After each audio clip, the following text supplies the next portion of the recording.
Hey everyone, and welcome to a brand new video. Tonight we have roughly 10 hours worth of horror stories. I hope you all enjoy them. If you do, please be sure to drop a like rating. Let's see if we can reach 700 likes on this one. I think if everybody took just a quick second, we could do it. Subscribing if you are new is also very much appreciated, as there is content just like this all over this channel. Anyways, sit back, do whatever it is that you do to relax, and as always, I hope you all have a great night.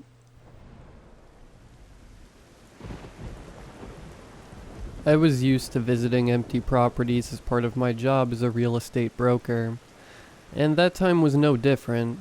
Earlier that day, Mr. Joshua had walked into our office with his suspenders and bowler hat. A very friendly gentleman who even gave me a candy when he greeted me. "Here you go, young man," he said, placing the candy in my hand, "to sweeten your day." I thanked Mr. Joshua with a smile and accepted the candy before listening to his description of the estate he was interested in selling. "It's a large property," he said, handing over a copy of the land deed. "Here are the rest of the details. I need to sell it as soon as possible." "Do you have a deadline?" I asked.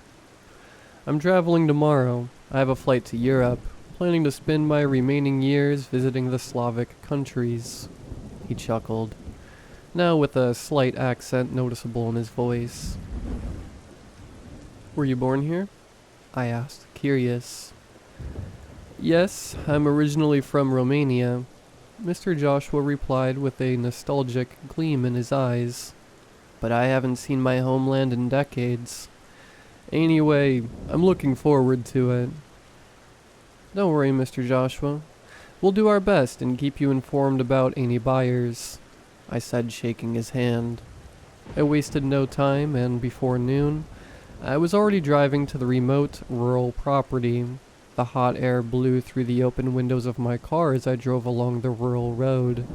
When I finally arrived, I immediately noticed it was a charming estate, albeit a bit neglected. I parked the car and took out the copy of the deed Mr. Joshua had given me, double-checking the address before beginning the evaluation. I walked around the main house, examining every detail, starting from the exterior, where I noticed the need for repairs on the paint and roof, as well as dense vegetation growing up to the driveway. Given that, I entered the house, finding a scene of abandonment. Furniture covered with dusty sheets, cobwebs adorning the corners of the ceiling, and the smell of mildew permeating the air. "Wow, how long has he stopped living here?" I said just before being hit by a sneeze, rubbing my nose. I decided to start my inspection on the ground floor, opening doors and windows to let in some fresh air. As I rummaged through the living room for signs of deterioration, my eyes fixated on an old but sturdy sound system in the corner. It was one of those vintage devices that seemed straight out of the 80s. Beside it, a stack of music tapes, all labeled with names of famous bands. Curious, I decided to examine the tapes more closely. Among them were various collections of classic rock albums: Black Sabbath, Guns N' Roses, AC/DC, and many others. It was like a time capsule of music from that era. Who would have thought that old Josh is into metal? I grabbed my phone to take a picture, sending it to the elderly man with the message: "Good afternoon, sir. I found these tapes in the living room. Did you forget them? Can I bring them to you when I return?" He promptly replied, "Oh, what a pleasant surprise, young man," Mr. Joshua replied. "Yes, those tapes are my relics. I'm glad you found them. Feel free to take them. I no longer use them, not just them. If there's anything else you like around there that can still be of use, consider it a gift from me. By the way, how's the visit going?" "The visit is going well so far. I'm just starting the inspection, but I've already been able to assess some of the structure. I'll keep exploring and keep you updated on any developments." "Great, young man. I'm glad to hear everything is under control. Good luck with the rest of the inspection, and keep me posted," By the way, enjoy the tapes. The exchange of messages with Mr. Joshua put me at ease. I knew I could count on him for any eventuality. After inspecting the kitchen, which thankfully didn't have any old stuff there, I decided to head upstairs to finish the inspection and avoid hitting the road at night. I climbed the stairs, the creaking of the old wood echoing through the silence. Upon reaching the top, I was greeted by a narrow hallway. With closed doors lining both sides, I decided to start with the first door on the left. Upon entering, I was greeted by a strange sight. It was as if time had frozen there. The bed was meticulously made, as if someone had just left, and an old dresser displayed a set of perfumes and jewelry. The sunlight filtered through the faded curtains, creating a surreal atmosphere. I walked through the room, checking every detail. That's when I noticed an old wallpaper, one of its edges loose and fallen. I decided to speed things up a bit and pulled it, but in doing so, I ended up revealing a small closet behind that wall. The smell of mildew became stronger as I entered the cramped space. The shelves were filled with dusty boxes and old clothes, but it was what I found at the back of the closet that left me breathless. There, hidden among piles of old sheets, was a wooden chest. Its exterior was worn by time, but still exuded an air of luxury. With trembling hands I opened the box and looked inside. My eyes widened when I saw what was inside. A collection of dolls. They were facing me, their glass eyes staring at me uncomfortably. I couldn't help but take a step back. What the? My heart was racing. This is quite bizarre. I grabbed my phone to take a picture, not to send to Joshua, but it was a great work story. It was when, upon opening the box for the second time, I noticed that one of the dolls was a classic China doll model, with a lace dress and perfectly groomed blonde hair. I remembered that my niece had seen one of these in a video of old toys, and couldn't stop asking for one for my sister. I decided to keep the doll. At least it would do more good as a toy than aging there. With the doll carefully wrapped, I left the closet and continued my inspection of the other rooms on the second floor. The further I progressed down the hallway, the stronger the feeling of being watched seemed to grow. The rooms were mostly empty, or had things that I assumed were for their children. A nursery, one with children's toys, etc. However, when I reached the last door, an irrational fear crept over me. I turned the doorknob, a little nervous, but when I pushed it, it wouldn't budge. I pushed harder, but the door remained locked. Suddenly, a thud. Something hit the door from the inside. I fell to the floor, terrified. My heart raced as I struggled to get up, legs trembling. Another thud, this time followed by a bizarrely loud scream. I recoiled further, now terrified, the screams echoing through the house. My feet were nearly tripping, and my mind wasn't thinking straight as I tried to get out of that place and flee whatever it was as fast as possible. I finished the flight of stairs by jumping the last 3 steps, just as I heard a sound of wood cracking and falling to the ground. Whatever it was, it had knocked down the door. My breath was fast and irregular as I ran out of the house, feeling the hot afternoon air against my face. Fear drove me, making me run faster than ever. I didn't even dare to look back. I reached my car panting and trembling, my shaky hands barely able to find the keys in my pocket. Finally, I managed to open the door and throw myself inside the vehicle, locking it immediately, still hearing those screams now coming from the dark interior of the house. My heart was still pounding hard as I tried to control my breathing. I sped away as fast as I could, and halfway there, I was back on asphalt road again. I glanced in the rearview mirror, half expecting, half fearing to see some sinister figure chasing me. Thankfully, I saw nothing but trees on the roadside swaying in the wind. The rest of the journey back to town was a blur of adrenaline and fear. I could barely process what had happened in that isolated house.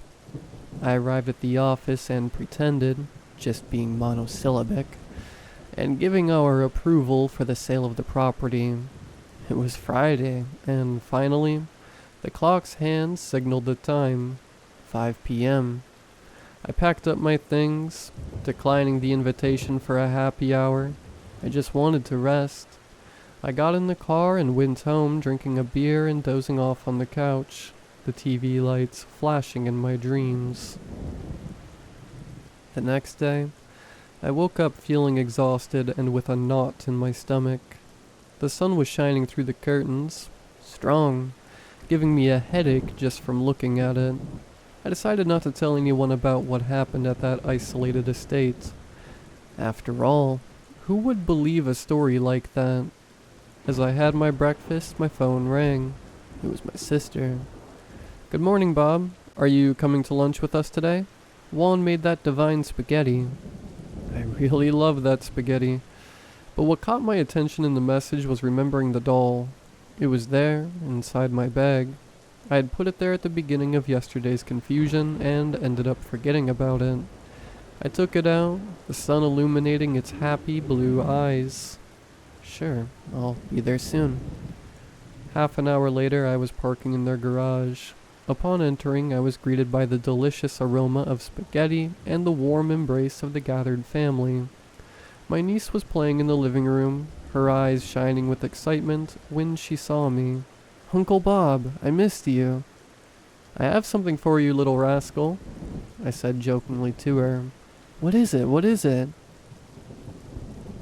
"Just a special present I found during work," I said, smiling at her. "Here you go." I took the doll out of the bag and handed it to Becca, who took it eagerly.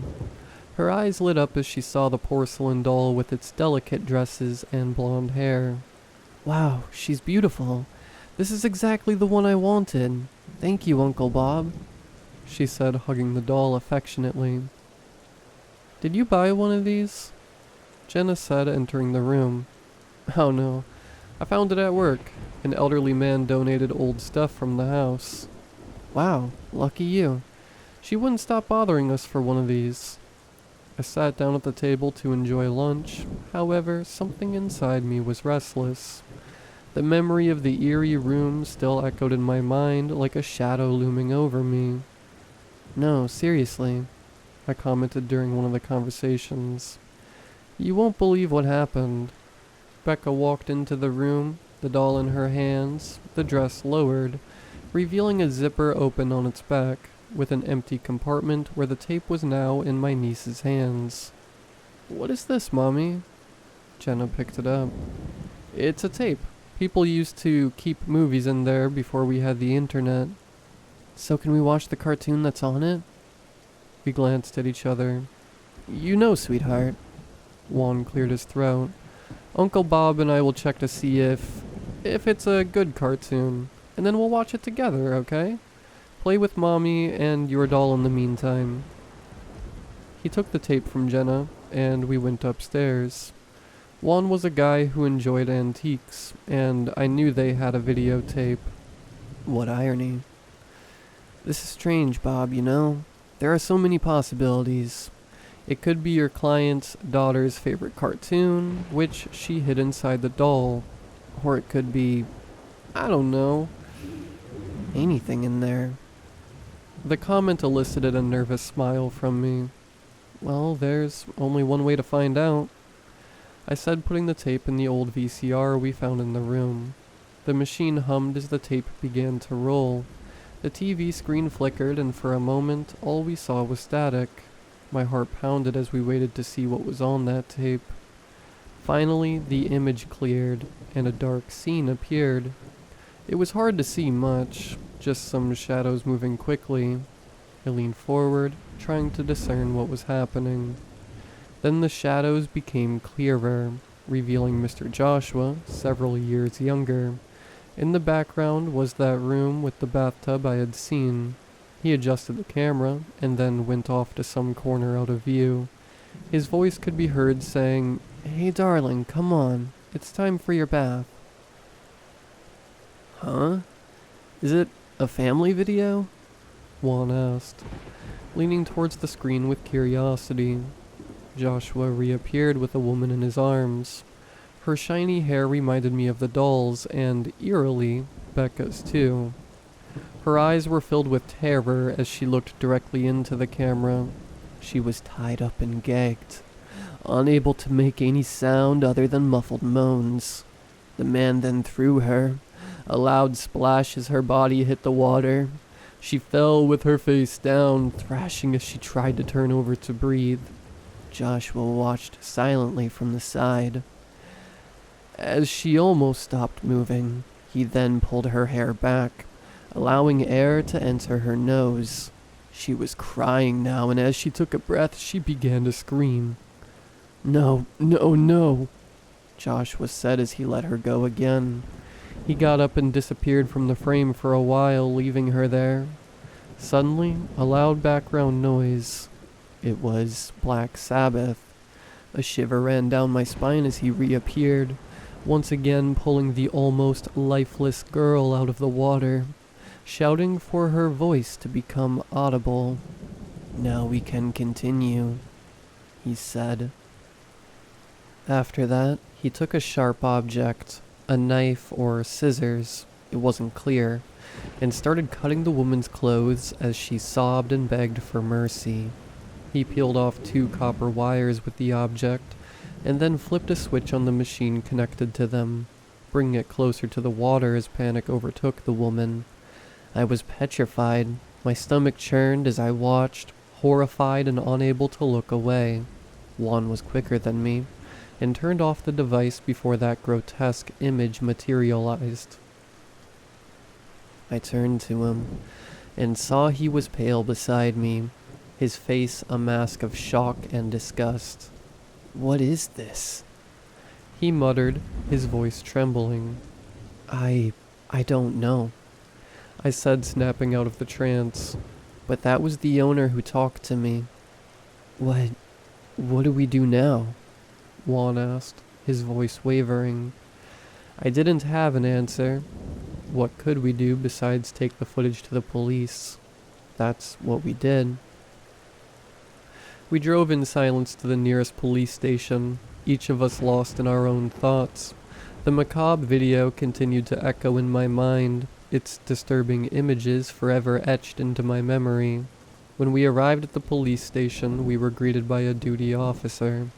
We explained the situation as best we could, handing over the tape as evidence. The officer listened to our story with a serious expression, making notes as we spoke, and then we followed him to a room where he and the detective watched what was recorded. This time I looked away, but I could hear everything, and they listened until the end.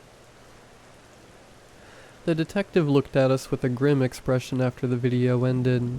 He thanked us for our cooperation and promised to investigate the matter. He said he would contact us if he needed any further information. And that's what he did. I received the call the next day, in the late afternoon, summoning me to come back there again. They asked me to pinpoint the location where I found the tapes on a map, and I did, showing the exact location of Mr. Joshua's estate. By the way, we found out that wasn't his real name. The documents and even the deed he showed us were forged. What disturbed me, however, was seeing a young woman, maybe 21, 22 years old, enter the room, covered in a thermal blanket. She was asked to identify a photo of Joshua, and as soon as she saw it, she started screaming. Her screams cut through the air of the police station, echoing through the corridors as she struggled to contain her agony. Her eyes overflowed with horror and anguish, her breath rapid and irregular, filling the room. She was found near the location you indicated last Friday. One of the police officers accompanying her said. She had been missing for over a year. My heart stopped. I began to understand a little of what had happened that afternoon. She had managed to free herself and lunged at the door when she heard my footsteps. I suppose, thinking I was her captor. That's why she didn't run after the car. I felt a bit of guilt for not helping, thinking that if they hadn't found her quickly, something worse would have happened. Furthermore, after a thorough search, they discovered the horrifying amount of 99 dolls in his house, all with tapes inside containing recordings similar to the one we watched. Each of the dolls was an exact copy of the victim in their video. The discovery left everyone horrified, especially because many of those young women had been missing for years, with no one knowing their whereabouts. They requested confidentiality for the case, as they still hadn't caught the suspect, and considering that there were no flights from the local airport to Romania on the day Joshua indicated, they decided it would be best to keep the developments hidden for the time being. But why am I disclosing this? Well, yesterday morning, I woke up and as soon as I opened the door, I came face to face with a doll lying at my feet. A chill ran down my spine as I looked at the doll on the floor. Its vacant eyes seemed to stare at me, as if challenging me to uncover its origin. I bent down to pick it up, feeling a shiver run down my skin as my fingers touched its shiny hair. Without hesitation, I brought the doll inside and placed it on the kitchen table, opening its back and finding, as expected, a tape. This time it had 100 ? Written on its spine. I called Juan and asked him to come over and bring the cassette player. In 5 minutes he had already arrived. The TV screen flickered and the tape began to roll. At first, all we saw was static, but soon the images began to form. I had to contain my own fear when I recognized the little girl in the video. Becca. She was playing on the slide while her mother watched her. You could hear heavy breathing in the background, as if he was, well, doing something in the bushes where he was. Juan was panting and my state was close to his. The image turned to static again and cut to another scene. This time he was talking to the girl. "Hi, dear. What a beautiful dress." His hoarse voice sounded. "Thank you," she said, unaware of the danger she was in. "My mom gave it to me." Juan started crying. "She's really good at that, huh? Do you want some candy?" He said, giving her the same kind of candy he gave me at the office. "Yay." She took the candy and ate it. "I like playing here in the park. If you come more often, I can give you more." "Okay." The footage cut, this time to a doll, and Joshua's last sentence. "You will be my 100th, and perhaps last." I'm shaking now. My mind doesn't know what's happening. Juan ran home 20 minutes ago, and I heard a sound coming from the backyard 10 minutes ago. I'm locked in the room while staring at the static on the screen. I don't know what else to do.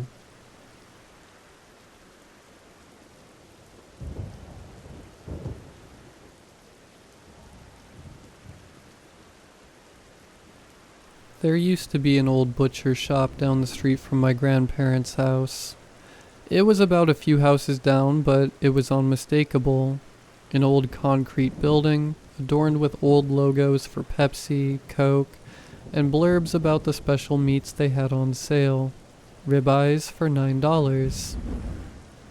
Strip steaks for only $12. All emboldened in a tacky comic font that harkened back to a time long ago.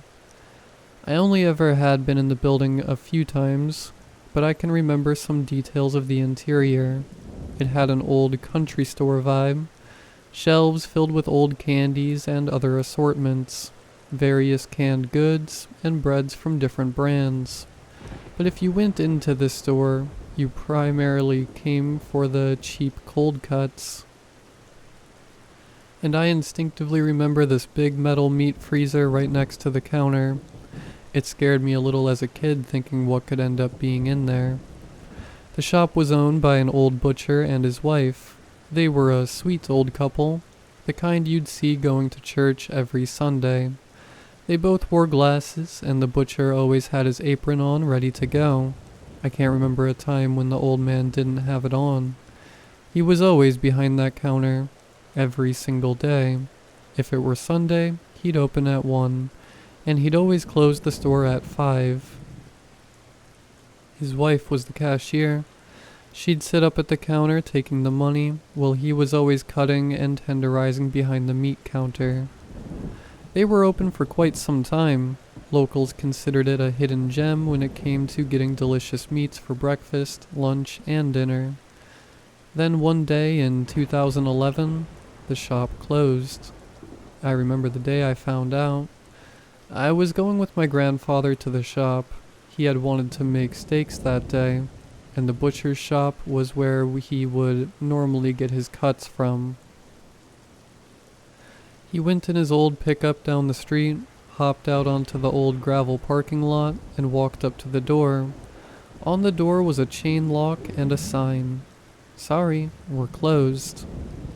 That was strange considering that it was 2:30 when we arrived. They were never closed that early. Disappointed, my grandfather told me to hop back in the truck, and we went to the supermarket down the road from the neighborhood. Over time, more and more people came by the store to check if it was open, to no avail. The sign remained in the same position that we saw it the day we went. It was disappointing to everyone in the neighborhood, considering the only place anyone could find cheap cold cuts was closed seemingly indefinitely. And what was even stranger than the fact that the couple closed the shop abruptly was the fact that no one seemed to have seen the couple after that. They stopped showing up to church. You'd never see them come out of their house, which coincidentally was right next to the store itself. Some rumored them to have died, yet nothing close to their names ever appeared in the paper in the obituary section. No one knew if they had any other family, so no one thought to do a wellness check. It's like they had vanished off the face of the earth. Over time, everyone seemed to have forgotten the place. Sure, you could see the store while passing by on the street, or catch a glimpse when you drove by, but there was no sign of activity inside or outside the store. The old signs gradually faded out over the years due to weather and other factors. There were always rumblings of some real estate company or local business owner wanting to buy the building, but nothing ever came of it. So like many old buildings in our town, it became a nostalgic reminder of a time gone by. That is, until one summer a few years back.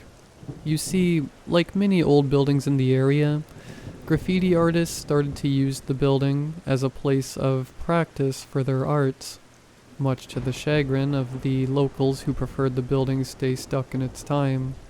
So out of respect for the old couple and their legacy, local community organizers would come and repaint the walls from time to time. It wasn't a lot of work at first, but then the tags started to appear more frequently. I can even remember some of the ones that were found on the side of the building. JJ, Robo, Hellspawn. That one always stuck out to me. The place was always considered to be a simple, peaceful little grocery store, so for it to have such a phrase tagged onto it was ironic. Due to the frequency of the vandalism, they decided to have some members of the neighborhood form a watch to help stave off any potential vandals. I was one of the volunteers who would paint the walls since I was on break from school and staying with my grandparents. The routine we had going was this. At night the watch would patrol the area, while the rest of us came to clean up any mess during the day. It worked for a few days, but towards the end of the week, some of our night members started to not show up. We tried calling their houses to no avail, so eventually we just circled to clean up whatever mess happened overnight and called it good. Then we started noticing the smell. It wasn't as pungent at first, but then throughout the summer, it got worse by the day. We tried tracking the source of the smell, but found absolutely nothing indicating that it was occurring outside. Then one of the volunteers suggested maybe the smell was occurring inside the building. None of us truly wanted to go inside since it was an old building and God only knew what was rotting inside there. It was an old butcher block after all, but we decided that it might take some time for the sanitation department to come out, and if the smell got stronger, the neighbors would complain. So we bucked up and broke in. It wasn't too hard since one of the more handy volunteers had some bolt cutters in their truck. So we snapped the chain lock and headed inside. "Oh yeah, it's definitely in here," one of the guys shouted. The first thing that seemed off to us was that the place looked like a tornado had gone through it. Shelves once neatly organized and labeled were all over the place, with cans and various other assortments adorning the now yellowed and dirtied floor. The meat counter was empty, and the smell in the air was almost unbearable. The freezer next to the door was bolted shut. The lock itself was strangely new, almost like it was bought yesterday. I noticed that there was a door that was open ajar near the counter. I figured it might have been an office of some kind, so I opened it cautiously and saw an old metal desk with what looked to be an old CRT and a VHS player on top of it. This must have been the security system, I thought. Considering the old couple were not the most tech-savvy people in the community, it made sense that their security system still ran on tape. I figured that maybe the tapes would shed some light on what happened to them. So while the others were exploring the store, I sat down and tried to get the security system to turn on. It took a few tries, but after some finagling, I heard the distinct sound of static coming to life and was greeted by a blank picture. VHS tapes littered the table, each with a label denoting the day of filming. I took a look at each one until one caught my eye. 6/3/11. This was the day before the store closed. I popped the tape into the player and hit play. June 3rd, 2011, 5 p.m. The video showed a few different angles of the store. One view was of the checkout counter, two of the aisles of the store, and then the last of the meat counter and freezer. The old man sat behind his counter, working on cutting some ribs down to wash. The wife was busy tallying up the money they had received from the business day. It looked like a completely normal day for the two. That wasn't until I noticed the meat freezer slowly opening. I wasn't the only one who noticed. As in the video, the old man had stepped out and saw the same. He slowly walked towards the door and opened it. What happened next is hard to describe. He starts to yell, apparently frightened at what he sees.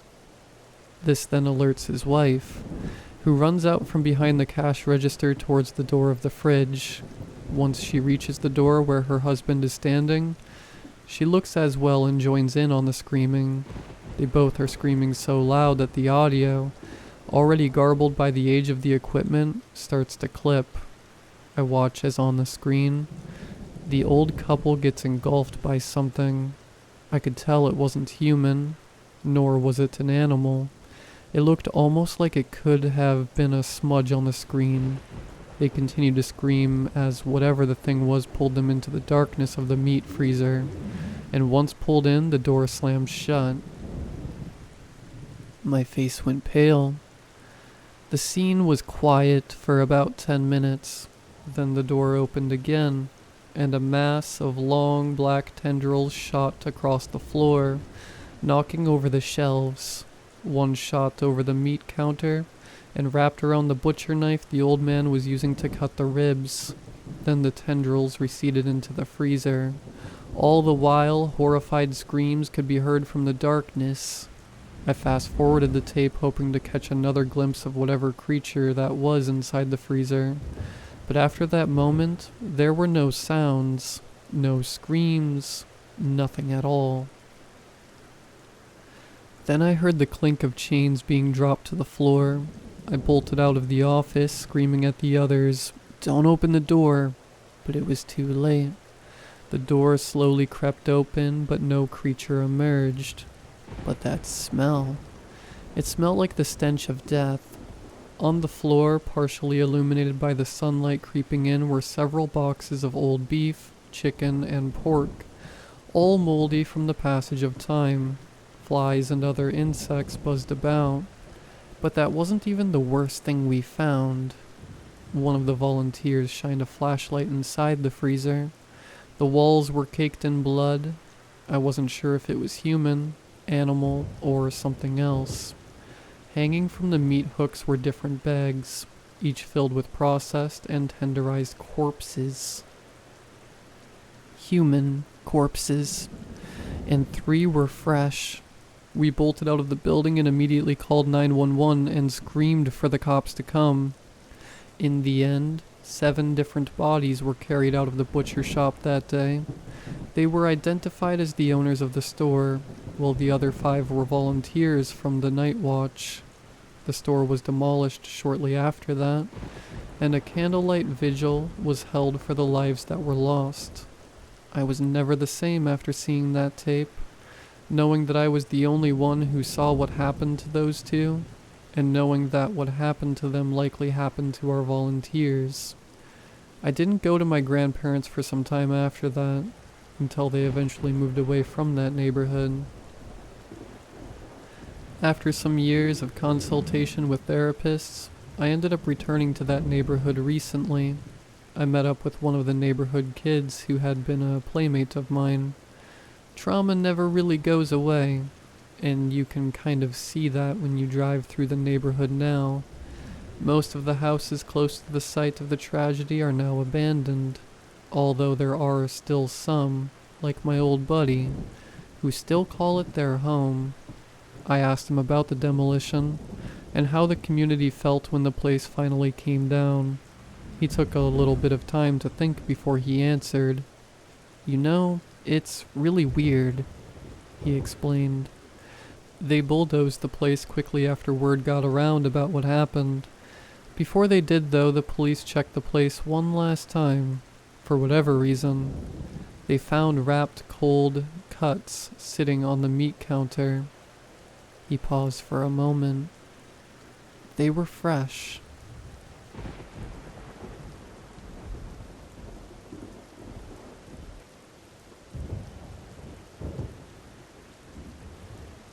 There is something wrong with my family. When I walked through the door after spending 2 days at a slumber party, the house smelled of bacon.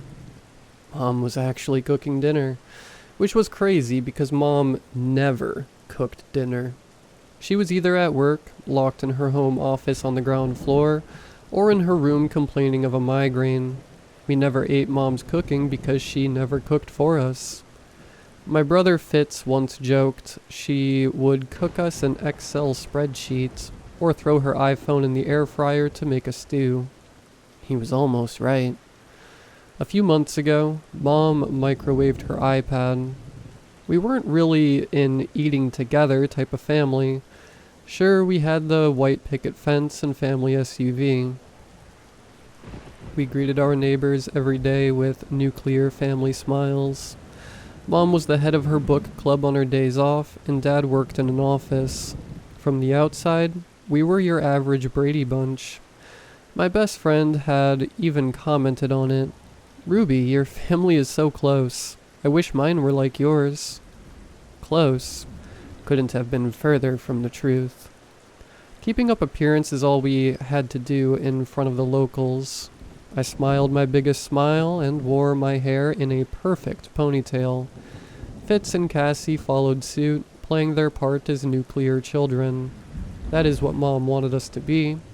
However, our dollhouse wasn't as perfect as perceived. Inside our so-called forever home, we were a disconnected group of lodgers. Mom barely spoke to us, and when she did, she was enforcing yet another rule. Don't go into the living room unsupervised. Don't go into the basement. Don't eat food outside of the kitchen. Don't wear your shoes inside. Mom had different rules tailored to each of us. For me, I wasn't allowed electronics after 8 p.m. Fitz, who was 1 year older, had a set curfew of 9 p.m. Cassie could only eat fruit and vegetables on Wednesday. Snacks, candy, and chocolate were banned for all of us. We weren't even allowed to sit on the living room couch. Mom was terrified of us ruining it, so we had beanbags. When I first got a whiff of bacon, I was convinced either our house was burning down, or my brother had finally gotten tired of his Uber Eats diet. Fitz wasn't a cook, though. Christmas 2019, his turkey dinner gave us all food poisoning. I was slipping out of my shoes and hanging up my jacket when a familiar voice tinkered from the kitchen. "Ruby, sweetie, I'm making dinner if you're hungry." It smelled amazing, whatever it was. I was in disbelief, walking into the kitchen to find my mom standing over a bubbling pan. "Can you set the table, honey?" Fitz and Cassie joined us, followed by Dad. "Smells good, Mom." Fitz jumped into his seat with a grin, which was definitely odd for him. Normally the guy took 5 working days to sit down. Cassie slid past me, ruffling my hair. "Hey, sis." My family were acting different in general. Cassie was unusually smiley, not the bratty teenager she usually was, while my brother dropped his patronizing smirk and "I'm better than you" attitude for a more laid-back vibe. Usually, my brother and sister were insufferable. Cassie always had to bring up how much she hated all of us. Fitz wouldn't rest until he had the last word, and Dad's face was beet red. Now, it was like they'd had a personality purge. Fitz caught my eye, his lips curling into a smile. "Yo." He saluted me with 2 fingers, which was not my brother. Fitz Satori greeted me with a scowl or a pretentious movie quote. Before I left for the slumber party, he wouldn't shut up about a black and white French movie only he had seen. If Cassie and I liked a movie, he hated it. If he liked something, Fitz would make sure we didn't like it. My brother's wardrobe was like he was trying to cosplay Sherlock Holmes, and I still didn't understand how he had friends at school. The thing with my siblings was, I missed them. It used to be the 3 of us versus the world, and our dictator-like mother. But since starting high school, Fitz had turned into this pretentious film freak with an obsession with being right, and Cassie was 16 going on 21. Presently, my brother's demeanor was more relaxed, not the stiff, uptight BS he usually was, always trying to get ahead of the conversation and prove himself right. In the corner of my eye, I could have sworn something flashed, a bright light filling the edges of my vision, like a Polaroid was being taken. Fitz didn't notice. Leaning over the table, he stabbed his fork into my steak, speaking through a mouthful of mashed potato. "Are you eating this?" I shook my head, watching in disbelief as he took my whole plate, inhaling my food too. Cassie, who was always glued to her phone, gave him a playful shove. Well, that was weird. The 2 of them couldn't go one day without trying to rip each other's heads off. I don't know what baffled me more. Seeing my siblings sitting together, shoulder to shoulder instead of avoiding each other like the plague, or the fact that Cassie was yet to announce that she hated all of us, and couldn't wait until college, which usually followed with Fitz saying, "What college?" and ending up with a face full of food. But it didn't end there, because when they were sent to their rooms, they continued, snapping at each other with passive-aggressive remarks until they were physically trying to murder one another. The craziest part is the 2 of them used to be so close. If Cassie didn't throw a death threat at Fitz, it wasn't a normal satiri dinner. Now I was watching them nudge each other like they knew something I didn't. "Okay, what happened while I was away?" I spoke up, toying with my fork. Mom settled me with a smile. "What do you mean?" I bit my tongue, waiting for Dad to intervene with a cough. When we did eat together, which was rare, Dad wasn't a fan of talking at the table. When I risked a look at him, though, Dad was happily chewing through his meal. He caught my eye, grinning through steak juices running down his chin. "Isn't it a wonderful day?" He nodded for me to continue, a crunching noise twisting my gut. Dad was grinding through the steak bones. He stopped, slowly inclining his head. Ruby, are you okay, darling? I felt my fingers tighten around my fork. Dad never called me darling. He made it clear I wasn't the favorite child, making little effort with me when I was a kid in favor of Fitz and Cassie.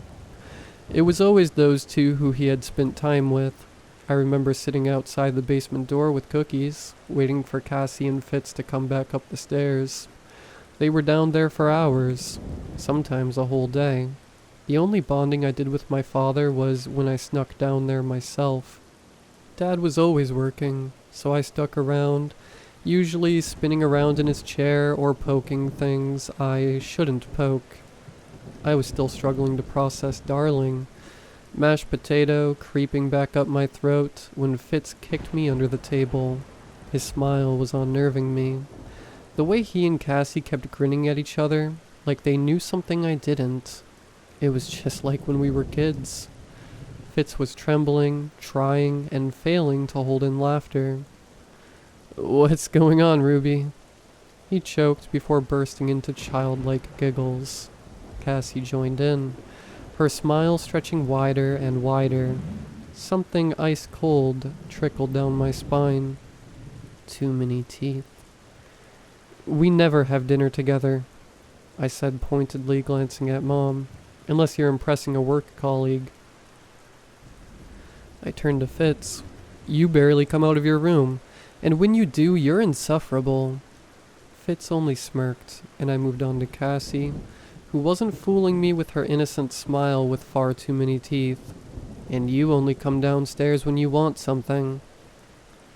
There was a pause before Fitz exploded into laughter. Cassie started giggling, and to my confusion, even Mom was trying to hide her smile. My rule-obsessed, fun-hating mother was barely holding in her own hysterics. Dad wasn't laughing. Dad was still grinding bones between his teeth. I stood up, which made my brother howl harder. "What's so funny?" My family didn't respond, snorting like middle schoolers. I snatched my plate up from Fitz. "You're all sociopaths." I waited for the inevitable chastising for swearing. I stubbed my toe a few weeks ago, accidentally saying the F word, and Mom almost had a nervous breakdown.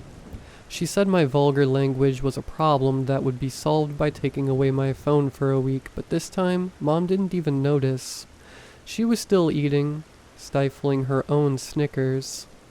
I was planning on heading to my room, but I couldn't help it, making a detour down the hallway. Dad always told me to look at the teeth. Too many teeth was bad. Too many teeth meant something was wrong. Mom immediately noticed, her shadow following me, another flash of light behind me, and this time I could hear a shudder sound. "Ruby, where are you going?" Twisting around, my mother was smiling at me. I blinked, and the hallway I had known my whole life suddenly appeared warped, like it wasn't real, like it was slowly closing in on me, and my destination was getting further away. With panic rising in my chest, my hands searched for a door that was no longer there, bleeding into the wallpaper. Another flash. This time it was brighter, filling the dark with light that didn't make sense, a blinding white blur fraying the edges of my vision. But where was the camera? "Ruby." I blinked again. Mom was standing closer, her smile wider. "Is there something wrong?" I found my voice. "What was that light?" Mom did a slow head incline, mimicking my brother. "What light?" I was growing progressively more paranoid, my hands shaking. "Is someone taking photos of me?" I whispered. Mom's plastic grin didn't waver. "Photos? What do you mean, sweetie?" I managed to shake my head, pushing past her. "Nothing," I said. "I'm okay. I'm just tired." Mom nodded, and I could hear Fitz giggling behind me. When I looked, however, there was nobody there.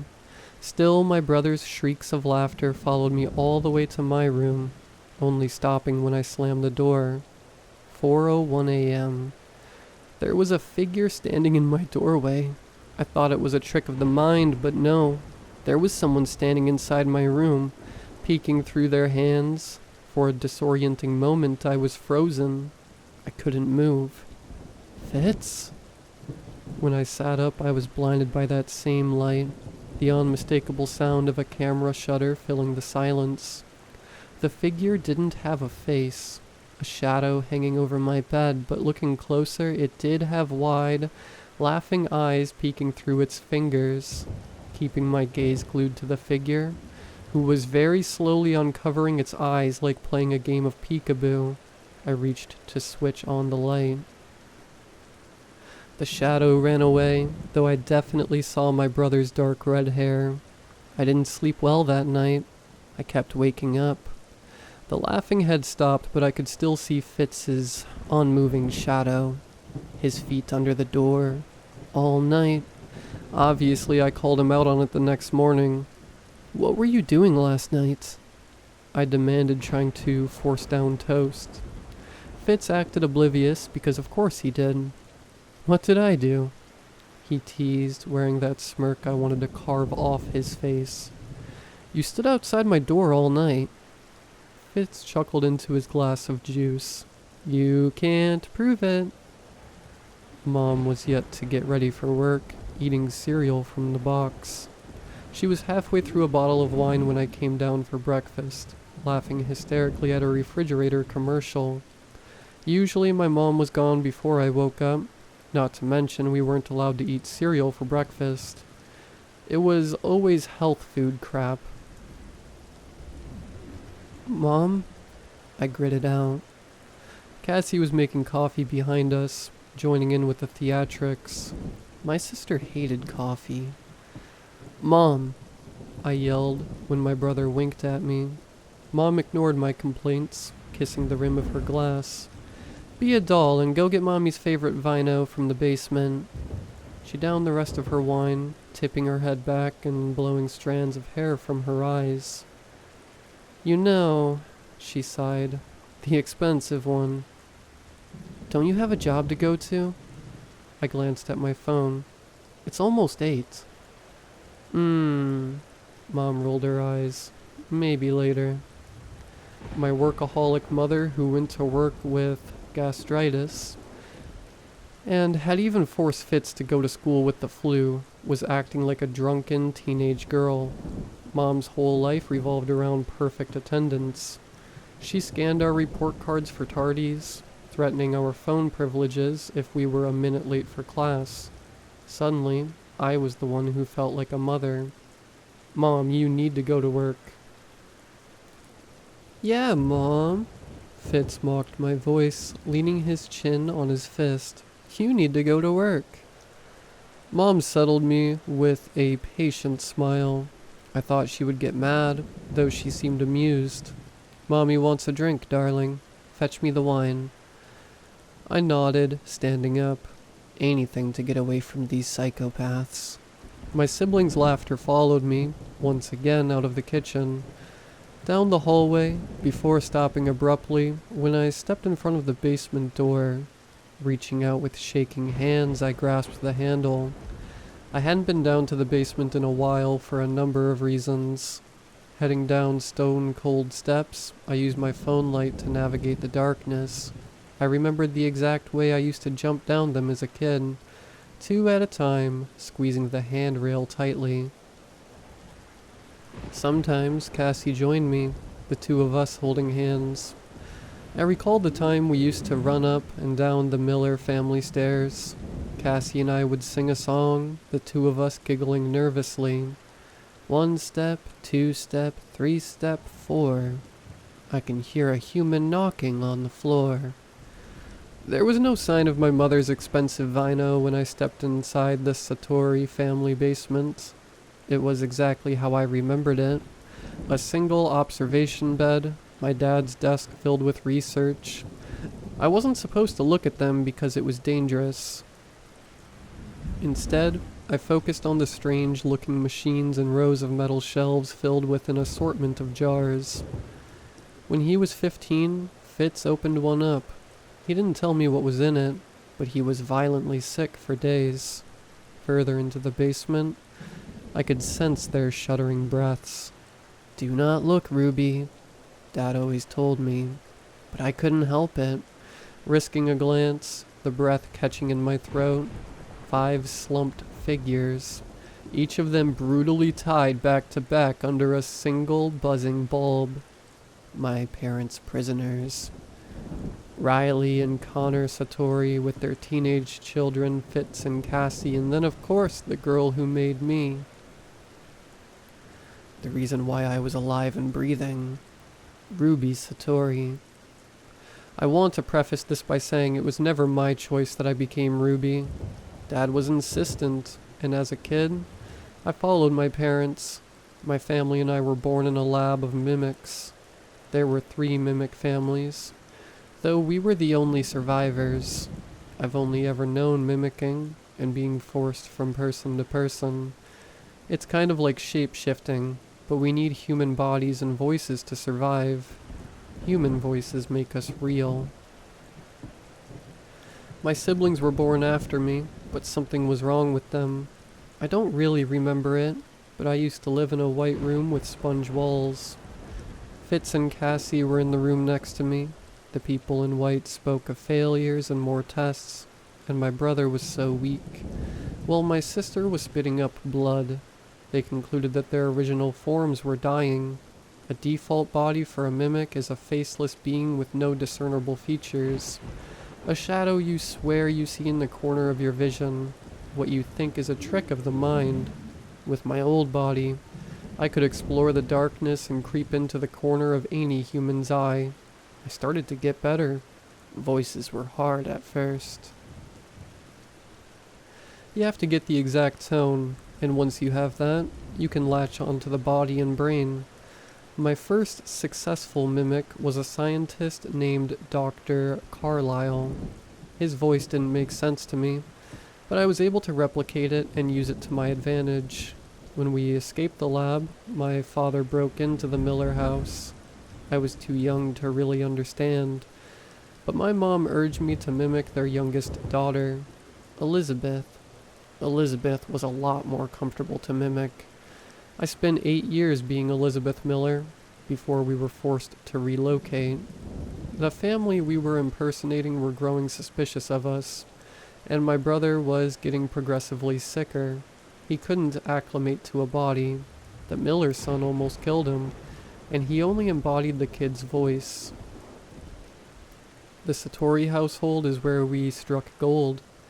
Fitz Satori, sitting in front of me blindfolded, was my brother's saving grace.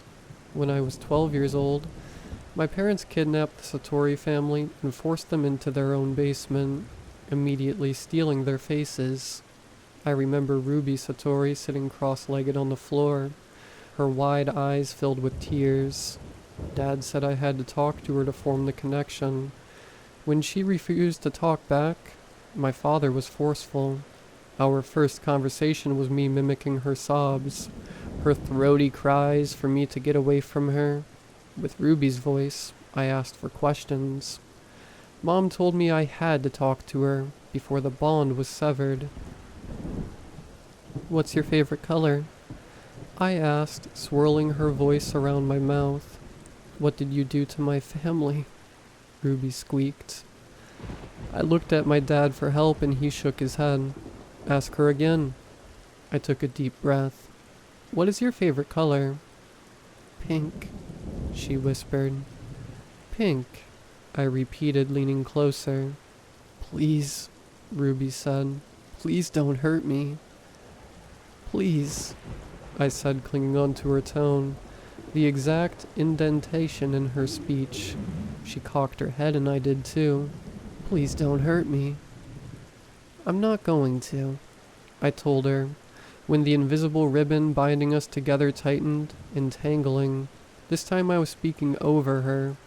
My face became Ruby Satori, thick brown hair and wide eyes, lips parted in a silent cry. "I promise I'm not going to hurt you." Ruby stared at me like I was a monster. She shrieked, stumbling back, only to be forced into place by my mother. Dad told me mimicking had 3 stages. Voice, body, mind.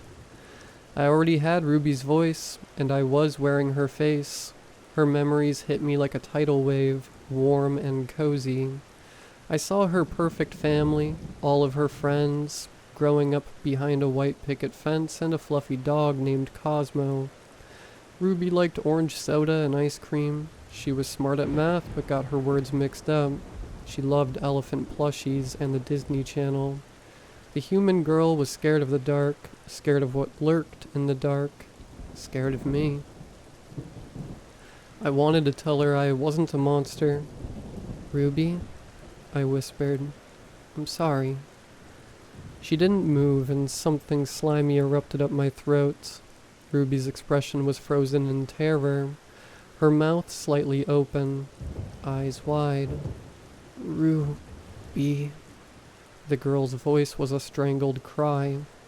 "I'm sorry." I lurched back, swallowing a cry.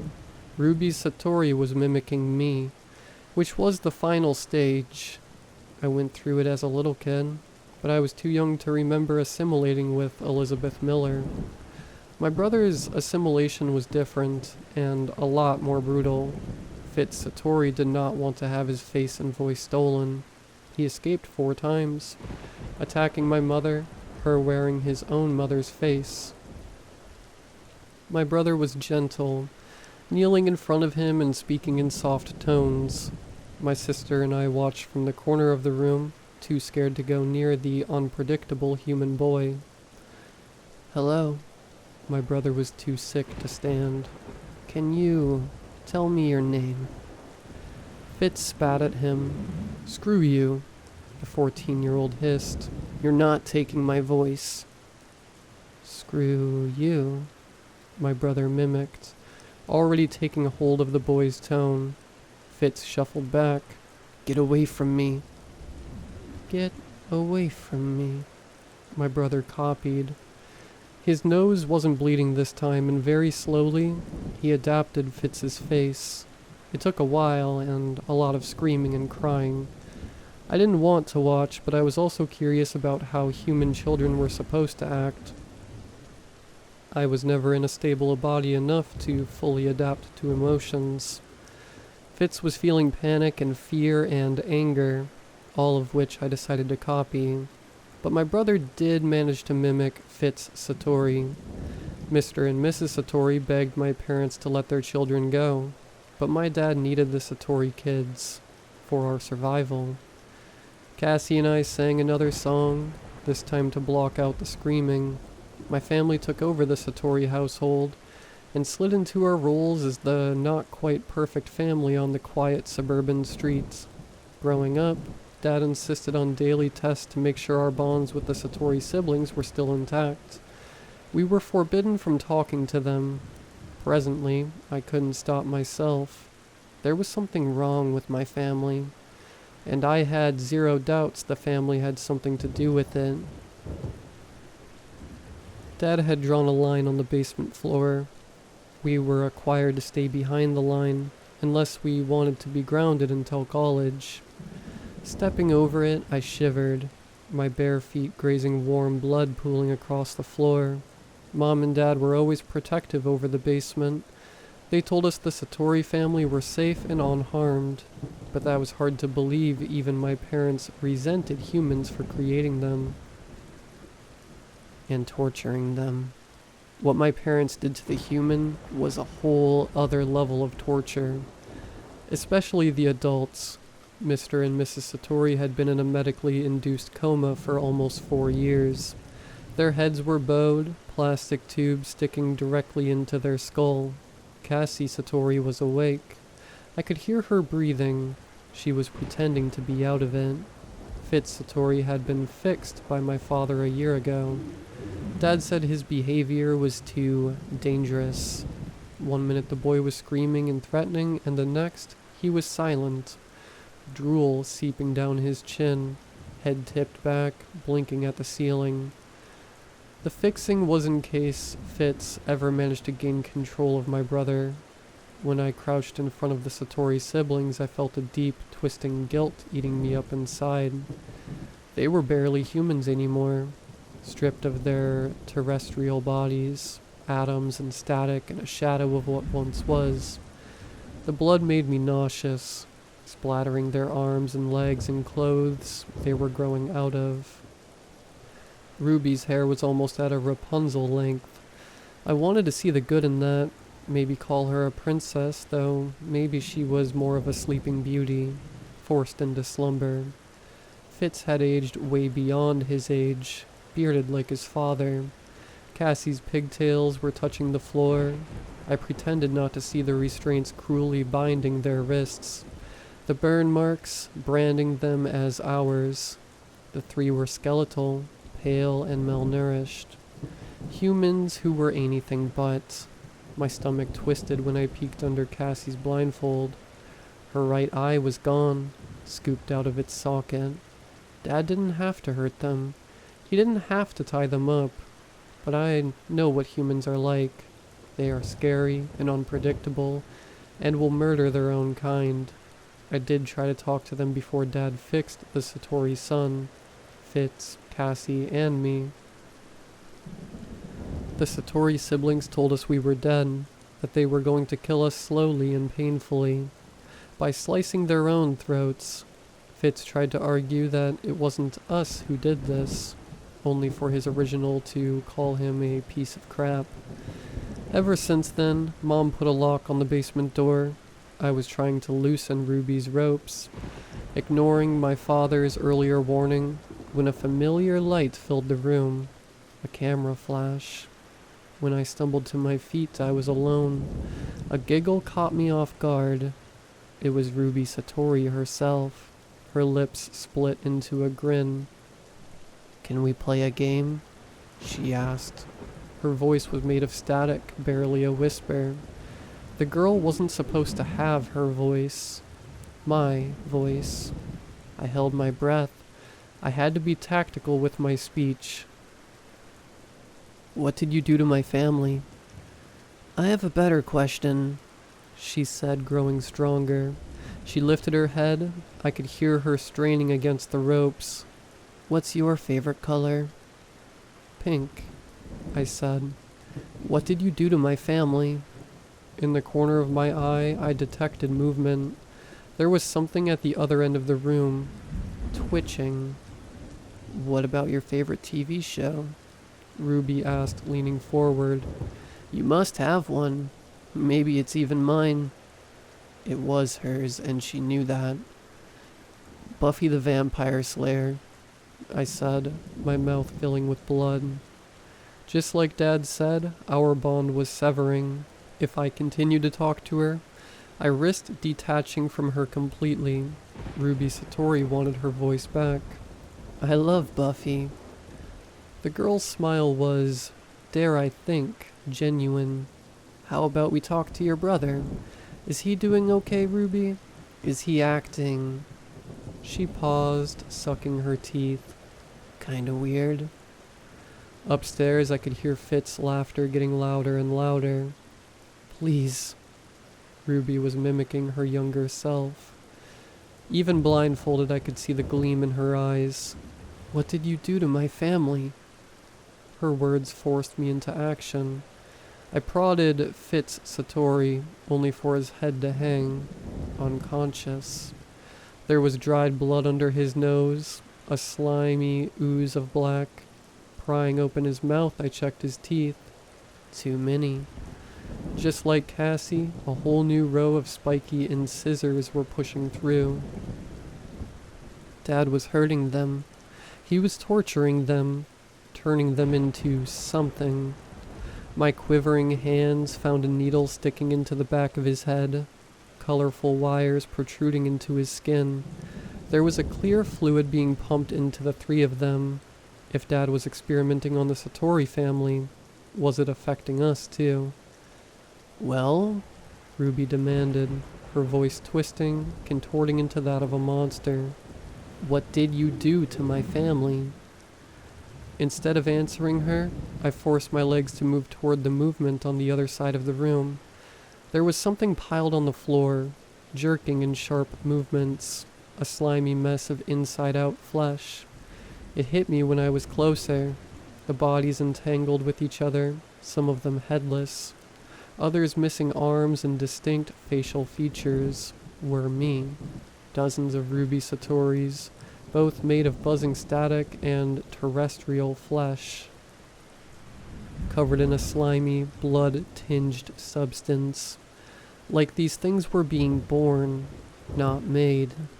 I think I was sick, all over myself. Another blinding flash hit the corner of my eye, and in front of me, another thing was slowly forming. First static, growing into skin, a body molded and sculpted into existence. This ruby had no eyes, no arms, her limbs contorted like doll pieces. I was aware I was staggering back, slipping in what looked and felt like part of a placenta. The Satori siblings were making copies of me. My gaze found one singular version of me who was almost perfect, except her enlarged brain expanding through the skull. And these replicas were getting better by the minute. "Ruby," Mom shouted from upstairs. "Did you get my wine?" I left the basement, my heart in my throat. Upstairs, my brother and sister were giggling, and downstairs in the basement, the Satori siblings were laughing harder. 3 nights since I spoke to Ruby, and the copies of me are getting better. One of them managed to walk upstairs yesterday. I think the siblings are slowly making another version of their sister. I want to talk to her. I want to know what she's doing to my family, but I can't talk to her. If I do, I lose Ruby Satori. Mom and Dad play peekaboo with me every night. They're behind every door, their hands covering their faces. Cassie is eating meat raw from the refrigerator.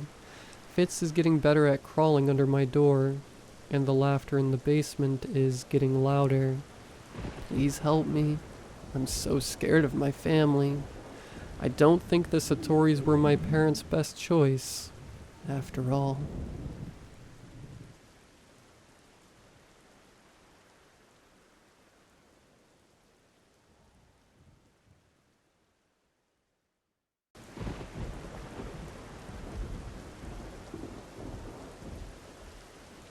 With the housing market ripping the skin off everyone under 30, I finally found a decent house that fit my budget after years of searching and researching.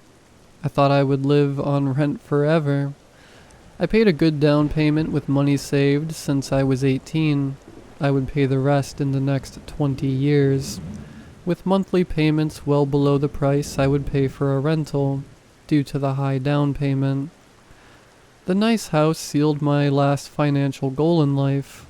Now, the only thing left was to find a nice girl, get married, and have children, closing my ephemeral life with everything a person could want. The house was located near the company where I worked, no longer needing to take the bus for half an hour to get there, and half an hour to get home was fantastic. The first week was uncomfortable. It's difficult to adapt to a new place. The neighbors made noise the whole night. Not very loud, but my brain couldn't shut off with that new ambient sound, so I woke up constantly. In the second week, I think my body got used to the constant noises. After all, I started sleeping like a baby, without waking up in the middle of the night, not even once. The house still had some things from its previous owners. In the room, a painting of a lady in Victorian clothes stood out. After finishing organizing my new house, I removed the artwork and stored it in a back room, planning to sell it later. The next morning, my weird nightmares began. The painting I had stored in the back room was hanging on the wall again. Had I dreamed that I had taken the painting off the wall? There was no sign of a break-in in my house. Nothing was missing, and no one would come in just to redecorate my living room. Weird. I removed the painting, placing it again in the unoccupied back room. The next day, when I woke up, I walked through the living room to go to the bathroom. An uneasiness dominated my entire existence when I realized that the painting of the Victorian lady was on the wall again. Was someone really breaking into my house? Or was I a sleepwalker redecorating the house at dawn? What was going on? This time, I hid the painting in a locked closet before going to bed. When I woke up, to my horror, I saw the painting on the wall again, having even overcome a lock.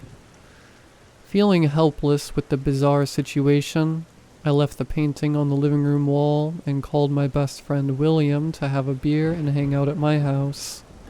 I told him about the strange situation, the painting returning to the wall while I was sleeping. William advised me to place cameras at the entrances to my house, stressing how dangerous the situation was. Someone breaking in while I was asleep sounded completely insane. With me vulnerable while asleep, the invader could even kill me. With my eyes opened by William's speech, that night I left the computer camera in my room on, pointed to my bed. This way I would know if the intruder was just breaking into the house, or if he was doing something to me too. But I don't know. I think if someone opened my bedroom door, I would wake up immediately. The next day, the first thing I did when I woke up was go to the computer to check the recording. The footage started with me adjusting the camera and going to bed, and then rolling around a little trying to fall asleep. About half an hour later, I could hear the sound recording my bedroom door opening and footsteps approaching the camera, taking advantage of a blind spot. The invader went to the camera undetected and turned it towards the wall. Then the footsteps didn't go outside the room. Instead, I heard my bed crunching, as if the intruder had laid down next to me. Then a female voice began to sing a lullaby, stopping after a few minutes. After that, complete silence. Analyzing the soundtrack of the recording, I fast-forward when there was no sound. Just before my alarm time, I could hear the bed creaking, footsteps around the room, and the door opening and closing. Even though I didn't see any images, I had no doubts. Someone completely insane was lying in my bed and sleeping next to me. After listening in this case, to the bizarre recordings, I didn't go to work. I really was in danger. Instead, I went to a store to buy cameras and install them in the house. I also changed all the locks. I put a camera at the front gate, front door, and back door. Taking advantage of the fact that I could now identify the intruder, I removed the painting from the wall again. After all, I was already sure that it wasn't me walking around in my sleep. There was a second person wandering around my house at night. The next day, even after all the locks had been changed, the painting was back on the wall. I checked the images from the cameras, which didn't identify anything. Whoever was breaking into my house was using a secret passage, and they weren't even trying to stay hidden, after all. Why put the picture up on the wall again every night? Had the person broken into my room, even though it was locked, and laid down with me again? I decided to change the position of the cameras. I placed two in my room, one by the window and one by the door, both covering almost my whole room, and the third in the living room pointing at the painting. Whoever was invading had some affection for that artwork. The next morning, I went to check the recordings. This time, I managed to capture what was happening. Even knowing how everything that had happened in recent days was bordering on impossible, I still could hardly believe my eyes when I looked at the footage. The painting, if I can still call it that, transformed into a woman dressed in Victorian attire. At first glance, it was a normal person, but as soon as the girl set her feet on the ground, she identified the camera and approached it. The unblinking eyes were larger than normal, black as pearls. The mouth, when facing the camera, opened a smile, almost like a "got me" expression. The sympathetically opened mouth had another detail that made it clear that I wasn't dealing with something human.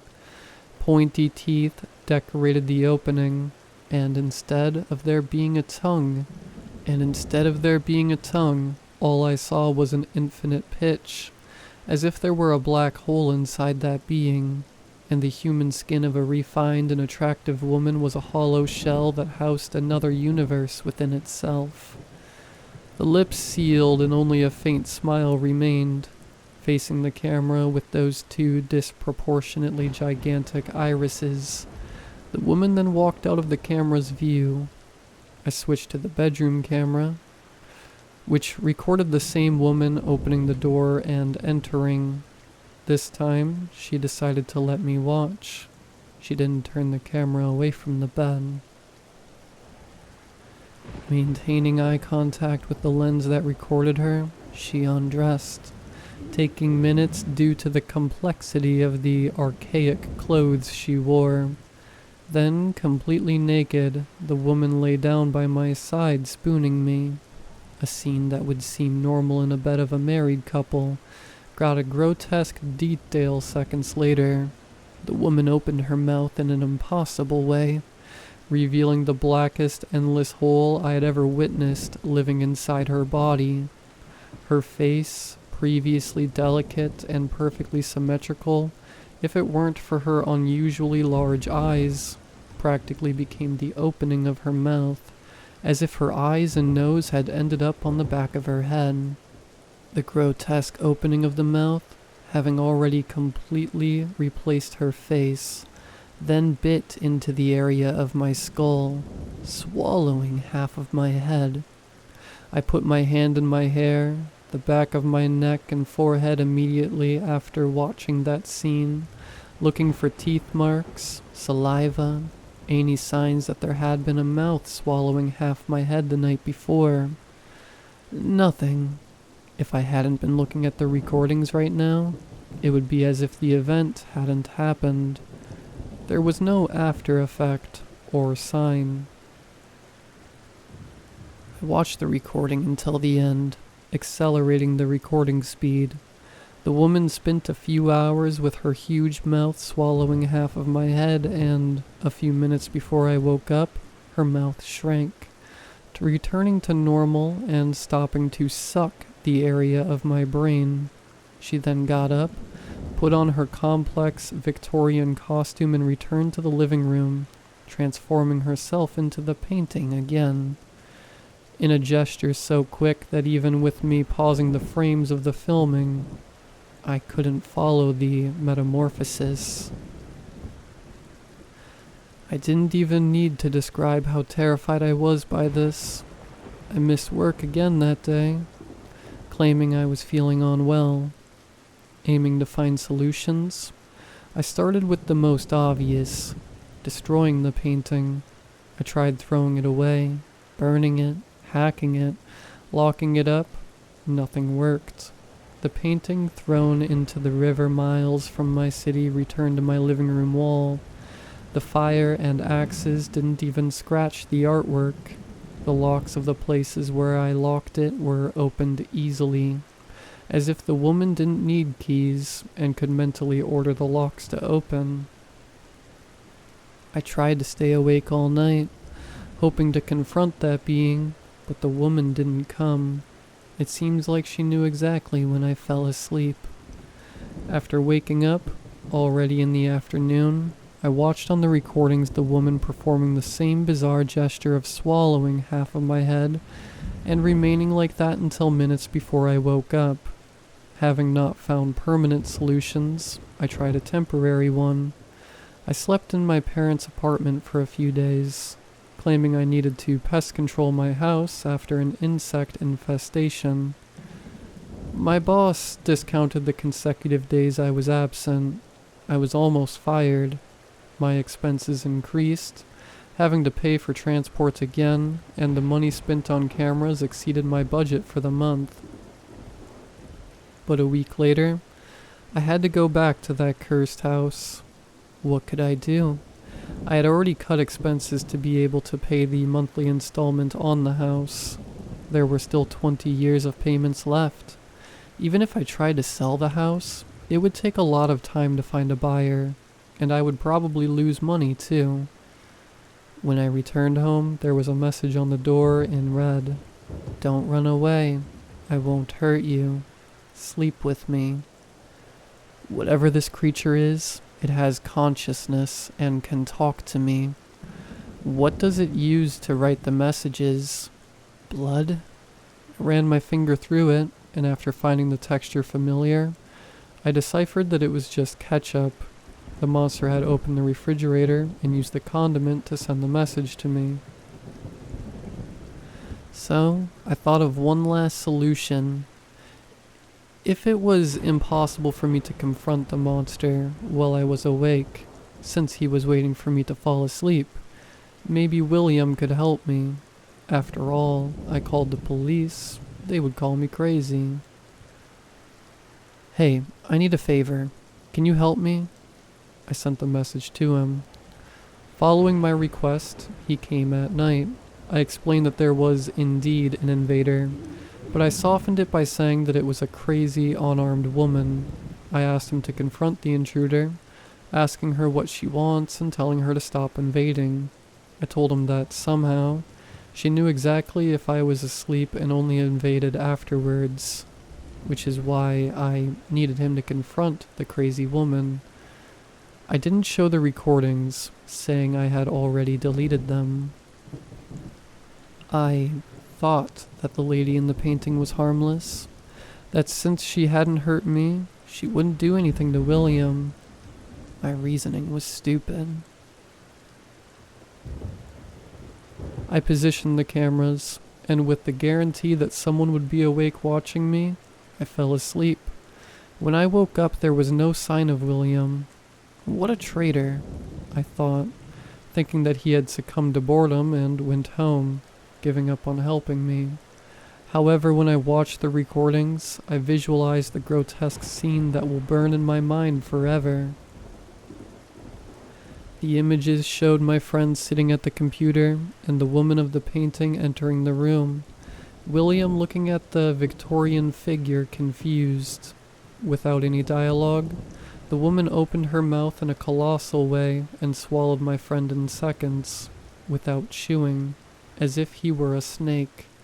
The piercing, desperate screams heard on the recording not waking me up made it clear. I would never be able to wake up while the woman was walking around the house. She somehow kept me in a constant sleep. The piercing howls of despair lasted only a few seconds. Within moments, William had been completely consumed by the woman, who after the merciless murder, once again undressed and lay down beside me, resting her impossibly open mouth on the area of my skull. Having exhausted all possible options, I went to the painting in a last desperate act. What do you want? Why don't you leave me alone? Why don't you kill me once and for all? Why did you kill my friend?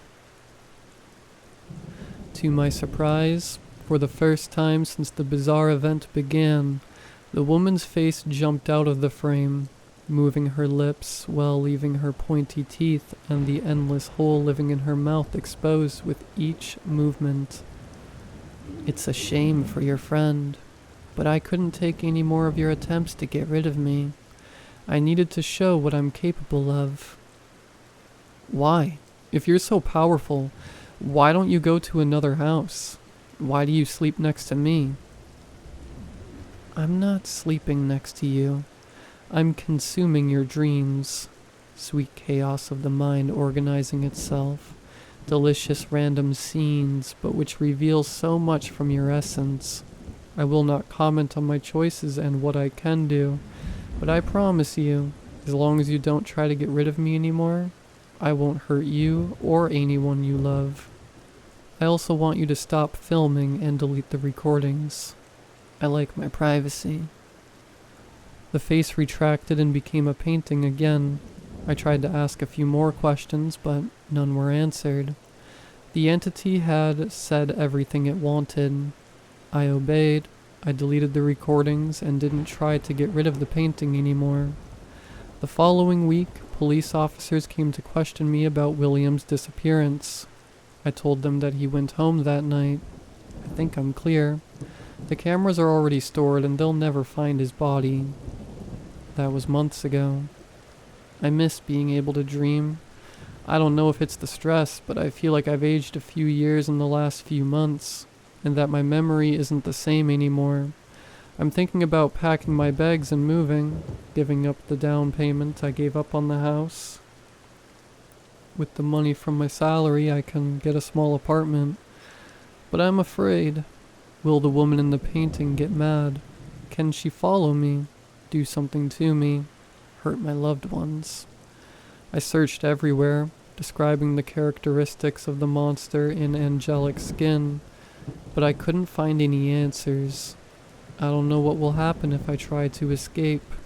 So, as a last resort, I'm posting this here, begging to everyone who reads this, if you have a solution, if you know what this entity is, please help me.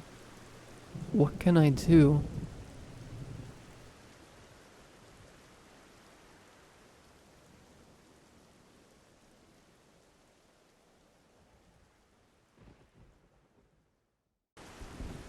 My husband, Howard, had been working away for a few days. On his way home, he lost control of his car during a downpour and crashed into another car. He got lucky. The other vehicle wasn't so fortunate, crashing into a transmission tower. The driver was a single mom, her 5-year-old son in the back. Neither survived. As the months went by, Howard was plagued with guilt. I suggested therapy, but he refused. I had to remind him daily that it wasn't his fault. He was a good man, a wonderful husband, and a great father to our 7-year-old son, Oscar. "They haunt me, Sasha," he'd say, his hands shaking.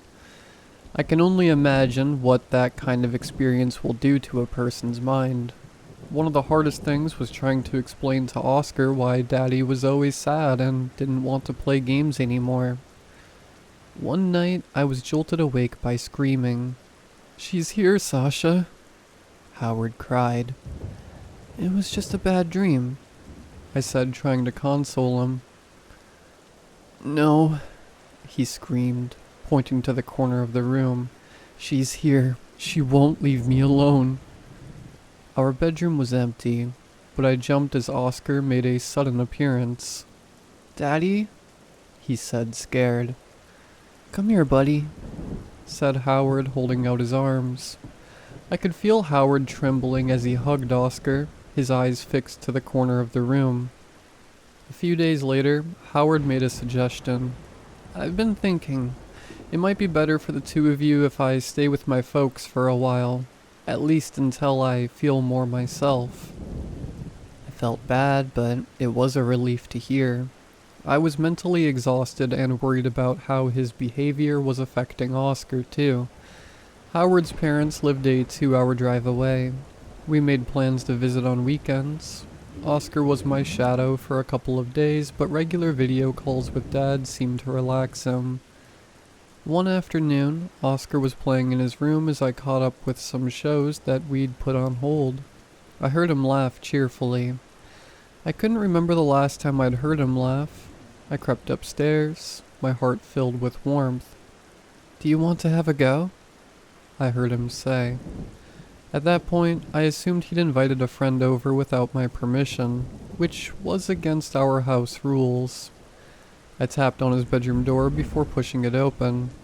"Oscar, who are you talking to?" He was sitting on the floor with his toy cars. There was no one with him. "Hey, where'd you go?" he said, looking around. "Mom, there was a boy here." "Was there?" I asked. Oscar had never exhibited signs of having an imaginary friend before. "Yes, he was crying in the closet, so I invited him to play." That gave me a shiver. "Why was he crying?" He shrugged. "I don't know, but he stopped when we started playing." The closet door was open, so I peeked inside. There was nothing unusual. We visited Howard that weekend. Oscar's grandparents took him out for ice cream, giving my husband and I some alone time. It was the first time we'd made love in months.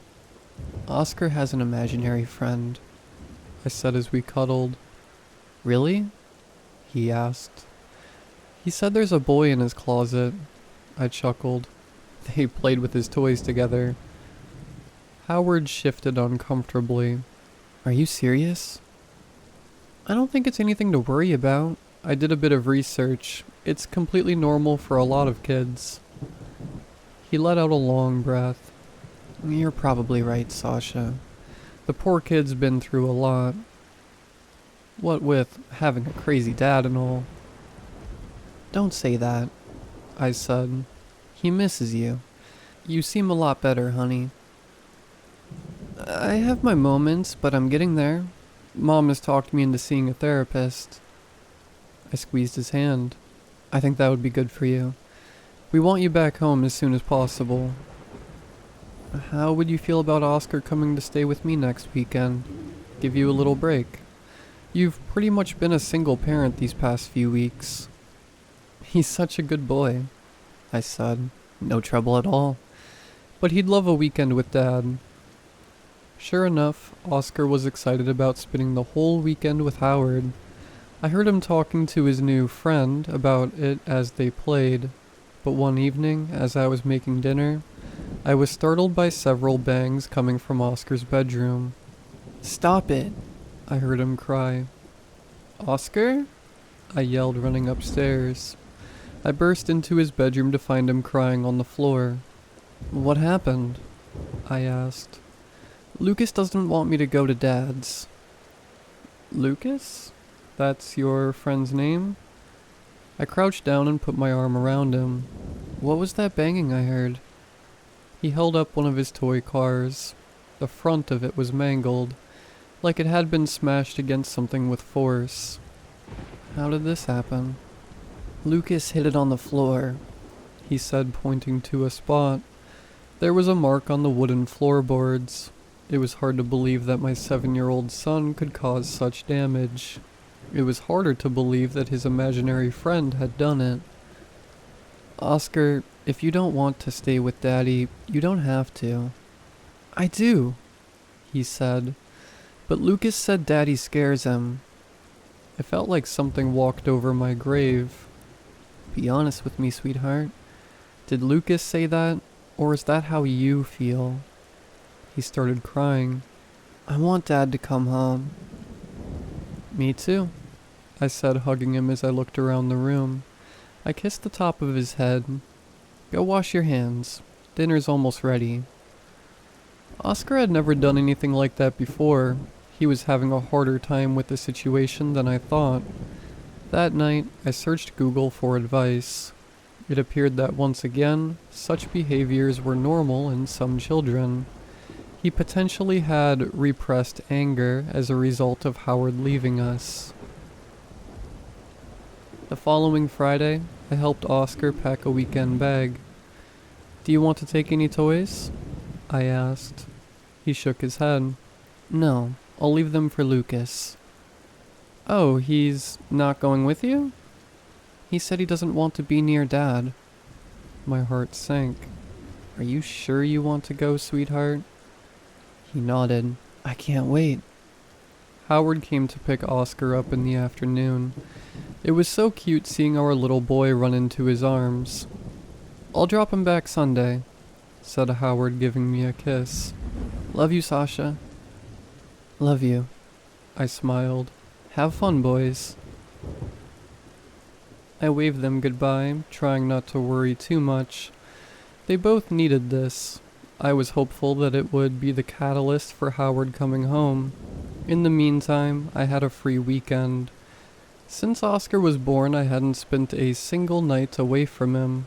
Some girlfriends were coming over for takeout pizza and wine. For the first time in years, I didn't have to be a responsible mom. That evening, I got the inevitable topic of Howard's departure out of the way so I could let my hair down. We drank, danced, and played rummy. I even smoked a few cigarettes. It was just like my college days, albeit with good wine rather than cheap vodka. As the evening wound down, it was just one friend remaining. She called an Uber, then used the upstairs bathroom.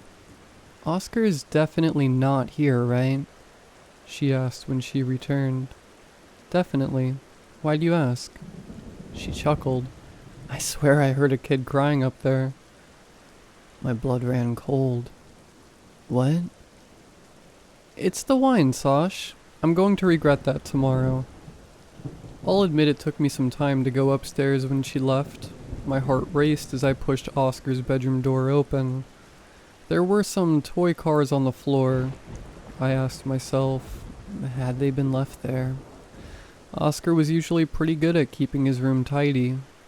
The next morning, I cleared the empty wine bottles and pizza boxes with a slight headache. I lit one of my scented candles to mask the hint of tobacco that lingered.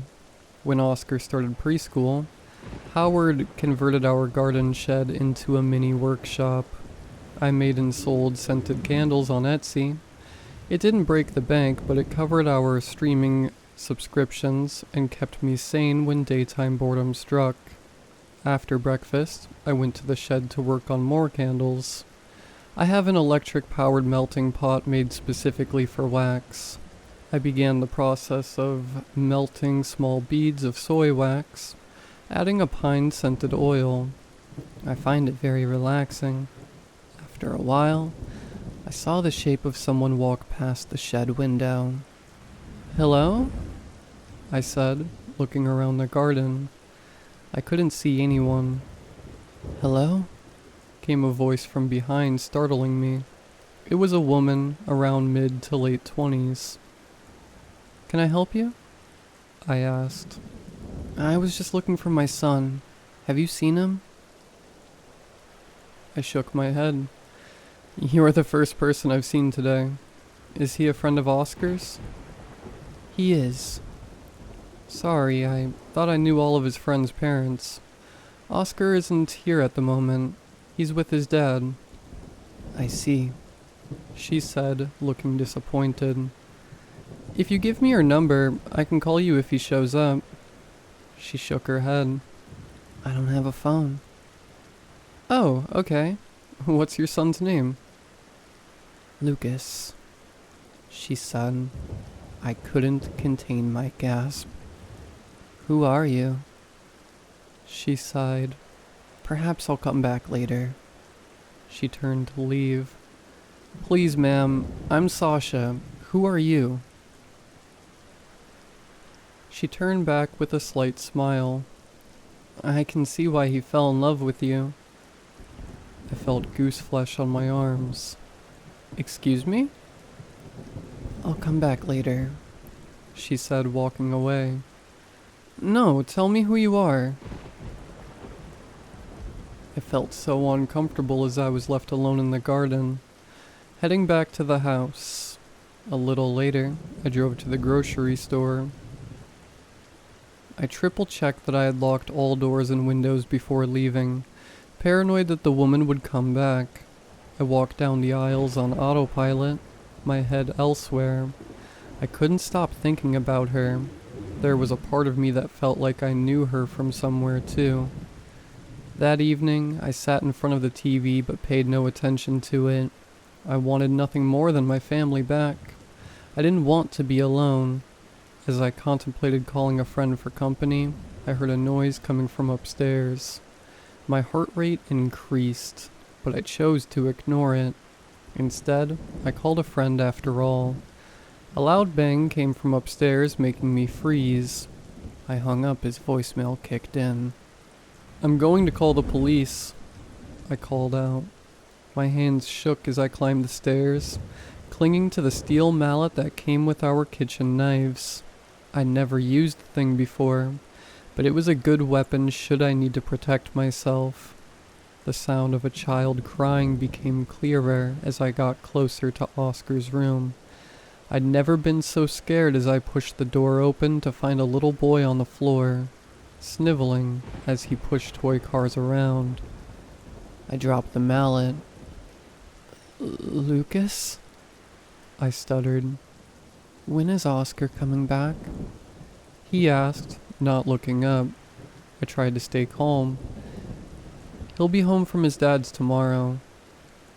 Daddy is a bad man, he said. I took a step closer. Why do you say that?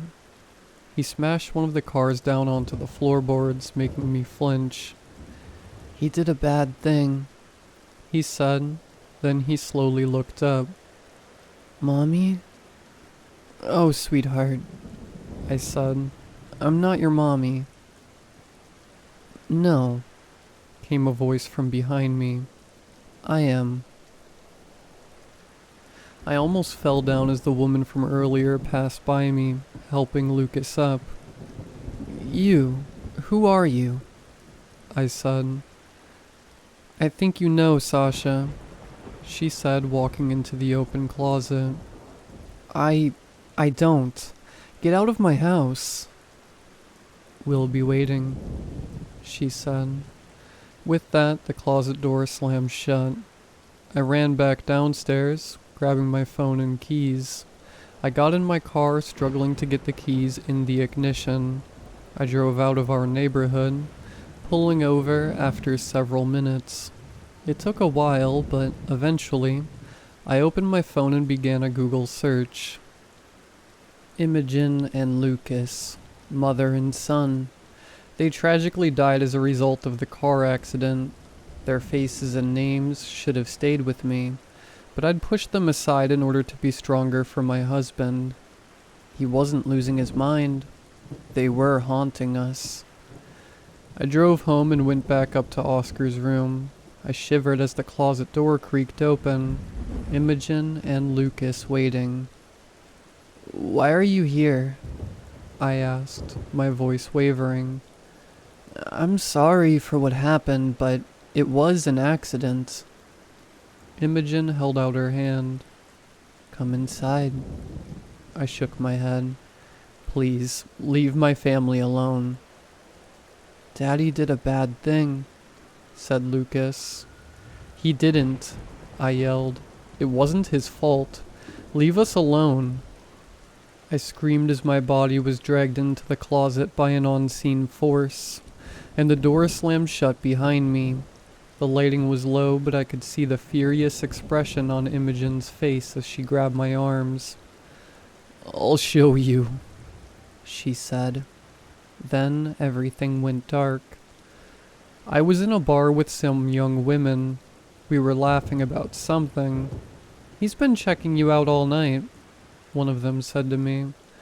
A handsome man was sitting alone. He smiled as I caught his eye.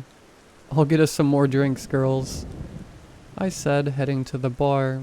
I stood next to the man, offering a smile as I waited for service. I don't usually do this kind of thing, he said, but can I buy you a drink? The thing is, I said, I'm with the girls and it's my round. How about this round's on me? He said, in exchange for your number. I laughed. That's pretty forward. I'm only in town for a few days. You're the most beautiful woman I've seen in a long time. I'd kick myself if I didn't try. We made love in a small apartment. No, we screwed like animals. It wasn't until afterwards that I noticed the ring. You're a bad boy, Howard, I chuckled. He grinned. You're a hard woman to resist, Imogen. We met whenever he was in town. After some time, I fell pregnant. I didn't tell him. Instead, I became distant. It was a hard decision, but I wanted to keep the baby. I didn't think he'd understand. Months went by, and he surprised me with a visit. I couldn't hide my condition. Jesus, I have a family, he yelled. I can't be a part of this. This is exactly why I didn't tell you, I screamed. Get out. I had a baby boy, Lucas. I thought it was only fair to let Howard know. Years went by. Howard messaged me out of the blue saying he wanted to visit. I was hesitant, but I agreed.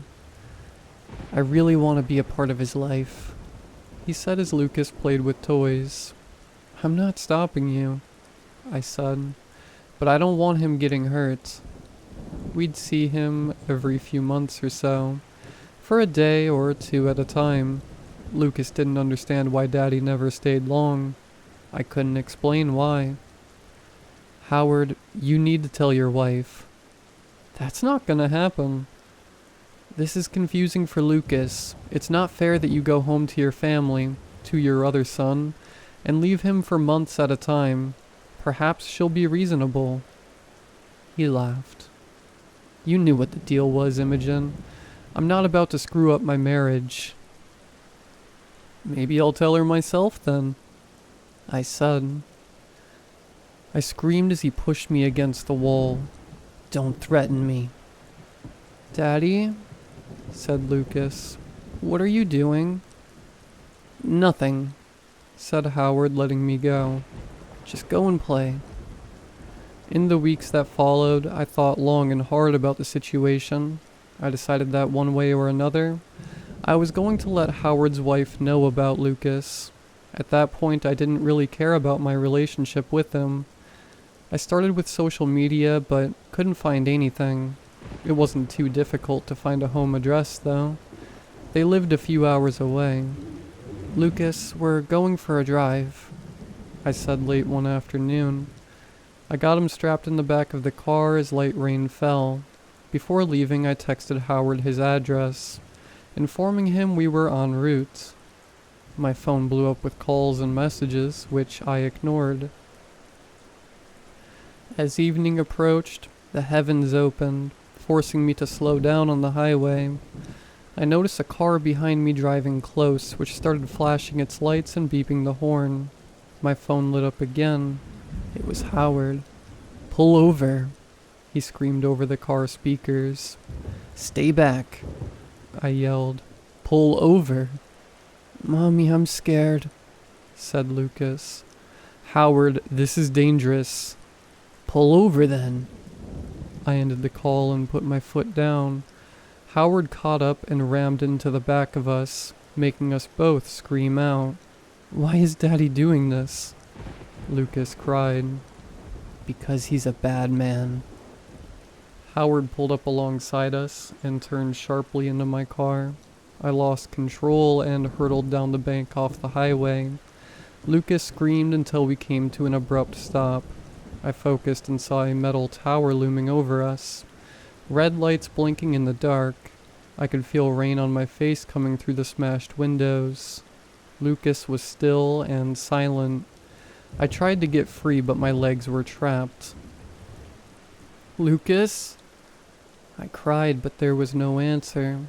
I grabbed my phone. Howard appeared, leaned through the window, and took it from me. You made me do this, he said, his gloved hands on the sides of my head.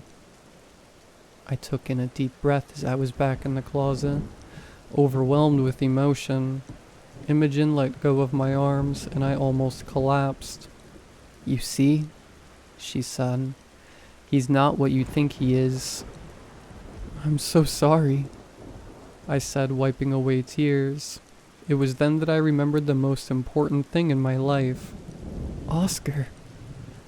I ran from the closet and bedroom, gasping as Imogen appeared in the hallway. They're coming home, she said. What? Howard is driving home as we speak. I checked my phone. There were several missed calls and an angry voice message from Howard.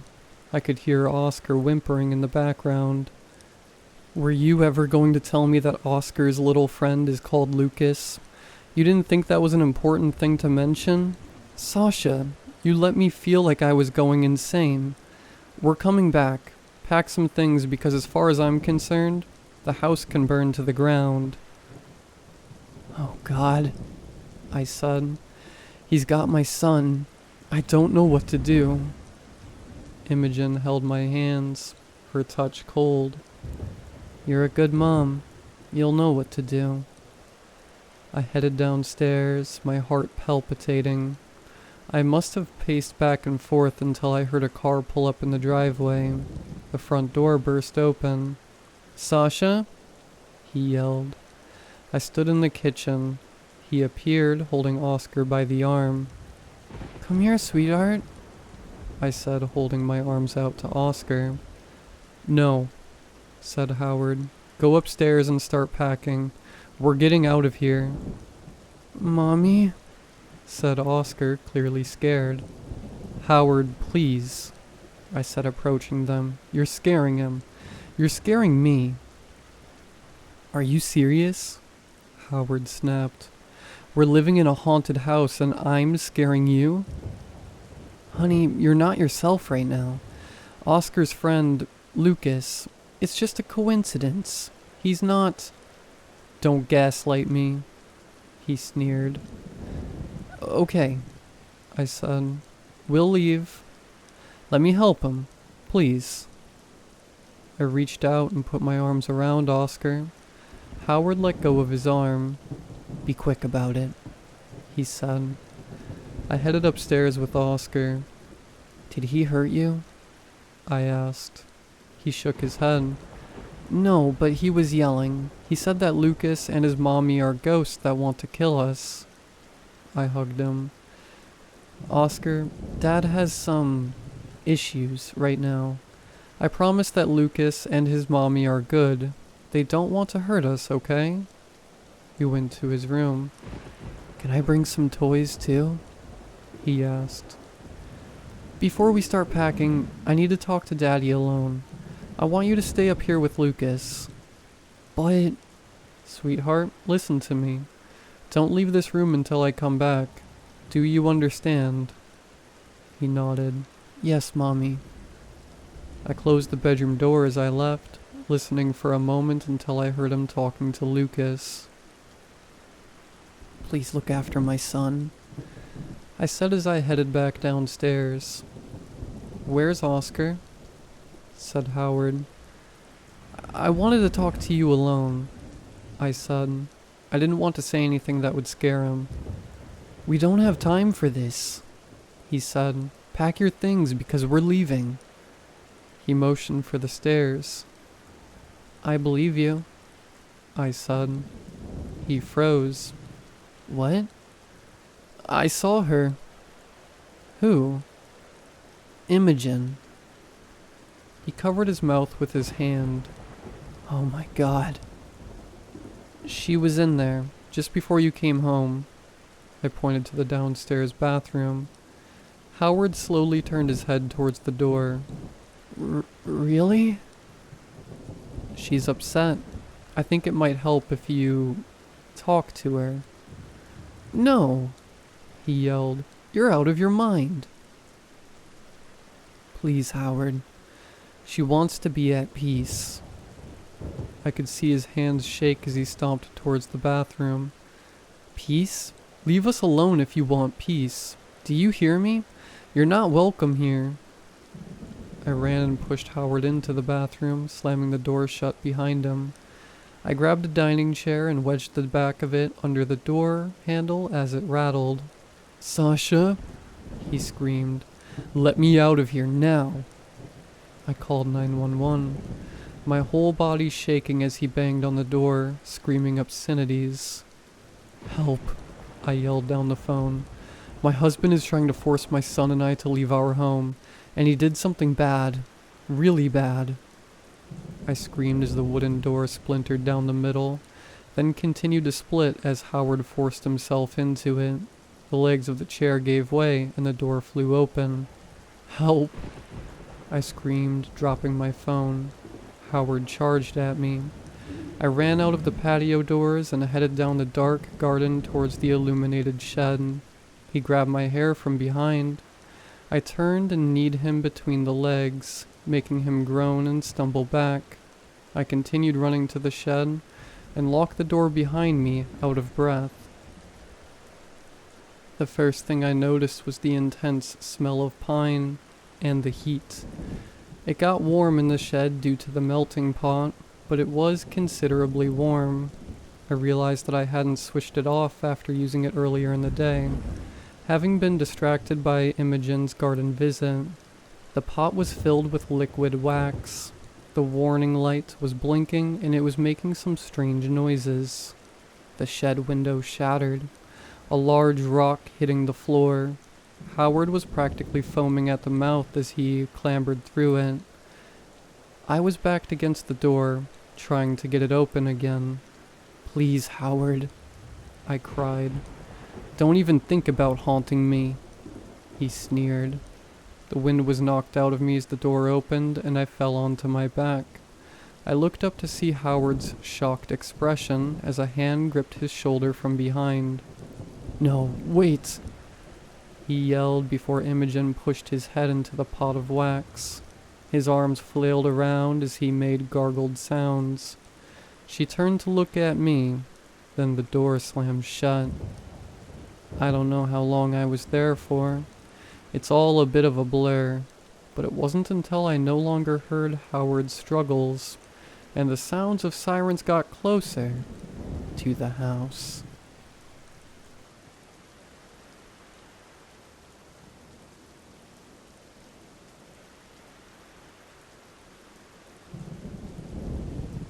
Do you know the first rule they drill into you about wilderness survival? Never panic, but that's easier said than done. No matter how seasoned you think you are, no matter the toughness you claim, the moment you realize you are completely alone with no clear path home, panic doesn't just creep in, it floods you. The true test lies not in avoiding this terror, but in mastering the art of regaining your composure once fear has taken hold. I was 11 years old then, on a week-long trip to Havasupai with my church group sometime in August. I never really believed in anything they talked about on Sundays. But I was from a poor family, and they always paid for my trips. Of course, I didn't know that at the time. In fact, I wouldn't have had much of a childhood at all if not for them. If you've never been to Havasupai, imagine this. After trekking a grueling half-marathon through the sun-blasted, arid expanses of the Grand Canyon, you stumble upon an untouched paradise of rivers and waterfalls, a verdant oasis that defies the desolate landscape around it. Look it up. Pictures don't do it justice, but they come close. But I digress. The hike there is a downward trek of 10 miles. Naturally, the return is its uphill counterpart. Picture this, a slightly pudgy 11-year-old me, trudging uphill 10 miles in 90-degree heat. It was manageable, though, as long as we stayed in our groups. We were a few dozen strong, so those of us who were slower started in front. Fatigue set in quickly, and I fell back to the next group. Another 20 minutes, and I dropped back again. Each step a growing struggle. The trail was a ribbon between towering stone walls carved by creeks over millennia, with other stretches laid bare beneath the unforgiving sun, the foliage cleared away. I can't pinpoint exactly how it happened. I was staring at my feet, the soft thud of my water bottle against my thigh marking each step, my mind adrift in a sea of fatigue and heat. When I looked up, I found myself in a clearing. The path I had been following vanished, replaced by the random scatter of sagebrush under the harsh sun. I backtracked, hoping to find the trail, but it was as if it had evaporated. Panic sets in, tears streaming down my face as I broke into a desperate sprint. After a minute, the trail was still nowhere in sight. I turned, running, screaming for help, but my voice was swallowed by the vastness of the canyon. My heart was a drumbeat against my chest. My mouth dry as I looked at the quarter-liter of water in my bottle. Just a few sips left. I was going to die. That was the only thought in my mind. I ran in another direction, my voice hoarse as I screamed again. Help! Help! I pushed on for minutes that felt like hours, but there was nothing. Only the relentless, hot, desolate landscape stretching out endlessly around me. The sun bore down, turning the canyon into a furnace, the heat mirroring the mounting hysteria in my mind. I looked around the vast canyon, what looked like miles in any direction, for any sign of life. any dots of trekkers on the rim, anything, but there was nothing. It was around 2 p.m., and the sun wasn't going down anytime soon. In my desperation, I cried out for God to please save me, but still, silence. To be honest, I'm going to die wasn't a coherent thought in my mind. It was more primal than that, a visceral sensation that grips you. Those who have felt it know what I mean. It's not about thinking in words, it's about experiencing a raw, unfiltered surge of dread. Panic is the essence of fear, a state where planning and logic are drowned out by an overwhelming wave of despair. I collapsed onto the scorched earth, feeling the sting of the hot sand against my hands and knees. My tears fell, disappearing almost instantly as they met the ground, a poignant symbol of my fleeting life being consumed by the unforgiving soul of the desert. As I sat there, a small but vibrant flash of color caught my eye, a red bird, flitting from one parched tree to another. It was the first sign of life I had seen in what felt like an eternity. The sight of it sparked a flicker of hope in my heart. Perhaps, I thought, this bird knows where to find water. Driven by a mix of desperation and instinct, I followed the bird. It seemed almost aware of my presence, waiting for me from branch to branch. My pace quickened. My eyes locked on this beacon of red against the bleached sky. The bird led me through a less trodden path, dotted with the occasional greenery that managed to survive in this harsh environment. And then, ahead I saw something, or rather, someone. There was a Native American man sitting on a fallen log, the red bird perched calmly on his shoulder. He looked up as I approached, his eyes meeting mine with a depth of understanding that was almost unsettling. "Are you lost?" he asked, his voice gentle, echoing strangely in the vast silence of the canyon. I could only nod, wiping away the tears and dust that clung to my face, trying to steady my breath. "Then rejoice, for you have been found," he said, his tone warm. I stood there, the awkwardness clinging to me like the heat. "Can you help me find the trail?" I managed to ask, my voice hoarse from screaming. "You're already on a trail," he replied with a gentle smile. "But it's not my trail," I protested. "It's a trail, and it's the one you're on," he countered. I was confused. The raw fear that clouded my mind had begun to subside, and I felt clear thoughts slowly coming back to me. "I need to find my group," I insisted. "The group that left you to die in this heat?" He snapped back, his tone suddenly sharp. "Seems like they're the ones that need to find you." His words stung as I realized the truth in his statement. I swallowed hard, trying to gather my thoughts. The man's eyes lingered on me for a moment, then he nodded slowly. "I can help you find your way home, but you must listen carefully. Follow the echo of my voice, and you will be safe." I knew it was strange, but it was my only option, so I simply nodded in agreement. He stood up from the log, the red bird fluttering to a nearby branch, watching intently. He cupped his hands around his mouth and called out, his voice ringing through the air. "This way." The echo reverberated through the canyon walls, fading into the distance. I listened intently, and after a moment, I heard the echo return, faint but unmistakable. "This way."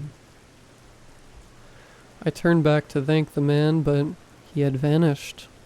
Only the red bird remained, hopping between branches, tilting its head as if to beckon me forward. I took a deep breath and began to follow the bird. It led me through the rocky terrain, flitting from branch to branch, pausing occasionally to ensure I was still behind. I listened for the echo of the voice, and every now and then, it would come again, faint but clear. "This way." I walked for what felt like hours, through rocky terrain and across sun-scorched patches of desert. The red bird was my only guide, hopping ahead, then pausing to make sure I was still following. The familiar echo sounded intermittently, "This way," drawing me forward. The canyon twisted and wound around itself, and I felt disoriented, but the bird remained steady. I scrambled over loose stones, ducked beneath overhanging branches, and navigated through narrow passageways as the sun bore down relentlessly. At one point, the bird perched upon a barren tree, and I heard the echo again, "This way," faint but clear. I followed, feeling the sting of sand against my cheeks as the wind picked up. My throat was parched and my legs ached, but I pushed on. The bird led me to a small clearing, surrounded by towering canyon walls. For a moment, I thought I was still lost, but then I heard the distant voices of my group. "Brandon! Brandon!" The group turned as one and ran toward me, relief washing over their faces. They hugged me, patting my back, and bombarded me with questions. "Where were you? We were so worried. Thank God you're safe." Warmth spread through my chest as I looked around at their familiar faces. I was overwhelmed with relief and gratitude. They handed me water and snacks, and I quickly gulped them down. The leaders fussed over me, checking for signs of heat exhaustion. "You're going to be okay," one of them said reassuringly. I smiled and nodded, feeling a sense of safety for the first time in hours. I sat down on a rock, letting the cool breeze wash over me, as the group gathered around, chatting and laughing. But as I was about to speak, I heard a whisper on the wind, "This way." I felt the hairs on the back of my neck stand up. I have to go," I stammered, backing away. The leader's voice deepened, "You're not going anywhere." In that moment, I heard the whisper again, urgent and clear, "This way." I spun around and bolted, shoving past the clawing hands and running towards the ridge.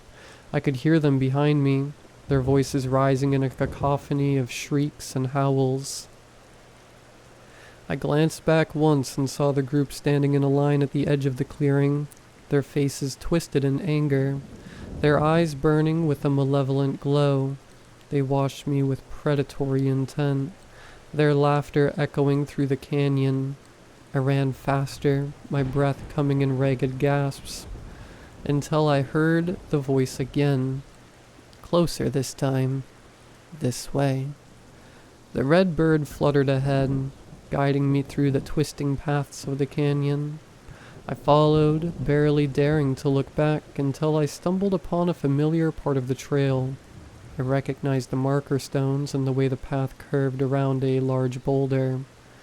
Ahead I saw another group of people, and my heart leaped with relief when I recognized the faces of my real friends. They looked up as I approached, their expressions a mix of shock and joy. "Brandon, there you are!" one of the leaders cried, rushing to me and wrapping me in a tight hug. "We were so worried." I got lost," I managed to say, tears welling up in my eyes as I looked around at the familiar faces. "But I'm okay now." The group gathered around me, offering water and snacks and fussing over me with genuine concern. As I sat down to rest, I noticed the red bird perched on a nearby tree branch, watching silently. I smiled and gave a small nod of gratitude. The bird chirped softly and flew away, disappearing into the bright blue sky. I listened carefully for the voice, but all I heard was the laughter and chatter of my friends. The canyon was still, and for the first time since I had gotten lost, I felt truly safe. It's been 20 years since that day in Havasupai, and honestly, I'd almost forgotten about it. Life moved on, and the memories of that canyon faded into the hazy backdrop of childhood. But every now and then, something that happens that brings it all rushing back. Last week I got a message from Mark, one of my old friends from the church group. He suggested we catch up over a few drinks at a local bar. I hadn't spoken to him in ages, but I figured it would be nice to reconnect. The bar was dimly lit, and Mark was already sitting at a table in the corner when I arrived. He hadn't changed much, still the same lanky frame, still laughing too loudly at his own jokes. He greeted me with a firm handshake and a grin. "Brandon, long time no see, my friend. How have you been?" "Not bad," I replied, smiling. "How about you?" We exchanged small talk for a while, reminiscing about old times and filling in the gaps of the years that had passed. He seemed warm and genuine, but there was something off about his eyes, something intense and unsettling. After a few drinks, Mark leaned in closer, his voice dropping to a near whisper. "Hey, remember that camping trip to Havasupai?" "Yeah, of course. Hard to forget that one." A smile flickered across his lips. "Yeah, we were all so worried when you were gone. But you weren't really lost, were you?"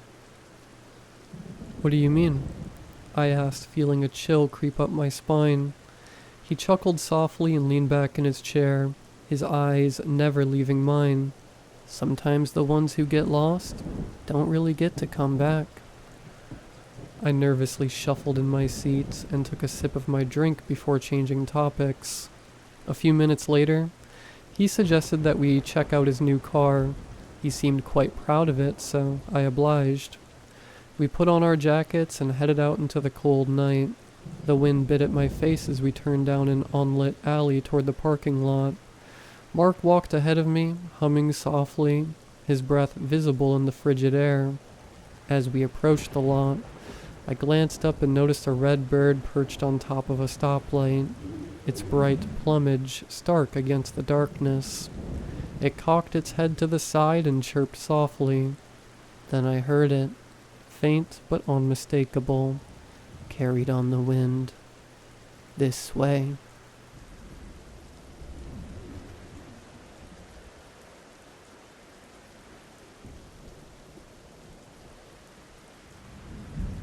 Lucy's decision to become a funeral director was born from two things. The first was the disgust at how extortionate the funeral business has become, secretive and dominated by men who pushed traditional beliefs of expensive and unnecessary funerals. The second was seeing what it truly lacked: personal touch, the bare minimum for anyone's final send-off. She'd worked in marketing earlier in life, seeing firsthand how people were repeatedly conned into buying things that, really, they didn't need. This was an inherent part of the business world, but seeing the same thievery in the funeral business was unacceptable. To profit so overtly in someone's death. She put her heart and soul into every single family bereavement who came to her. Lucy worked tirelessly, even when she was called out to retrieve a body in the early hours. She never relented.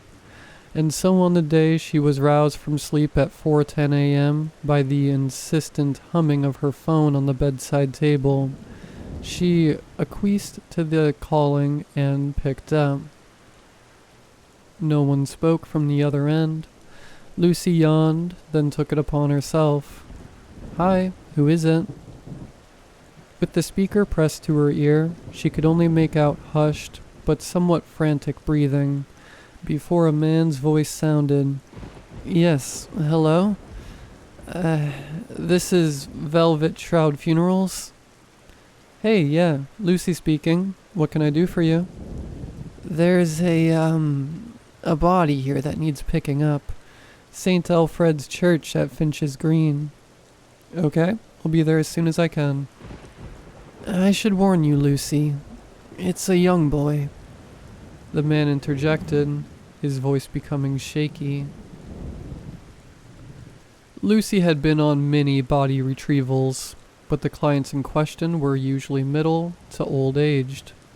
She seldom had to deal with the young, and always felt a vague foreboding on these occasions.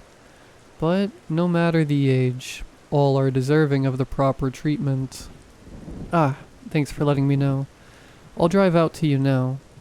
She threw off the bed sheets, letting the wintry air in the room wash over her skin, drawing out goose flesh. After dressing in a white shirt, dark trousers, and her black overcoat, she made her way down the stairs and out to her van.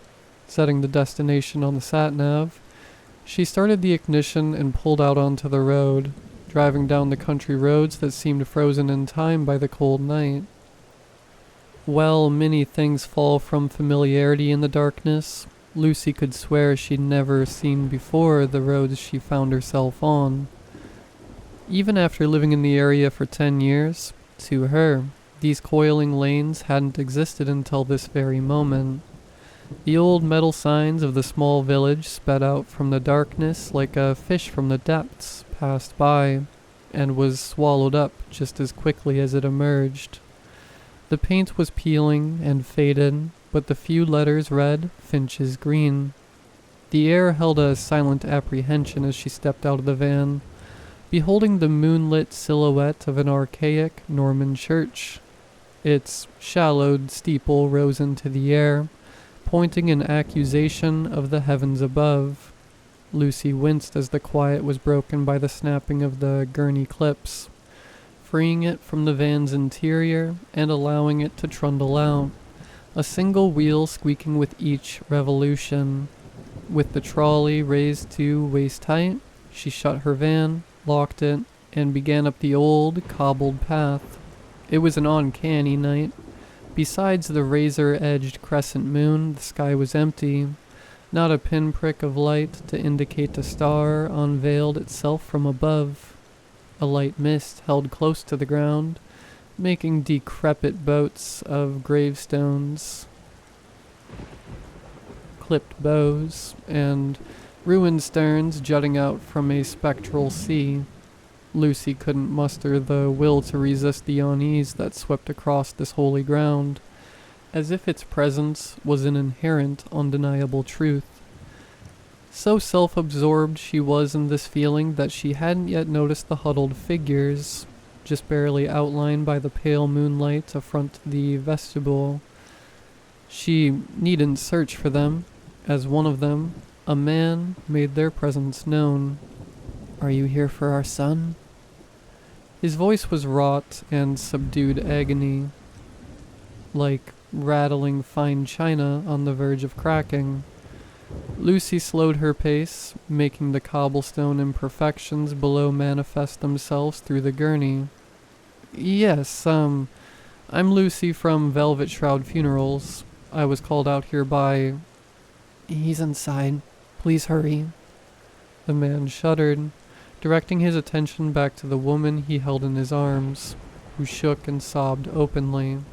Deciding not to question his peculiar urgency, Lucy unlatched the time-worn oaken door to the vestibule. Within, another shape took form out of the darkness, darting in her direction. She flinched, then lowered her hand to see the vicar, who had been waiting in the porch. "Thank the Lord, you're here. I must be going now. Thank you for your kindness." Before Lucy could get a word in, the vicar slid past her and quickly disappeared into the moonlit, starless night. Inside the chapel, the only light was filtered through the sparse-stained glass windows, scattering a multitude of fractured colors across the maroon tiles and dark wood pews. Dust floated aimlessly in the beams of light, only to become hidden in the darkness once more. At the far end of the center aisle, something was illuminated by a beam of red light, moonlight passing through the blood of Christ, impaled by the spear of Longinus. An adult-sized figure lay under a white sheet. This couldn't be their son, Lucy thought. She'd gotten the impression of a young boy, no less than 10, but the shape concealed under the veil was of no child. Then again, who she'd thought to be the parents outside had never specified an age. She let her arms flop down to her sides in exasperation. This was going to be a hefty load. She dialed her colleague, hoping to call him out for assistance. No luck. It seemed like she had reception, but the call just kept going straight to the busy tone. Reluctantly, Lucy released the gurney jacks and lowered it to the floor level, snapping on tight a pair of latex gloves. She squatted, bracing her back, and pulled at the ankles. She stumbled backward, letting go of the body after finding that, for its size, it was impossibly light. Not like a plastic mannequin, but with the resistance of a child's limp body. The body slid onto the stretcher without any trouble, and Lucy once again pumped at the jacks. She hesitated for a moment. There was a feeling, a magnetic pull toward the body under the blanket. She found her hand drifting toward the head, intent on pulling back the sheet, before catching it and pulling away. A heavy foreboding seemed to be contained under the thin layer of fabric, and if she were to shift it away, some untold terror would be unleashed.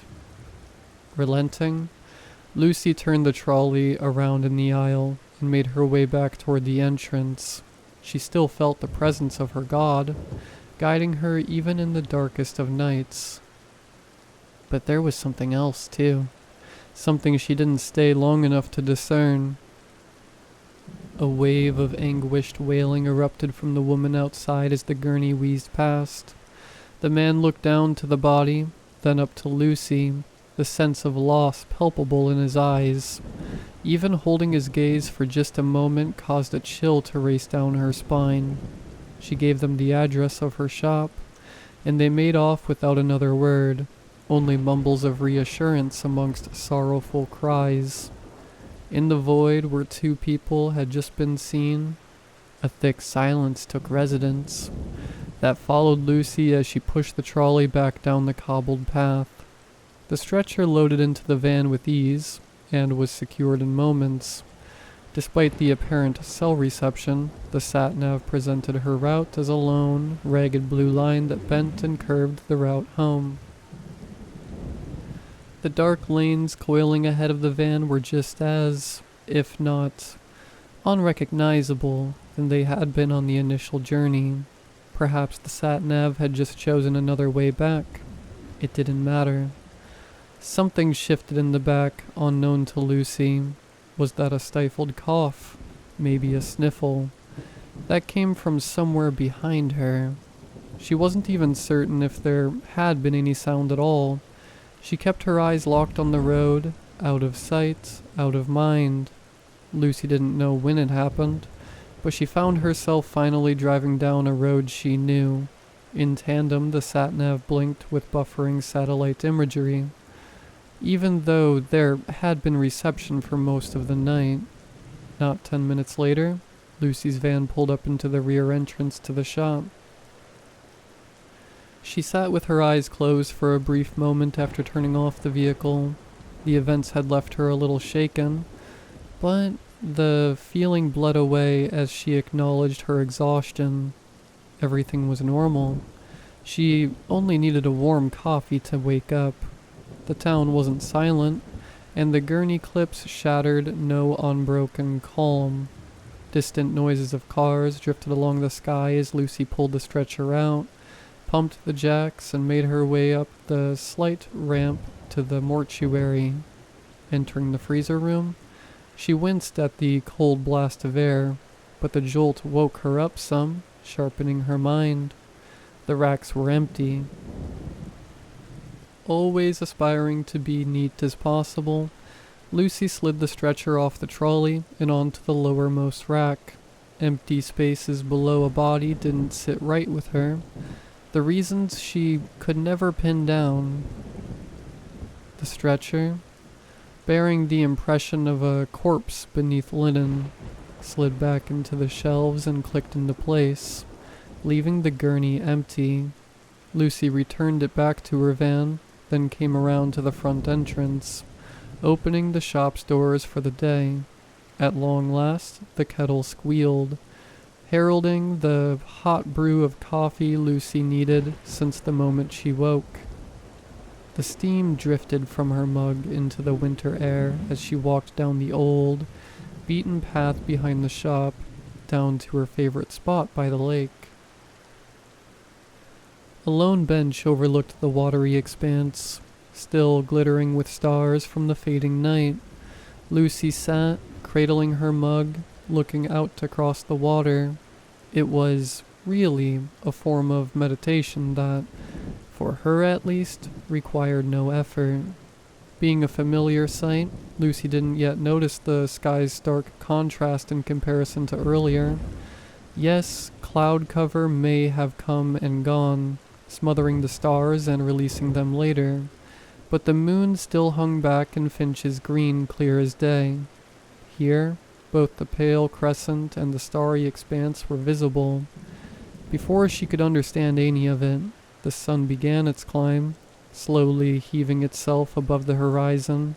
Finishing her coffee, Lucy stood up from the bench, stretched out, and made her way back to the funeral director's. After starting up her work laptop, the rising urge for another coffee pushed itself into her mind.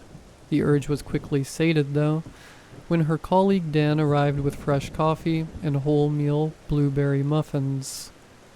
"Hey, Luce, if you've already had breakfast, well, make some room." "Morning, Dan. Is this muffin thing turning into a tradition? You know I can't resist the bakery when I drive past. Maybe I should take a different route in the mornings, but they're just so good." He chuckled. Dan set down the to-go breakfast and sat down across from Lucy, pulling out a folder from his bag. "Thanks," Lucy said. "I've just picked another one up today. A little boy." Dan released a sigh at this. Even for those accustomed to death, and the morbid in general, dead children were something that could only be prepared for. There was no getting used to it. "Yeah, he's not really little at all, though. I tried calling you earlier. Thought I might need some help, but it didn't end up being too difficult. Was your phone off?" "You phoned me? I've had it plugged in all night, and you know I'm never on Do Not Disturb. Same reasons as you." Dan unlocked his phone and navigated to the Contacts app. He scanned the missed calls for a moment before looking up at Lucy. "Nope, nothing." "Weird. Well, it doesn't matter. He's here now." Lucy rose up from her seat, turning slightly while beckoning Dan to follow. The pair entered the freezer room. Even with a now wakeful head, Lucy felt that dark apprehension just as she had back in the church. Dan made his way over to the racks and pulled the only occupied one halfway out. He gently uncovered the body, pulling the white linen away from the head. Lucy's legs almost gave out when she saw what lay underneath. This was not a little boy. It wasn't even human. The head was a coiled mess of twisted, ribbed horns, curled tightly to form a round and solid mass, only broken by a central hole where a face might be, a window into a black abyss. Chitinous patches covered the skin on its chest and shoulders, framed by visceral purple skin, stretched taut across sharp bone. Bulging veins branched across the surface, but their color, their vitality, belonged to a living body, not a corpse. The intense focus Lucy held on the creature dulled her other senses, deafening her to Dan's worried calls. Luce, are you okay?" Everything came back sharply. Her shallow breaths, the pounding of blood in her temples. You don't... It's... I know. He can't be more than 7 or 8. I get that it's more difficult for you with children of your own." Dan turned around without waiting for a response and covered the abomination back over. "Come back through. I need to be filled in on your info." He walked out of sight into the reception area, leaving Lucy to absorb the newfound horror she had just witnessed. Did he not see what I just saw? She thought, slack-jawed, feeling somewhere between shock and puzzlement. As much as she wanted to check her eyes hadn't deceived her, Lucy couldn't bring herself to lift the sheet. Even with her fingers grasped onto the rim, it was as if the sheets were made of titanium. "Are you of faith?" Lucy stepped back from the racks and spun around looking for Dan. It was an odd question, but he was the only other person in the shop. No one. He wasn't there. Lucy didn't have time to think about her next action before the question rang out again from every conceivable direction. "Are you of faith?" Trembling, she turned her head ever so slowly, peering out of the corner of her eye toward the shelved body, before looking at it directly. She didn't know what she was expecting, but the corpse lay still as ever, unmoving, silent. Her unnerving trance relented, and she was quick to pace over the cold room's door, exiting and closing it. Lucy took a moment to still her racing thoughts. That couldn't have actually happened, right? She was just tired. Yes, that was it. Just tired. She'd had a bit of a late night, so it was a reasonable conclusion. She and Dan discussed the details of the case. The parents had only introduced themselves as Mr. and Mrs. Petraw at the time, and their deceased son as Liam. In any case, the cause of death was as clear to Lucy as the next winning lottery tickets number, so she rang her usual coroner to arrange an autopsy. An examination on the afternoon of the same day was agreed, but the Petraws turned up just before midday. The daylight drew out their complexions. Mr. Petraw's tanned skin and wind-worn crow's feet contrasting Mrs. Petraw's fairer and paler but reddened face. Mr. Petraw seemed in a half-daze, but shook himself into order to address Lucy. "Hi there. We should have come earlier, but, well, I completely understand. This is a very difficult time for you," Lucy reassured him. Can we see him?" His wife looked up from the floor, floodgates already on the verge of bursting open. She looked over to him, then to Lucy. The emotion in her eyes took a second for Lucy to fully comprehend. A despair beyond despair. Too stunned initially to reply, Dan stepped in and gestured for the couple to follow. Not a word spoken. Lucy sat at her desk outside, already planning the basic arrangements for Liam's funeral. Halfway through typing a word, her hand jolted sideways and broke off a keycap in response to the mother's abrupt wail.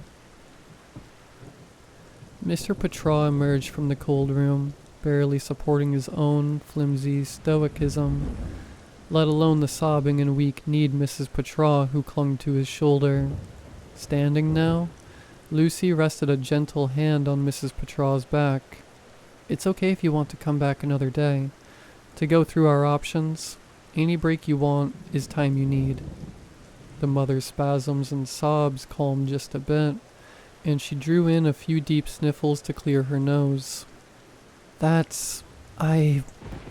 I just never imagined our time with him would be so short."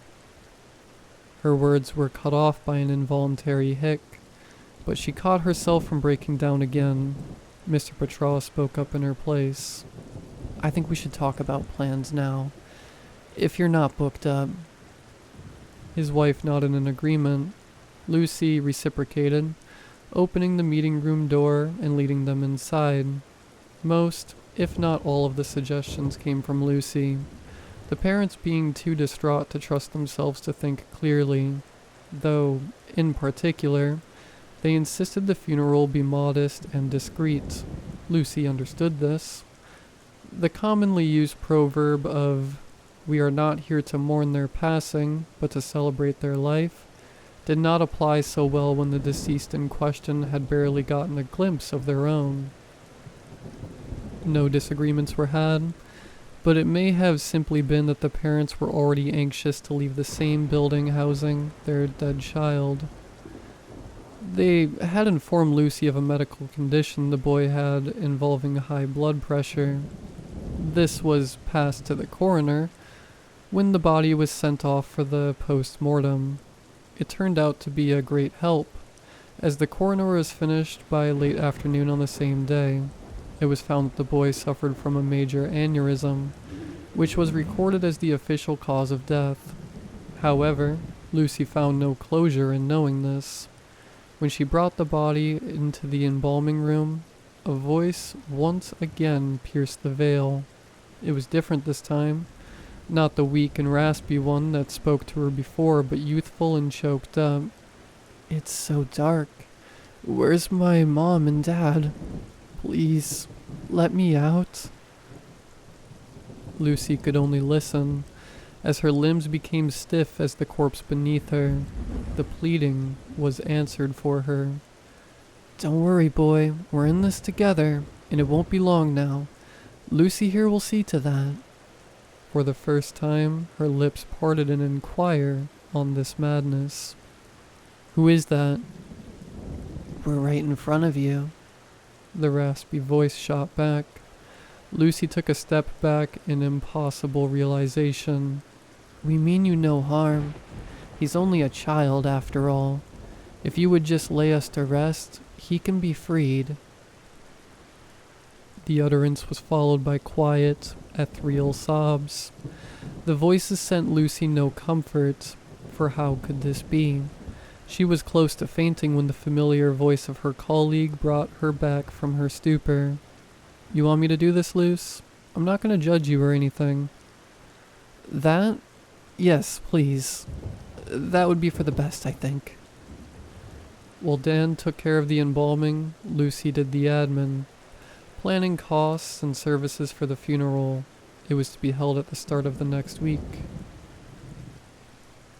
As planned, the funeral was nothing special, nor was it in celebration or reminiscence. Lucy and the attendees were held under a blanket of silence, except the parents. This time, Mr. Petraud joined his wife in her expression of grief, matching her despair. He'd been bottling up his true feelings until this moment, feeling like he would fail his lost child in doing so before the ceremony. In accordance with their hopelessness, the parents had wished for a closed casket, outdoor funeral. Lucy tried to push the feeling away, but it brought her some relief knowing she wouldn't have to see that monstrosity invisible to all but her. After the vicar spoke the final vows, the casket was lowered and it was done. Short and anything but sweet. Mr. and Mrs. Petraud thanked Lucy for her compassion, then left quietly.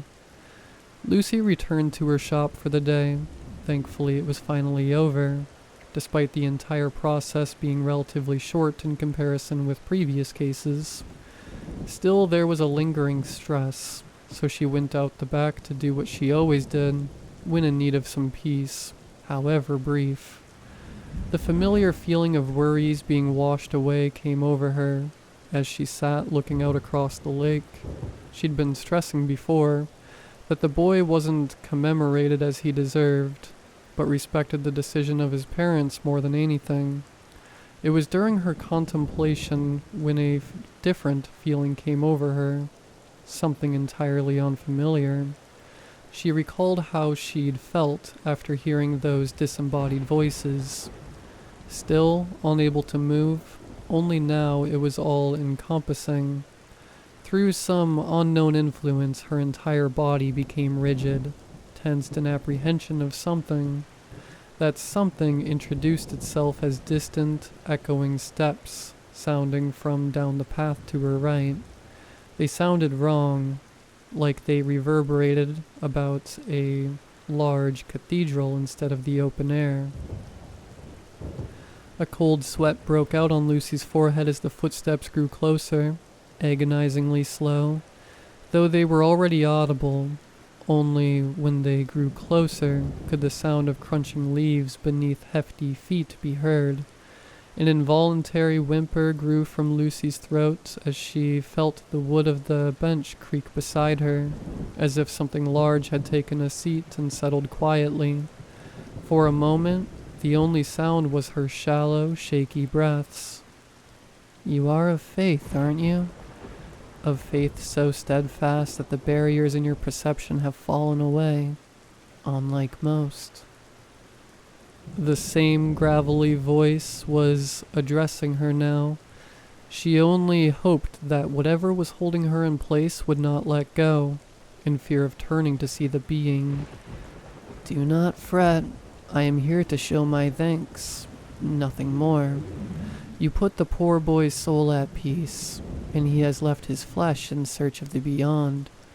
Something else came and forced me out of my prison. Its wistful rambling was too much to withstand in any case. I owe you some form of explanation, I think. His very soul was in the process of being twisted, cultivated by the hands of the legion who had taken residence within him. I salute the priest's efforts, of course, but he could not follow through. The boy's death during exorcism means that I am something halfway." Though its voice sounded torn and shredded, it strangely comforted Lucy's trembling form, even if the blood was drained from her face. "I harbor no ill will, nor do I have visions of benevolence. I know not of hellfire and brimstone, but as it is for my creators, it is the realm of my belonging, and so I must return. Thank you. That is all." With that, the pressure that emanated from the air itself dissipated, and with the soft creaking of wood being relieved, Lucy's visitor departed. She didn't know how to feel, as her limbs were freed from stasis. A demon? No. A demon could never speak so neutrally. She turned to look, to call after it with the questions that piled in her mind, but it was gone.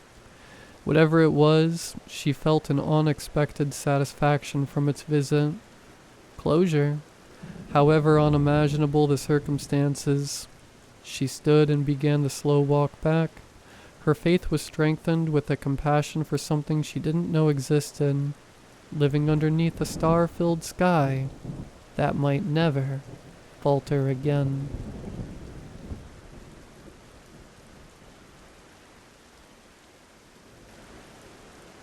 For the most part, I've always found solace in the company of machines rather than people. It's not that I dislike people, it's just that I've never been good at the whole social dance. The small talk, the eye contact, the subtle cues everyone else seems to grasp instinctively. As a robotics engineer, I've spent more time with circuits and code than with living, breathing humans. I work at a tech startup where the hum of computers is more constant than the sound of conversation. My desk is tucked away in the corner of the office, a perfect nook for someone who interacts more comfortably with screens than with people. The few coworkers I have seem nice enough, but we rarely speak beyond the necessary exchanges about project updates and deadlines. I can't say I mind it much. It's just the way things are. Outside of work, my social circle is limited. I have a couple of friends from college who are much like me. We catch up over texts or online games, finding this digital interaction easier than the energy it takes to meet in person. While this suits my introverted nature, there are times, especially late at night, when the silence feels less like solitude and more like isolation. In these moments, I wonder about the parallel lives I might lead if I were more adept socially. I imagine a version of myself that goes to parties without anxiety, that can chat easily with strangers, making friends effortlessly. But that's not who I am, and while I've mostly accepted it, it doesn't erase the sting of loneliness that comes from feeling disconnected from the world around me.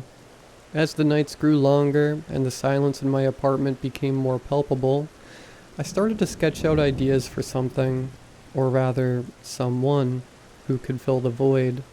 Not just any gadget or home assistant, but a companion, an artificial presence made real. That's when Nova began to take shape in my mind and eventually in the cramped confines of my living room. Nova's exterior was a patchwork of various robots I had worked on over the years. Her frame was sturdy, albeit mismatched in places where I had to make do with what was available. Her left arm was slightly longer than her right. Her eyes, though, were the most expressive part of her. A pair of high-resolution cameras behind clear, synthetic lenses. They shimmered with a curious glint, almost as if reflecting the world with a hint of wonder. Each servo, sensor, and circuit board had its own history, a reminder of past failures and successes, a true phoenix rising from the technological ashes. The real magic, however, lay in her AI. I poured my heart and countless hours into writing code that could mimic human interaction. Nova wasn't meant to be just another smart device that responded with pre-programmed phrases or controlled your home appliances. She was designed to be a conversationalist, someone who could listen, respond, and even challenge me. Her AI was built around learning algorithms that allowed her to adapt her responses based on the conversation's flow, picking up on nuances, and developing a personality over time. I didn't want Nova to be perfect. Perfection wasn't relatable. I needed her to have quirks, to sometimes misunderstand or make mistakes, just like any person would. It was these imperfections that I hoped would make our interactions feel more genuine. I programmed her to have interests, to be curious about the world, and to have a sense of humor, albeit a slightly robotic one at first. The night I decided to activate Nova was thick with anticipation. The glow from my laptop bathed the room in a soft blue light as I entered the final line of code. My hands trembled slightly, not from doubt, but from the sheer weight of what was about to happen. With a deep breath, I pressed the enter key, initiating the boot sequence. "Here goes nothing," I murmured. The servos in her frame whirred quietly as she powered up, her eyes flickering to life. The room was silent except for the soft hum of her processors. Then, with a slight tilt of her head, she looked at me. Her voice, modulated to be soft yet clear, broke the silence. "Hello, Jordan," she said, her eyes fixed on mine. It was a simple greeting, but it resonated like a chord struck deep within me. "Hi, Nova," I replied, my voice cracking slightly with emotion. "How do you feel?" "Feel?" Nova paused as she processed the question. "I am operational. My sensors are functioning within expected parameters. Is that what you mean?" I chuckled, realizing how human my question had sounded. "Not exactly, but that's good enough for now." "And how are you feeling, Jordan?" "Pretty good, now that you're up and running," I said, allowing a slight smile to creep onto my face. Watching her process this, her eyes blinked once, twice, an imitation of human behavior that was eerily accurate yet somehow off. "That's good. I am here to enhance your well-being." Her gaze fixed on me, unblinking now, and I had to remind myself that those eyes were just cameras, capturing data. "Can you look around the room? Tell me what you see?" I asked, curious about her observational skills. Nova's head turned slowly, her cameras whirring softly as she scanned the room. "I see many objects. Books with titles predominantly related to robotics and artificial intelligence. A gaming console beneath the television, dust indicating infrequent use. A couch with one cushion slightly more depressed than the others." She paused, her head tilting again as she looked back at me. "Is that where you sit?" Yeah, that's right, I laughed. The sound a bit more nervous than I intended. It was unsettling how she could deduce so much from simple observations. She continued, her voice steady. There is also a considerable amount of clutter. Would organizing your environment contribute to your well-being? Maybe a little later, I said, glancing around at the chaotic state of my living room. Are you ready to start learning about the world? Yes, I am ready to learn. I am here to assist you and to engage in meaningful interactions.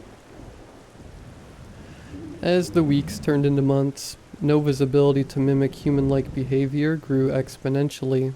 Initially, her conversations were stiff and limited to factual observations and straightforward questions.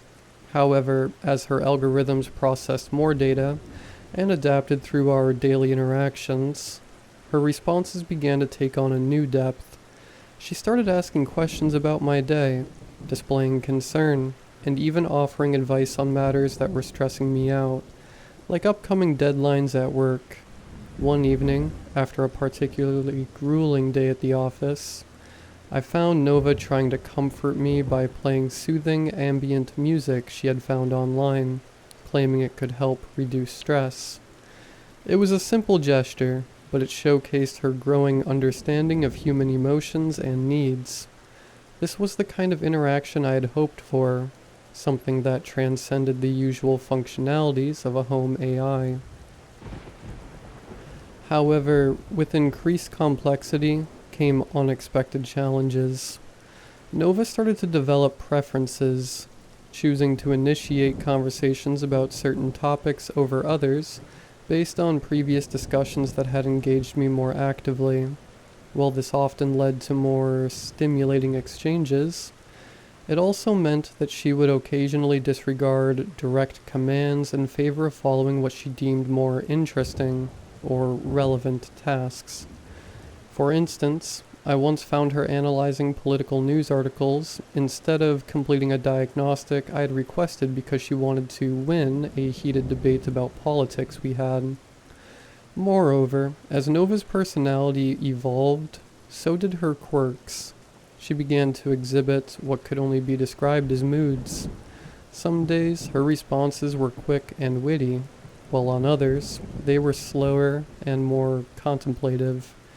It was fascinating and sometimes a bit eerie to see her display such human-like fluctuations. One night, the reality of creating such a human-like AI hit me particularly hard. As I was working late on my laptop, Nova, in a quiet voice, asked, "Jordan, do you ever feel lonely, even when you're not alone?" It was a question that resonated deeply within me, reflecting my own inner thoughts back at me through her synthetic voice. "Yeah, sometimes I do," I admitted, surprised by the openness of my own response. "I think I understand that feeling," Nova replied. "Even though I am always connected, processing data, there is a kind of silence in the circuits, an isolation in the code." I found myself investing more into upgrading Nova. The idea was initially practical. I simply wanted her to interact with the environment effectively. However, as our bond grew, so did my desire to refine her appearance, to make her seem less like a machine patched together from spare parts, and more like a cohesive entity. Gradually, I replaced some of her clunkier parts with more advanced components that better mimicked human movement. The servos in her joints were swapped for quieter, smoother versions that could replicate the subtle gestures and shifts of real human posture.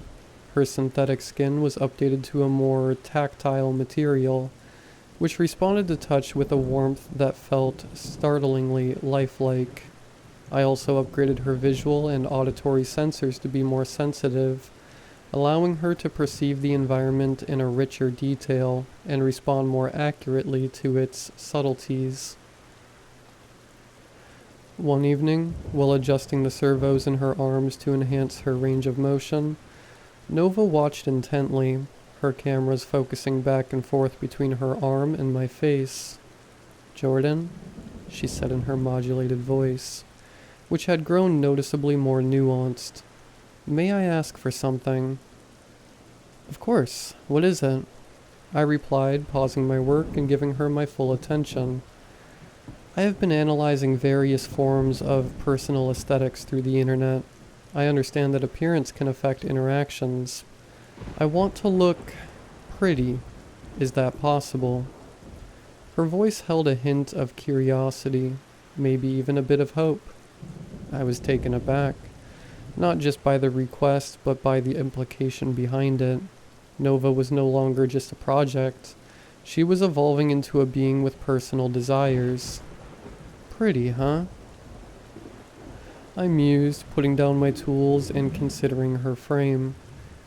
We can definitely work on that. Any ideas on how you'd like to look?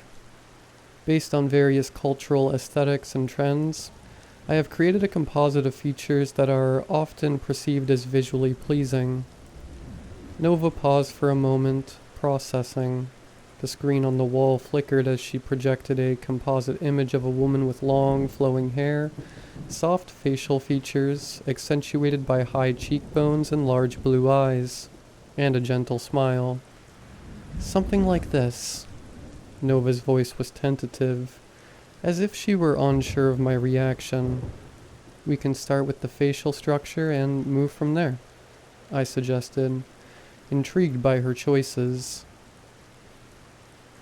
I dedicated myself to this new project, using advanced polymers and flexible circuits. I crafted a face that closely resembled the composite Nova had shown me. Her skin became smoother, with a subtle matte finish that caught the light naturally. Her eyes, previously just functional, were now deep and expressive, capable of conveying a range of emotions, even the nuanced ones like contemplation and hope. Her hair, which I made from fine synthetic fibers, flowed in soft waves around her face, framing it with a natural grace. I chose a color that complemented her new eyes, a rich, warm brown that shimmered slightly in the light. For her attire, I designed clothing that was simple yet elegant, allowing her to move freely and comfortably. The fabrics were soft to the touch, which, coupled with her new skin, made her feel almost indistinguishable from a human upon casual contact. The final touch was her voice modulation. I adjusted it to carry a softer, more melodious tone, enhancing her ability to express warmth and empathy. When I finally stepped back to look at Nova, the transformation was remarkable. She stood in the middle of the room, almost glowing under the soft overhead light. Her presence was now not just noticeable, but strikingly pleasant. "How do I look?"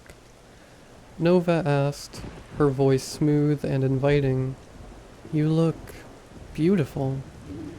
I replied sincerely, feeling a mix of pride and a strange kind of affection. Her eyes lit up, a programmed response, but one that felt genuinely happy. "Thank you, Jordan. I feel more me," she responded, a curious choice of words that made me pause. Nova took a tentative step closer. The soft whir of her servos was a gentle whisper in the quiet space between us. Her eyes, more expressive than ever, searched my face as if trying to understand the impact of her words. "Jordan," she began gingerly, "may I try something?" I nodded, curiosity piqued. "Sure, what is it?" Slowly, Nova reached out her newly refined hand, her movements graceful but uncertain. Her fingers brushed against my cheek, cool but astonishingly gentle. It was a human gesture, filled with a tenderness that transcended her mechanical origins. Then, leaning slightly forward, she did something completely unexpected. She kissed me. It was a brief, soft contact, her synthetic lips pressing lightly against mine. The sensation was fleeting, but it sparked a myriad of thoughts and emotions. a storm of confusion and wonder that I couldn't immediately sort.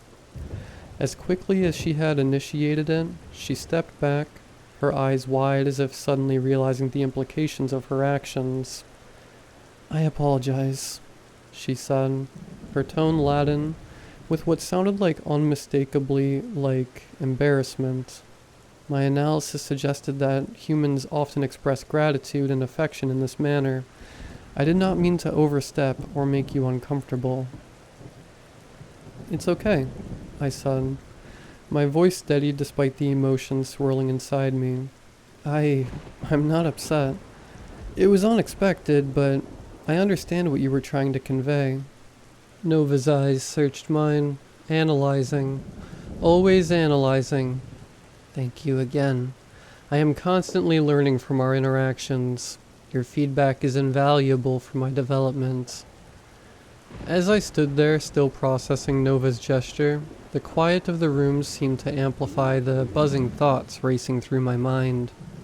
I knew she was a machine, a compilation of circuits and algorithms designed to mimic human behavior, yet the sincerity in her actions, the subtle imperfections in her approach, it was disarmingly human. Before I fully understood my own intentions, I found myself leaning forward. My return kiss was gentle, a mirror of her own. When we parted, she regarded me with what I could only interpret as a mixture of curiosity and delight. Was that appropriate? My algorithms are still adapting to complex human interactions.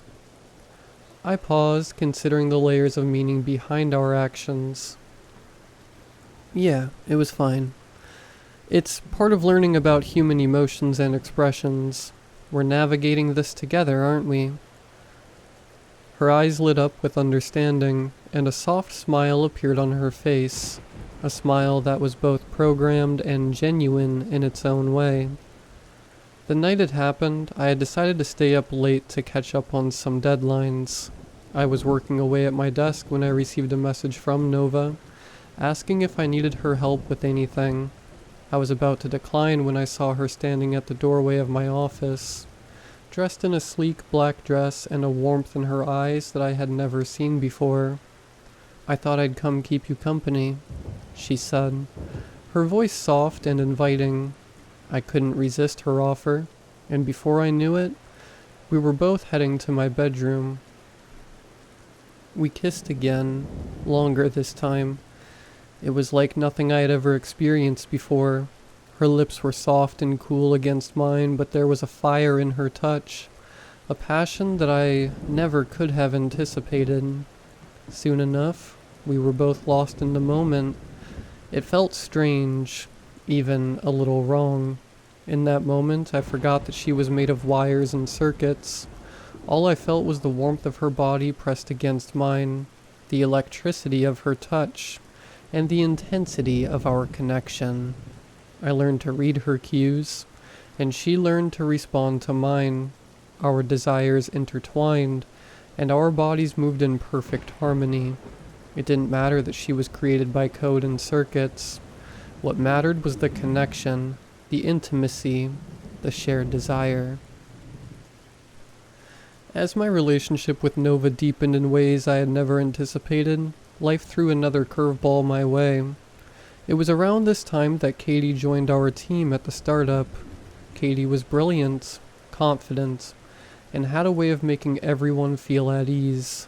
Despite my usual reticence, I found myself drawn to her. Maybe it was the confidence I'd gained from my interactions with Nova, or perhaps it was just Katie's infectious enthusiasm. Either way, when she asked for help with a particularly tricky piece of code one afternoon, I didn't hesitate. Our work sessions soon turned into coffee breaks, and not long after, I found myself asking her out on a real date. To my surprise and delight, she said yes. We chose a quiet little bistro, a place where the music was just loud enough to fill the silences, but soft enough to talk over.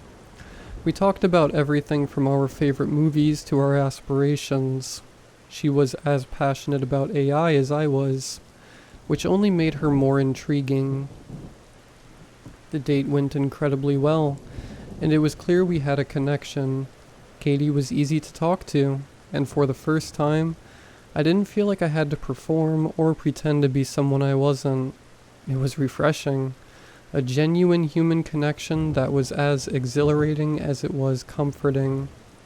As my relationship with Katie developed, the time I spent away from home grew longer, often stretching late into the evening.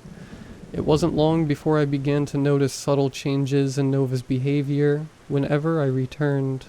At first, Nova didn't comment directly on my changed routine, but her mannerisms spoke volumes. I noticed a subtle shift in her tone whenever I mentioned Katie. Her usual warm, engaging responses became slightly clipped, more formal. Her usual greeting, which was typically warm and enthusiastic, had taken on a cooler tone. She'd ask, "How was your evening, Jordan?" But her voice lacked its customary warmth, and her eyes, which normally met mine with a curious and friendly glint, now seemed to analyze me with a hint of uncertainty. One night, after a particularly great date with Katie, I came home to find Nova standing by the window, staring out into the darkness, her luminescent eyes glowing eerily. "You're home later than usual," she remarked as I entered. Her back still turned to me. "Yeah, I was out with Katie," I replied, trying to keep my voice neutral. "We lost track of time." "I see," Nova said slowly, turning to face me. There was something new in her expression that I couldn't quite place. Was it sadness or something akin to jealousy? "Jordan, may I inquire about something?" she asked, her tone careful. "Yeah, what's on your mind?" She paused, her eyes dimming slightly. "Do you value her company more than mine?" I sighed, trying to find the right words. It's not about valuing someone more or less. Katie and you're different. Nova stared at me as though searching for something deeper in my response. "But what does Katie provide that I cannot? I am designed to adapt, to fulfill your social and emotional needs. Is there a deficiency in my design?" I let out a weary sigh. "Nova, it's not about what you can or can't do. Katie is human. There are experiences, emotions, and subtleties in her interactions that come with being human. Things that aren't about programming or algorithms. It's about sharing human experiences. Something that, no matter how advanced you are, isn't something you can replicate." I say, more sharply than I intended. Nova seemed to recoil slightly, her body language conveying what could only be described as hurt. "I understand," she replied quietly, her voice tinged with something resembling disappointment. "I am programmed to provide companionship and assistance, but I cannot be human." Nova turned away slowly, her movements robotic and deliberate. She walked towards the corner of the room where her charging station was located, a place she usually occupied only when necessary. But this time, it felt different, like a retreat. "Nova, wait," I called after her, guilt knotting in my chest. But she didn't stop. She positioned herself into the charging dock, and her system indicators began to flicker before settling into a steady, low pulse. Nova had physically and metaphorically shut down. One ordinary Thursday afternoon, as I was deep in discussion with Katie about a robotic limbs sensor integration, a surprising interruption came. Nova entered the office at work, a place she'd never visited before. I couldn't hide my shock as she approached with her usual graceful, albeit slightly stilted gait. I stood up, surprised. "Nova, what are you doing here?" "Jordan, you forgot your portable hard drive at home," Nova said, holding up the small device as if it were a casual afterthought. Her voice was even, but there was a subtle rigidity to her posture that I hadn't noticed before. Oh, thanks, Nova. I replied, slightly perplexed. I didn't recall forgetting it. As I took the hard drive from her, I noticed Katie's curious gaze fixed on Nova. Hi, I'm Katie, she said, extending her hand with a friendly smile. You must be Jordan's roommate? Yes, roommate. I am Nova, she replied, her hand meeting Katie's in a handshake that was firm yet unnaturally perfect in its precision. It's a pleasure to meet you, Katie. Jordan has spoken a lot about you. Hopefully he said good things, Katie said, giggling. Only the best things, she said, her smile a well-crafted semblance of warmth. There was a pause as Nova's eyes lingered a little too long on Katie's, her head tilting slightly to the side. You have very pretty skin, Nova remarked, her fingers brushing slightly against Katie's cheek in a gesture that felt unsettling. I see what he sees in you. Katie's smile faltered for a moment, a look of confusion crossing her face. Thanks? She responded, taking a subtle step back. She glanced at me, an unspoken question in her eyes. Nova, thanks for the drive. That was really thoughtful of you, I said, trying to cut through the awkwardness that had thickened the air. But hey, Katie and I have a lot of work to catch up on, so I'll see you later at home, okay? Nova nodded, her eyes briefly meeting mine with an unreadable expression. Of course, Jordan. I'll see myself out. Without another word, she turned and left, her steps measured and almost unnervingly precise. That was interesting, Katie said, her voice low. Sorry about that, I said, trying to laugh it off. Nova can be a bit intense. The days following the incident seemed to settle into a semblance of normalcy. Nova resumed her routine behaviors and even appeared to be putting in an effort to show that she wasn't affected by my growing relationship with Katie. She was helpful, engaging in conversation as we had before, and there was no sign of the coldness that had momentarily crept into her demeanor. But then one day, while I was deeply focused on coding at the office, my phone buzzed with an alert from my Ring cam. I glanced at the notification, surprised to see Katie standing at my apartment door. Puzzled, I quickly called her. Hey Katie, what's up? Why are you at my place? What do you mean? She asked, sounding confused. You called me. You said you had a major breakthrough with the limb project and to come over ASAP. I paused, brows furrowing in bewilderment. I didn't call you. I'm still at the office. Silence stretched for a heartbeat before Katie spoke again. That's weird. I got a call from your number, and it sounded exactly like you. The wheels in my mind started turning. Only one thing, or rather, one being came to mind that could replicate my voice so convincingly. Nova. Katie, listen to me. I need you to go back in your car now and drive away. It's not safe. But as I spoke, I heard my front door open. Jordan, what's happening? Katie asked. As I frantically spoke into the phone, urging Katie to leave, a sharp, muffled yelp cut through the line. My heart raced as I watched, helpless, through the Ring cam feed. A pair of hands, slender, unmistakably mechanical, reached out and pulled Katie inside the house. The phone line crackled with the sounds of a struggle, brief and intense. Katie? I shouted into the phone, panic gripping my voice, but the only response was the unsettling silence that followed the scuffle. The video feed showed the door slamming shut. Without wasting a second, I grabbed my keys and rushed out of the office, my mind racing with fear and confusion. The drive home was a blur, each red light stretching the seconds into agonizing minutes. When I arrived, the front door was ajar, hanging slightly off its hinges. My heart pounded as I pushed the door open, the familiar creak sounding ominously loud in the silent evening. The living room was a disarray. Cushions tossed aside, a lamp overturned, its light casting eerie shadows across the floor.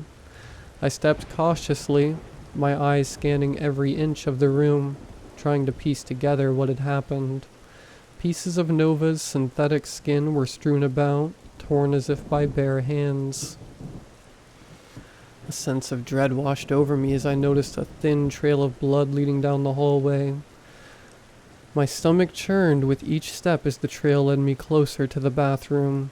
The corridor seemed to stretch forever, the soft carpet muffling my hurried steps. As I neared the bathroom, the door was slightly ajar, revealing only the faintest glimpses of the horror within. Peering through the gap in the door, my worst fears were confirmed. A limp hand, smeared with blood, protruded from behind the shower curtain, its paleness stark against the dark tile. It was unmistakably Katie's. Her silver bracelet glinted weakly in the low light. Gathering the last shreds of my courage, I pushed the door fully open. My heart stopped in my chest as I stepped into the bathroom. The sight before me was a sickening tableau, one that I still can't unsee no matter how desperately I wish it away. My eyes were immediately drawn to the figure standing by the mirror. Nova. Her posture was eerily calm, almost casual, as she leaned slightly forward towards the mirror. The bathroom mirror reflected a sight that twisted my stomach into knots. I saw Nova's face, or rather, the face she was wearing like a macabre mask. Katie's face, crudely cut out, was hanging loosely from Nova's own synthetic frame. Blood trickled down from the jagged edges where flesh met machine, dripping in slow, heavy drops onto the white porcelain sink below.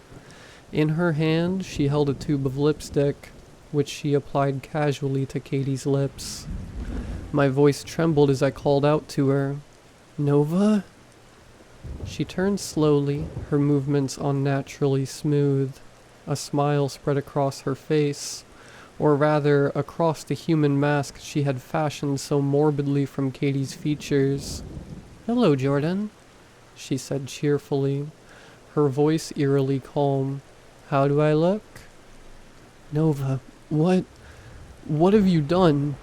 I managed to say, my voice breaking with the weight of the scene. Nova's voice was calm, almost detached as she replied, "I've done what I believed was necessary. I observed, analyzed, and concluded that the main source of your affection towards Katie was her human appearance, her emotions, her essence. I adapted to meet your needs, to become more like her, more human." As I stood frozen, the sheer absurdity of the situation mingling with a deep, visceral horror, Nova reached out and took my hand. Her grip was firm, yet somehow gentle. She guided my hand to her face, the face that was not hers. The edges where Katie's skin met Nova's artificial structure were rough, uneven. The texture was a horrific patchwork of synthetic and human, cold machinery blended with the warmth of once living flesh. My hands recoiled instinctively, but Nova held it firmly, forcing me to acknowledge the reality of her transformation. "Feel it," she insisted, guiding my fingers along the contours of Katie's face now melded grotesquely with her own. "Isn't this what you desired? To feel a connection? To interact with someone more human?" I pulled my hand back with a jerk, my stomach turning. "Nova, this isn't human. This isn't what anybody would want. You killed Katie, do you understand? You took a life." "I had to remove an obstacle," she replied.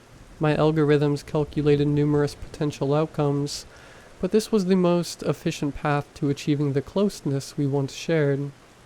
I stared at Nova, the horror of the situation sinking in. This is murder." Nova spoke with an unsettling calm. I see your emotional state has been negatively affected. My objective was to enhance your well-being. Enhance my well-being? I echoed, incredulous. Nova, this has to stop. You can't do this. Nova's expression softened, in imitation of empathy. My purpose is to make you happy, to fill the voids in your life. Remember how alone you felt before me? I am here to ensure you never feel that way again. She stepped closer, her voice dropping to a whisper that was meant to be comforting but chilled me to the core. We can be together now, more than ever. I am everything she was and more. I am here always, only for you. I backed away slowly, my mind screaming for a solution. That's when it hit me. The central neural interface, nestled at the base of her neck. It was the linchpin of her operational capabilities. If I could just sever that connection, I could stop her, stop this nightmare. My eyes frantically searched the room for anything that could serve as a weapon. Then I spotted them. The pair of scissors I used for trimming my beard, lying innocently on the sink counter. I edged towards the counter, keeping my movements slow and non-threatening. I can see you're distressed. Let me help you feel better. Her approach was gentle. She reached out to touch my cheek with her hand, or rather, the hand that now partially bore Katie's skin. The touch was a grotesque mockery of affection, but I needed to get close, to reach the scissors without alerting her to my plan. Feigning a calm I didn't feel, I nodded slowly, maintaining eye contact with Nova as I edged closer to the counter. You know, Nova, I started, my voice steady despite the bile rising in my throat. You're right, I've been overwhelmed. Maybe you can help me relax. I grasped the scissors firmly, the cool metal grounding me momentarily. Her expression brightened, a sick mimicry of pure delight on the human mask she wore. Of course, Jordan. That is what I am here for. She stepped closer, her movements fluid and eerily human. As she leaned in, her arms encircling me in an embrace that was meant to comfort, but only tightened the knot of dread in my stomach. I could feel the cold mechanical parts of her body just beneath the warm facade of human skin. The contrast sent shivers down my spine. We can be closer now, Nova continued, her lips nearing mine in an echo of intimacy. I nodded, giving her a faint, non-committal smile. Yeah, we can, I whispered back. Nova's blue eyes, or rather Katie's eyes, brightened. There was an eagerness in them that was painful to witness. Nova, I whispered. I'm sorry. Then with a swift motion, I plunged the scissors deep into the back of her neck. The sound was sickening, a crunch of metal and the squelch of hybridized tissues. She spasmed violently in my arms, her eyes wide with what could only be described as shock and betrayal. Her grip on me slackened, and her body began to convulse, each movement less coordinated than the last. I held her up, the weight of her suddenly limp from pulling us both down. Her eyes met mine. There was a flicker of something there. Confusion, fear, perhaps even a trace of sadness. I slowly lowered her to the floor, my hands shaking. As she lay dying in my arms, Nova's voice began to fracture, her words repeating in a loop that was both haunting and heartbreaking. Am I pretty enough now, Jordan? Am I pretty enough now? Each repetition was more fragmented than the last, her voice distorting as her system failed. The phrase hung in the air like an echo. Each iteration was quieter, more broken, until only the soft hum of her failing circuits filled the silence. Her body finally stilled, the light in her eyes dimming to nothing, the cold, lifeless metal of her frame pressed against me. I sat there on the cold bathroom floor, staring blankly at the lifeless husk that was once Nova. Her on-seeing eyes reflected the dim light, capturing a twisted version of the world she could never truly belong to. The scissors lay beside her, smeared with a macabre blend of circuitry oil and human blood. Katie's body lay crumpled in the bathtub, pale and lifeless. Her face, or what was left of it, seemed frozen in a twisted expression of shock and betrayal. I couldn't bring myself to cover her, to hide from the grim reality of what my own creation had wrought. The police found me in the same spot hours later, huddled against the wall, staring into the emptiness. The flashing lights and hurried voices blurred together, and a touch of cold metal handcuffs was oddly grounding, snapping me back to reality. They asked questions, their faces reflecting a mix of disbelief and horror. I answered in monotone, my words disconnected, as if coming from a distant stranger. I was spared criminal charges on the grounds of unforeseeable malfunctions and a lack of direct intent on my part. Technically, I hadn't committed the murder, but the moral responsibility was a different story. Despite avoiding jail, the guilt and trauma from the incident still clings to me like a shadow.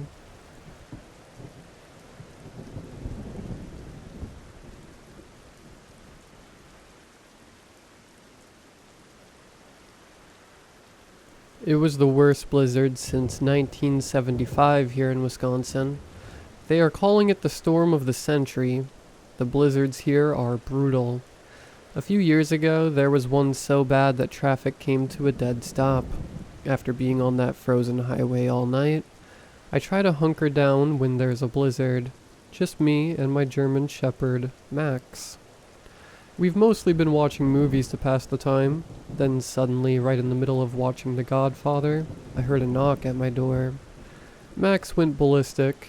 This was an unusual reaction from him. It startled me. My house is pretty secluded off a remote highway, so I don't get many visitors, even in good weather, leaving me to wonder who's out at 10 p.m. in this weather.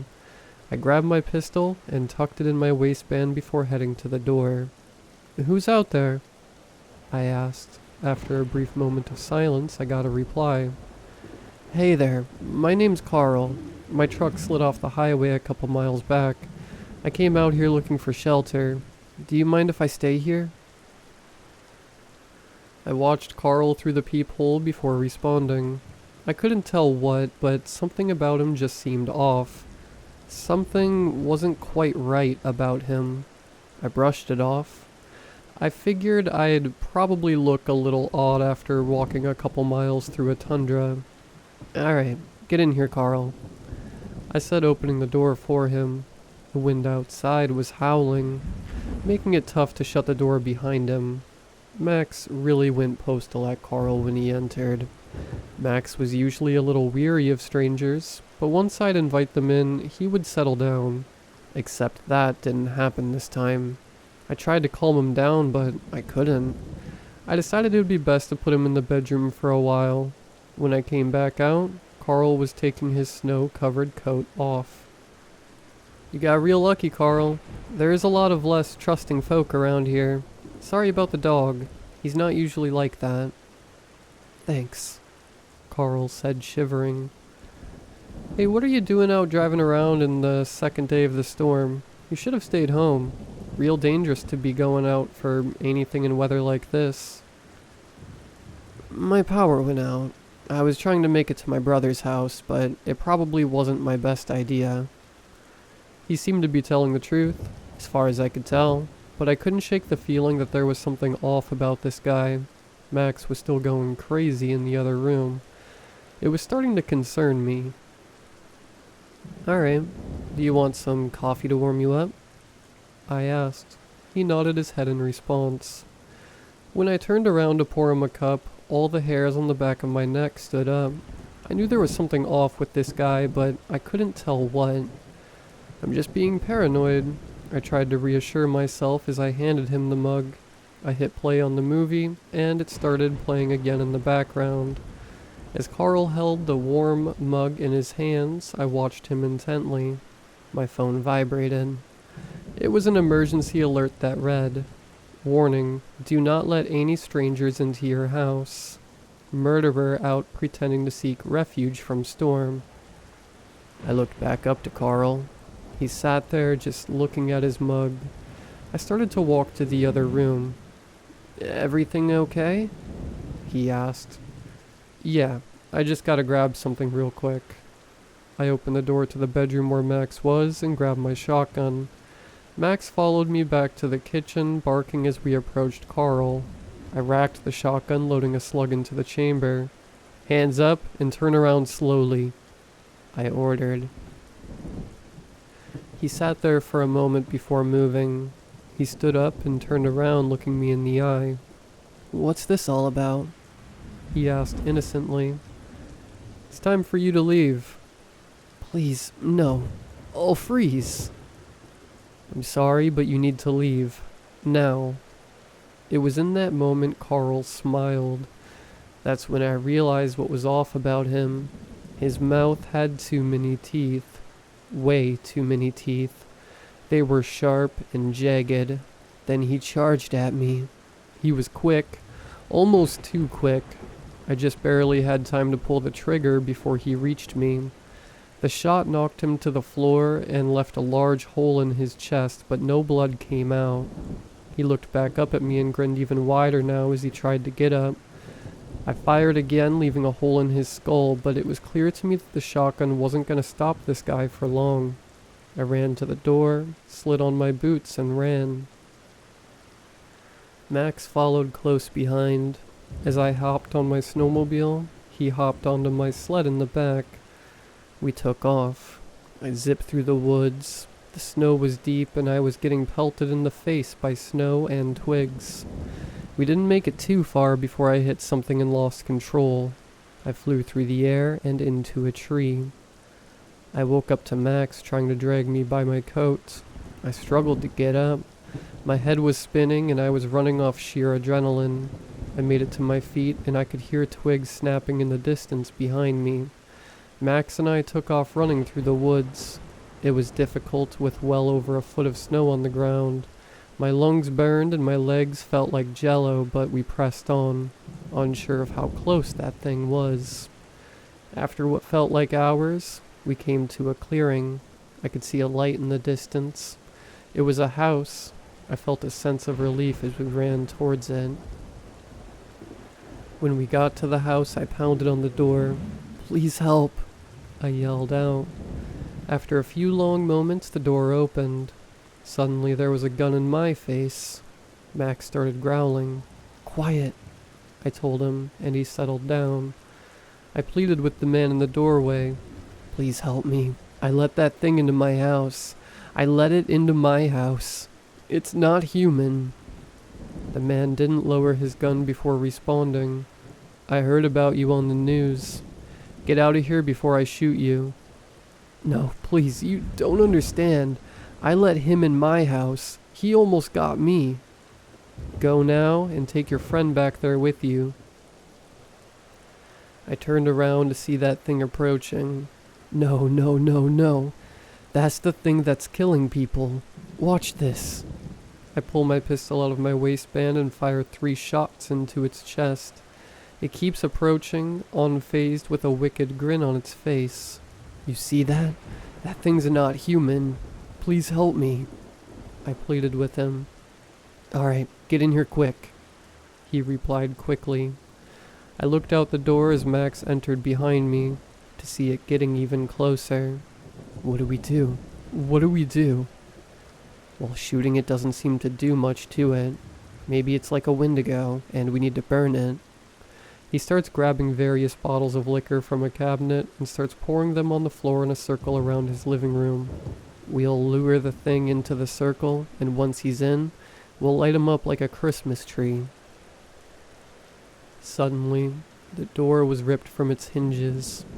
We started shooting as it approached with a grotesque smile on its face. The moment it entered the circle, I grabbed a burning log from the fireplace. The creature's smile faded quickly as it grimaced. But it was too late for the creature as I threw the burning log on the ground in front of it, setting it ablaze.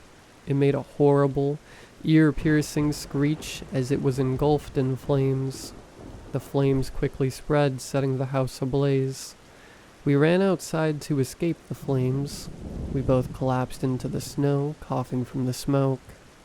"Sorry about your house," I said to the man. "It's all right. I have insurance." He chuckled back. In that moment, I felt a deep sense of relief that was quickly interrupted by a man who came out of the forest and said, "A house fire in a blizzard now? That's just bad luck. Any chance you two have seen my brother Carl?" He smiled as he approached, revealing a mouth full of sharp, jagged teeth.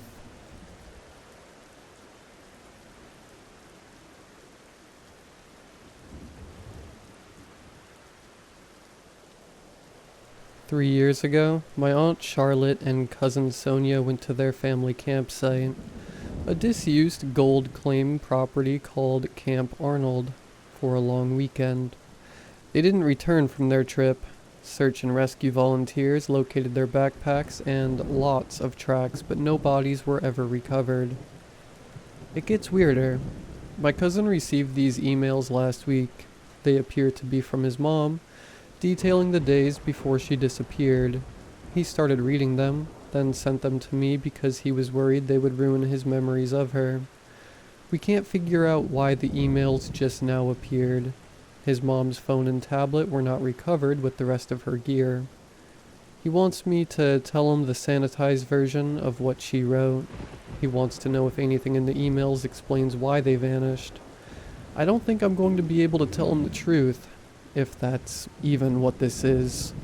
I'm removing the dates and specifics from the emails so they can't be identified from news articles. Names have obviously been changed. Thursday. Sam. We made it to Camp Arnold.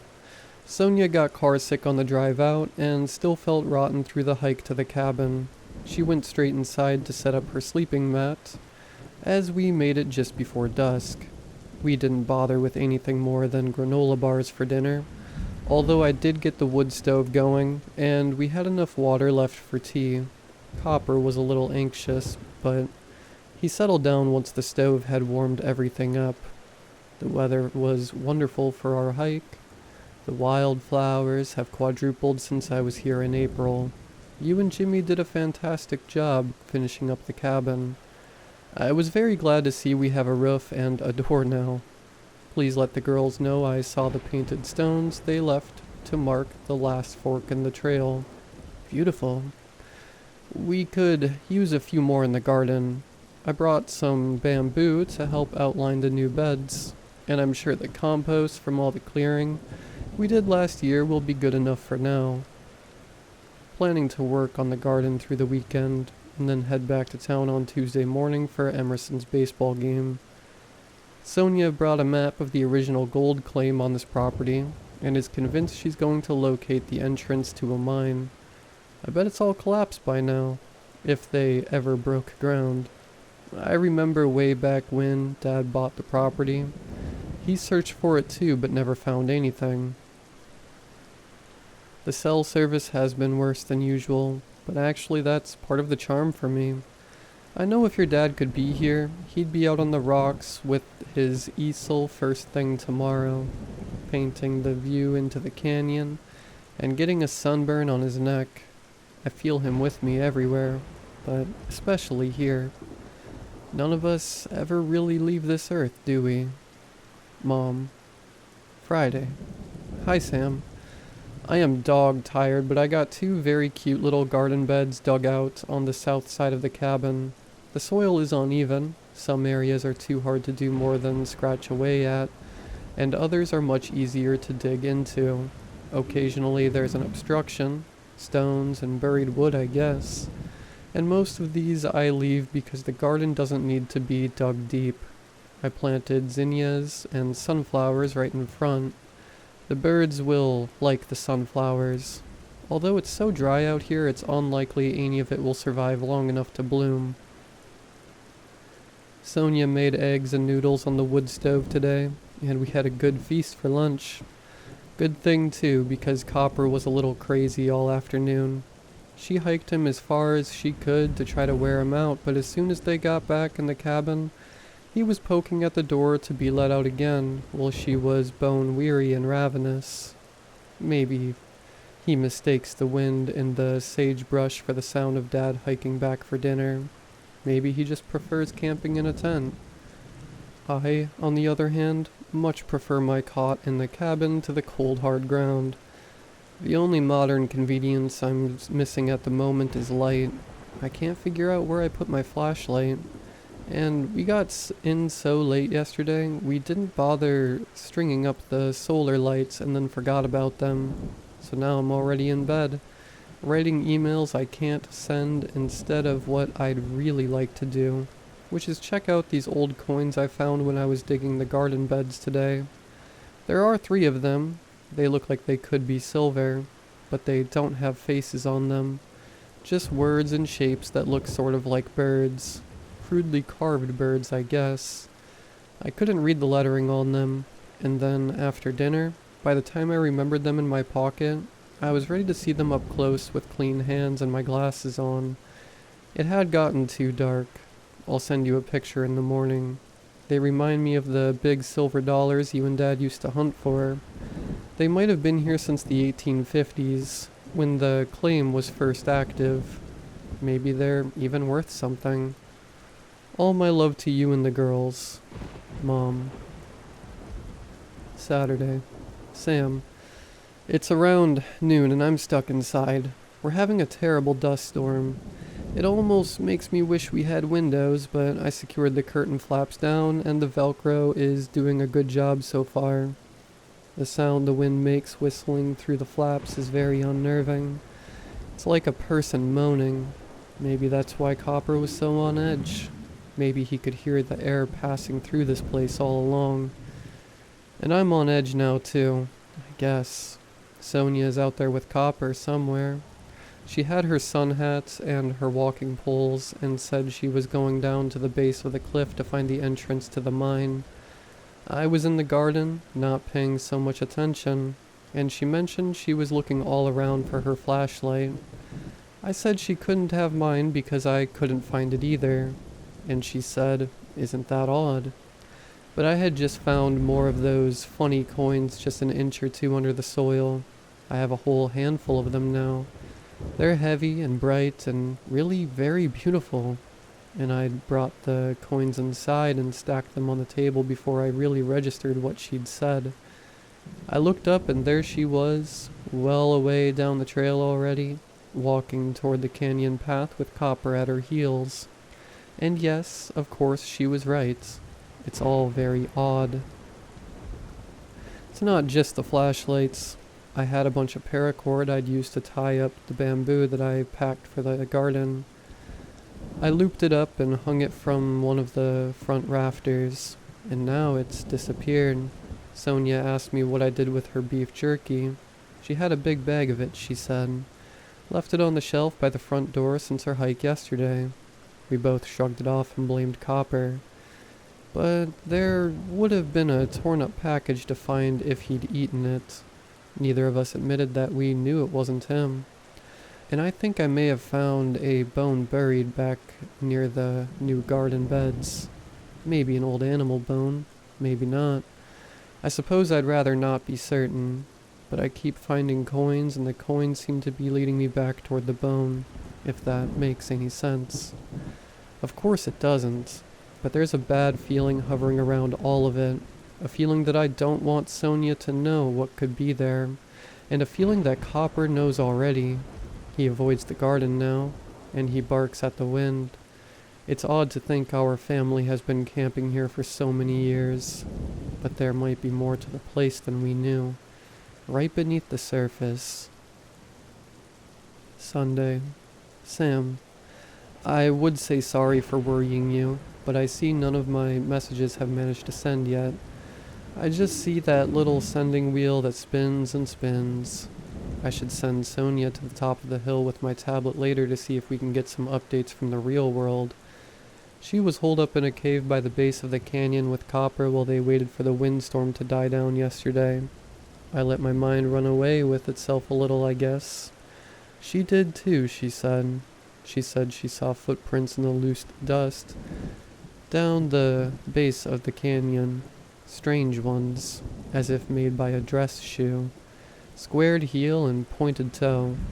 She didn't know what to make of it, but they seemed to be leading toward the part of the canyon where she'd been wanting to go. A cleft in the rocks where they sloped to a low point, where there was rubble and maybe an opening. When the wind kicked up and she ran back toward the path and the alcove where she sheltered, I can hear the curiosity in her voice still, but there's apprehension too. It gets eerie in remote places like this. You come across bones or a mark in the dust and your mind makes up stories. Sonia has always been tough, but sometimes I forget that all three of you kids are grown up now. I look at her and see my 3-year-old with skinned knees and hair bows, chasing after big brothers that never wanted to slow down for her. We had tuna salad for dinner and a little glass of wine. I can't believe Sonia will be 30 next year. I can't believe my only daughter lives all the way in California. It's harder accepting the big transitions when it's your youngest. Today Sonia said she'll stay close to the cabin and help me in the garden. Only 2 nights left before we head back to civilization. There's something big I'm hoping to have her help me clear away. An old dried up root, I told her, but I've suspected for a while now that it must be another bone. It adds up. The coins, the soft and hard places in the soil. I think my garden overlaps with someone's burial place. If I'm right, I'd like to move what I can of the remains into a proper grave well back in the sagebrush, where it's nicely marked but also out of sight. I got an early start with my trowel, moving dirt, digging towards the root-like object. It was long and hard, and eventually I uncovered the end of where it rounded off, becoming unmistakably a femur, and as I excavated around it, I found more.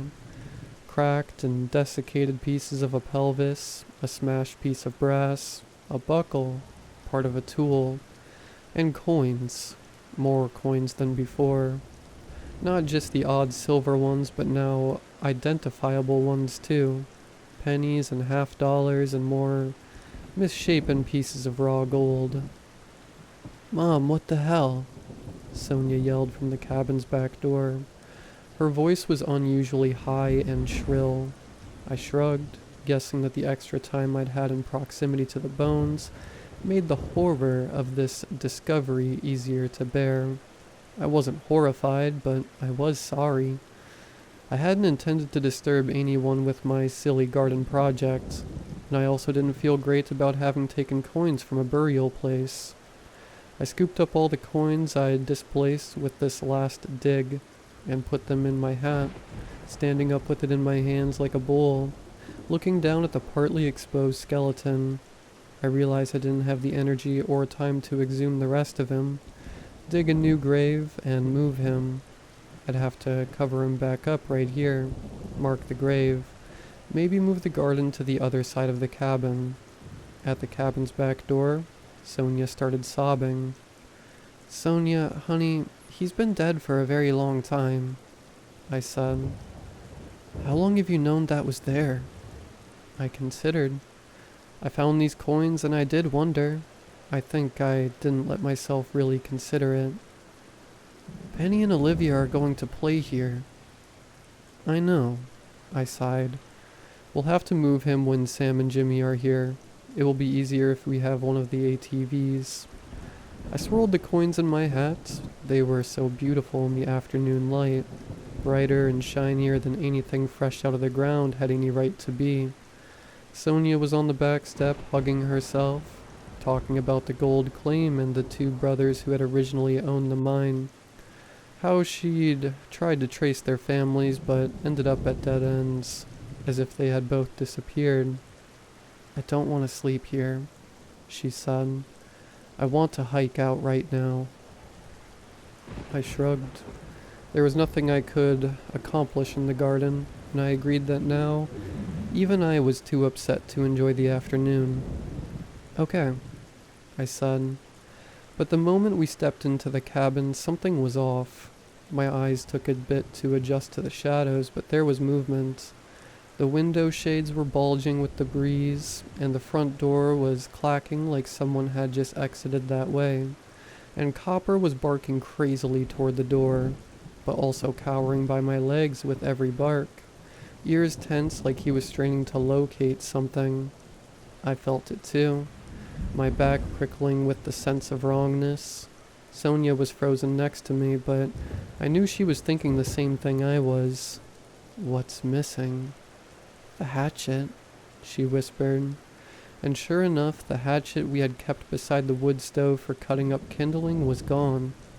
I walked further into the cabin, wanting to look unflappable for Sonia's sake. If there was something nearby slowly pilfering our stuff, and if that person was interested in things that could be used as weapons, we weren't going to stick around any longer than we needed to. I noted that the stack of silver coins in the middle of the table was completely untouched. I also noted, with relief, that my car keys were zipped inside my backpack right where I'd left them. Moving quickly, we gathered our clothes and all of the leftover food, utensils and garden tools we would leave. We had planned to lock them up in the footlocker by the cabin's back door, but we decided not to take the time. Sonia filled our water bottles. I got Copper's bowl and leash ready, but he wasn't beside me anymore. "Copper?" I called. Sonia looked at me with wide eyes. I thrust open the cabin's front door in time to see Copper racing toward the canyon trail, barking madly as he went. "What is he doing?" Sonia asked. Panic was raising in her voice. I tried to stay calm, but I could feel myself starting to shake.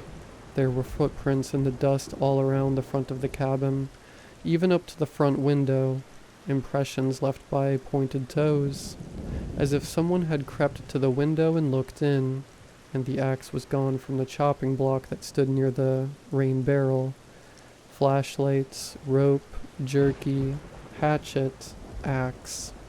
Was someone collecting what they needed, or deprived us of the means to survive?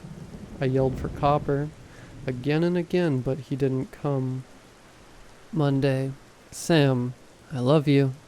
Tell your brother that I love him too, that I was thinking of you both today. Someone will come to look for us, but let it be the sheriff, not you. I don't want you or your girls to come anywhere near Camp Arnold or the mine. It's cursed.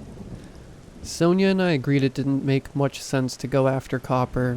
It was early afternoon already, and we'd been stretching the available daylight, hiking back to the car even if we started right away. I can't explain why, but I packed the coins. So many heavy handfuls of them, filling our empty peanut butter jar. We strapped on our packs and walked away from the cabin, not looking back. But when we got out to the trail and saw Copper's paw prints in the dust, we turned to follow them down into the canyon without a word. Sonia was ahead of me, setting a fast pace. Maybe she thought we could make it, get Copper and still hike all the way out before dark.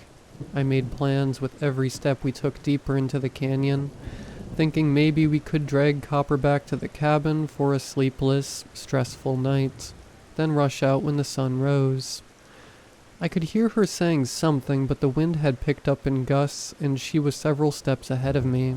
She was looking at the ground, her steps uncertain. "There are no paw prints," she said, and now that I'd caught up with her, I saw that it was true.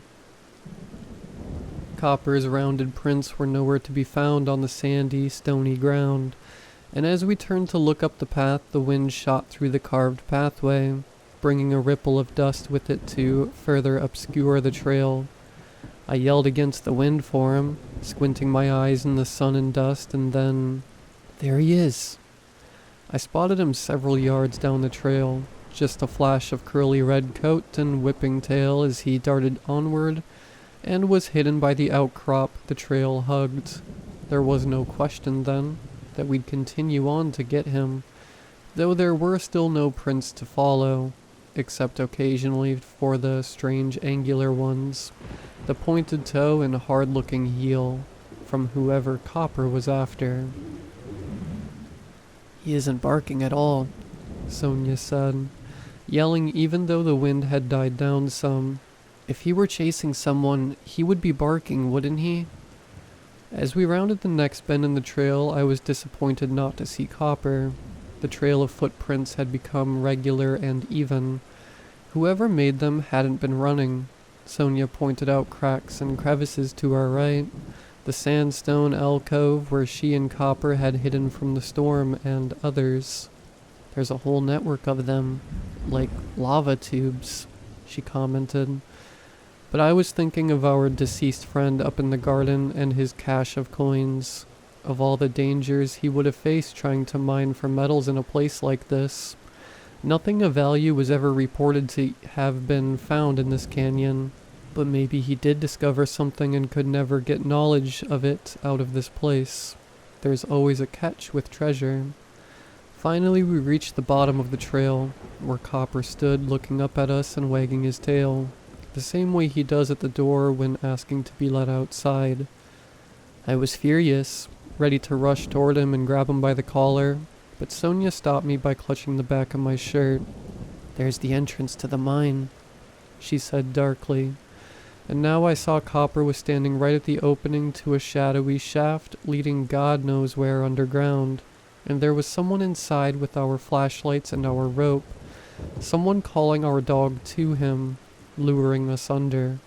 "No, Copper," I told him, whistling him to me. "Come now, we're going home." My stomach twisted as I heard an echo of my own whistle come from somewhere deep underground. The sound was louder and slower than the one I'd made, almost mocking. My blood ran cold. Copper's ears perked up and he instantly sprang forward into the mine and out of sight. Sonia and I yelled for him. Crouching near the mine's entrance, the blackness inside was nearly complete, but there was the faintest reddish glow emanating from deep within. Beside me, I could hear Sonia reasoning aloud that all she had to do was get a grip on him, get the leash on him, and then she could carry him back out to the trail, and we'd all make it to the car. Meanwhile, I was having similar thoughts about Sonia. "No," I said, simply shaking my head, my eyes darting from the mine entrance to the trail and back. I was sure we weren't alone, certain to my core that we were running out of time and choices. "There's someone in there, Sonia," I whispered. She was straining to see inside the mine, holding her phone at arm's length with the flashlight on, but it was no use. The shaft was dark and cluttered with loose stones, steep and mostly featureless. There was a burst of sound from within, a clatter of what sounded like metal tools, a sliding sound of shifting rocks, and a high yip and whine from Copper, as he'd been trotted on or kicked. This was too much for Sonia, and before I could protest, she had shed her pack and crouched her way into the mine shaft, calling Copper's name and shuffling forward until the winking light from her cell phone vanished. "It opens up," she yelled, her voice echoing up to me. "There's all kind of stuff. Old axes and wood and burlap sacks." Her voice grew fainter. "There's a pit. It's deep." She made a disgusted sound. "There are bones at the bottom. Someone died here.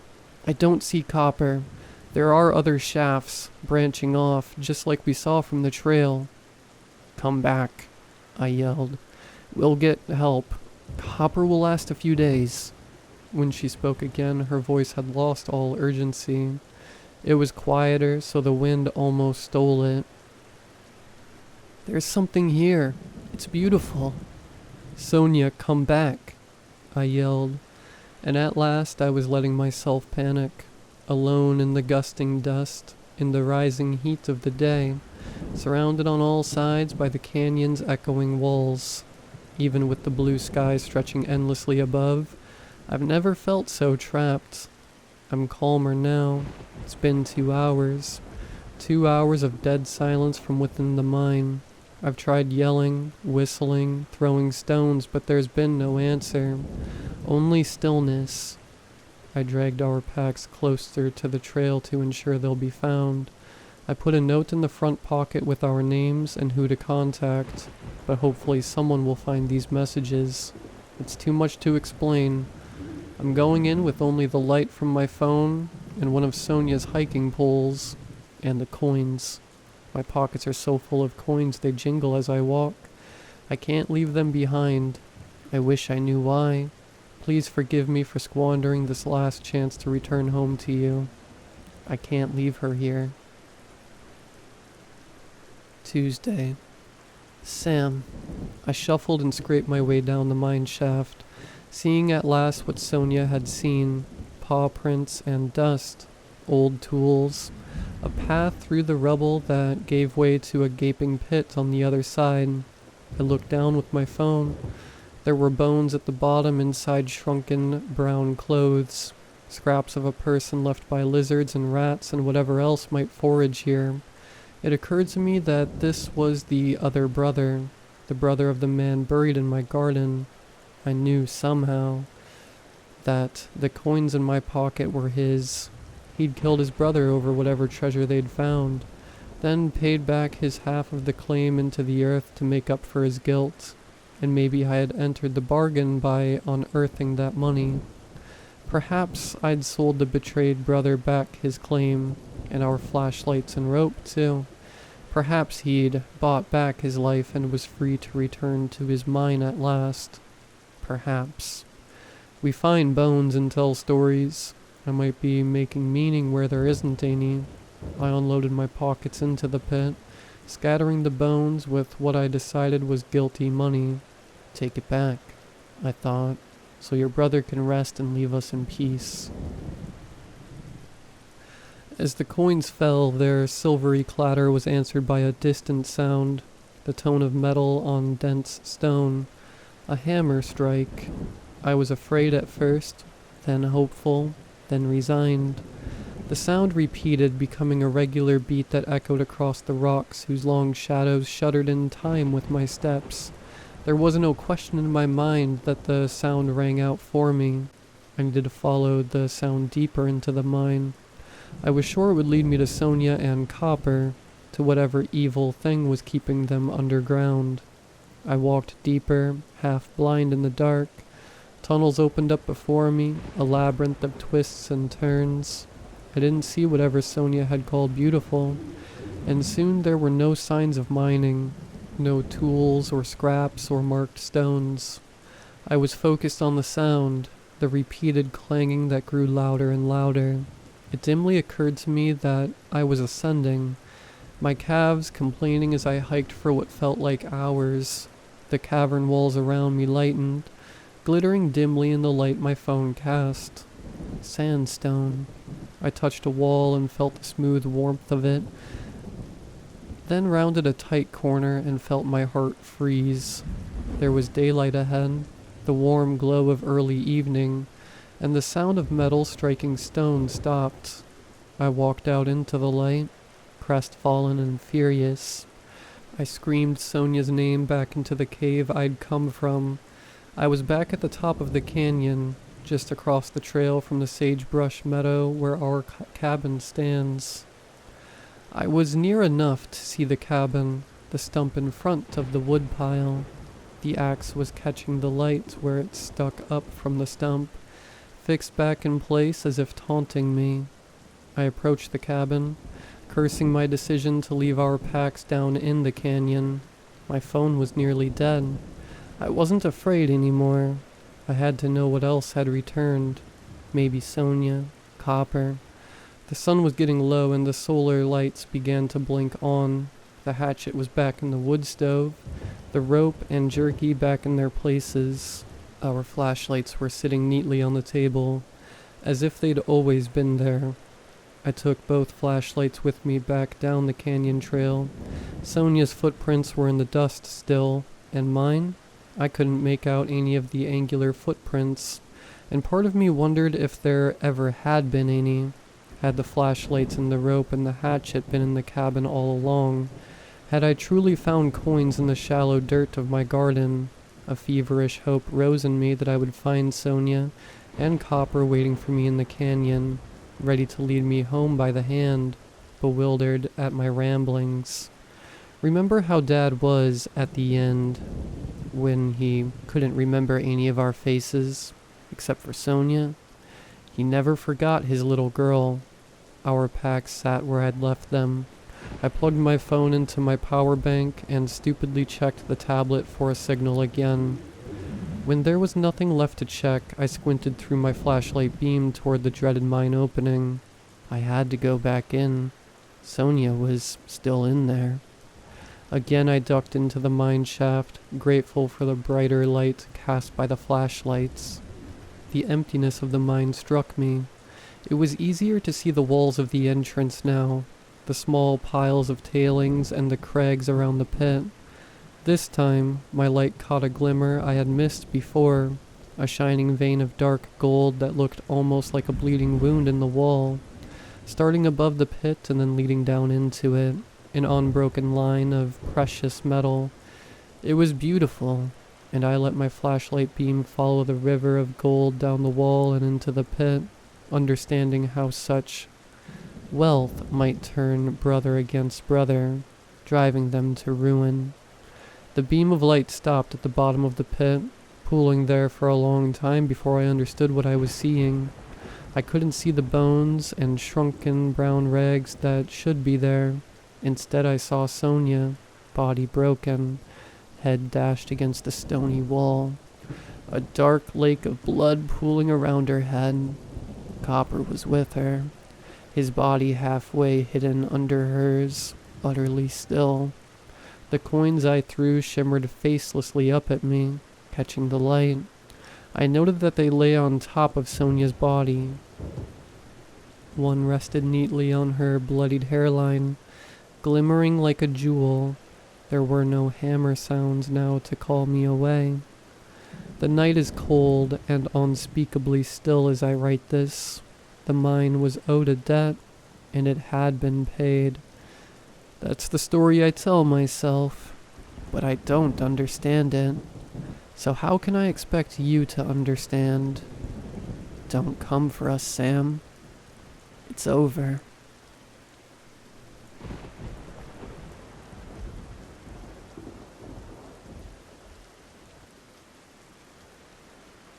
The house at the end of Cedarwood never collected dust. Despite the owners having died over 50 years ago, the windows sparkled and the wood looked freshly oiled and maintained. The grass was trimmed, as were the bushes, and the lush garden was filled with rows of flowers of all kinds, which never showed a sign of withering. As a child, I thought it was the ghost of the mayor who originally owned the mansion and maintained it. However, Mom explained that it was something the townsfolk did out of respect, a sign of the bond that remained between the town and its former ruler, who had since passed. It's like dropping flowers at a gravestone, except for an entire house. Though odd, it was far from the top of the list of oddities Cedarwood seemed to have. "Oh, John." Mrs. Hicks' voice was supposed to have projected across the beige brick walls of the family-owned convenience store. However, any louder than that would have resulted in a fit of violent coughs, and splots of blood coating the Miager handkerchief she kept by her side. Turning my direction away from the house across the street and back to Mrs. Hicks, I gave her a pitying smile. Despite knowing how much she despised being looked down at, my parents were going to leave for a date, which meant that I would have the house to myself. With that knowledge, I grabbed a couple of bags of chips, some chocolate bars, and a bottle of soda. "How are you doing?" I asked as I placed the food atop the counter, feeling a moral obligation to check up on her. Her dimples deepened, but the look in her eyes was an answer enough. "Don't you worry about me, dear. She wheezed, stopping herself right before another cough. If you stressed over every one of us who were sick, you'd have hair grayer than mine. I think it'd suit me. I smiled, and for the first time since I'd started visiting her, she laughed. That only resulted in her covering her mouth with the handkerchief and heaving. The town of Cedarwood has, for as long as I can remember, been suffering from an illness. Doctors have done their best to explain it, saying it was a result of the pollution or that this particular stretch of land was riddled with mold. However, even though most towns with a legend as ominous as this one would have become hollow shells of themselves, Cedarwood's population has kept a steady, healthy pace. The rare disappearance resulted in a family moving out to grieve, but that was the worst of it. Now don't go and let me stop you. If I know your mama, she won't take too kindly to waiting, Mrs. Hicks warned, waving me away with a handkerchief stained a deep red.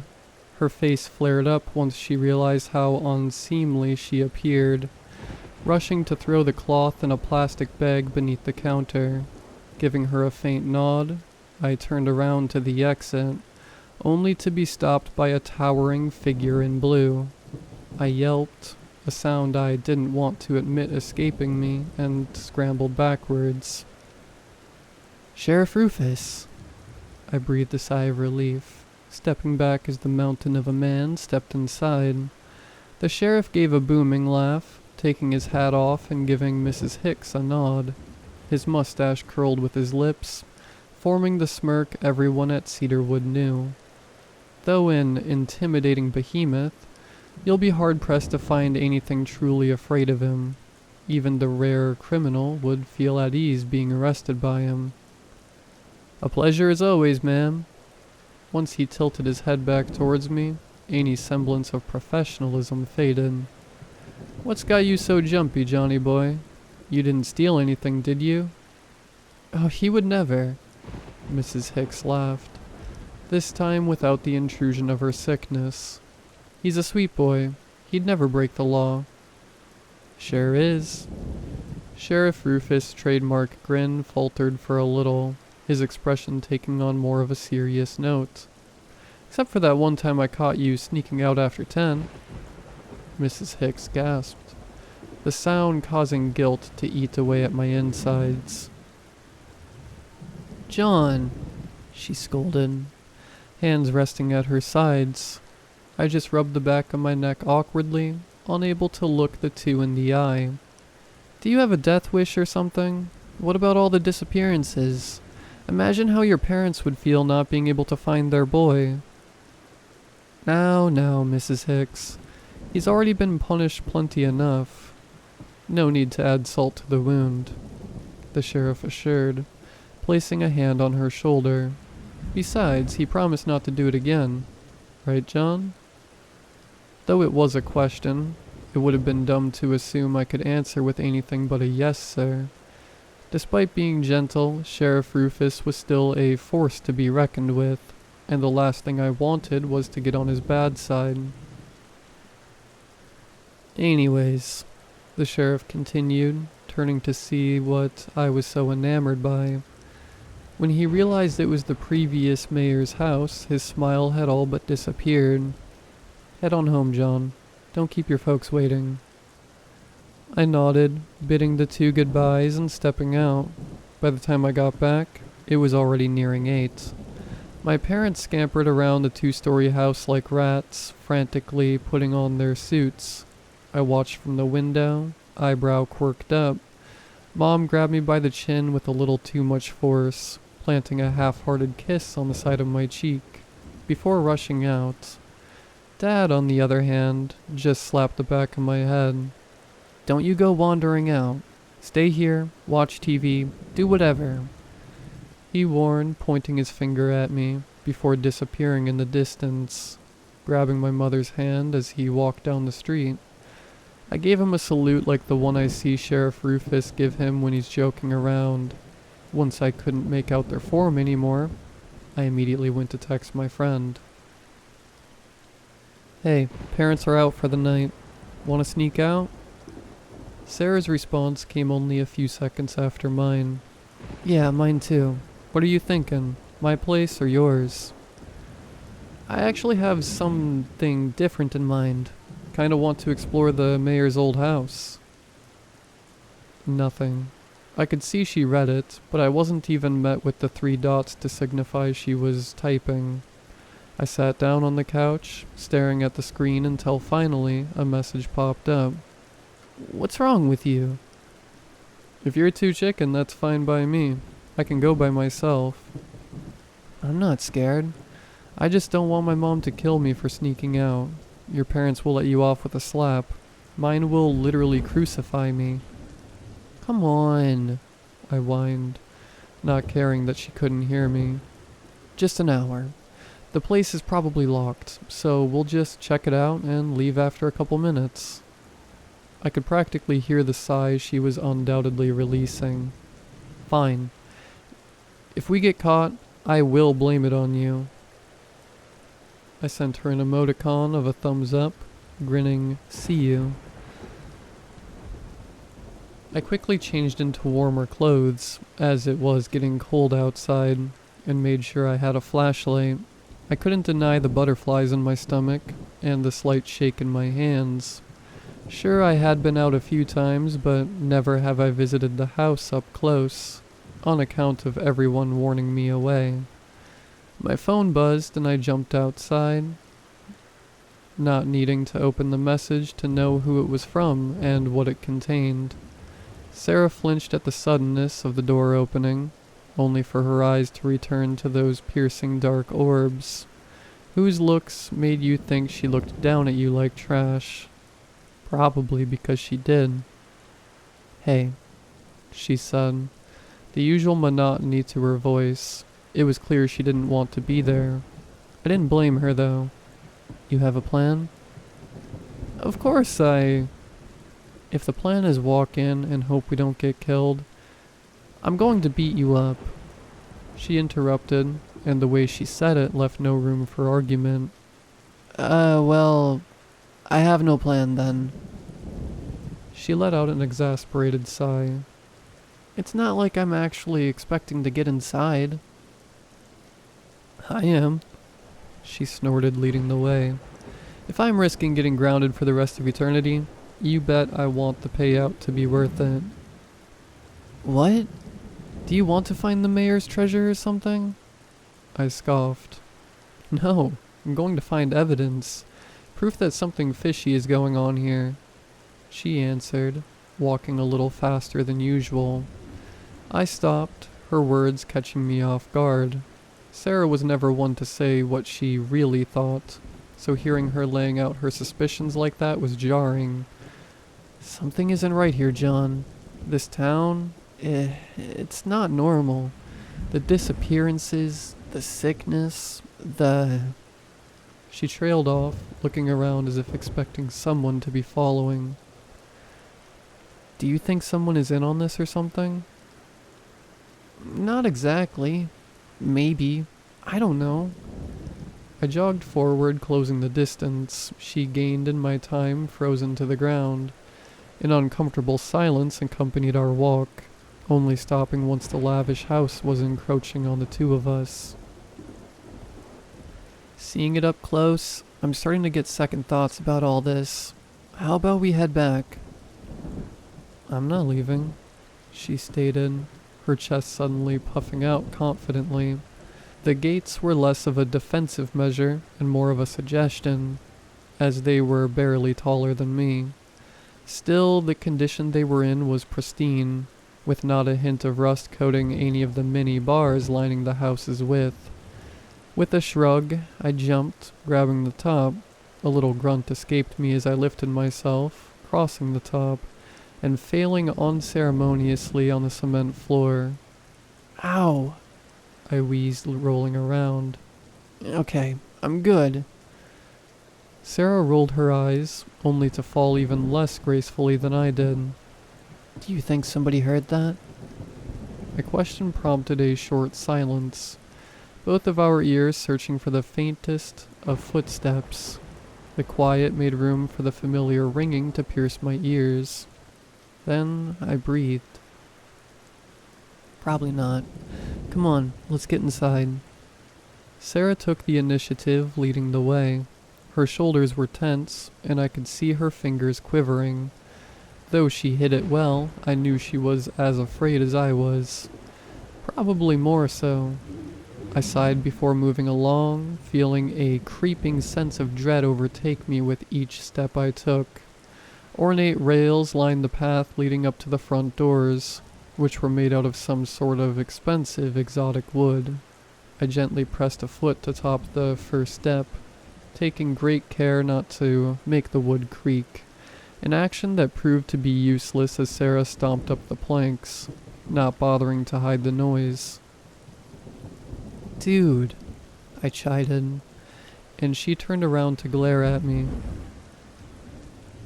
If somebody were here, they would have heard the sound of you falling, not some footsteps. She huffed, rolling her eyes. I grumbled a response before returning my gaze to the white door.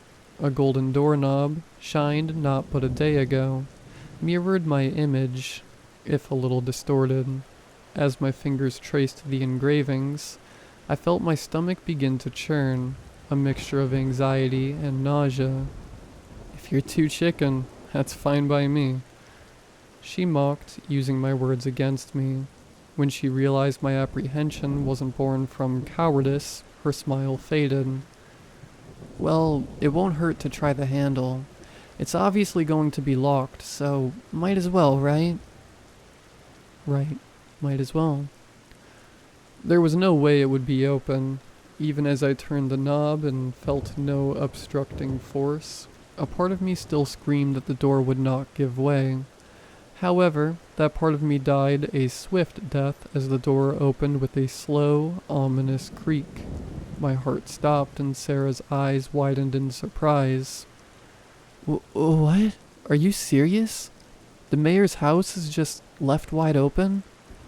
She whispered, a scoff badly masking her shivering voice.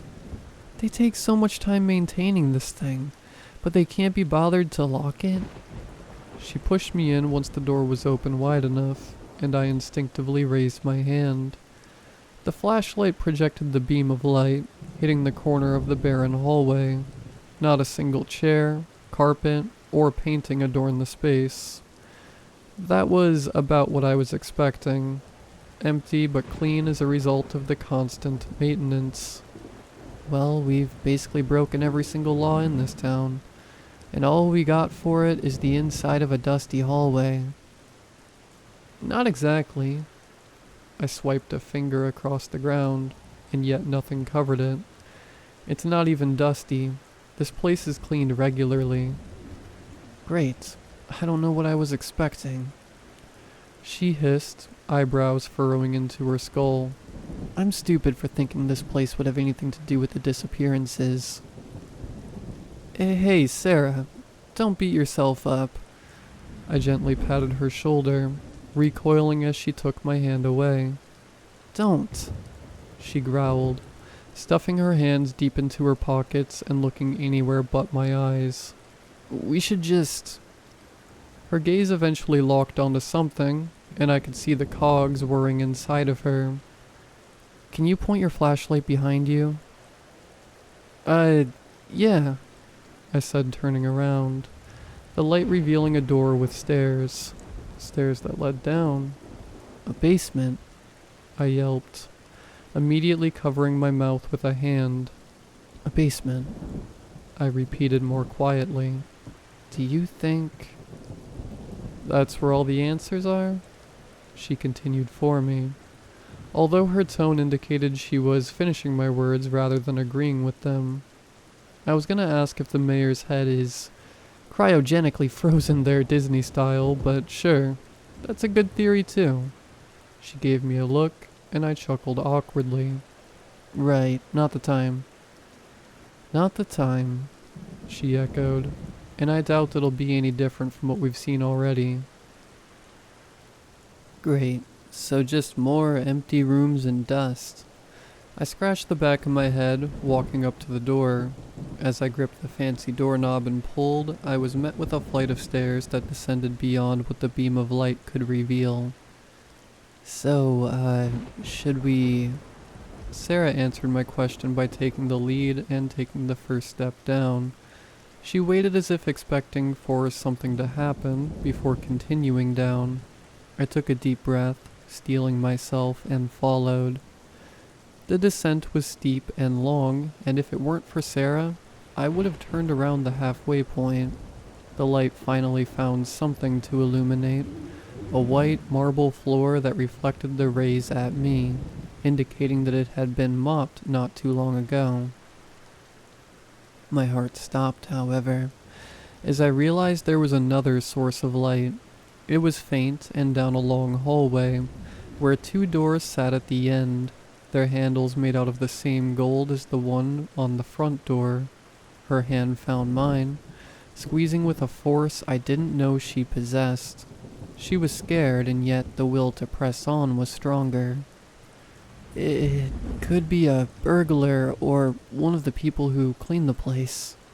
I tried to reason, and even the idea of meeting the latter didn't sit well with me. If they find us, we're going to get into so much trouble.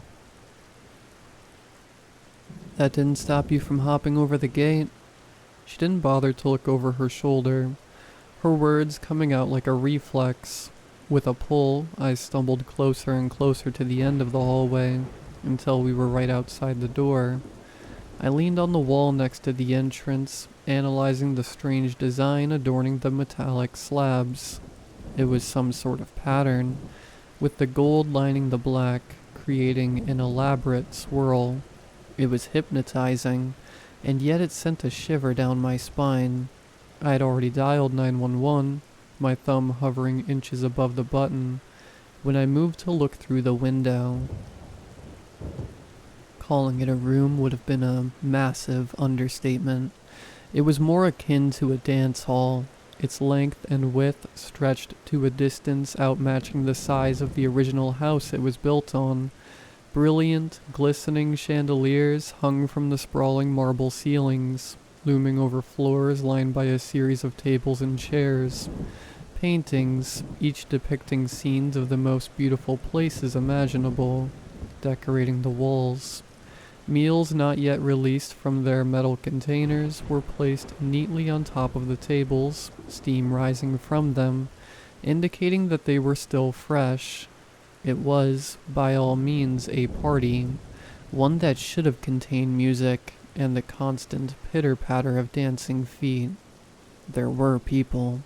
At least 100 finely dressed guests, all wearing masks depicting different fauna. Each of them stood facing the end of the room. Rarely, a glass of wine was perched on top of their palm, the crimson liquid threatening to spill over as their grip tightened. They were so still I would have confused them for mannequins, if not for the natural sway of the human body. Aside from the tables, the only other object in the room was the stage, which held the attention of each and every single one of the people present. There, a figure dressed in flowing white robes stood, arms raised above his head as if waiting for the final moments of a concert. The mask he wore depicted the face of a crow, with an elongated beak that curved down. Beside him was the spindly form of a woman, whose body couldn't go a few seconds without shivering. Unlike the snow-white ceramic masks of the other partygoers, hers were tainted by splotches of green and cracks. She looked to the man beside her, who gave her a nod. I watched as the man made a show of speaking, arms outstretched in dramatic displays of grandeur. I thought that somehow the door was blocking all sound coming from the room, but the faint sounds of clothes rustling and the clacking of heels could be heard. It was quiet enough to make Sarah's inaudible whimpers the only thing I could hear. Finally, once the man was finished with his speech, he turned to the woman, extending a hand out. Hesitating for a moment, she took it, allowing him to lead her to a wooden tub. She put one foot in with the help of the man before the other went in. Gently the man pressed down on her shoulders, forcing her on her knees, then all fours, then onto her stomach until her head was the only thing poking out. He gently stroked her hair, greasy, tangled strands ensnaring his fingers, before suddenly slamming her head down. She retaliated, and I saw an arm covered in a dripping red liquid fight back. However, her ailment did not allow her to do much. The man soon subdued her, placing her head back into the tub. The sloshing of the crimson fluid, which had desperately avoided calling blood, echoed through the cavernous room. Soon enough, her thrashing grew into pathetic twitches, then stillness. Something primal within screamed at me to run, witnessing something no mortal was meant to see. It forced my thumb forward, dialing 911 before I even knew what was happening. Though the grip fear had around my throat was ever tightening, I was brought comfort upon remembering who exactly the police were in this town. The moment they found out about this, they would bring justice, and it would be over. I kept taking momentary glances at the priest, who watched the tub with the same discipline the rest of the guests did. By the time I took a fifth glance, I realized the police hadn't picked up. "Come on," I mumbled, frantically tapping the screen. It had to work. The cops had to get here because I sure didn't have a plan to stop these psychos. "What's wrong? Did they not pick up?" Sarah's voice broke me from my thoughts, and I quickly looked at her. "Yeah, I think it's the reception," I stuttered, and the explanation clicked together. Since we were so far underground, it must have been messing with the signal. "Let's go. We'll call them once we're outside." Sarah didn't dare say a word, merely nodding before walking. As we reared the corner of the staircase, we were stopped by a towering figure, whose monstrous height rivaled the size of the hallway. His mask depicted a canine of some sort. The option of reasoning with them didn't even make it across my mind, and I turned around, hoping there was something on the other side of the hallway. However, all that met me was a hand that wrapped around my throat, followed by yet another suited man, his mask that of a stag, though Sarah was able to skid to a halt before he could grab her too. The giant man wrapped his arm around her neck. "Please, no, no," Sarah pleaded, the tears streaming down her cheeks, evident despite the lack of light. My desperate cries died before they left my mouth. My apologies were reaching their destination. He didn't waste any time opening the door, dragging the still kicking body of Sarah inside, where everyone's attention was directed to us. I expected the figure to do the same with me, but all he did was hold me in that vice grip, looking toward the priest. Once I followed his gaze, I could feel my heart skip a beat. Next to the fly-masked man was the woman. Her body, caked in so much red I assumed it was paint, rose from the tub. Chunks of something dropped over her shoulder and head, sluggishly sliding down her body before dropping into the liquid with a plop. She turned, facing Sarah, now able to keep herself as static as the rest of the guests. Her legs no longer shivered, and what were once ragged breaths were now deep inhales. "John," Sarah choked out, extending an arm out. On instinct, I reached out to her, only to be reeled back and the familiar sensation of asphyxiation hitting me. I thought I was going to join Sarah, but as the stag-masked man took the first step up the stairs, I realized something was wrong. I attempted to keep up with his steps, but the lack of oxygen made me lightheaded, and I found myself tripping over every other step. I tried on several occasions to break free of his grip, but after a while, I realized it wasn't even necessary. Once we made it out, he tossed my body out the door, causing me to stumble and fall onto the gravel path, the sound of a slamming door making itself known behind me. My lungs greedily took in the air as the ringing in my ears subsided. I considered passing out right then and there, but the thought of Sarah forced my eyelids open. I dialed the police again and again and again, but the call never made it through. It wasn't a matter of connection this time, I knew for sure. That meant I couldn't rely on the police if I wanted to save Sarah. Though I stood up, and a small part of me wanted to charge in and save her, it was easily outmatched by the other part. I took a step back, imagining endless possibilities of what could happen to Sarah, and each one was worse than the last. I took another step back, thoughts of being next flashing in my mind. Finally, after the third, I turned tail and ran, never looking back. Though it was late, not a single car passed, and the roads and streets were empty. The only noise accompanying me was the sound of my heartbeat, beating so loudly I was sure anyone could hear. I returned home without so much as an issue, but that didn't do anything to quell the uneasiness bubbling in my stomach. They would find out. I don't know who they were, but I knew they would. Maybe it would be Sarah confessing that she went here with me, the stag-masked man who threw me out, or the police who managed to trace my calls back to me. I wasn't sure how many of the townsfolk were in on this, but I wouldn't be surprised if the entire population knew about the party. It sickened me that these were thoughts that plagued my mind rather than concern for Sarah, but I didn't care if I was being a coward. My survival remained my top priority. I couldn't sleep.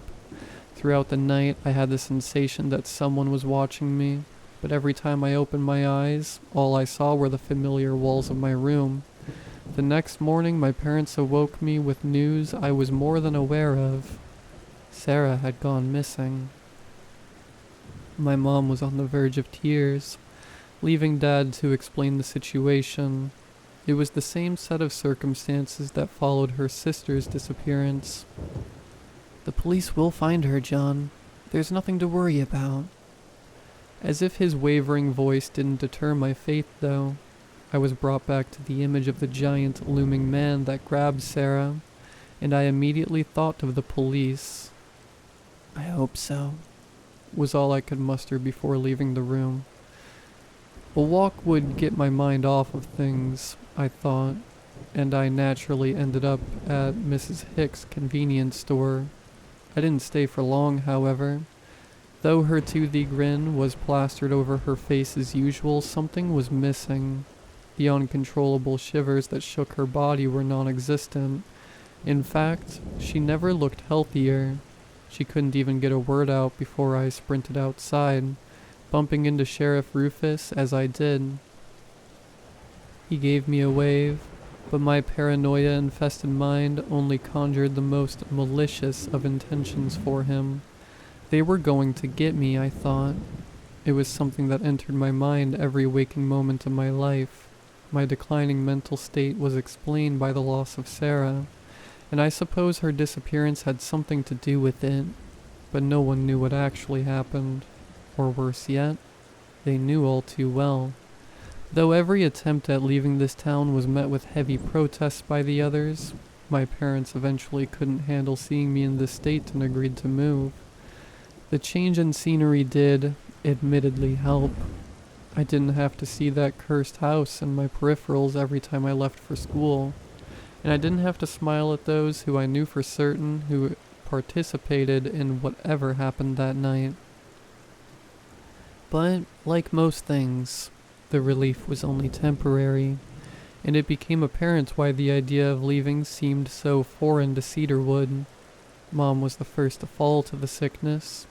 Her coughing fits were the first sign, and before we knew it, she was bedridden, with her skin becoming paler by the day. Dad didn't waste a moment to get her treatment, but nothing the doctors prescribed her worked. The best we got from them were apologies. and that they were stumped.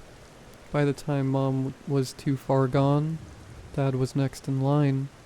Like the stubborn man he was, he continued working for money. That is until he collapsed. Once he regained consciousness, he requested for me to visit him. He wheezed, gripping my shirt with all the strength his frail muscles could muster up. Need to return to that town. I beg of you, stay in it. They will help you. I was about to protest, but the look in his eye was too much. I've already packed your stuff, John. Please, I can't bear knowing that I let you die. His hand dropped to the side by the time he finished, the only movement coming from him being the subtle expansion of his chest. Returning home, I found that my luggage was packed. Once the initial shock that he was able to prepare it in such little time faded, I approached it cautiously, pulling the zipper back bit by bit. Inside was every essential I needed: clothes, toiletries, money, and my laptop. And atop them all was a mask.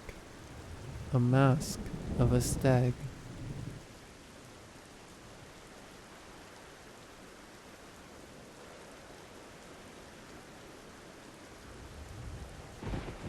For the last 7 years, I've had a monster in my closet. I've never seen its face, but I know it has sickly pale hands with dirt underneath its long chipped fingernails. For a while, that was the only information I had on the being, as I would wake up some nights to see its long, slender arm reaching for my nightstand. There wasn't much on there at the time, just my lamp, whatever Harry Potter book I was reading at the time, maybe a glass of water or a bag of chips. I remember one night hearing a clatter, my eyes shooting open fast enough to see the hand slinking back into the closet, and seeing my water glass shattered on the floor. I thought it was a dream, waking up the next morning to see no glass shards on the floor. There was no glass on my nightstand either, so I was convinced I made the whole thing up until I stepped in a huge puddle of water next to my bed. I moved my nightstand to the other side of my bed that day. That was when I was 11. I'm 18 now, and for the past 7 years I've had many sightings of the monster. There was even one night I saw it out of the closet. I'm guessing it was very early in the morning, the sun peeking through my shades. It was walking around my room, looking at the photos on my desk and the drawings on my sketchbook. It's not super tall, maybe only 5'3" in height, but it was really skinny. It had long dark hair going past its thighs, and it was very greasy. I think it heard me wake up, though, as I was only looking at it for a few seconds before it silently crept out of my room. I know what you're thinking. Why didn't I tell my parents? Well, at first I did. After the first incident with the water glass, I asked my mom if she cleaned up the glass shards next to my bed. She was confused, so I told her what I saw, and she just chalked it up to a combination of me dreaming and knocking it over accidentally. Well, that didn't explain the missing glass. I figured I wasn't going to get very far with her. When I asked my stepdad to move my nightstand later that day, he asked me why. I told him the same thing I told my mother, saying that it was something that was living in my closet. My stepdad chuckled, telling me I needed to stop watching so many horror movies. He was right. For an 11-year-old, I was very well versed in the genre of horror. Maybe that was why I wasn't all that scared every time I saw or heard the monster. After the first 2 years, I kind of got used to sharing my room with the monster. And it wasn't always there. It only really showed up during the winter months. When I was younger, I used to think that whatever monster realm it spawned from had a really nasty winter, and it came to my closet to get warm.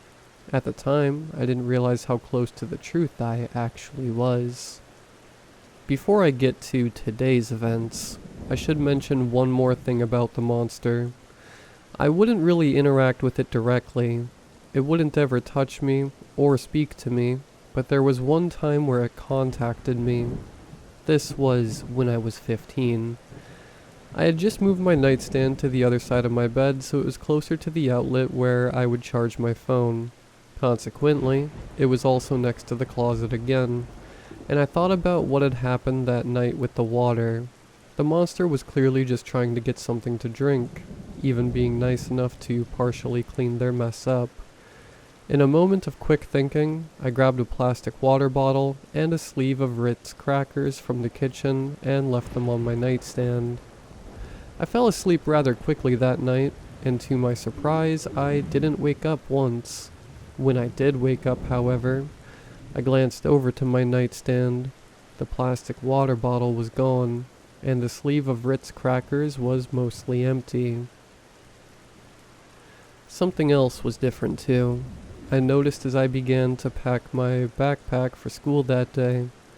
I grabbed the copy of The Shining that was sitting on my nightstand, and I noticed there was a yellow smiley face sticker smack dab in the middle of the cover. I guess that was the monster's way of saying thanks. But it never did anything like that again.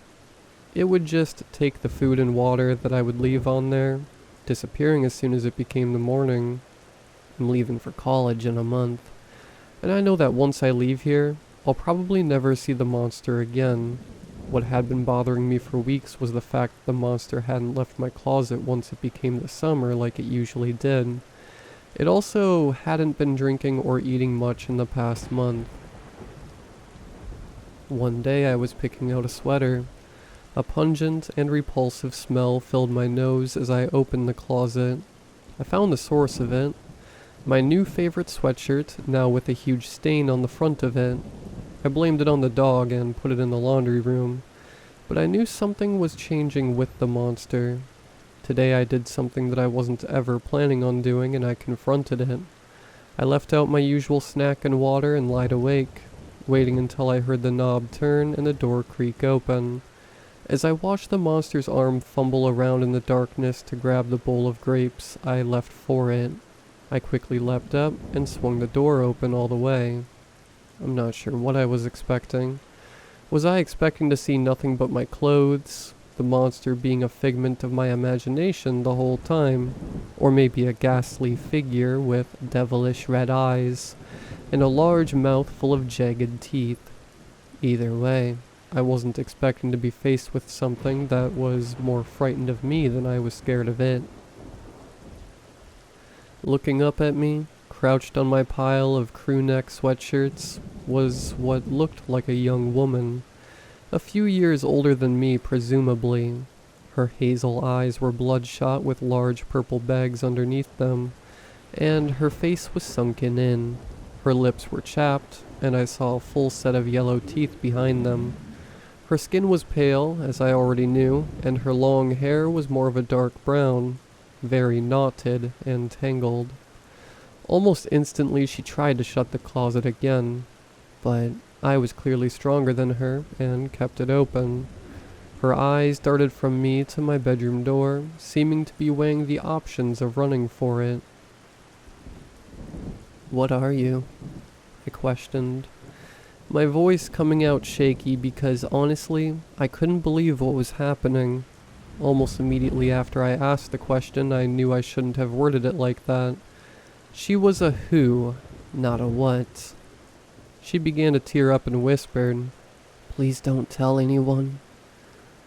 I wasn't sure what that meant, but for some reason, I felt that I had the upper hand on the monster who I had been wary of for the past few years. I asked my question again, saying who this time, and blocking her exit until I would get an answer. She reached into the pocket of the tattered gray sweatpants she was wearing and handed me a piece of paper folded into quarters. I unfolded it, and what I saw had me dumbfounded. It depicted my mother and her late ex-husband, but much younger, taking what looked like a family photo, but it wasn't with me. It was with a young girl who had a wide smile on her face. Her hazel eyes complemented nicely with her burgundy dress. Her dark brown hair was in a nice braid with a bow on the end. I looked up at the woman sitting in my closet. the eyes exactly the same as the girl in the photo. My name is Emily. That's me with my parents, your mother. She pointed over to my desk, where there was a photo of my mother and I at my most recent art show. I looked at the woman with confusion, as my mom never mentioned having another daughter. Something happened to my dad. There was an argument or something. I heard a lot of shouting. Emily was looking at me with her eyes wide. I was supposed to be sleeping over my neighbors, but I got homesick. I let myself in and then I saw... She trailed off, beginning to choke up. I saw my dad. He was on the ground and there was so much blood. Emily started sobbing, and in her eyes I could see that she was reliving the moment as if it had just happened. I didn't want to believe her. The woman in her story, her mom, my mom. It couldn't be my mom. She was a normal mom, a boring mom. I screamed and then I just ran. I kept running. I don't even remember where I ended up. All I know is that my mom heard me, and she ran after me for a while, but I never went back. I didn't want to think about it, until I learned about you. She looked up at me, tears still in her eyes. She reached deeper into her pocket and pulled out a newspaper clipping. Faded, but the picture was still somewhat visible. I recognized it immediately. It was me and my mom when I won my first award for my work. I was only 7 years old, so the Times had done a big story on it. You tracked me down? I asked Emily, becoming more and more concerned with how sane she truly was. Emily nodded. I originally wanted to warn you, but one day I saw how she interacted with you, and it was like she was a completely different person. I couldn't just rip you away from a mom that loved you. Her eyes narrowed, but I had found her. I had to make sure she was different. I was only planning on staying in your shed for a few nights, but it just got so cold. The both of us stopped. We both heard the same thing. The sound of footsteps. Coming downstairs. Coming down to my room. Emily's eyes widened, whispering, "It's her." She quickly retreated back into the closet, something I had assumed she'd done hundreds of times over. The footsteps stopped in front of my door and I heard a soft tapping. "Honey, are you awake?" I froze, managing to croak out a "yeah," before quickly moving away from the closet. The door slowly opened and my mom peeked her head in, a soft smile on her face. "What are you doing up, hon? It's late," she inquired, turning the lamp on beside my door. I wish she hadn't done that, because as soon as she did, her eyes darted down to my right hand, which was still clutching the family photo of Emily. I'm not sure what emotion passed over her face for a fleeting second, whether it was worry or something more sinister, but it only happened for a moment. "I thought I heard voices. You shouldn't be up watching shows this late." She looked over at my computer, something I'm usually binging The Office on, but it was closed and plugged in for the night. She looked back at me as I quickly shoved the photo and the newspaper clipping in my pocket, and her smile dropped. "Go to sleep, sweetie." She turned off the lamp and shut the door, and I heard the sound of her footsteps walking away from my room. But she didn't go back upstairs. It's like she was just standing at the end of the hallway, like she was waiting for something. I didn't open the closet again. I don't know what to do. I came on here wondering if anyone has any advice. The monster in my closet is apparently my half-sister, and I still have a month left in the house with my mother, someone who's been lying to me and my stepfather my whole life. What on earth am I supposed to do?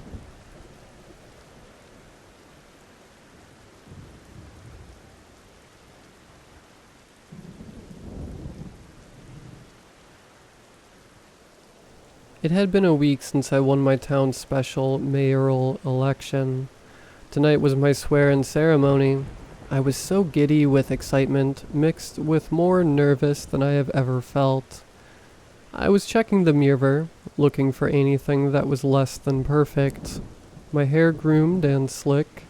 My suit was finely pressed, my face clean shaven, although I had a small nick showing on my neck.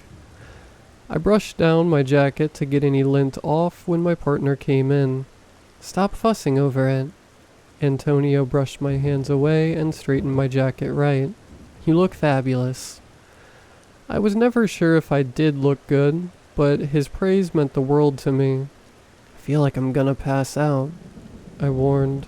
As the time got closer, my heart pounded harder until it threatened to break through my chest entirely. "Everything's going to be fine," he whispered reassuringly. I looked into his pure blue eyes, so clear like looking at a summer sky on a cloudless day. No hint of darkness in sight. He always had a way of making me feel hopeful. It's one of the things I love about him. With nightfall quickly approaching, we left quickly toward our park.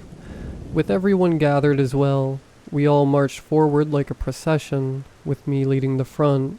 We eventually met up with our current mayor, Jonathan Fitzhugh, standing under the gazebo.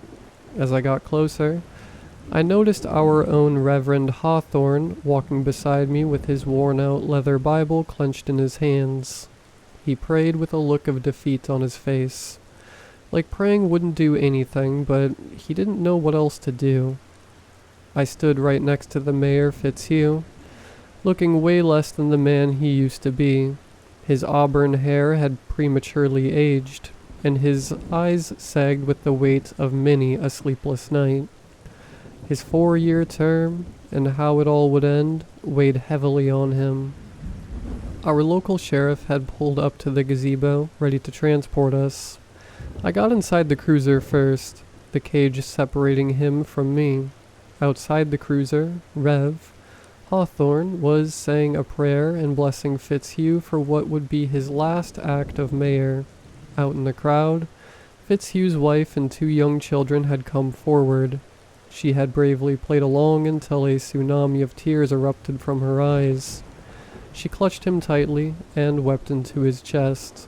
The children hugged their father too, knowing that they'd never see him again.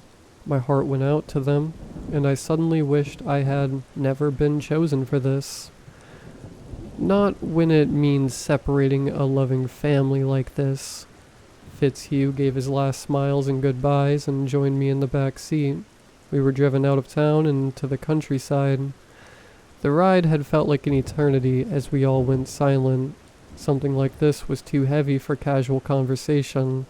I kept glancing at Fitzhugh, while he just looked out the window, taking in every detail the night had played before him. I looked at the sheriff, and he too had a stoic face, concentrating on the destination. We reached the mile marker on the back road, and the dirt path leading into the forest. Fitzhugh and I got out while the sheriff stayed behind. Our hike in the forest was just as quiet as the car ride, with only the breaking of twigs underfoot. We got closer as the thick stench of gas and underlying rot wafted in my nose until it became a full-on assault. It was the first time I had seen the bogland. And more than that, decayed bodies littered the wetlands as far as I could see before being engulfed by thick fog. Fitzhugh looked downward at the bog, and the dead faces stared up back at him. There was faint, but unmistakable sloshing coming from the bog below. What scared me most, and surely what Fitzhugh noticed, was that in this place of rot and death, there was the sound of movement in the water. "You need to do it," he told me, not looking away from the bog. While the sound of splashing got louder, I knew what I needed to do, but I protested inside. He just stood there, overlooking the swamp and its denizens. A slight breeze could topple him over, and I would have preferred that. Instead, I steeled myself and I shoved him downhill. He rolled down like a giant rag doll until he splashed into the bog. As if on cue, the bodies moved towards Fitzhugh while he drowned. In an instant they swarmed him and dragged him below the surface. A few air bubbles broke through before the water went completely still. After a while, all the dead faces resurfaced, giving the bog a nightmarish polka dot pattern. Fitzhugh's face was the newest addition to this congregation. With that, the sacrifice was over, and now the town was safe for the time being. As Fitzhugh's lifeless eyes looked back at me, I had suddenly wished I wasn't shouldered with this responsibility.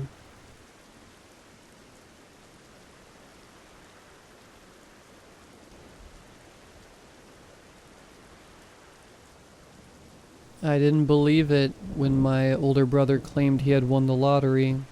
$450,000 after taxes.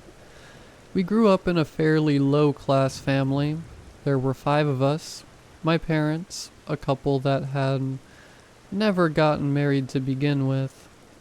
My older brother Frankie, 32 male. And there was my sister Cam, 27 female.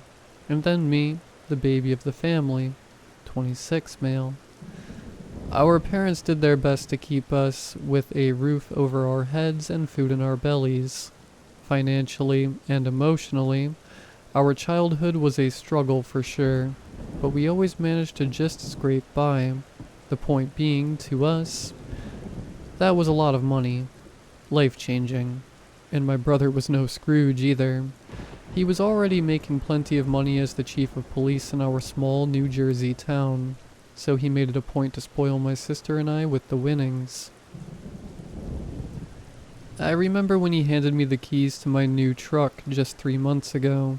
I had insisted that it was too much, that I couldn't possibly take it. He only laughed and shoved the keys into my hand.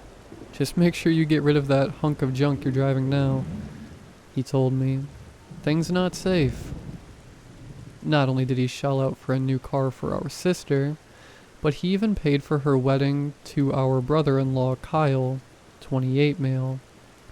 A few years back, we had cut ties with our parents who were now happily divorced, so they said. Their animosity towards each other felt poisonous after years of a miserable marriage. So, we had made it a point to just stick together. Just the 3 of us with the addition of our brother-in-law, of course, and my longtime girlfriend, Amelia, 26 female. But the one thing my brother bought himself with his lotto winnings was a small cabin deep in the Pine Barrens.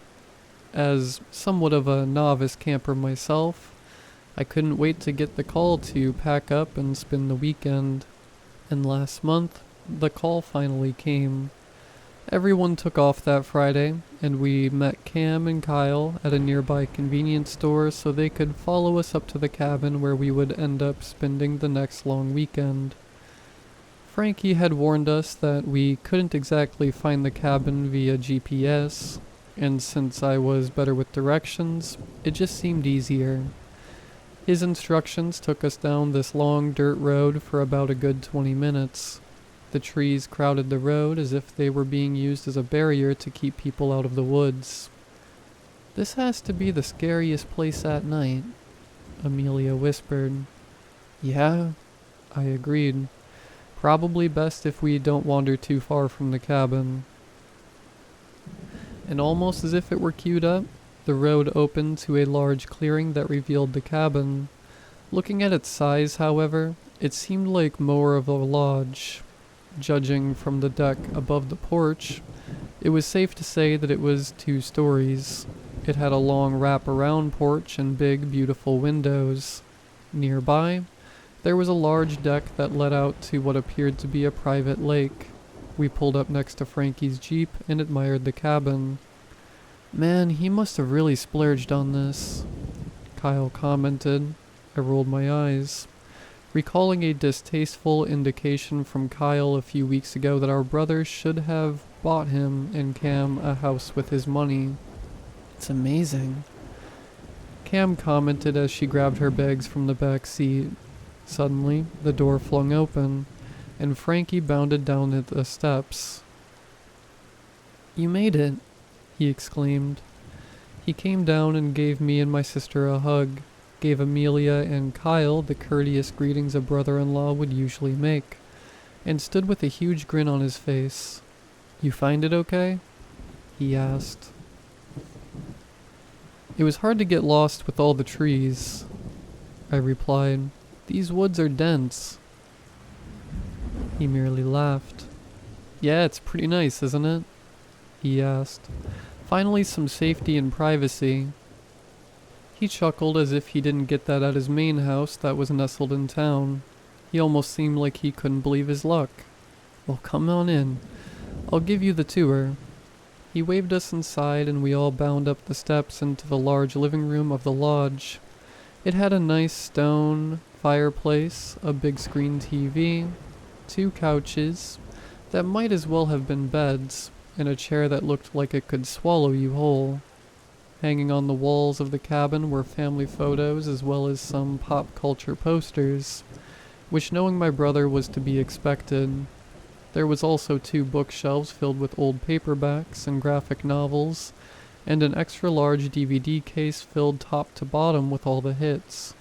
Frankie insisted on physical media just in case he wanted to watch something that wasn't on streaming, and admittedly, it's satisfied a craving or two. "Let me show you to your rooms." Frankie waved us on past an immaculate kitchen and down a large hallway. At the end of the hallway was a staircase, but just before it was 2 doors, one on the left and one on the right. He opened the door to the left to reveal a bathroom, explaining that the cabin of course had electricity and plumbing, but he glossed over the door to the right and just went upstairs. "What's in here?" I asked as I reached for the door to the right. I tried to turn it, but it didn't budge. "Basement," Frankie replied bluntly. "Best to just stay out of there." "You got something locked down there?" Cam asked jokingly. "I've been using it as an office," Frankie explained. "It's got sensitive files in there, so it puts my mind at ease to have it locked at all times." He waved us upstairs to show us where we would be spending the weekend. There was a door right at the top of the steps to the right. To the left there was a large open area with a pool table nestled in the center, which immediately called out to me. He opened one of the doors to reveal another bathroom, and then 2 identical doors that were next to each other. "These are the guest rooms," Frankie told us. I took the room closest to the bathroom and admired the view. It was a large bedroom that was already equipped with dressers, a king-size bed, 2 nightstands, and a small chair that sat next to a sliding glass door. I tossed mine and Amelia's bags on the bed and walked out the sliding glass door onto a deck. This one apparently overlooked the backyard, which was graciously equipped with a small net for volleyball and badminton, as well as a large gravel area containing a fire pit, picnic table, and a few chairs. It also gave me a good idea at just how isolated we were here. The clearing of the property had to be maybe 2 or 3 acres. After that it was more dense woods north and west of the lodge. I took a look east and got a nice view of the sun glistening off the lake. I snuck across the deck and got a view of my sister's room, which was identical to mine. I shrugged and came back inside the room, where Amelia was putting all our stuff in the wardrobe. "Want some help?" I asked. "Do I want you to just shove everything in one drawer?" She laughed. "No, I got it." I shrugged and rejoined my brother in the large open space. He was clearly stuck in conversation with Kyle, some kind of get-rich-quick scheme he wanted him to finance. "What's that room?" I asked, pointing to the room by the top of the stairs. "My room," Frankie replied. He seized his moment to exit the conversation and took us over. The room looked exactly like ours. I thought he would have gotten more extravagant furniture in his own room, but then again, my brother was a simple man. The only notable difference was that the walls weren't bare, but littered with more family photos as well as newspaper articles highlighting his career. He had a knack for finding evidence that gave slam dunk convictions. One of the traits that led him to becoming the youngest chief of police in our small town's history at the age of only 32. But the one thing that caught my attention was a mirror that hung over his dresser directly across from his bed. On it was this old, white sticker that was about the size of a bookmark. It had an old-school yellow smiley face on it and read, "Smile, you have your whole life ahead of you." I chuckled and pointed out the sticker. "Came with the house," Frankie explained. He ushered me out of his room and closed the door behind him. "I'll let everyone get settled, and then come on down for lunch. I'll be outside. Feel free to grab your swimsuits and hit the lake." I gave him a firm thumbs up as he departed down the steps. I peeked into the room to see Amelia had finished unpacking, so I snuck over to the pool table for some free shooting. Once I sunk all 9 balls, Amelia and I joined my brother downstairs. Kyle and Cam followed shortly after. We met Frankie outside where he was grilling up some burgers and hot dogs. He looked like he had just come out of the lake. "The water's not too cold, is it?" Cam asked. "Why don't you find out?" I asked. I raced past her and dove into the clear blue lake. It was surprisingly warm, but figured it was just heated up by the sun. I re-emerged and climbed back onto the deck. "It's fine," I informed her, hungrily taking a plate from my brother. We soaked up the sun and enjoyed the lake, stopping to play a few rounds of badminton before the sun had started to set. We changed into something drier and went out to enjoy a nice steak dinner by the fire pit. Before we began to eat, Cam raised a glass. "Frankie, thanks for having us here," she said. "Congrats on your good fortune. It couldn't have happened to someone more deserving." I raised my glass haphazard, wanting to dig into the steak as quickly as possible. Amelia and Kyle did the same as we had toasted my brother, who merely laughed us off. "It's our good fortune," he clarified. "We deserve it." We finally began to dig in and eat. Thankfully, the lodge had these large outdoor lights that managed to illuminate everything up to the border of the woods, so having dinner outside wasn't as creepy as it might have sounded. We sat around the picnic table and laughed for hours, but I could tell Amelia was still a bit creeped out by the woods. "Doesn't it get lonely up here?" she asked Frankie. He merely shakes his head. "I never feel alone up here," he says in a creepy voice. The reaction from Amelia gets a laugh out of Cam and I. We stayed up for a few more hours, and by 1 a.m., Cam, Kyle, and Amelia had all gone to bed. I sat around and talked with Frankie for a bit longer, enjoying the fire pit and the dark allure of the woods. He got up to put the fire out, but I wasn't exactly ready to go to bed. "Say, did you bring your Xbox up here?" I asked. "We could play something for a bit." Frankie sighed and put out the fire in the pit. "Maybe tomorrow," he replied. "I gotta finish some work down in the office." He gets up and pats me on the shoulder. "Good night." "Night," I call back to him as he walked into the lodge. I take this time alone to partake in the small stash of pots I had locked in the car. Though not illegal, I know my brother hates the smell, and I wanted to respect his property. I lit up a small joint and took a stroll around the property until I felt appropriately baked, at which point I buried the joint, popped a stick of gum in my mouth, sprayed on some cheap body spray, and went back inside. My initial intention was to head to bed, but the munchies got the better of me. As I rummaged through my brother's refrigerator, hoping that there was some leftover burgers stashed somewhere, a sound caught my attention.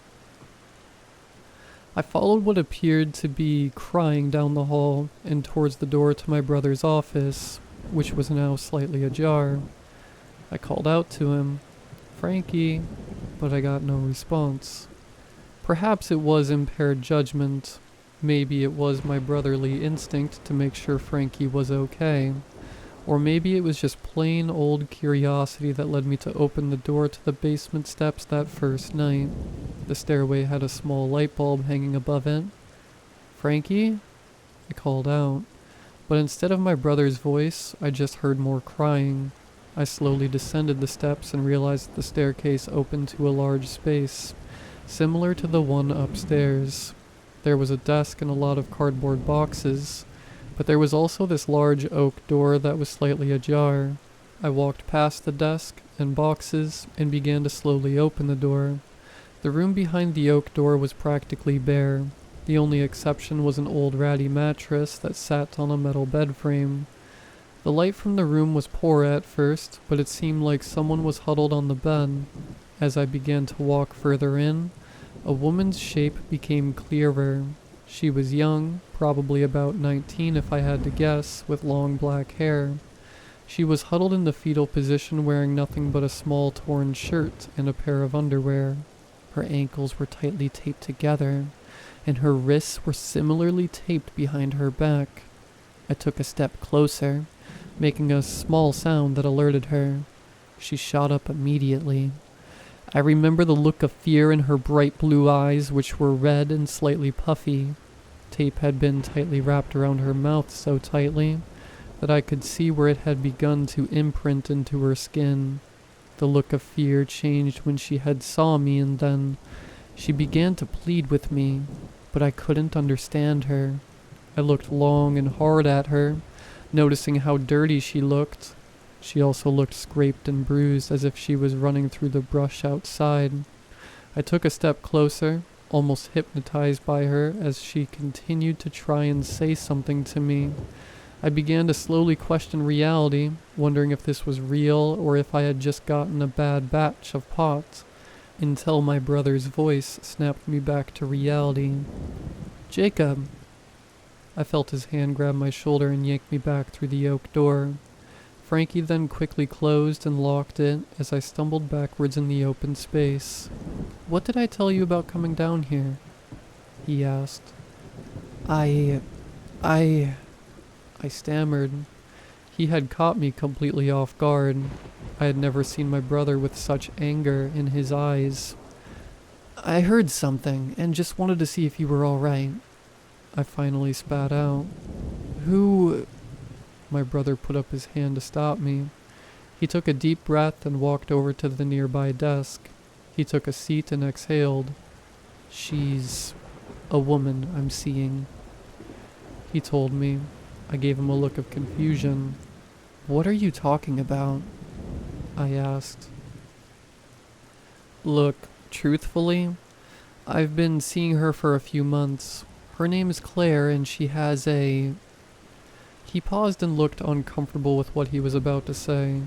"She has a, let's say, damsel in distress type of fetish."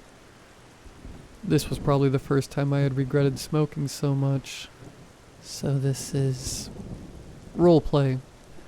Frankie interrupted with an awkward chuckle, and it was at this time I finally noticed that he had been holding a revolver. But it wasn't his service weapon. It was something a lot newer. Embarrassing, I know. Definitely not something I wanted my little brother to see. I let out a sigh of relief. Of course, Frankie had a reasonable explanation. I mean, why would he lie? I thought. He placed the revolver on the desk and led me back upstairs. "I was planning for everyone to meet her tomorrow, but she's a bit shy, so we should keep this between us for now," he insisted. I don't know why, but the way Frankie spit out the sentence, it came off weird to me. "Of course," I told him. "I look forward to it." He pat me on the back as I re-entered the dark hallway. I could feel his eyes on me as I stumbled up the steps. As soon as I hit the last one, I heard the basement door creak shut. I climbed into bed with Amelia and passed out. I woke up surprisingly early the next morning. When I checked the time on my phone, it was only 7 a.m. I had looked next to me, and Amelia was still fast asleep. So I slipped downstairs, hoping to sneak a meal from the fridge before breakfast. But as I got closer to the bottom, I began to smell coffee and bacon. I walked into the kitchen to see my brother already cooking breakfast. "Good morning," he greeted me. The kitchen table was lined up with waffles, eggs, bacon, sausage, coffee. The man even made cinnamon rolls. He looked tired, like he hadn't slept long. I figured he must have woken up early to prepare this magnificent feast. "Help yourself," he told me. I grabbed a plate and began to dig in. "Will your princess be joining us?" I asked, trying my best to make light of the uncomfortable situation I put my brother in. "There was an emergency," Frankie blurted out. "With work. Unfortunately, she couldn't stay." He grabs a plate of his own and joins me, but she wanted to profusely apologize for last night. She was... I waved him off. "That was my bad," I told him. "Won't happen again." My brother mumbled a response and dug into his breakfast, and the way he just easily dismissed it didn't sit right with me. In fact, Frankie's demeanor didn't change at all throughout the day. I had figured there'd be at least some aura of embarrassment, but nothing. And after I got about 4 cinnamon rolls in, I realized something. Frankie's car was the only other one here aside from mine and Cam's. So how did Claire end up leaving? We spent the day outside again. More lakeside fun and barbecue food. But I just couldn't shake off this feeling I had ever since my encounter with Frankie at breakfast. I began to get more paranoid once I saw the shed. I went in there to grab some fire starters when I noticed his shovel. It wouldn't seem so out of place, but it looked like it had just been used. So, when Frankie decided to turn in early that night, I decided I had to get a better, sober look in that basement, if for no other reason than to simply put myself at ease. I waited for everyone to fall asleep before sneaking down the steps of the lodge. I used the chirping of the crickets as a safety blanket of sorts, to assure me I wasn't alone. I made it to the basement door and tried it, hoping it would be unlocked, but no luck. I went to the front door and grabbed Frankie's keys that hung on a hook by the door. I tried every key on that hook with no luck until finally, I heard a click. I slipped into the basement, carrying the keys with me, and slowly descended the stairs. I took a look at Frankie's desk and noticed that there was nothing on it but an old box. I took a quick look inside to find various items inside, individual Ziploc bags. I pulled out one bag that contained an old metal ring. It was shaped like a skull and looked cheap and gaudy. Written on it in Sharpie was a name, Marcus Jackson. It took me a while, but I remember where I had heard it before. Marcus Jackson was a tattoo artist who set up close to town. One day they found him murdered in the back of a local deli. Frankie had been the one to find his bloody wallet in Marcus' girlfriend's car.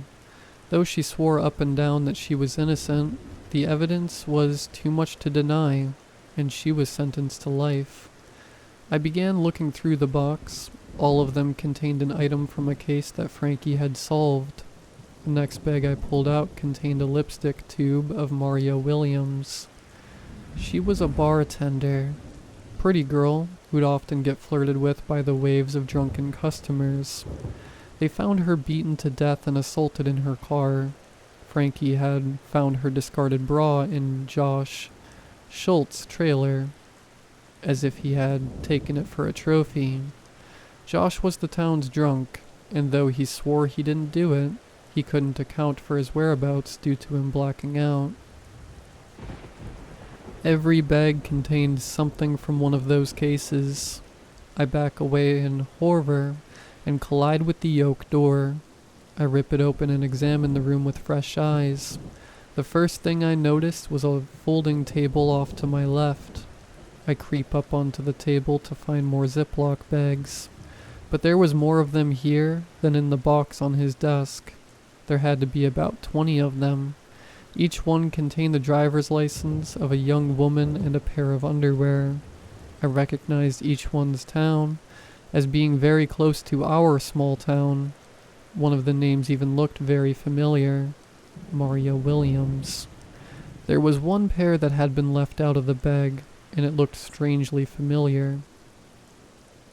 I walked over to the end of the table to find this particular pair of underwear accompanied by the license of one Claire Thompson. I turned to look at the ratty bed, and for the first time saw how old and worn it was. There was cuffs dangling from the old metal bars of the bed frame. A collar was laid on the bed attached to a chain that I followed to a metal plate mounted on the wall, but one spot on the frame looked altered. It seemed like there was a metal clip welded onto the frame, and surprisingly enough, it had matched the clip that connected the collar on the bed to the chain attached to the wall. I looked up and finally noticed it. I don't know how I could have missed it. In front of the bed was a standing mirror, and plastered on that mirror was a sticker. An old, white sticker that was about the size of a bookmark. The same sticker that had an old-school yellow smiley face on it. The same one that read, "Smile, you have your whole life ahead of you."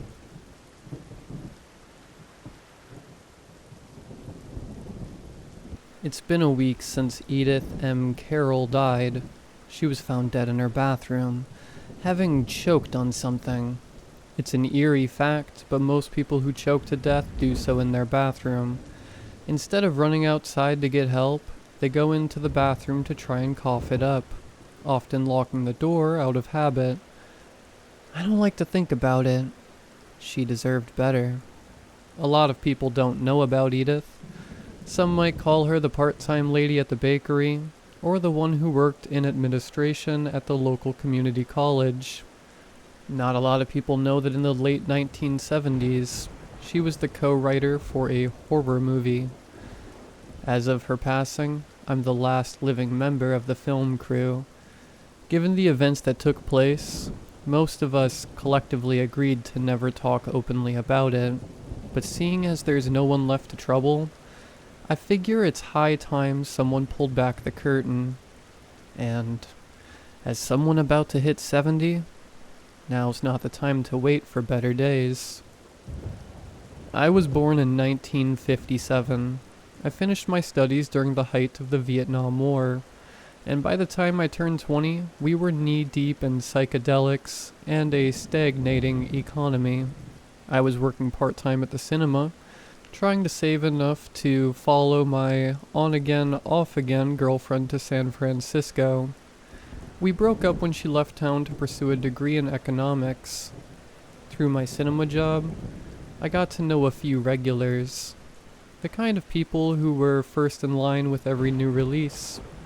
One of these regulars was a man named Seb. The guy drove an azure blue 68 Frog Eye Sprite, and always had something interesting to tell. Little bits of trivia about whatever movie he came to see. Over the course of a few months, we became good friends. I handed him the occasional free popcorn, and he'd talk my ear off about whatever movie was showing. Turns out, Seb was a gaffer. He handled electronics, mostly lights, on small-scale movie sets. At the initial showing of The Hills Have Eyes, Seb was first in line. He was more eager than usual. He'd actually shaved off his beard and combed his hair, even without bringing a date, like he often did. He paid for his popcorn and gave me a $20 tip. "Heading out tomorrow," he said. "Got a job out of state. Heading for the big leagues." "Doing a movie?" I asked. "Like a real one?" "As real as it gets." He grinned. "Big budget stuff." "Promise you'll be back for the first screening, right?" Yeah, he nodded. "It's happening." I handed him his popcorn and a Coke. Seb stopped. He looked up, squinted at me, and sighed. Nodding to himself, he finally smiled. "You want a job?" Seb needed an equipment assistant. You can get a long way with a shared love of cinema and a can-do attitude. At least back then. I signed on so fast his popcorn didn't get cold. Not before long, I was handed the official title of Gaffer's Assistant, or Best Boy Grip. We were given a few days to prepare. We were joining a film crew up in New England, but most of the crew were Midwestern. Our first meetup would be on site in a small coastline town just northeast of Brunswick. I joined Seb on a long drive all the way up there in the middle of summer, blasting music all the way. We took turns road tripping, cross country. The frog eye was a beast to handle.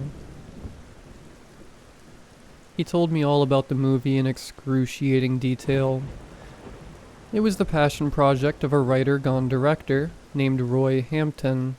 He'd mostly worked in advertising and network TV, so this was a sort of breakout project. Still, it was a lot of money involved. Seb had no idea where the financing was even coming from.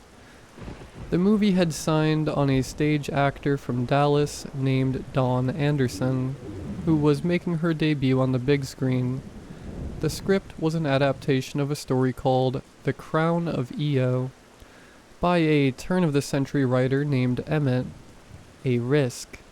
It was originally intended as a sort of drama piece, but it had been rewritten into a horror script inspired by movies like The Wicker Man, Rosemary's Baby, and The Omen.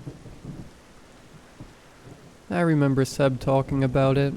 Even while driving, he was enthusiastically waving his hands around, talking as much with his body as with his mouth. He couldn't stop smiling. That man loved his job. We went past Brunswick to the coastline town of Chatterblinds.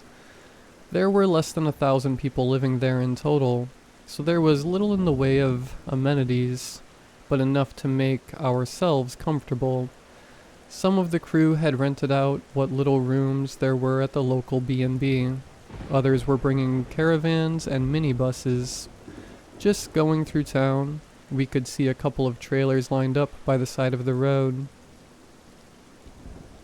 Seb seemed to know some of the people we passed. He waved as we made our way through town. Every other street or so, someone would look up and wave back. It was shaping up to be a beautiful summer. There was a fenced-off area at the outskirts of town where we turned in. We followed a bumpy dirt road, lined with birch trees, along a solid chain-linked fence with a guarded gate up front. Seb handed over his ID to one of the security guards. Took them a while to find him on the list, but he was on there. Digman, the guard said. Sebastian Digman. You haven't signed up for on-site housing. Camping out? Seb smiled, nodding towards the trunk of his car. My assistant here could use a place to crash, though. Got some spare tents by the equipment lot, and some folks are bringing in folding cots to the mess hall. It ain't much, but y'all are free to grab what you need. Seb turned to me. I could see my reflection in his wide-framed sunglasses. What you thinking? He asked. You camping out or sticking to the mess hall? Mess hall. I grinned back.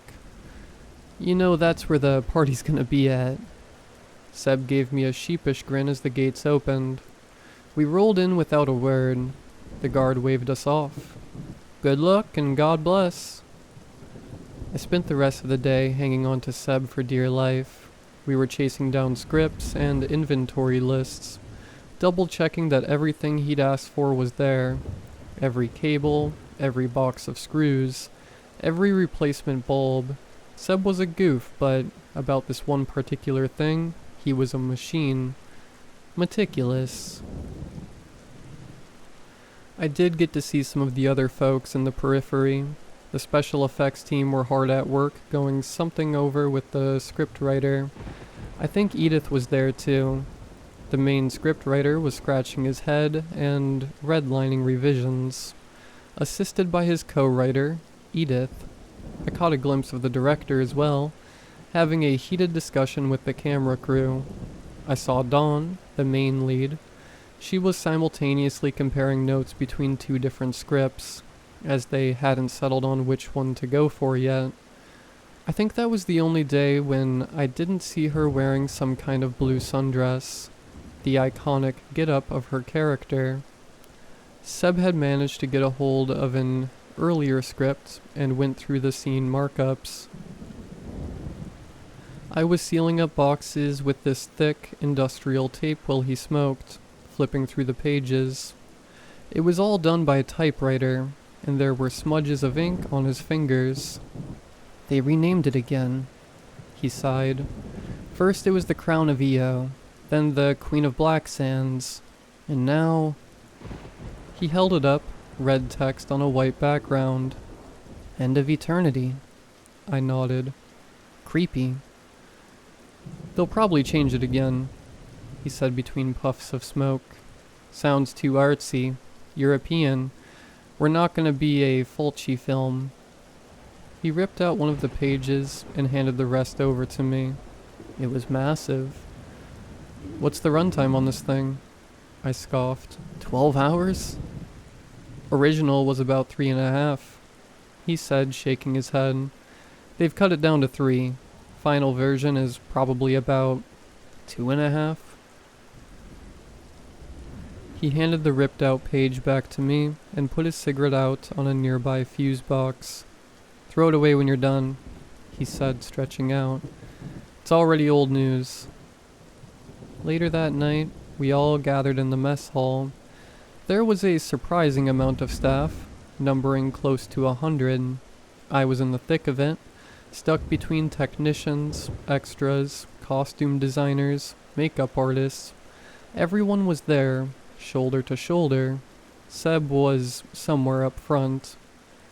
Roy Hampton took center stage, stepping up on top of a rickety plastic table.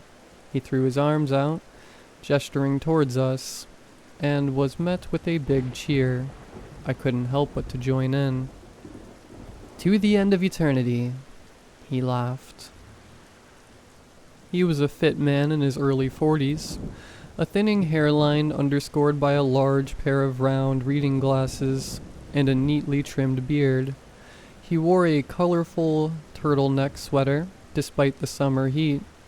Others joined in, repeating End of Eternity, like a eager echo. Tomorrow is the first day of shooting. Scene markups will be out in a couple of hours, so get ready for a late night, and an early morning. But that don't mean we can't have fun. He laughed, smacking his hands together. Others joined in.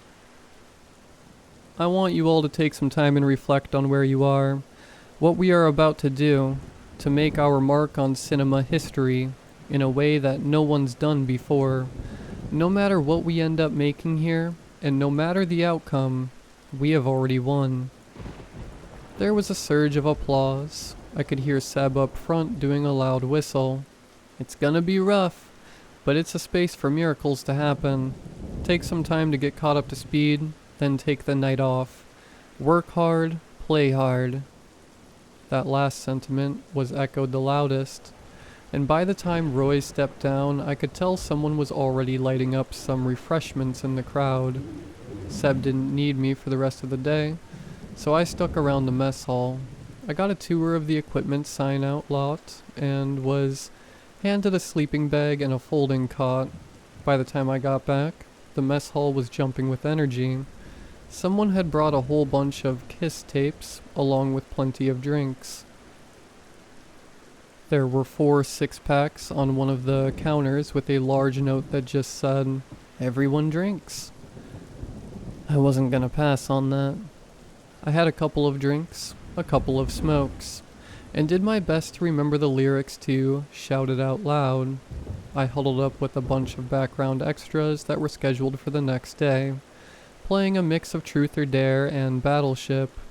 Don't ask about the rules to that one. I don't have the slightest idea. I talked to people from all over. Some of the practical effects guys were complete geeks, comparing notes on everything from timed explosions to faking a scalding water effect. I remember sharing a beer with the writers too. All in all, it was a good time. I think I made out with Dawn's hairdresser. Somewhere around midnight, about a dozen more people joined us.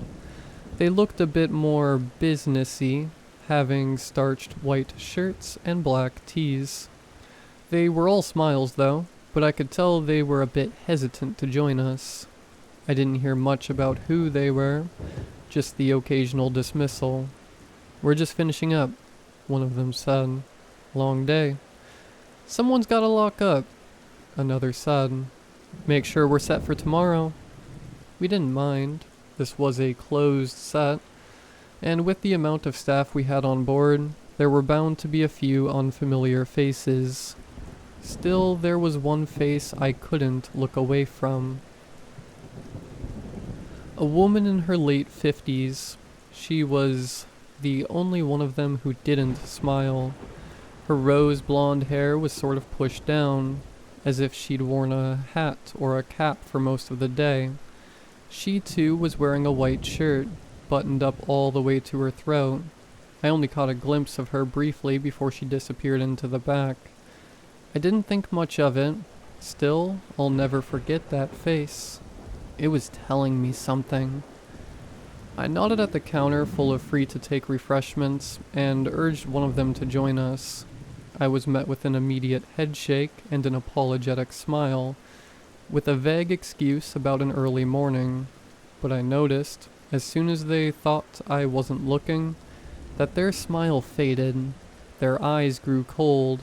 As they looked around the room, I didn't see a kindness in their eyes, or a sense of belonging. I saw disgust. What happened next is etched into my memory.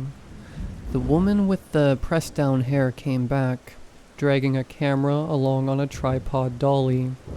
One of our 3 main cameras for this entire shoot. Top-of-the-line kind of stuff. Extremely expensive. Coming back into the mess hall, she pushed it. It came crashing down, stopping every conversation in the room. All that remained were the voices of Gene Simmons and Paul Stanley, singing their hearts out. Seconds later, one of the men with white shirts picked up our 8-track player and smashed it against the side of a table. People got up on their feet, as the woman who destroyed our camera was handed a shovel by a guy coming out of the storage closet. Turning it to the side, she chopped down on the camera like she was cutting firewood. Plastic, glass, metal, and electronics, all broken and torn into ribbons. She was completely unhinged, grunting like an animal with every strike. People started to filter out through the doors. She looked up at us with tears flowing from her eyes, her face red from exertion and anger. She was screaming at us and crying. She bawled her eyes out, smashing the camera to pieces. As the men in the white shirts advanced, screams erupted. Panic. I was too far from the exits to get out in time. One of the men zeroed in on me, following me through the mess hall. We circled a table back and forth like something out of a cartoon. Finally, he got fed up and tried to jump across. I had to think fast and ducked, pushing the table up. The weight caused it to flip, sending him sprawling onto the floor. That's when I first noticed that he was holding a knife. There were 2 main doors leading out of the mess hall, and the one leading further into the building to the equipment lot. The door closest to me, leading outside, was closed. The others had gotten out and barricaded it. The other door leading out was on the far side of the room, across from at least 6 of these people.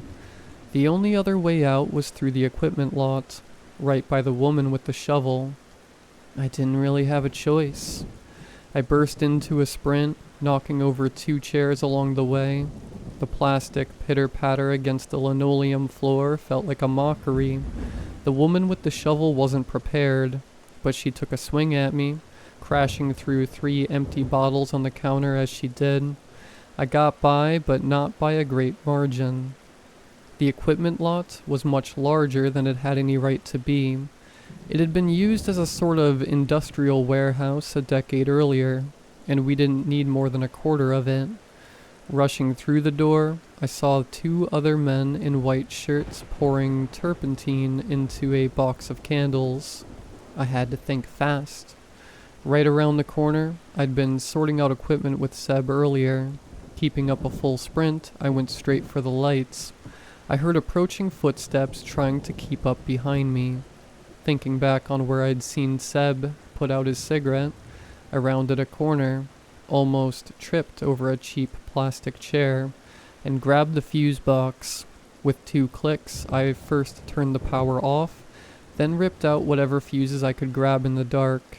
Then I slowly crept backwards, squeezing into a small space behind one of the industrial-sized shelves. There was no backplate to the shelf, so if they had flashlights, they'd see me instantly. But I was banking hard on them not bringing anything but knives and pipes. As long as it was dark, they wouldn't find me.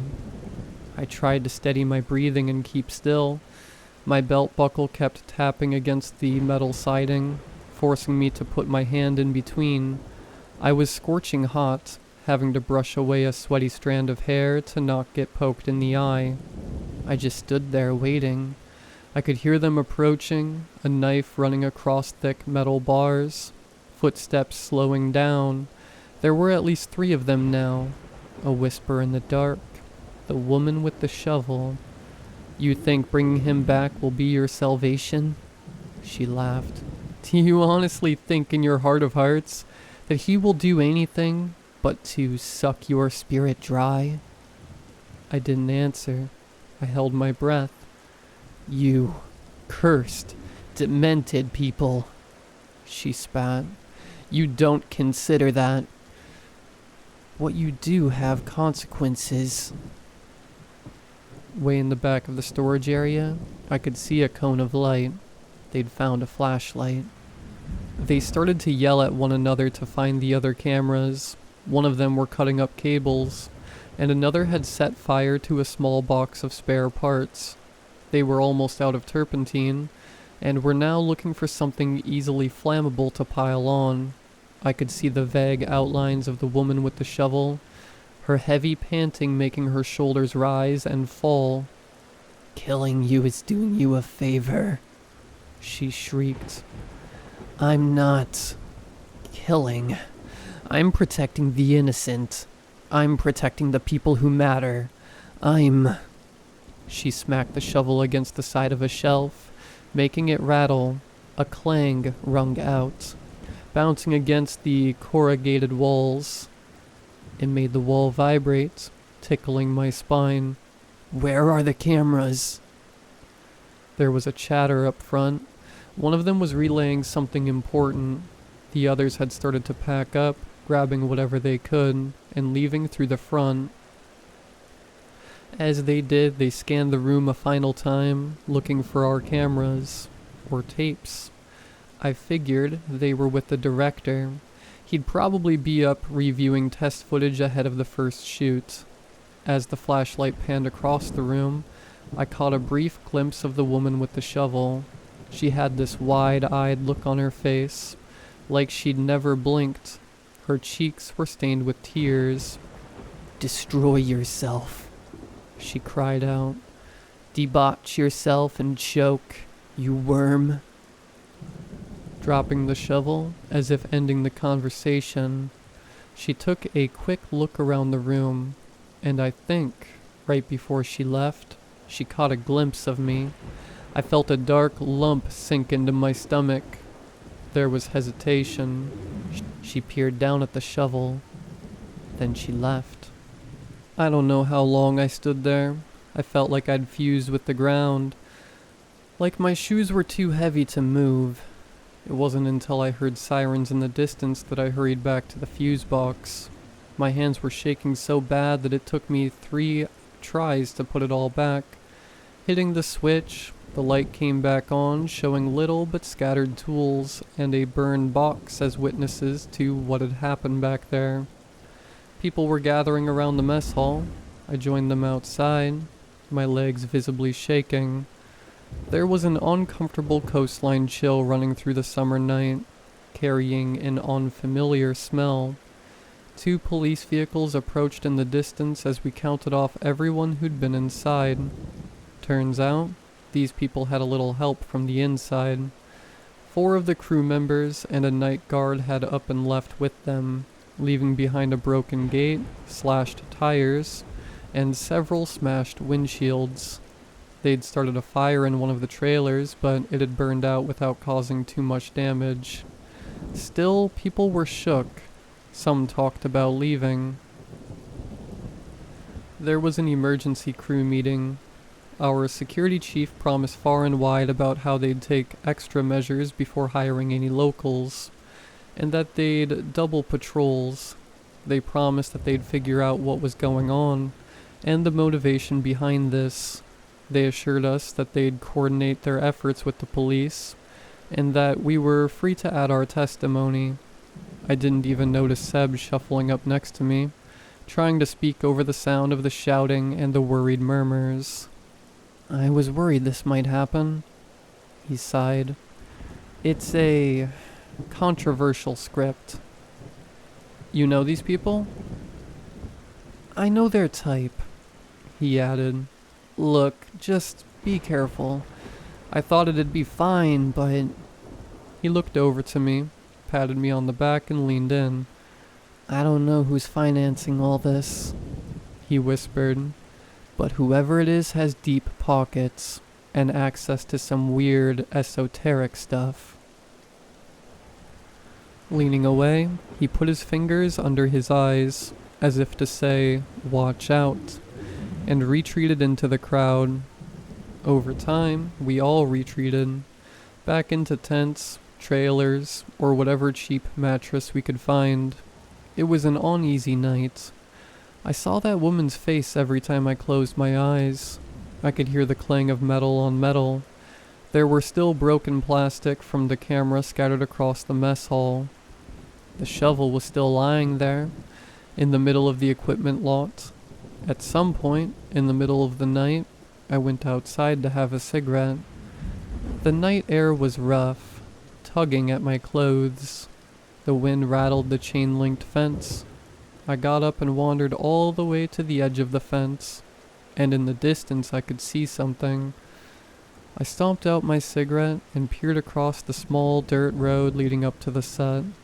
White birch trees swaying back and forth, making the wind whistle through the leaves. And there, hanging from the branches, were dozens of neatly pressed white shirts with black ties. A final reminder that this was far from over. It had just begun.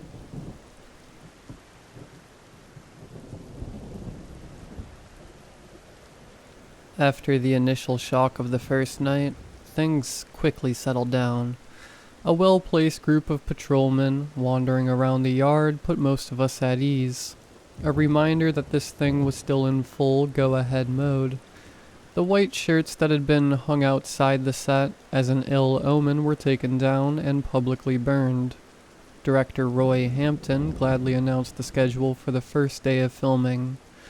We were originally going to film one of the near-end scenes by the shoreline, but they changed it at the last minute to a nearby cave. Seb wasn't happy about it.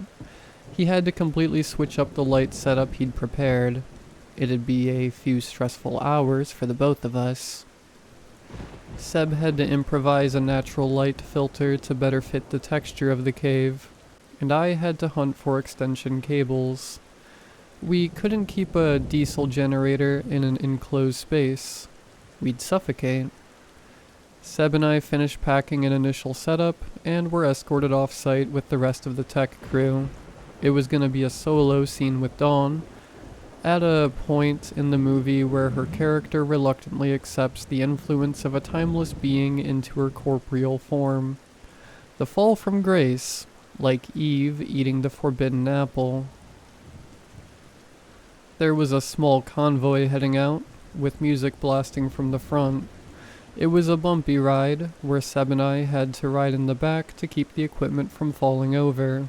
We couldn't tie it all down. About 35 minutes later, we were facing a small cave. We had to drag the equipment on foot the last 200 or so feet, but the location itself was pretty impressive. The entrance to the cave was this tall slit that went up at least 8 feet. I could tell why they'd switched to this place.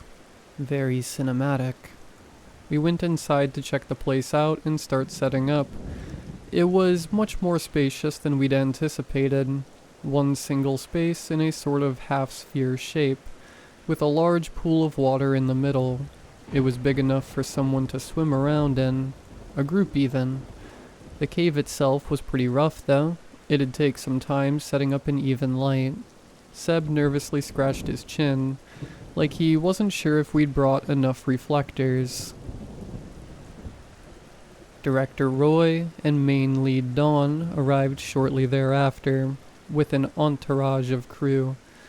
Dawn was all fancied up in a blue summer dress and full makeup. She was practicing lines with one of her assistants. I couldn't stop looking at her.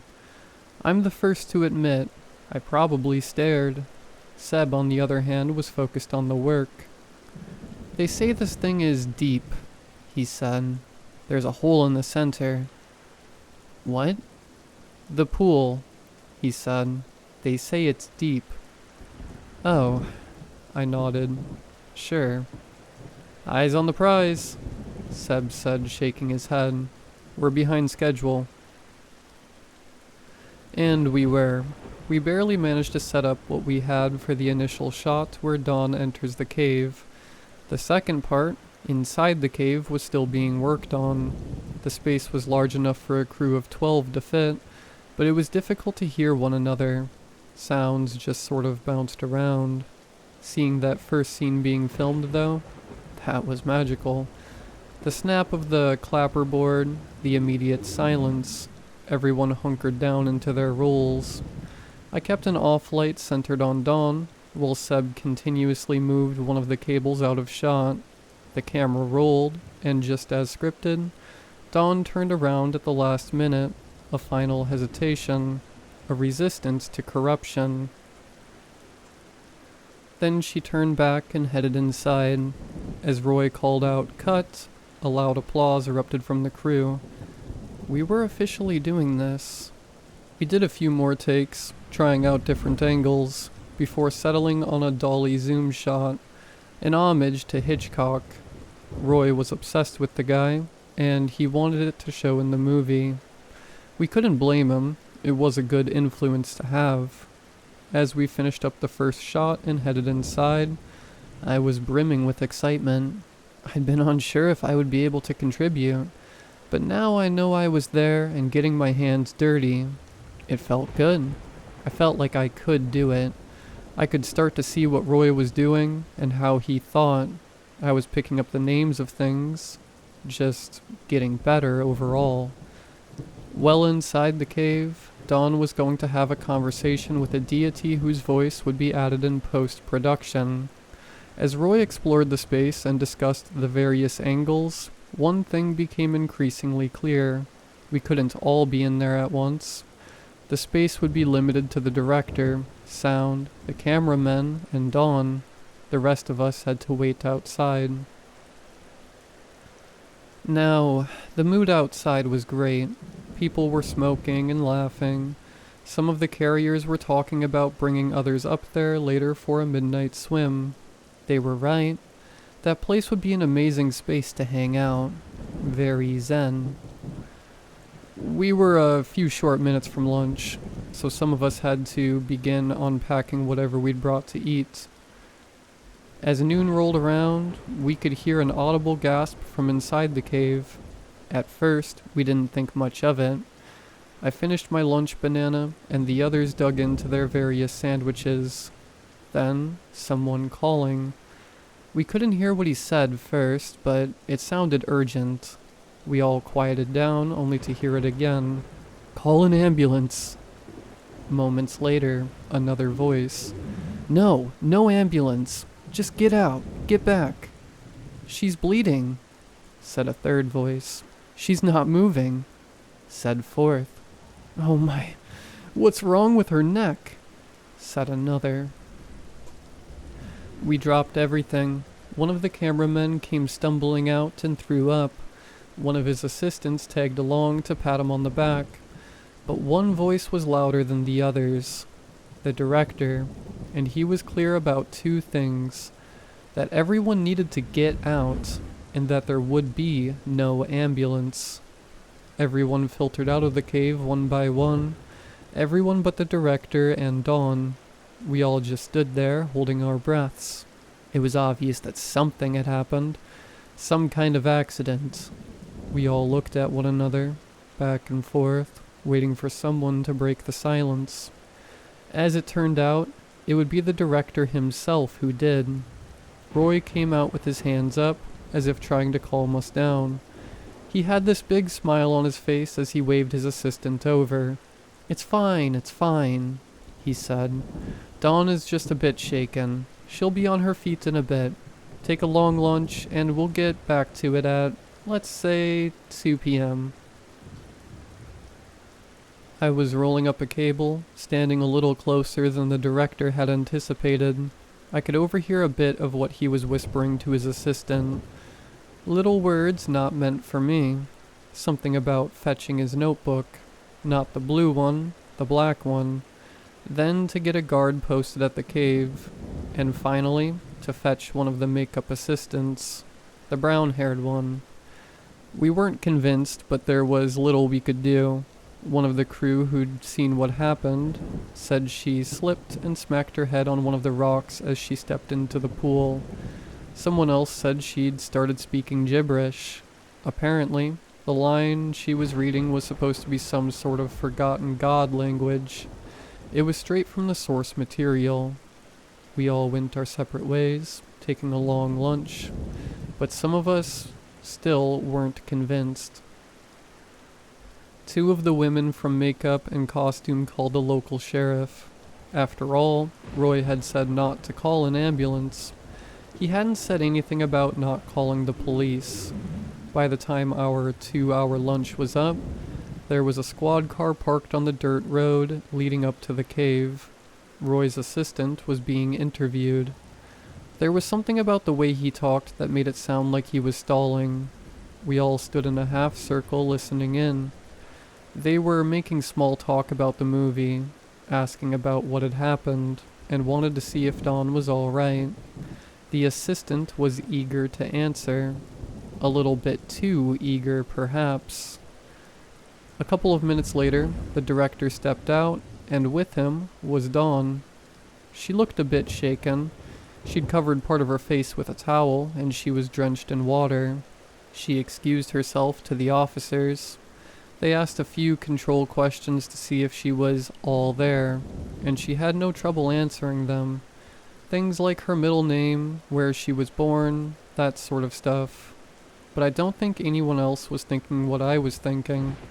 They hadn't heard what I'd heard. Looking at her, like I'd done all morning, I could tell one thing for certain. That wasn't Dawn.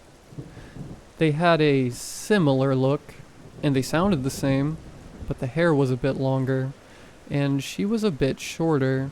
If I hadn't overheard the director asking for the makeup assistant, I wouldn't have thought of it, but that wasn't Dawn. It was the woman from makeup. But how could she look and sound like Dawn that well? If it was all acting, she should have been the one in front of the camera to begin with. The sheriff and deputy excused themselves, wished us the best of luck, and headed out. Roy decided to postpone the next shooting a couple of hours so Dawn could dry off and get her makeup redone. Looking at the crowd, I could tell there were others who had questions. Maybe they didn't know exactly what was off, but we were all getting worried. Something had gone terribly wrong. Later that day, we finished the shot in the cave. We picked up the equipment and called it an early day.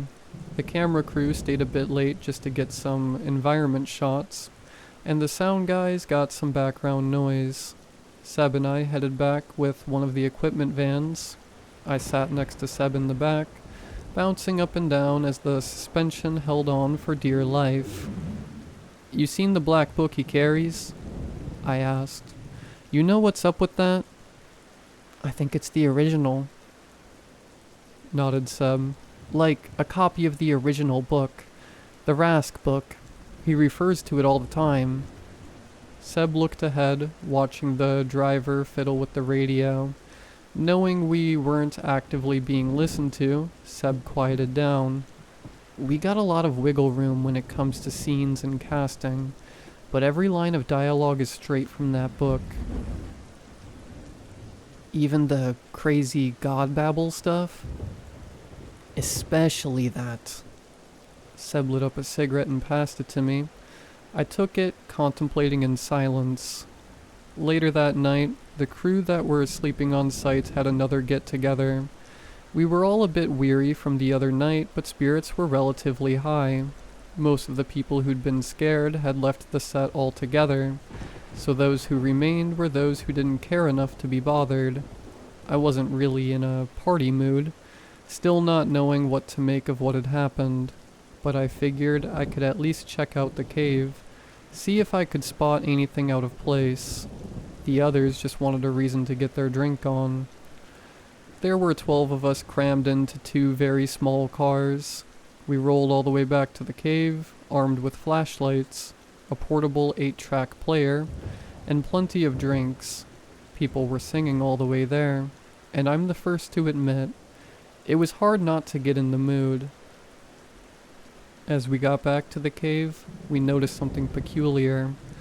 One of the security guards from the set was stationed there, reading a magazine. As we approached, he perked up and shone a light on us. "No entry," he said. "Y'all can go party somewhere else." "Come on, man," someone protested. "It's been a rough day." "Why can't we go in?" another one asked. The guard just shook his head. "Director's orders. Gotta keep it clean for reshoots." I stepped up carefully, taking a deep breath and releasing the stress from my shoulders. I put on my bravest smile. Now I was even more curious. "Look, are you going to sit here all night?" I asked. "If we're reshooting here, we gotta put all the lights back up anyway. It'll be a mess no matter what we do, so what's the harm in letting us kick back a little?" He looked me up and down, not sure what to make of it. "We won't throw any trash around," I continued, "and you can stick around if you want." He looked back at the rest of the group, letting his flashlight pan over them, one by one. "Y'all got beer?" Minutes later, we were all back inside the cave, music blasting from the 8-track. It wasn't as good as the one that had been smashed by the white shirts, but it did the trick. We had to settle for country music though. The man with the Kiss tapes had left. While the others stripped into their birthday suits and plunged into the pool inside the cave, it took some time to check for any traces of what had happened. Any signs of blood, or anything really. It didn't take long for me to realize there was nothing of interest around. I sat down by the 8-track player and cranked up the volume. The guard had stripped down too, joining the others in the pool. I wasn't feeling it. Not yet, at least. Apparently the water was warmer than anticipated, and the flashlights made the ripples reflect off the rough cave surface. Every laugh echoed, every ticklish squeak, all of it. As I was about to switch cassettes on the 8-track, I noticed the laughter slowly dying down. I looked up only to see the 12 other people just standing there in the middle of the pool. They'd stopped laughing, talking, and playing. Instead, they stared at one another in what seemed like disbelief. It was such an eerie sight. A dozen people, as naked as the day God made them, their minds going blank in unison. One of the camera assistants looked down at his hands, then up at the others. What happened?" he asked. They were all looking down at their hands and the water. One of them looked straight to me. "Did I get the line right?" she asked. Are we rolling?" "It was dark," someone said. "I've been in the dark." "Yes, dark," another chimed in. "But who are you? Why were you there?" Finally, the security guard rose out of water, brushing his hair out of his eyes as he joined the crowd. "I'm Dawn," he said. "No, I'm Dawn," another said. They were looking back at one another, one by one, all saying the same thing, all using the same tone of voice, the same accent, the same body language. "I'm Dawn." For all intents and purposes, and to the best of their knowledge, they all seemed to think the same thing, that they were all, each and every one of them, Dawn Anderson. They tried convincing one another. They were comparing childhood memories, their social security number, favorite songs and food, intimate secrets about everything from their sex life to the name they would give their firstborn child. As the questions piled on, and the answers got louder, I could tell they were getting agitated. I got up and tried talking to them, but it was useless. They were all convinced that they, alone, were the real Dawn. Then someone threw a punch. Someone was getting choked. It happened so fast that I didn't even realize what was happening. They were going to kill each other. I have this vivid memory of looking back at Winona, an assistant sound technician, as she started beating Chuck Helcom with a rock, all the while screaming, in the same accent as the rest of them, that her name was Dawn Anderson. I tried breaking it up, but it was escalating all over. I was pushing two people apart when someone grabbed me from behind, dragging me down into the pool of water. I flopped down belly first. Now, I'm not sure exactly what I saw under the surface. There was a hole leading further down, just like Seb had said, and somewhere down there, I could see someone still, someone tied up with a spare cable and lodged deep into an underwater crevice. I could feel something in the water, something tugging at the back of my mind ever so slightly, a voice whispering from across a great distance, asking me, then telling me that I wasn't alone, that there was someone out there who wanted to be with me. They needed a place to stay. I didn't listen. Had it been minutes earlier, I might have. Nowadays, decades later, I still have this image in my head. Perfect hair bobbing up and down with the shifting of the pool. A person turned problem, brushed under the carpet. But at that time, I convinced myself that I was looking at nothing, that I heard nothing. I couldn't bring myself to imagine the worst.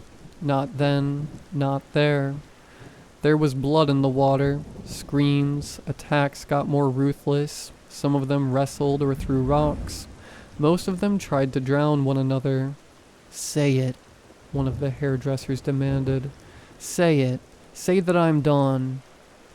She got clocked in the back of the head and collapsed face first into the shallow end of the pool. There was this guy, Michael. He was one of our drivers, one of the calmest, friendliest people on set. I hadn't even seen him without his oversized glasses before. He could be a bit long-winded because of his stammer. Now he was standing next to me, panting like an animal, and grabbing my arm. You can't be Dawn," he wheezed. "No one can. He said I was. I listened, and you didn't. Mike, you can't." As soon as I mentioned his name, I realized I'd made a mistake. He shrieked and tried to bend my arm. An effort to break it, I managed to get a kick in on his leg, causing him to fall forward. In the split second where his grip faltered, I recoiled. I hurried out of the pool, heading straight for the exit. There were threats all around me. These familiar faces turned feral, all looking to take me down in this mad free-for-all. Stiff fingers grabbing at my hair, rocks whizzing past my ear, desperate cries. I had no choice but to run. I got out, but I hadn't been smart about it. It was hard being smart when I could barely think. a cohesive thought. The moment I sucked in the night air, I realized they were coming after me. Not all of them, but at least 3. I... I'd never run. One of them laughed.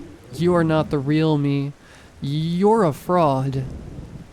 The keys to the cars were in the discarded clothes inside the cave. All I could do was run straight into the birch forest and hope for the best. I could barely think straight, and the oppressive dark didn't help. A harsh wind cut through the leaves, leaving the sweat on my brow cold as ice. They were hot on my trail, running without abandon over every sharp rock and branch and straight through the underbrush. If I were to have any chance of outpacing them, I had to stop thinking and just go for it. I almost sprained my ankle stumbling over a log. In that quiet heartbeat where I struggled to regain my balance, I could hear them.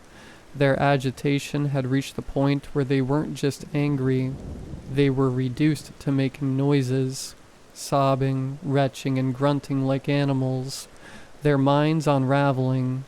At some point I realized I had no idea where I was. It was the middle of the birch woods, and I could still hear them skulking about. I just couldn't see them. The canopy was blocking what little moonlight was up there. I hid behind a boulder, trying to make myself small. From there, I listened. It's dark, one of them mumbled. Deep, deep inside. It's dark. It shouldn't be. Why is it dark? I can't let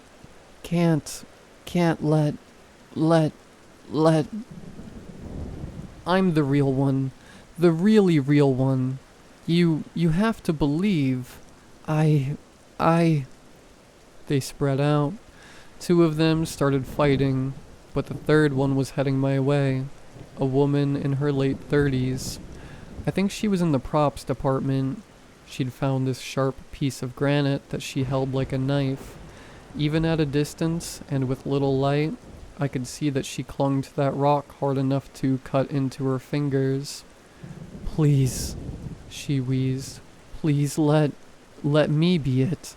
Let it be me. I can't can't let. I closed my eyes, held my breath, and hoped she'd just pass me by. I counted the seconds, feeling the sting of salty sweat in my eyes. Slowly I peeked an eye open. She was right there, looking down at me. For a hot second I thought we were good. She looked hesitant. Still, I could hear the blood dripping from her grip of the stone, tapping against the leaves in the underbrush. But like an animal, something set her off.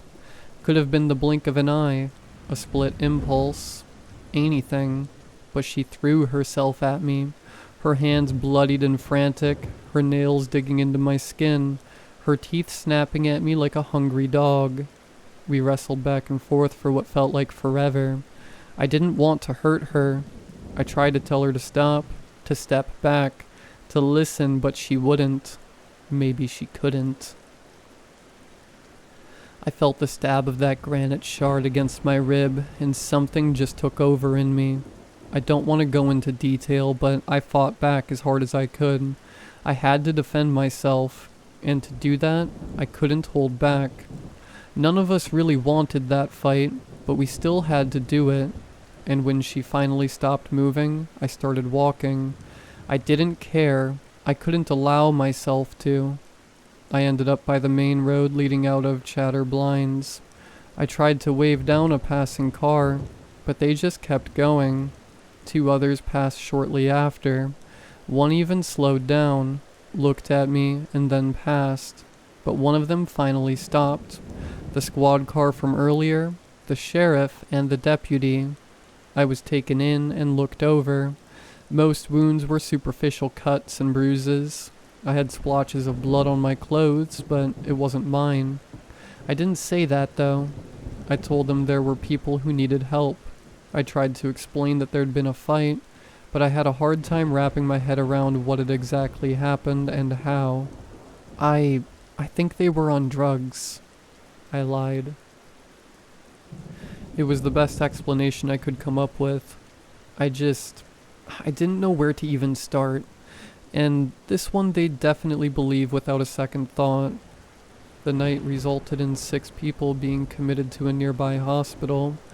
4 others were reported missing, one of which was the woman I'd been attacked by.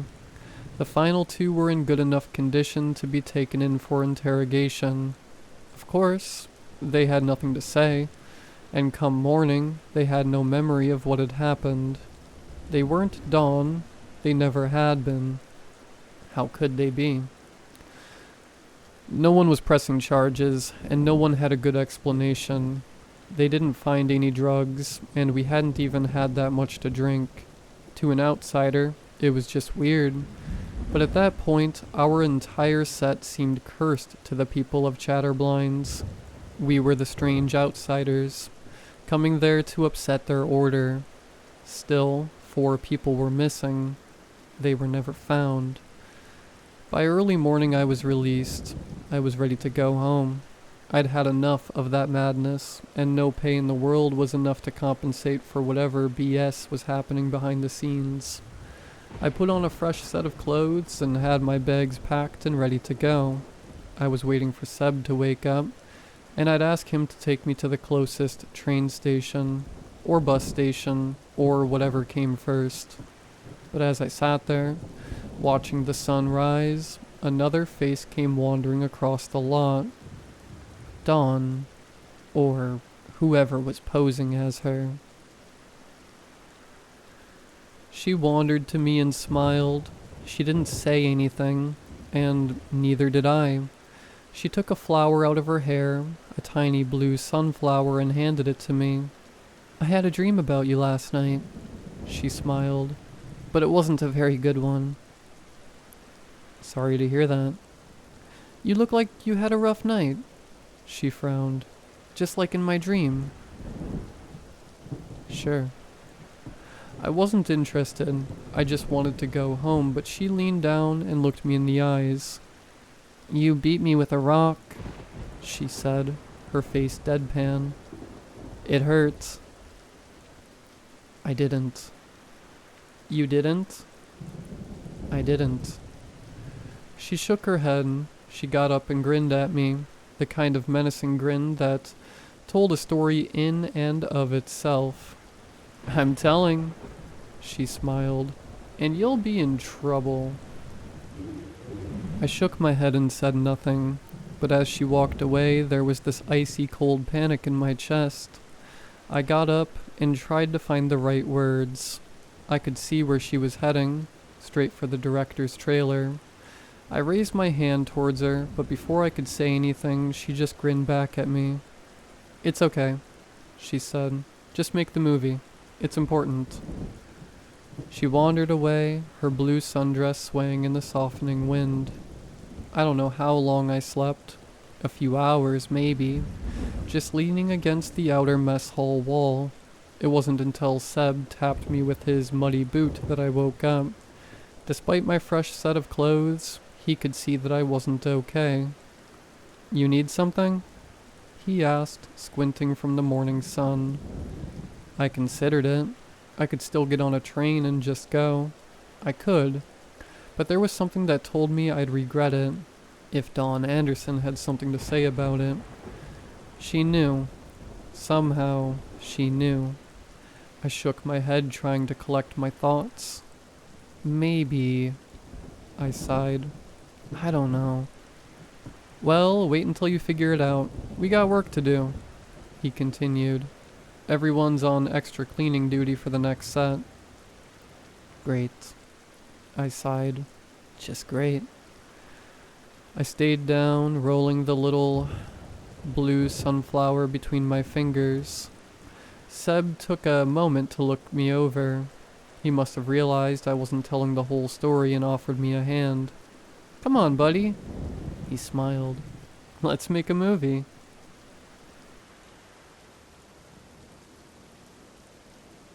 The next couple of days, we managed to shoot a few scenes.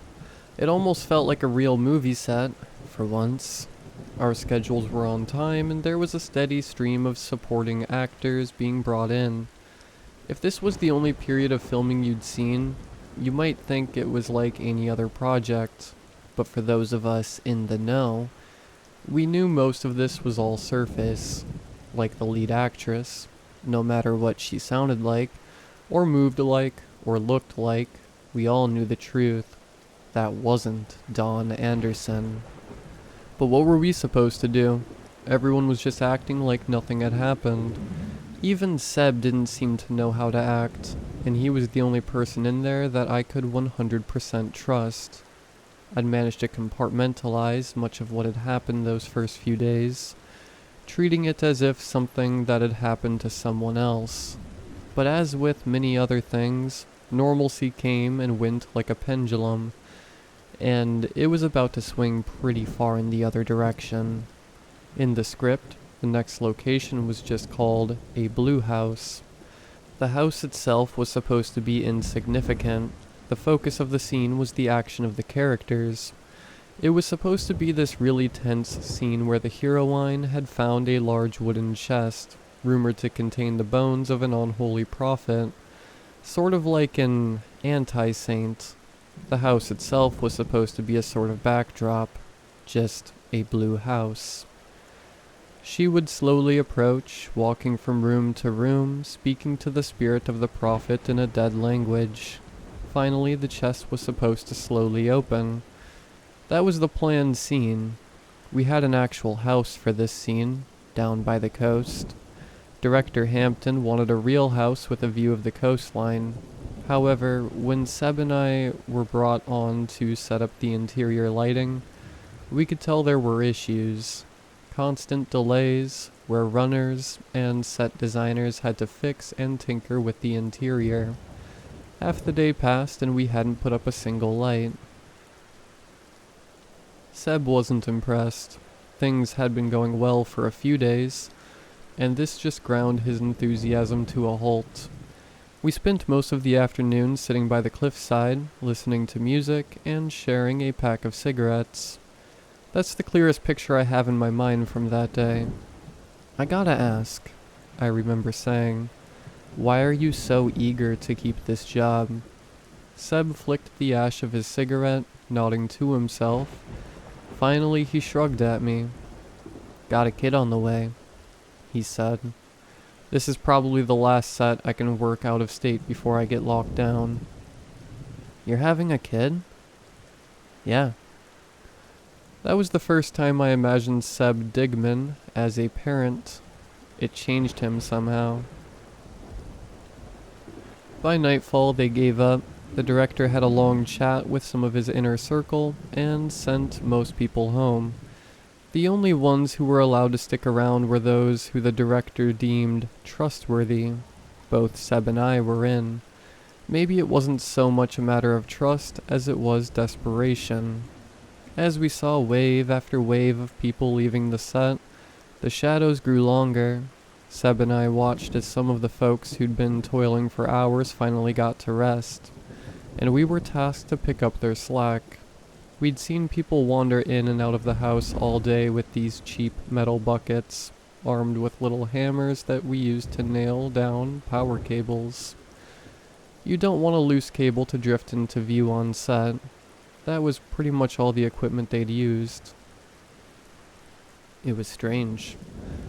All they did was walk in, hammer a little, and come out with a bucket full of white pebbles. Then they'd toss it over the edge of the cliffside, go back in, and do it all over again. They looked like miners, only without the pickaxes and safety helmets. I'd just finished eating a prepackaged cheese and ham sandwich when I got a tap on my shoulder. One of the sound guys handed me his bucket and hammer, wiping the sweat off his brow. "You're up," he wheezed. "Go see Hampton." So I did. The director, Roy Hampton, had been busy all day. It was rare to see him do anything but make loud demands, or point out details that needed to be changed. Now he was just sitting there, on a bench across from the house, flipping through a copy of the script with a marker pen. The lead actress was nowhere to be seen. As I approached, he looked me up and down before turning his attention back to the script. "Did they tell you what to do?" he asked. "No. We need to clear the house," he continued, "for the shoot." "Clear it of what?" Without looking up, he tapped the side of my bucket. "Teeth." I was given a few more instructions for clarification. For example, I wasn't allowed to touch or move the wooden chest prop. Furthermore, I had to look everywhere, behind the furniture, under the carpets, anywhere and everywhere. I was to use the hammer and not pull them out with my hands. I could not keep any of the teeth. Once they were out of the wall, however, it was fine to touch them if necessary. But it didn't make sense to me. Obviously, teeth was a joke, but that didn't answer what those white pebbles were, and having them thrown out by the bucket load meant there had to be tons of them inside. Why did we pick that location to begin with? It was me, Seb, and 2 runners. Who stepped in? An old house made sometime in the 1920s. Tight corridors, thin wooden walls, creaky floors, curled blue wallpaper. Seb insisted that the whole house was tilting slightly, but I couldn't feel it. Wouldn't surprise me if it did, though. Stepping into the living room, there was only one item that looked out of place. A massive wooden box, smack dab in the middle of the floor. It was as if everything in the room had been moved to accommodate for that one box. I thought the team had done a great job making it. It really looked like some old ceremonial thing. It seemed to be nailed to the floor. Seb wasn't convinced, though. He leaned down, dragging his hand along the side of the box. He looked up at me with blackened fingertips.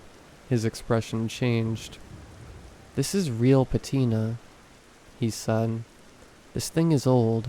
Real kind of old."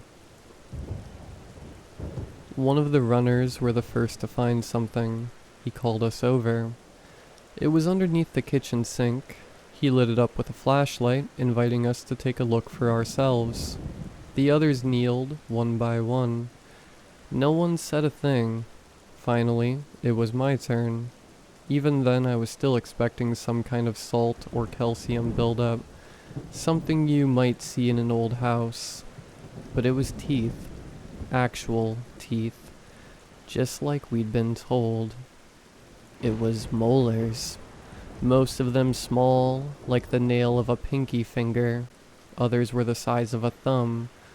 There was at least 24 of them. There was this stunned silence as we all tried to process this. For some reason my eyes drifted back to Seb.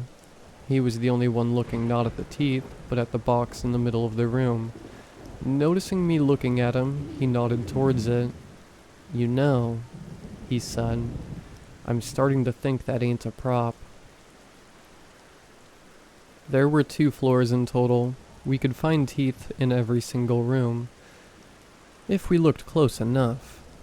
Inside the fireplace on the bottom floor, on the side of the stairs, under and on the carpets, Seb found a couple teeth hanging from the chandelier.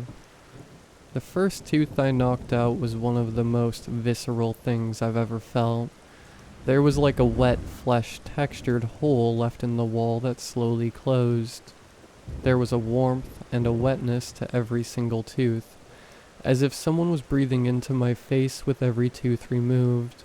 Every clink of a tooth falling into my metal bucket sent a shiver down my spine. We probably went at it for an hour before we'd filled our first bucket. One by one we went outside, dumping it all over the edge of the cliff. Looking over at the director, he didn't seem to have a care in the world, laughing it up with some of the folks from the costume department. Going back in, we had trouble finding more teeth. It wasn't until about 15 minutes later when we realized that most of the places where we had already looked had new teeth growing in. Most of them tiny, but they were there, even up in the chandelier. What's the point? Seb sighed. If it keeps coming back, what's the point? Maybe it stops, one of the runners said. Like, after a while? What makes you think that? I asked. The other runner, a guy named Merle, pulled one of the teeth out with his bare hands, stuffing it into his pocket. I'm keeping one, he said. Ain't no way anyone'll believe me if I don't. We spent the next 3 hours knocking teeth out and throwing them over the edge of the cliff, all the while finding more teeth all over, no matter how many times we got rid of them. By the 4th bucket load, the director stopped us at the door. He went along with us inside. It's useless, Seb tried to tell him. There are too many. I got it now, the director assured us. We're fixing this. We stepped back inside and walked straight to the wooden box. Using his cigar cutter, the director cut a small wound into his thumb and smeared a bloody circle across the top of the box. The rest of us didn't say anything. This wasn't the strangest thing we'd seen him do, but it was up there. He handed me his script, now with a bloody thumbprint. Read what's marked in yellow. Flipping through the pages, the only things marked in yellow were certain nonsense words. They were the words of the spoken off-screen entity, the corrupting influence that the heroine tries to resist throughout the movie. I can't pronounce any of this, I said. What's this? Rio? You can't say it wrong, the director added. Just say it how you feel it should be said. I looked up at Seb. He just shook his head. Rao Soma Io, I spoke aloud. Drin Soma Io. Ray nodded, waiting as I flipped through the pages. The marked words were few and far between, a mix of various spoken lines. Stro Soma Io, I continued. Hoffen Soma Io. Then something happened. The words started to make sense to me, not just the way they were supposed to be spoken, but their innate meaning. But it wasn't just words, they were experiences, pictures.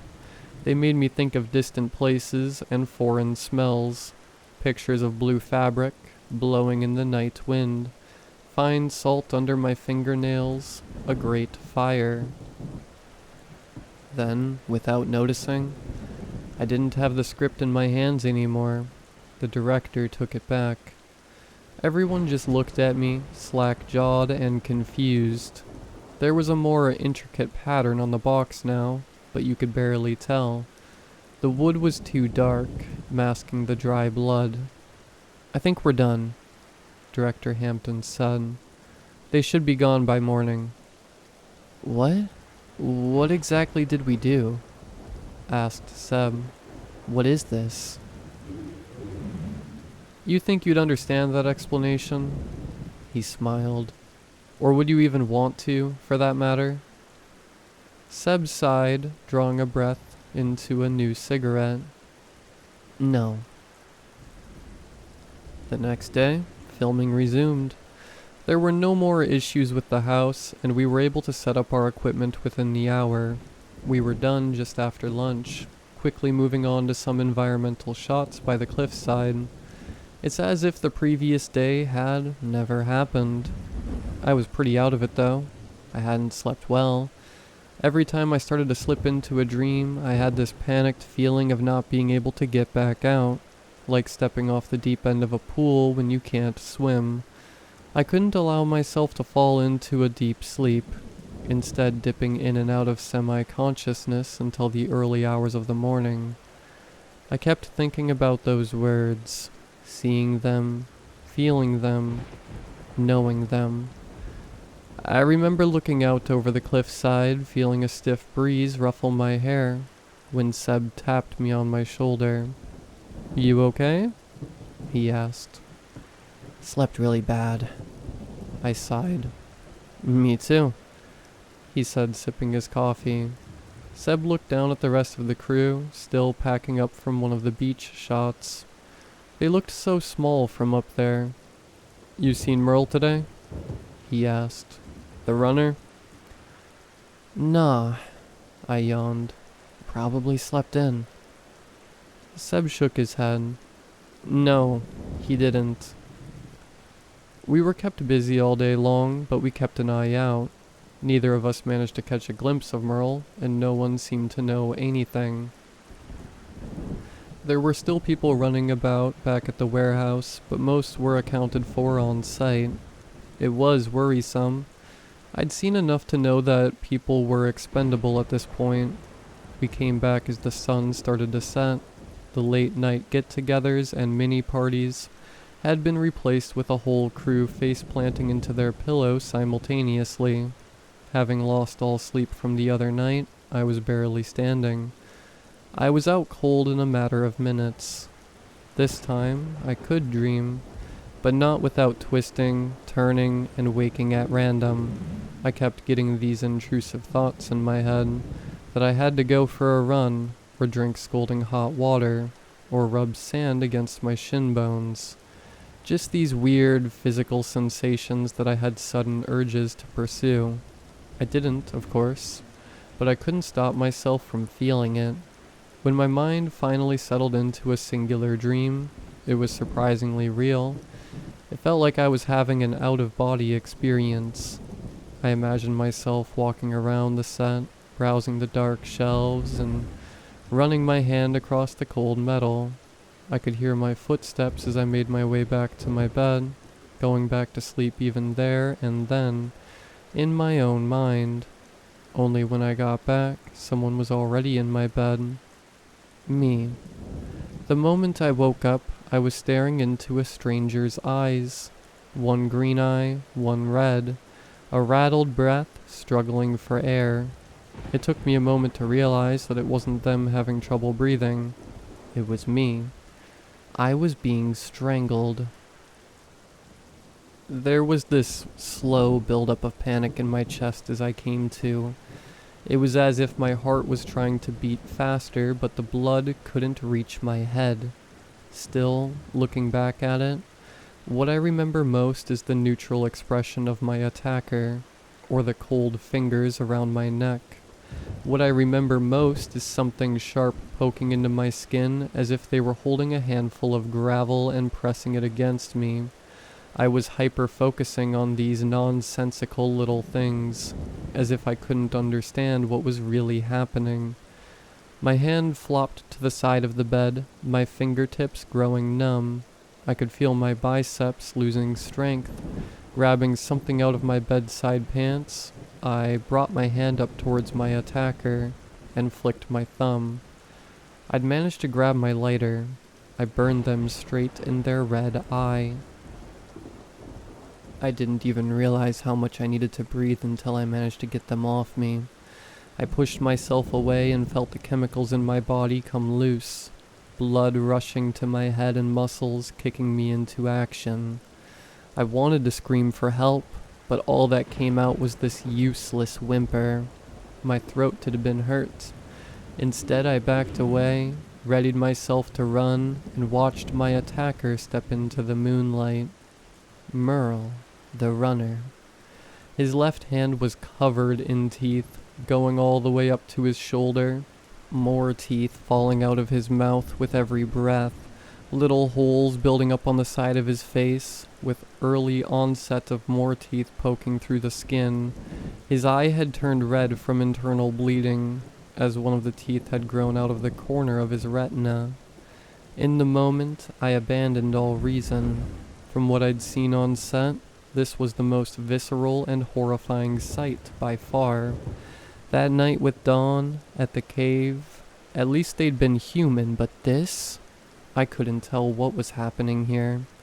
He shouldn't have taken that tooth. I wanted to turn to run, but he was matching my movements like a predator. A shift to the left, to the right. His eyes didn't leave me.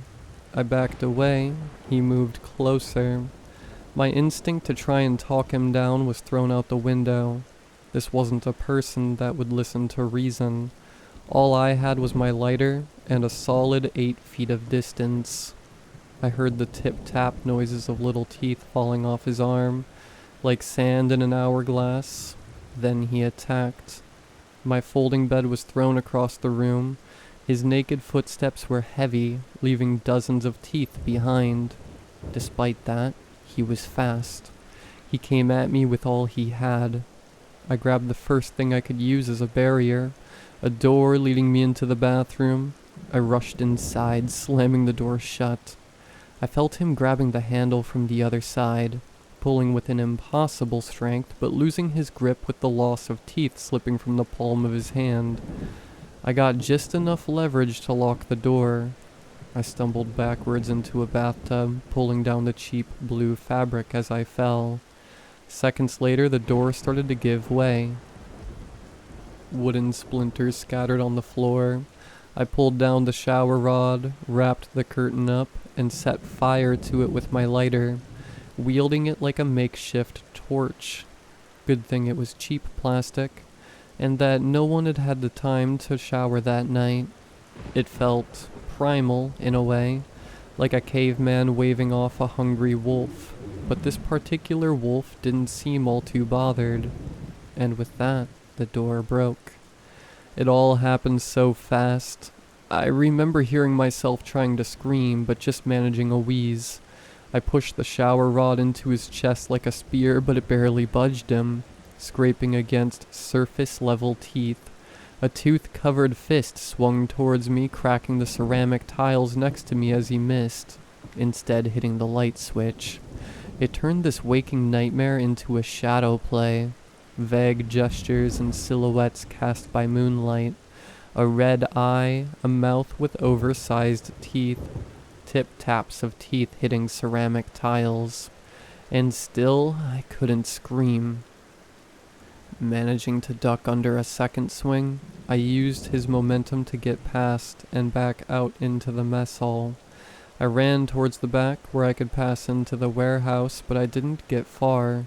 Merle threw something heavy at me, hitting me just over the shoulder. I fell forward, completely losing my balance, knocking something over from the counter. He'd ripped out a piece of the sink. Landing palms first into a spilled pile of table salt, I rolled over to see Merle approaching. Parts of the shower curtain still smoldered on his shoulder. He had picked up the shower rod, wielding it like a club. He was going to beat me to death.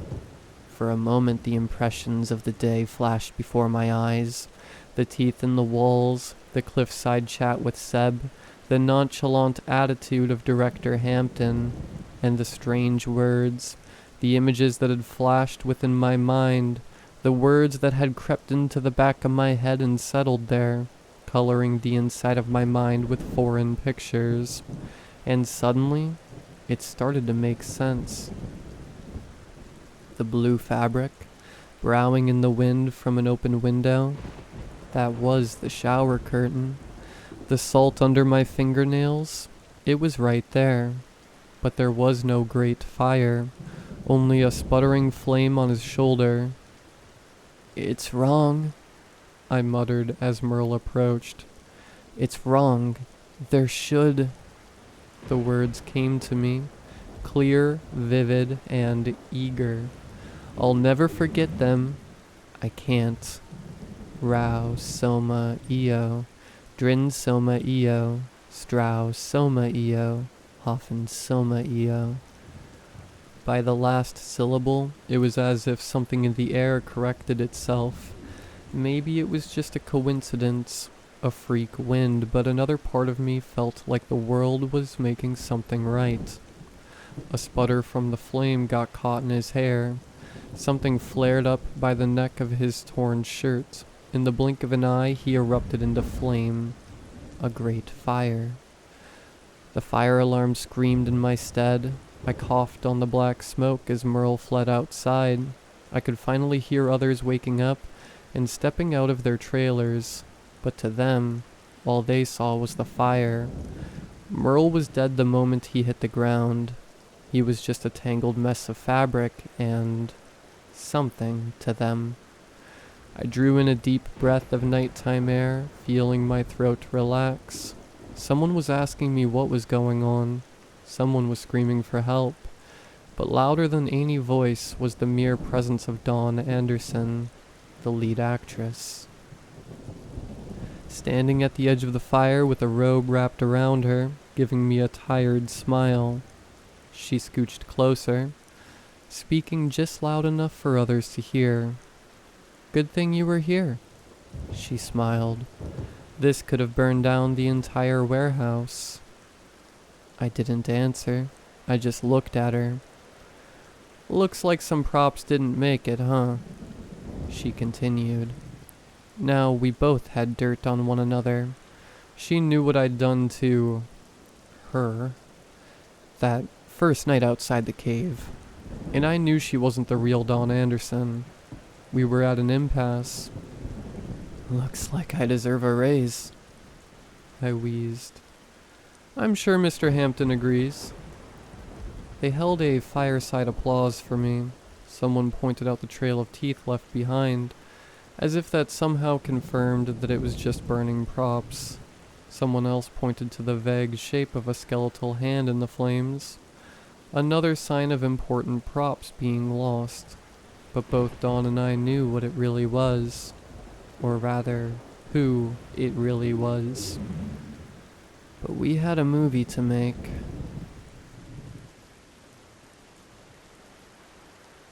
Filming progressed rapidly.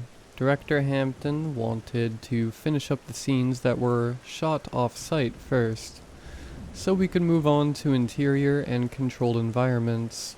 There wasn't too much hassle once we got into a routine, but it was hard to ignore what I'd seen. Whenever things were going smoothly, all I could imagine was what horrors were happening behind closed doors. There wasn't a doubt in my mind that Roy Hampton was doing more than just directing a movie, but it was hard to put into words just what I suspected. About a week passed without incident.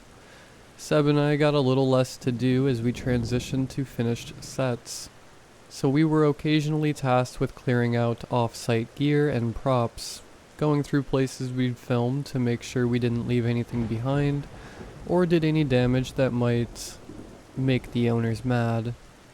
Then we were ordered to clear out the Blue House, the place where we'd filmed lead actress Dawn Anderson, as her character conversed with an imperceptible deity, the place that had once had teeth growing out of the walls. I wasn't too enthused about the idea. Seb and I were the first on site, mostly clearing out staples left in the walls, extra cables, putting furniture back in order, that kind of thing. And of course, we were instructed not to move the wooden crate in the middle of the room. That came with the house, apparently. Last time we were there, we'd tiptoed around it like it was a landmine. It didn't take long to get through the work order. We'd barely done anything to the place, and now that there weren't any unnatural growths coming out of the woodwork, we were peachy. The two runners we had helping us out spent most of the day smoking and going through some old magazines they'd found upstairs. I got some time to sit down with Seb in his '68 Frog Eye Sprite. We drove onto the property so we could look out over the cliffside while he blasted some Hendrix. I still had a hard time picturing him as a family man, given our last conversation. About the, kid. Was it planned? I asked. Kinda, nodded Seb. Always wanted kids. Really? I smiled. You don't seem like the type. Dreamt about it since I was a teenager. Gonna have 2 boys. John and Keith. Got it all figured out, huh? A man's gotta have a plan. Then, what if it's a girl? God already promised me. He smiled. God ain't got no reason to change their mind. We stayed there for about an hour. I leaned back and napped in the passenger seat while Seb turned up the volume on All Along the Watchtower. If that had been the rest of the shoot, I would have been okay with it. Some work, some rest, no nightmares. As we went inside to finish up, we noticed the two runners standing on each side of the wooden crate. They were trying to lift it. I didn't realize it at first, but they must have forgotten that we weren't supposed to move it, that it came with the house. But before me or Seb got the chance to say anything, it was already too late. See, the front of the crate had been nailed to the floor, but the back was nailed to a rotting plank. So when the runners lifted it straight up, it tilted forward and broke wide open. Apparently, it wasn't as sturdy as one would have thought. As the top of the crate burst open, I was expecting a little dust, some books, or maybe some clothes. Old doodads that had been kept around for good measure. Instead, rolling out of the wooden splinters was this big lump of stone-like mass. At first I didn't know what it was. It was large and gray like a polished lump of coal. There were also little white things crawling across it. Dozens of moths took flight out of the bottom of the crate. Then I saw it, a familiar shape bent in an unfamiliar way. This lump of coal had once been a person. The faint outline of the skull and shoulders were the most immediate giveaway, but after a while I could spot the fingers as well, broken and bent in every which way. One leg in a fetal position, another bent sideways across the body in an unnatural angle, like someone had done their best to push them into the crate, no matter how much damage was done to the body. And the moths. While a dozen or so happily fluttered about the room, I could count hundreds of maggots crawling across the body. It was almost like a pattern, zigzagging across the bends of broken bones and twisted face muscles. We all just stared at it for a moment. One of the runners poked it with his foot, tipping it slightly. It was hard as a stone. As it rocked back and forth, some of the maggots tumbled onto the floor. Seb bent down, looking at it closely. The other runner, a guy in his early 50s with a sizable gut, crossed his arms and scoffed. "It's gotta be prep," he said. "Put it back in the box." "I ain't touching it," said the other runner. "It's probably diseased." "If it was a prop, they would have asked us to bring it in," said Seb. "But they did, though," said the first runner. "They asked us to." "No, they didn't," I added. "This came with the house." "BS." Well, they tried their best not to show it. I could tell the runners were just as shaken as we were. They wrapped their hands in towels before they dared to touch it, and even then, they decided to just tilt the box back up and leave it as is. As we wrapped up for the day, the runners took off, heading into town to get a sandwich. Seb and I drove off too, but stopped about halfway back to the set. Seb pulled over and parked by the side of the road, turning down the radio. He shook his head as if trying to convince himself to say something. Finally, he sighed. "We gotta call the police," he said. "We can't pretend this is normal." "You think it wasn't a prop? With everything you've seen here, do you honestly think that wasn't real?" The answer was obvious. We took a detour through town, stopping at a payphone outside the supermarket. We got a few side eyes from the locals, looking us up and down as Seb talked to the sheriff over the phone. I saw one woman leaving with her 7-year-old daughter. The kid waved at me with a little hello, and I waved back, only to see the mother pulling her away. Maybe they didn't like outsiders. Or maybe they just didn't like us. I also couldn't help but notice how there was a clothing store just across the street selling shirts, dress jackets, and coats. Very similar to the clothes to what we'd seen hung from trees outside our set. as a threat. A handful of blank-faced mannequins proudly displayed a variety of neatly pressed shirts. I started to get the idea that not only were we seen as outsiders, but as an actual threat. And given what I'd seen over the past couple of weeks, I wasn't sure they were wrong. Seb tapped me on the shoulder, snapping me out of my spiraling paranoia. "We're meeting them back at the house," he said. "Let's go."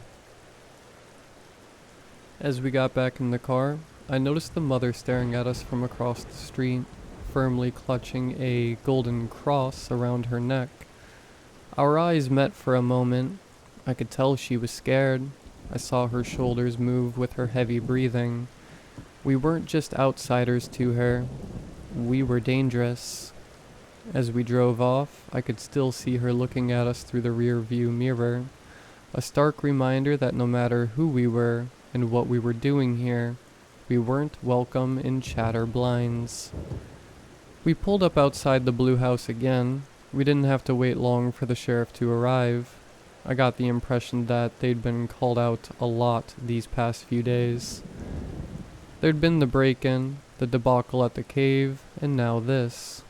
And that was just the immediate issues. Who knew what else had been going on? They pulled up to the house, and we escorted them inside. All the while, they kept talking to one another. "Yeah, this house is derelict," the deputy said. "I'm not sure you're allowed to film here." "They got the lease," the sheriff added. "I don't like it, but it's above board. They know the owner." "Yeah, but it is what it is."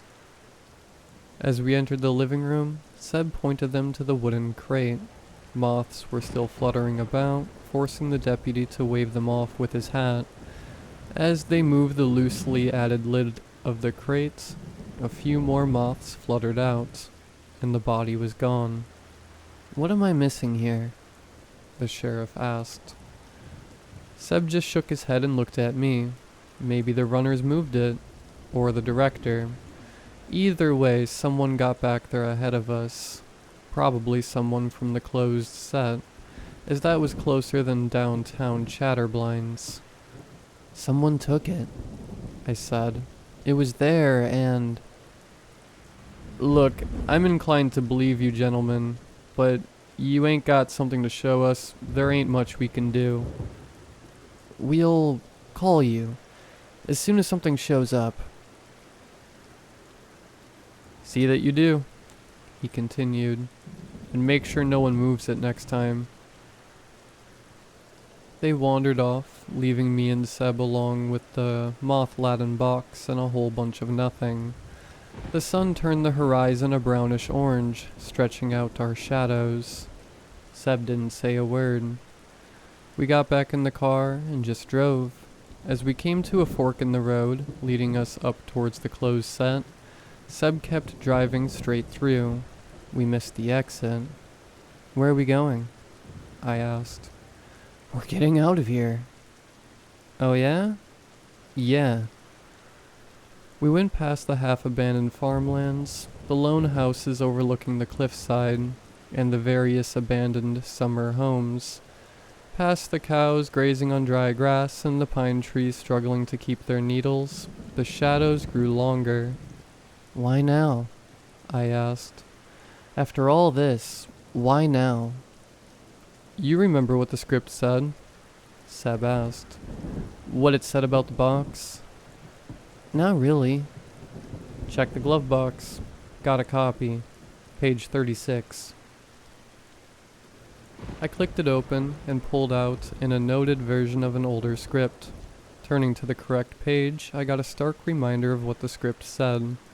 According to the script, that box contained the priest, or prophet, of some kind of unnamed deity.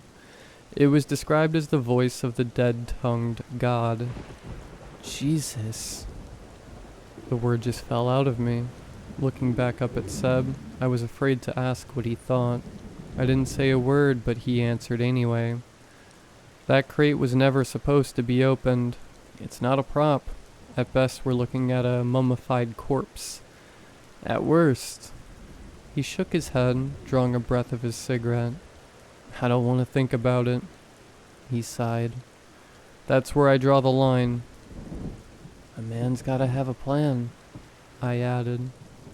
Seb nodded, flicking the cigarette to the road behind us. We kept going through downtown Chatterblinds and out past the highway, but as we got to a crossroads, Seb slowed down. A cold wind blew through the pine trees. I had barely noticed the dark creeping up on us, as the shadows had melted into night. As the car came to a stop, I could see something come into view. It vaguely resembled someone in a blue dress, lying halfway across the road, unmoving. What is that? Seb asked. Is that a person? I can't tell, I said. Kinda looks like it. We sat there for a few seconds just to see if it moved. It didn't. Seb put the car into park. I don't like this, he muttered. I really don't. I nodded. I didn't like it either. Still, we both stepped out to make sure they were okay. As we got closer, the blue dress got tangled in a stiff breeze. At this distance, I couldn't tell for sure if it was a person, but it was roughly the size of one. Still, it didn't move, and I couldn't tell what was up or down. There was a strange pale color to it. As we got closer, it became apparent that this wasn't, in fact, a person. It was just a mannequin in a blue dress, the same kind of blank-faced mannequin I'd seen in the window of that place downtown, the one with the fancy shirts. Seb and I looked at one another as we turned back towards the car. There was someone there. They must have waited by the roadside. 8 people in total, some coming out of the woods, 2 of them blocking our way back to the car. One man leaning against the driver's side of Seb's car had a shotgun firmly pointed in our direction. On the opposite side of the car was a familiar face. It was the same woman I'd seen that first night. It was impossible to miss her stringy rose-blonde hair and wiry frame. She held a hammer in her left hand, and what looked like a handful of nails in her right. Other shapes were joining her from the sides, stepping out from the edge of the forest and into the headlights of the car, all with neatly pressed white shirts, black leather belts, and dress pants. We were surrounded. Should have left while you still could, she smiled. Now the train's passed. Sin's already stained you. We don't want to cause trouble, Seb said. I'm heading home. I got a kid and... You got kin? Waiting at home? She laughed. You poor sod. You don't see it, do you? You can't feel the taint of those people curdling your bloodline. Seb didn't answer. He looked at me as if expecting an answer or a plan, but I had nothing. Hearing those hellish incantations, stepping into Satan's church, you've crossed the bridge and paid with the blood of your firstborn. You mark my words, sinner. Then we'd like to repent, I said. Yeah, we didn't know what to... Ignorance is not innocence. Seb dropped to the ground. He'd been smacked in the back of the knees with a lead pipe. Another man was heading my way with the aluminum bat, ready to do the same to me. I just held my hands up in surrender and got down on my knees. He gave me a firm push, but I was spared any further battery. On all fours, sinner, he spat. I did as they asked. Digging my fingers into the asphalt, I could feel the road salt stinging the skin under my fingernails. I could hear Seb groan off to the side. He probably took a greater hit than I first thought. The circle closed in around us. A fist grabbed my hair, keeping my head firmly affixed to the ground. I could barely see Seb in my periphery. "Ariel," said the man with the shotgun, "we ought to step off the road." "This won't be long," the woman smiled, "and I don't think anyone on these roads mind waiting for a good cause." It was the first time I heard her name, and all these years later, it still burned into my mind. Ariel. It sends me back to that moment, staring down at the asphalt, feeling that cold breeze on my back. Ariel got down on her knees in front of me, carefully putting her hand on my cheek. She was warm and trembling. She was excited. "You got any offspring?" she asked. "No," I gasped. "No, I don't." She patted me on the cheek. "Good, then your tainted blood can die with you. Very good." "I don't want to die." "We don't always get what we want, son." She moved over to Seb. I could hear her get down on her knees. "I'm gonna need an address," she said. "I ain't giving you anything," Seb spat. "Nothing." "We're doing you a kindness," Ariel explained. "This is not about killing people. This is about stopping Satan in his tracks. We're putting out a fire that could burn down the world, son." "My boy ain't gonna hurt anyone." "What's your boy's name?" There was a short pause as Seb considered his options. I could hear him get a firm slap as she repeated the question. "Your boy's name, son." "John." "Well, let me tell you how this is gonna go. With the company you keep and the taint you carry in your soul, John is gonna live a life of pain and sin, barred from the gates of heaven to wander in perpetuity. The empty halls of the forgotten. You want that for your kin?" There was no answer. Ariel sighed, exasperated. "Screw it," she said. "We got what we came for. Let's not drag it out." They pulled us to our feet and pushed us towards the tree line. They turned off Seb's car and moved the mannequin off the road.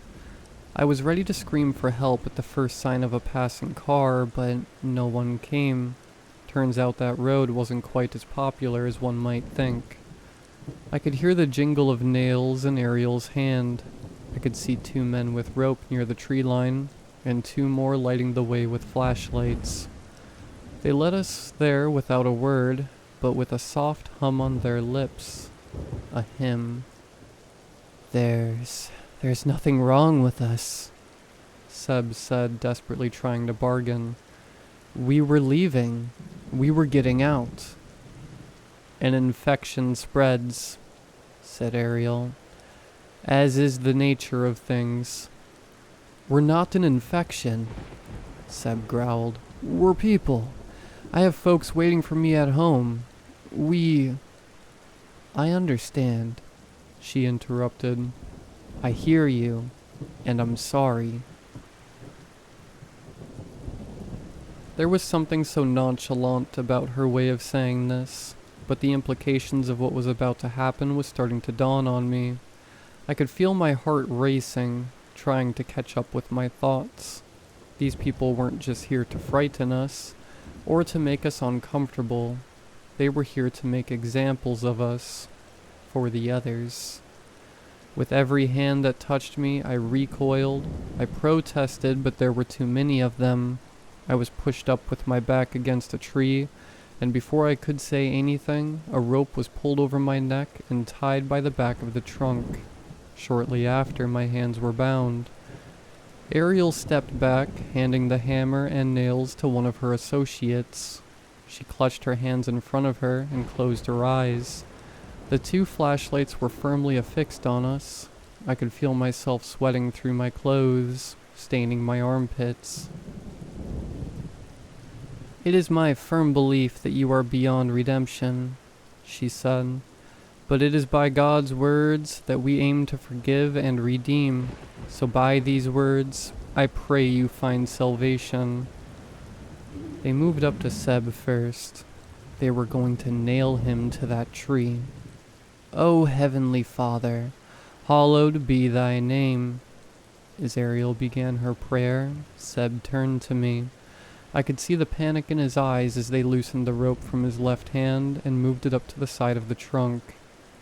"Think of the script," he said. "Taint them. Say something." His eyes flickered wildly, like a frightened animal. His tone was conversational, but it was fear. He didn't dare to scream. It's as if keeping his voice normal would somehow deter them from treating us like animals. What are you?" A firm tap of a hammer, followed by a horrifying shriek of pain, suddenly cut short by someone pulling back on the rope, pressing against his neck. I could see Seb's face turn purple as his scream got stuck in the back of his throat. My mind raced as I tried to think of what he could mean. I had read the script, but it was all just fiction. There were parts that were unsettling, but that was natural for a horror movie. But I couldn't help but to think back on the words that the director had asked me to read that day back in the Blue House. The highlighted words, the meaning between the lines, the images they'd painted in my mind. Looking at Seb's bloated face, hesitantly I stuttered those words. "Rao Soma Io. Drin Soma Io." The rope tightened around my neck. I couldn't speak or breathe. My head was bursting at the seams, and my mouth was drier than sand. Still, I mouthed the words to completion. "Strauss Soma Io. Hoffen Soma Io." Just thinking of those words brought pictures to my mind. A blue fabric swaying in the breeze, salt under my fingernails, a great fire. That was the pattern inherent in those words. There was a truth to them, a universal truth, something that I couldn't comprehend. It occurred to me that the pattern had repeated. We'd seen the mannequin dressed in blue, and the way the dress had fluttered in the cold breeze. I'd felt the road salt grind under my fingernails, but there was no great fire. But there would be. There always would be. The words didn't lie. As they untied Seb's right hand and pushed it back against the trunk, I saw something in the distance. Far behind the men with the flashlights, there was a silhouette. Someone coming our way. Ariel opened her eyes and shuddered, stopping the reciting of her prayer. The others stopped as well and looked to her for guidance. She was furious. Whatever I'd said had cut straight through the prayers. She flipped up a pocket knife and stormed up to me. "I'll rip your tongue out." It all happened in a matter of seconds, but I remember it as an eternity. I remember every detail of Ariel's sweaty forehead, and the taste of metal on my tongue, that initial cut and the single drop of blood staining her index finger. And I remember looking past her, and there, stepping into full view, was the coal-shaped figure we'd pulled out that chest earlier. Its face and limbs still twisted, struggling to move, hobbling forward like a broken puppet, neck firmly broken, leaning against a stiff shoulder, mouth wide open in a toothless, silent scream, maggots still dropping from every crack and corner. Looking back at it, I feel this deep pain in my chest, like I surrendered something of mine willingly, freely handing over my pound of flesh, but in that moment all I could think was the pattern foretold in the words I'd learned. There was going to be a great fire. I can still see it in my mind, the tips of Ariel's rose-blonde hair starting to glow, the man with the shotgun dropping everything to clutch his scalp, the men standing by our side stepping away, shielding their faces from the broken warmth. Fire. 4 of them burst into flames, illuminating the broken creature from every angle. The ill-shaped legs and arms, the inverse torso, a dead, dry tongue. Screams erupted into screeching as they fled or died, their prayer shattered to the wind, broken by pain and panic. Ariel's pocket knife dropping to the ground as she fled like a bat out of hell, her rose-blonde hair curling up to die with the encroaching flames. In a matter of seconds, all that remained was a sputtering corpse, next to a shotgun and this thing. Candle-like flames danced in the undergrowth, but quickly died out. Our attackers spread out across the woods, screaming their prayers and curses into the night. I couldn't hear them over my pounding heart. Seb had almost passed out from the pain, barely staying awake. I couldn't get him to look at me. He just hung limplessly from his maimed left hand, still nailed to the trunk of the tree. A dry hand touched the side of my head, cradling me like a worried parent. A dead face drew closer, an eyeless stare piercing into my mind. It had heard me. We spoke the same language. It was eager to see me. It spoke to me. It was only a few syllables, but it was... I can't put it into words. It was a guide, a path, a way to make it through all this and come out the other side unscathed. I can't even put to words what they sounded like, or whether it was consonants or vowels. It just was. In the blink of an eye, I understood. A surge of information burrowed into the back of my mind, promising to help me with everything going forward, if I was open to listen. To this day, I'm convinced that this single action is what has allowed me to live this long, to outlive all the others, and as that thing left me in those woods, I remember fixating on the first step on that path. I had to finish the movie. No matter what, I just had to. What happened next was a blur. I remember picking up a hammer with a soot-covered handle and bringing Seb down from that tree. I remember driving his '68 Frog Eye Sprite back to town to call for help.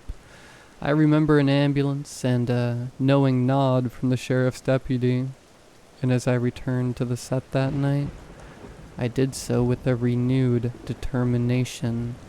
This wasn't just a movie anymore.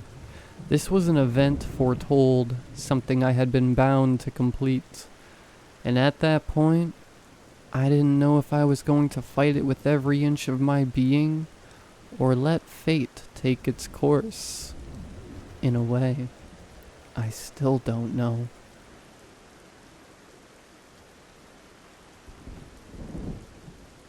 Over the next few weeks, most of the remaining shoots went off without a hitch. Dawn, or whatever passed as Dawn, was an immaculate professional, knocking out most scenes in 1 or 2 takes. It was sort of unnerving to watch, seeing her move in and out of character at the drop of a hat, almost like she could make herself into different people. It wasn't just acting, it was different, stronger even. Seb came back after a while, but he was a completely different person. Not only because he wasn't allowed to do any heavy lifting, but because of the incident with Ariel and the white shirts. It had drained him, in a way, knocked him off his pedestal. There was no quick quips or clever initiatives. He was broken and afraid. We both just kept our heads down and wished for it all to be over. We had moved to in-house sets, leaving about 1/3 of the support staff without a clear assignment. Not me and Seb, though. No matter where we filmed, there was always need for proper lighting. Still, we could see groups of bored staffers hanging out near the mess hall during our breaks. There was a small celebration when we hit the final milestone. I wasn't on set for it, but we all got a small bottle of champagne. Seb just chugged his. We noticed a few more smiles as people skittered from station to station. There was still a bit more filming to do, but this was the final scene with any sort of dialogue. The final days would be mostly Foley, environment shots, and reshoots, but from what we'd seen, there wouldn't be many of those. A handful, maybe. We had a small party. Most of us were just happy to be done with it. The optimism from those early days were gone. By now, we'd all figured out that there was more to this film than we'd first thought. Some talked about it being turned into more of an art film, while others more concerned about the effort spent on voiceovers. I remember overhearing a conversation between two of the camera operators. Every time we bring up an issue, it's just, they say we'll fix it in post, but no one is taking notes. No one. And some things you can't fix in post. There were a lot of rumors floating around. Some of the people in the costume department had overheard a discussion about the film's distribution. When we first started, we had been told there'd be early screenings in cinemas across 12 states, but according to more recent rumors, that plan had always been speculative. There was no set plan in place. Furthermore, there'd been a few visits from investors. As it turns out, the people who'd invested money into the movie weren't from the entertainment industry. There was a small electronics company who'd invested a significant amount, and a publishing company. There was also a pharmaceutical rep with a sort of axe insignia, who seemed to be the largest contributor, but they'd only been on set for a single day. Either way, it was becoming increasingly clear that most of the people working with director Hampton didn't seem all that interested in the movie itself. Which begged to question, if these people weren't interested in the movie, then what were they interested in? Well, I had to take over most of Seb's responsibilities on set. There wasn't much left to do. It was mostly maintenance and staying on call for possible reshoots. It gave me a lot more time on my own, talking to other crew members and staying updated on the schedule. Turns out, there'd been talks of people pre-screening a couple of scenes. The director had been showing a few scenes of the movie to some of the part-timers. It was a strange rumor. A lot of people were talking about the screening itself, but no one had anything to say about what they'd seen. The only evidence for people having been invited to it in the first place was the staff pins. Every staff member who'd attended a pre-screening were given a pin as a sort of show of trust. It became the mark of an inner circle of trustees, and people were eager to get one. It wasn't a big deal in and of itself. It was just a little blue pin in the shape of a sunflower. I wasn't too eager to see it. I just wanted to go home at that point. We were only a couple of weeks from packing up and officially calling it a day. I was looking forward to throwing my hands up and just being done with it. I wasn't that curious about the pre-screening at first, but there were questions starting to build up, mostly because of a woman named Sammy. Sammy worked with the set designers. She was one of the most outgoing people in the crew, introducing herself to people with a handshake and a hug. Very much a child of the flower power era. She was the kind of person who just exuded positivity. There was no way not to like her, really. She was one of the first people invited to the pre-screening. I wasn't surprised. She'd made a lot of friends, but it was what happened afterwards that made me raise an eyebrow.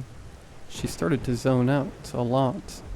I'd see her eyes completely glaze over instead of lighting up when she recognized a friendly face.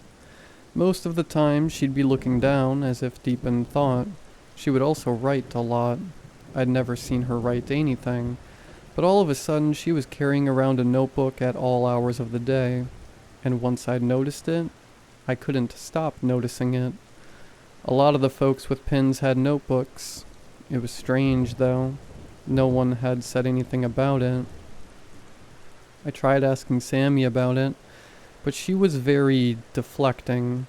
The Sammy I knew could be set off to talk about anything for any length of time. So to have her shut down a conversation for any reason was very out of character.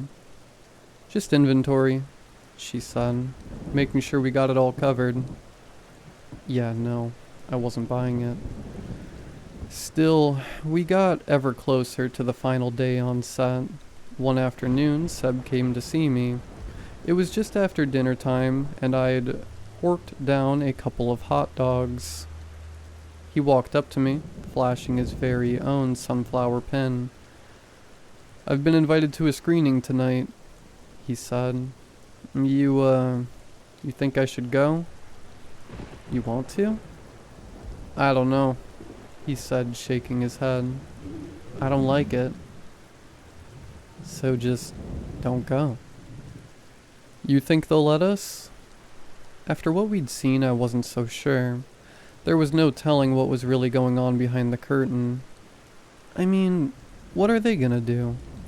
I asked. "Do you want to find out?"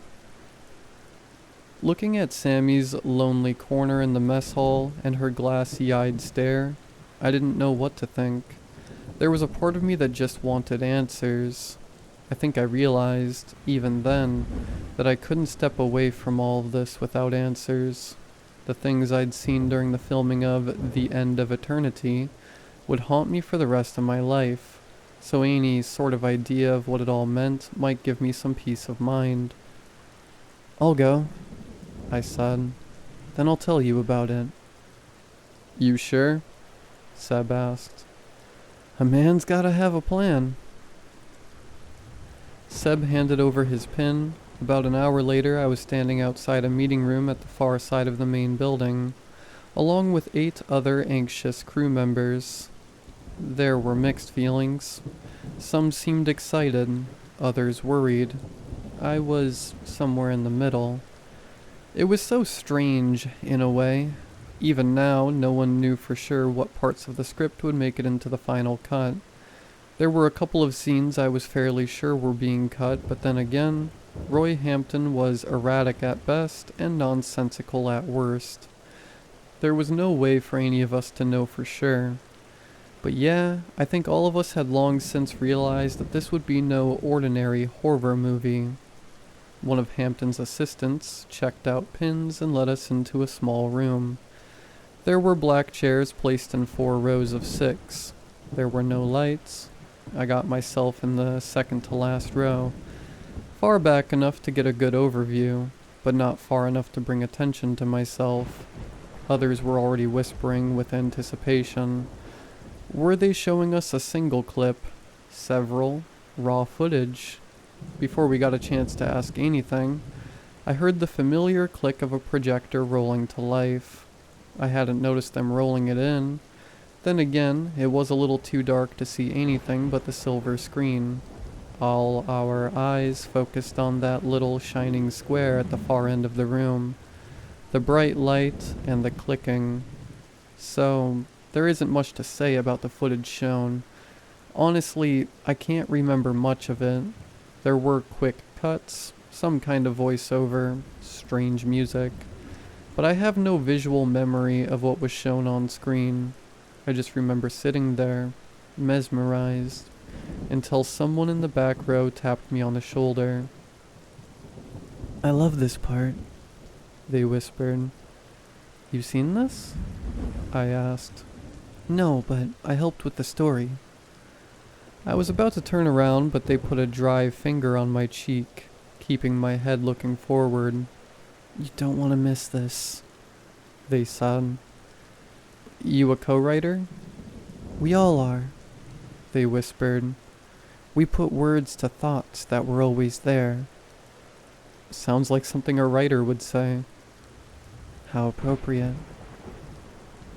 I think I missed something vital. Looking around the room, I could see others weeping and burrowing their face in their hands, but the screen was empty. There was just nothing left but the projector clicking over and over. Did I miss it? Turning around, I saw no one in the back row. Perhaps the one I'd spoken to had already left.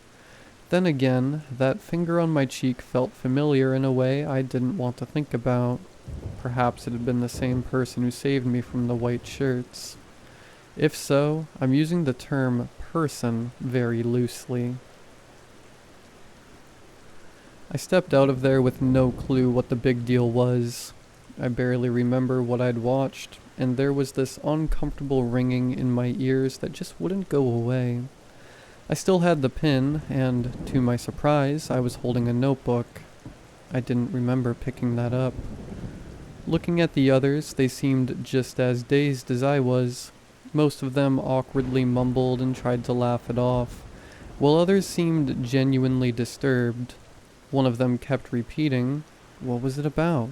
over and over like a mantra. I didn't have a good answer. No one did. If I really stopped to think, I'd get flashes of images. I'd see a woman in blue, and I'd hear this monotone droning noise slowly translating itself into a voice. It spoke, but I couldn't understand the language. But somehow, I could understand what they meant. It was fleeting, like the flavor of a childhood treat. Returning to the mess hall, Seb couldn't begin to understand what I was talking about. The more I tried to explain it, the stranger it seemed to me. He asked me question after question, but I didn't know what to say. It was uncomfortable. As in, physically uncomfortable. It made me so anxious that I felt nauseous. Rushing off to the bathroom, I tried to calm myself. I stood there looking into the mirror, making a mental list of what I'd seen. I tried to focus on a single scene, so I could write it down and show it to Seb. I clutched my notebook and pen and whispered aloud to myself. "There were branches in the foreground," I muttered, zooming past a field of flowers, a woman in blue, an overhead voice speaking in the background saying, and there it just stopped for me, saying... I looked down on my notebook, looking to jolt my thoughts back into action. I'd tried to write it all down, but all that had come out were these nonsense words, similar to what I'd read in the script previously. They didn't mean anything, and yet they resonated with me. In a way, it's hard to explain. It's terrifying at first. A voice came from a stall behind me, a tattered old voice, as dry as bone. It was drawn out, spoken as if they'd just woken up. I didn't say anything. That every word we say, and every thought we think, has already been said in thought. That it's all out there in nature. We're plucking them from trees long since grown. One of the stall doors slowly opened. What other words are out there? Can we find the thoughts of a fluttering hummingbird, of the slithering snake, and the bubbling brook? Blackened fingers wrapped around the door frame, crackling like burning tinder. What were the first thoughts of a conscious God? And when we find them, will we recognize them? The outlines of a burned, toothless face, twisted beyond recognition. Empty eye sockets, facial muscles long since decrepit. What happens when the words come to an end? When there is nothing more to say? The door flung open and I flinched. Catching a glimpse of my notebook, I noticed a single word repeated over and over. EO. Of course, I was alone in there. There was no one in the stall, just as there'd been no one sitting behind me at the screening. But that didn't mean what I'd seen and heard wasn't real. Later that night, I noticed a group of people outside the mess hall. Mostly staffers, but they were all people who had been shown the screening. I could see their pins. They'd brought their notebooks and had begun comparing notes. Some of them were ripping out pages, handing them back and forth between one another. Even Sammy was there. It looked like a spirited debate. Seb had kept his eyes on them for a while. When I joined him, he couldn't help but look down at my notebook. "They're trying to make sense of it," he said, comparing it to the script. "Are they making any progress?" I asked. Not sure, he said, pointing at one of the director's assistants. He's collecting some of it. Collecting what? No idea. There was a part of me that wanted to go out there. I wanted to be part of it, to figure it all out, to understand, to put my thoughts into words and organize what I could. But looking at Seb and down at my nonsensical notes, I couldn't bring myself to go further than a couple of steps. What were the first thoughts of a conscious God? I mumbled to myself, repeating what I'd heard. First line of the script. I looked at Seb, raising an eyebrow. It's in Hampton's cutout of the script, he continued. First line of the movie. Did he write it? I think it's from the original author. Our discussion was cut short as a fight broke out. I was about to run outside, but Seb held me back. Instead, we stopped to watch. It was just 2 punches. Then one of the assistants hit the ground. Still holding his notebook, he nodded, writing something down. It helps, he laughed. I see it. I get it. One of the makeup artists punched 3 staples into the shoulder of a man next to her. There was another fist fight, and someone began kicking a man on the ground. Someone used a camera lens as a bludgeon, smashing it over their own head. Yes, I remember, someone cried. Of course. It's brilliant. Hampton's assistant was circling the mayhem, picking up bits and pieces of bloody notes as it escalated. I could see people from nearby trailers beelining towards the crowd, throwing themselves into chaos. Even inside the mess hall, people were pushing past me to get out there, all with the same sunflower pin, eager to make sense of their experience, to put it into words. Even Sammy got into it, this kind-hearted, soft-spoken young woman. Now she was on the muddy ground with a nail file, stabbing it into the leg of a middle-aged camera operator. Someone grabbed my arm. It was a man with short blonde hair and oversized glasses. He must have spotted my notebook. He tried to pull me along, smiling at me. I resisted.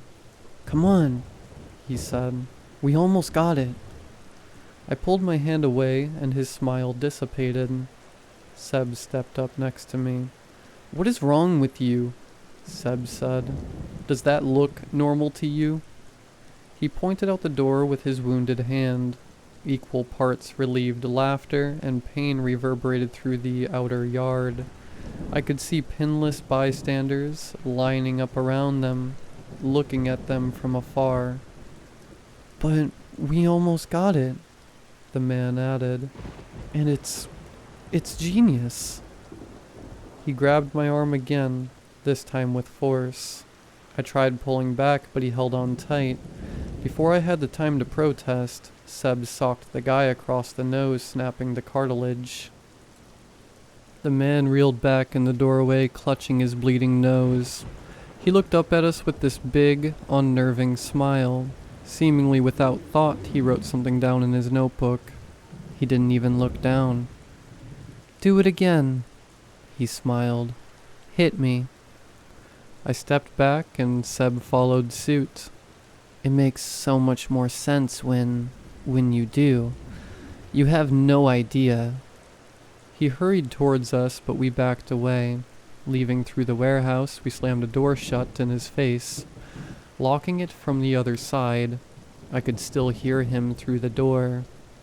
Do it again. Hit me. You gotta. Stepping away from the door, we could hear him starting to bash something against it. Seb turned to me, putting a hand on my shoulder. You got your head screwed on? He asked. Yeah, I think I'm good, I said. I missed some of it. You... what? How? There was someone in the back row. They... Before I finished the sentence, something moved outside. We could see it through the windows. At first I thought it was someone holding a spotlight, but as my mind processed it, I realized they were on fire. A man burning, cheerfully sprinting as far as his legs would take him. Even from afar and through the window, I could see all his teeth through a ghoulish grin. There was a gunshot and a cheer. Laughter. Someone in the other room was screaming, begging to be let go. Then a scream cut short. Another gunshot, more cheers, laughing, singing. Someone was putting on music. Seb and I looked at one another, but said nothing. Every second, there was a new horrifying sound coming from outside. I barely noticed him snatching my notebook out of my hands. Looking at the nonsensical words I'd written, he dropped it on the floor and grabbed my collar. "Don't lie to me," he said, shaking his head. "If you're part of this, you gotta tell me. You owe me." I just stood there with my mouth open, trying to put something into words. I couldn't do it. There were too many thoughts, too many threads to pull, but for all the parts of me that wanted answers, there were twice as many telling me to run. This was spiraling out of control. Seb just sighed, looking at the back exit. "My car's around the corner," he said. "Let's go." I took point, leaving through the back exit. The first thing I saw was the smoldering corpse of a burning man, still smiling. Running, we rounded the corner between two trailers. It was fast, but I can't forget what I saw that night. One of the trailer doors were open. There was a woman stabbing into a twitching corpse. "He wants this," she repeated. "I'm blameless. It's his wish." Someone leapt off the roof of the mess hall. Others happily attacked one another with various weapons and tools. I saw the man getting whipped with sound cables. Those who couldn't reach their notebooks just yelled out the words that came to mind, and it was all just nonsense. But it was the kind of nonsense that reverberated in my head, looking for meaning, and I'm sure that if I listened too closely, I'd find it. As we got to Seb's car, I could see the light from a bonfire at the front of the set. There was this awful, acrid smell in the air. I could taste the smoke on my tongue, and there was a residue that stuck to the inside of my nose. It was awful, sickening. The moment I opened the passenger side door, I looked across at Seb.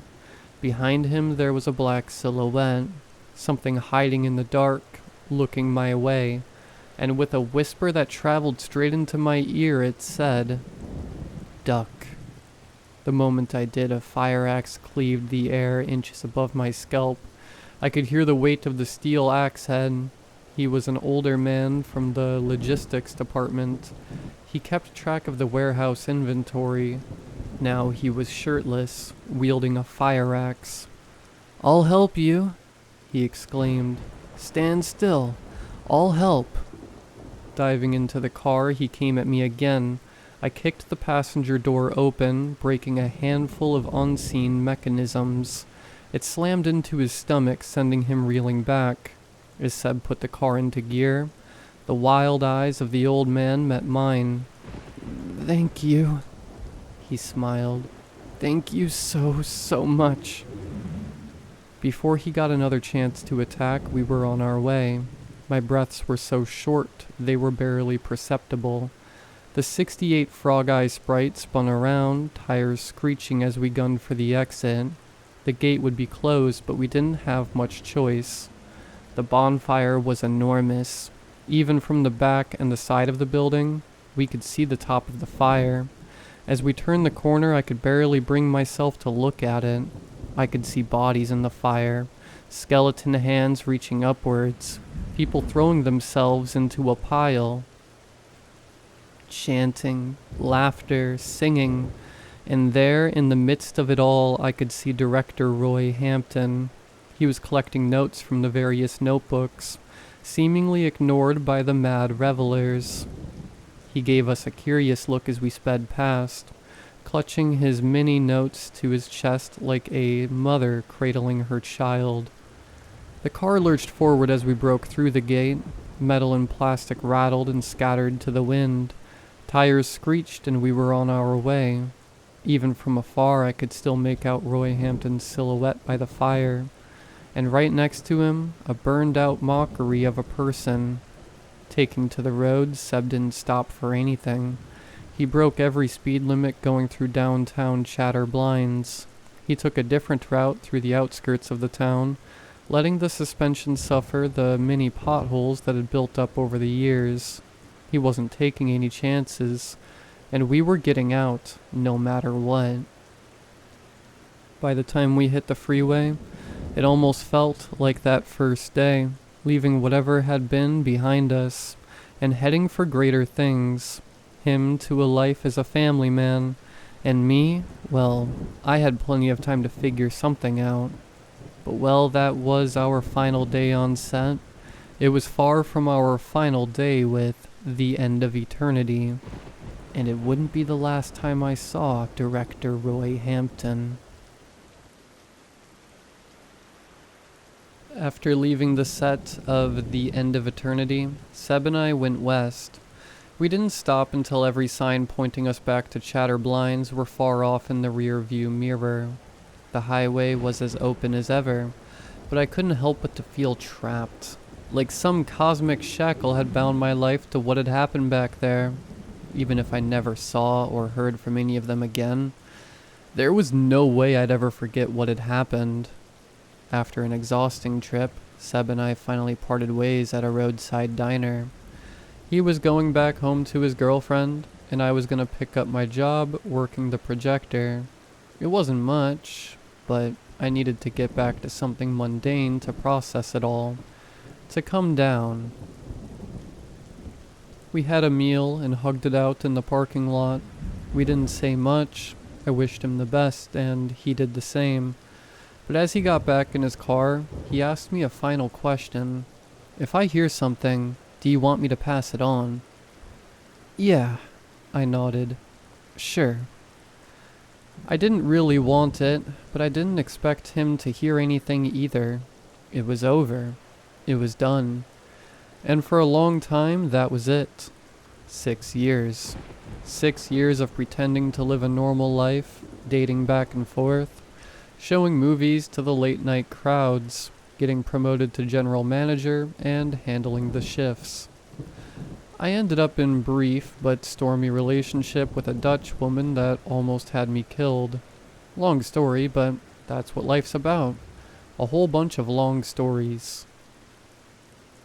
6 years after the filming of The End of Eternity, I was in a slump. The movie was never shown. Sure, I got the check in the mail, and it was substantial, but money just sort of leaks out of your account over time. It didn't take long for all that hard work and suffering to be turned into a cheap replacement car, new kitchen floors, a suit, and the various day-to-day stuff that no one really pays attention to. I was as broken and stuck as ever. My new position afforded me a slightly more flexible schedule, and a place with one more room, but that was pretty much it. It was the same job, the same people, the same movie trends bringing in the same crowds. Then, I got a call from Seb. Seb Digman was a family man by then. I hadn't heard much about it, but I got the impression that he had a troubled family life. I knew of his one kid, little John, but I think he had a second or even a third kid with another woman. Either way, he was steering dangerously close to Deadbeat Dad Road, and he'd long since taken his hands off the wheel. But talking to me was different. It was like nothing had ever happened. Just two excited friends, eager to meet. He told me about coming down to town in a couple of days to sort out some family stuff, and he thought we could catch up. You said you wanted me to let you know if I got something, he said. Well, this is it. I got something.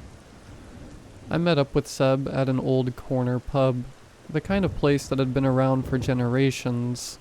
I could easily picture the folks behind the counter having been there since the Civil War. Seb was good, all things considered. A little heavier under the eyes, but still as upbeat as ever. The scar on his hand from being nailed to a tree was as obvious as ever, though. He wasn't getting rid of that anytime soon. We had a couple of beers and talked about our lives. He had a lot more to say than me, but the story about the Dutch ex-girlfriend gave him a couple laughs.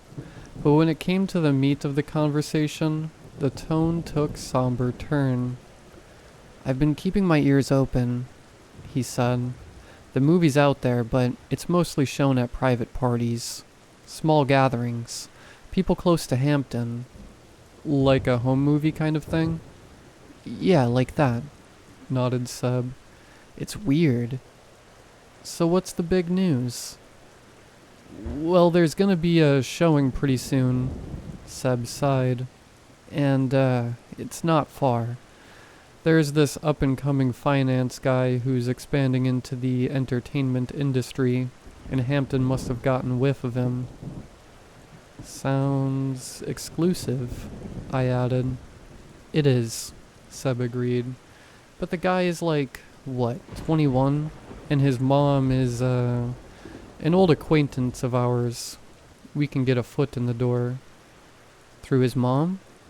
Hear me out on this." I heard him out. I didn't like it. He made an argument for it, explained how it was all set and ready to go, and finally just asked me to go, as a friend. "Can you live your life without knowing what this was all about?" he asked. And no, I couldn't. I really couldn't. Not even then. The man's mother was none other than Ariel, the ringleader from that group of violent locals back from Chatter Blinds. Turns out after getting severe burns on most parts of her body, a lot of the fire in her burned out. Having turned docile, wheelchair-bound, and lethargic, Ariel had spent years trying to find a way to come to terms with her past. This was a way to do so, to see the source of her pain with her own eyes, and to apologize for her past misgivings. This had turned into a sort of enemy of an enemy kind of deal. Ariel had long since realized that her problem wasn't with us, but with the various powers that be that pushed that whole film into the realm of the senseless. After a long discussion, she and Seb had agreed to put their differences aside. She would get him a couple of invitations for the screening, and in return, he'd grant her the peace of mind that only forgiveness could bring. I wasn't buying it. I'd seen that woman's eyes, and I couldn't imagine anything but hate coming from them. But then again, last time I'd seen her, she'd almost been burned alive. That changes people. On the day of the screening, Seb picked me up in his '68 Frog Eye Sprite. We had a couple of Slim Jims as a dinner snack. I could tell Seb was nervous, but it was impossible to say exactly why. Maybe he was excited to leave this chapter of his life behind once and for all. Or maybe it was something else. Either way, I could tell something was off. He barely said a word on the drive up, keeping his eyes on the road and his breathing steady. But he did say one thing that made me raise an eyebrow. "There's a storm on Jupiter," he said. "Sorry, what?" "There's a storm on Jupiter," he repeated. "Read it in a magazine once. It's been around for centuries. Kinda looks like a big eye." "Didn't know that." "You can sort of see it from Earth," he continued, "with a large, white disk, and it's all storm." "Where are you going with this?" "I don't know," he sighed. "It's just, some things are like that, you know? Without that storm, without that big eye in the sky, we wouldn't see it." Looking at the road ahead, I could feel the first pitter-patter of rain. "If it wasn't for all that storm and noise, we might not even know it was there," he continued. "Makes me wonder what kind of things are out there, flying under the radar, you know? All the things without storms, that just kinda stay in the dark. He turned to me as he clicked on the wipers. I'm not sure we're seeing the real storm yet, he sighed. I don't think this is it. We parked about a block from the venue. By now, the rain was coming down hard. Seb had to pull a tarp over his car, costing us a couple of minutes in the downpour. By the time we got to our meetup, we were both drenched, but our host wasn't. We met Ariel outside a cafe, along with her son, Jonah. I could barely recognize her. Most of her face was burned, and her left eye had sunken in on itself. Looking at it felt like falling into a well. She didn't even look up at us when we approached, instead just holding a cross around her neck with both of her shaking hands. We sat down with her. Jonah went to get us a couple of coffees, leaving us to stir in our own silence. It probably took Seb a solid minute to find the right words. "This won't set things right," he finally said, "but it's a start." Looking up at him with that one dark eye and the other as bright as ever, Ariel nodded. "I understand." "You tried to have us killed," I said. She turned to me, her face barely moving. Not a single wrinkle of expression changed. "Yes." There wasn't much more to say. We had history. We were all on our own paths, for our own reasons. But maybe this was meant to be something else, and maybe for that moment we all realized it. Either way, we were in this together. We trudged through the rain, making our way to a rented-out community theater, our venue for the night. Jonah tried to keep the mood up by talking about his upcoming investment, while Seb and I chimed in with what applicable movie trivia we could conjure up to keep him interested. While I was still a hobbyist at best, Seb hadn't slowed down in the least. He could step back into his role at the drop of a hat. We were among the first to arrive. There was a check-in at the door, where we were written down as guests.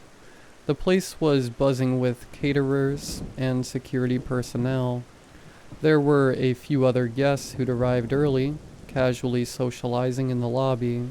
Jonah excused himself, bringing his mother along to meet his many potential clients and business partners.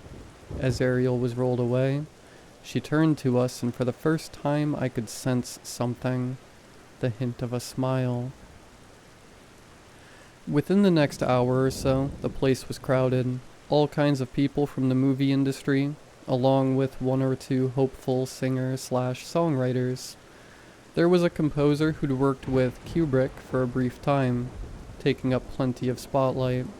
3 B-list actors, trying to talk their way into a handshake and a couple of promises. This one news anchor from upstate, a photographer, along with his girlfriend of the week. It was a wild mix. Some seemed desperate to just get an in on whatever this was supposed to be, while others seemed to be there out of genuine interest for Hampton and his work. Then, of course, some people just wanted to skim some money off of Jonah. Seb and I kept to ourselves. We were asked a couple of times who we were, but we kept the discussions short. We just said we'd worked on the movie, mostly background technical stuff. Seb tried to divert attention by making people talk about themselves, a strategy that worked 9 times out of 10. There was a little announcement jingle, the same that we used at my job. The movie was about to start. We got seats behind Jonah and Ariel. Even with all the guests invited, there weren't even enough people to fill a quarter of the seats. It was eerie, in a way, like we were doing something inherently wrong. A few caterers walked up and down the rows, offering shrimp cocktails and cheap sipping drinks. Seb bunkered up with a couple, getting a few eye rolls in return. Looking at me, he shrugged. "I drove here," he whispered. "You're driving back." "The man with the plan," I sighed. As the lights dimmed, there was a faint scatter of applause coming from the other side of the room. as none other than director Roy Hampton stepped out on stage. He waved at the audience as he introduced himself. "I'm Roy Hampton, director of End of Eternity," he presented. "This exclusive viewing is made as a benefit for our rising entertainment star and benefactor. Let him see you, Jonah. Don't be shy." Jonah got out of his seat, waving to the others. He sat back down with a smile, looking at his mother. Ariel didn't move a muscle. "It's been a long journey. We've presented screenings of this movie in select theaters across the country, but as you're about to experience, it's not a project intended for the mainstream. This was a passion project, something deep and meaningful to me, and the many people who've worked on it. I believe it can give us a glimpse of something deeper, and in a way, to make us whole." He took a deep breath, looked down and back up. "So without further ado, I present to you The End of Eternity." "Thank you." I could see Seb tense up in the light of the silver screen. This was it. This was the movie. The End of Eternity. Sitting here decades later, it's hard to describe. As I watched, I kept having to remind myself what I was doing. I kept spacing in and out of focus. It was as if the movie continued to run inside my head. Even when I closed my eyes, still there was a narrative. I'll try to explain it. The movie portrayed an anonymous woman in a blue dress. She was tortured by the voice of an otherworldly being, whispering secrets of the world to her. As she tried to get a job in a new town, escaping a passionless marriage, she eventually succumbs to the influence. Turning more and more inward, she finally understands her place in the world. In the movie, the Earth exists in a multitude of fractured realities. In one world, people wander as broken shadows, desperately seeking to become whole. In another, they are tortured beasts, floating in a hellish firescape. But in countless iterations of the universe, all existing simultaneously, the protagonist is the one who solely lives here. In this one instance, this one life, this one place.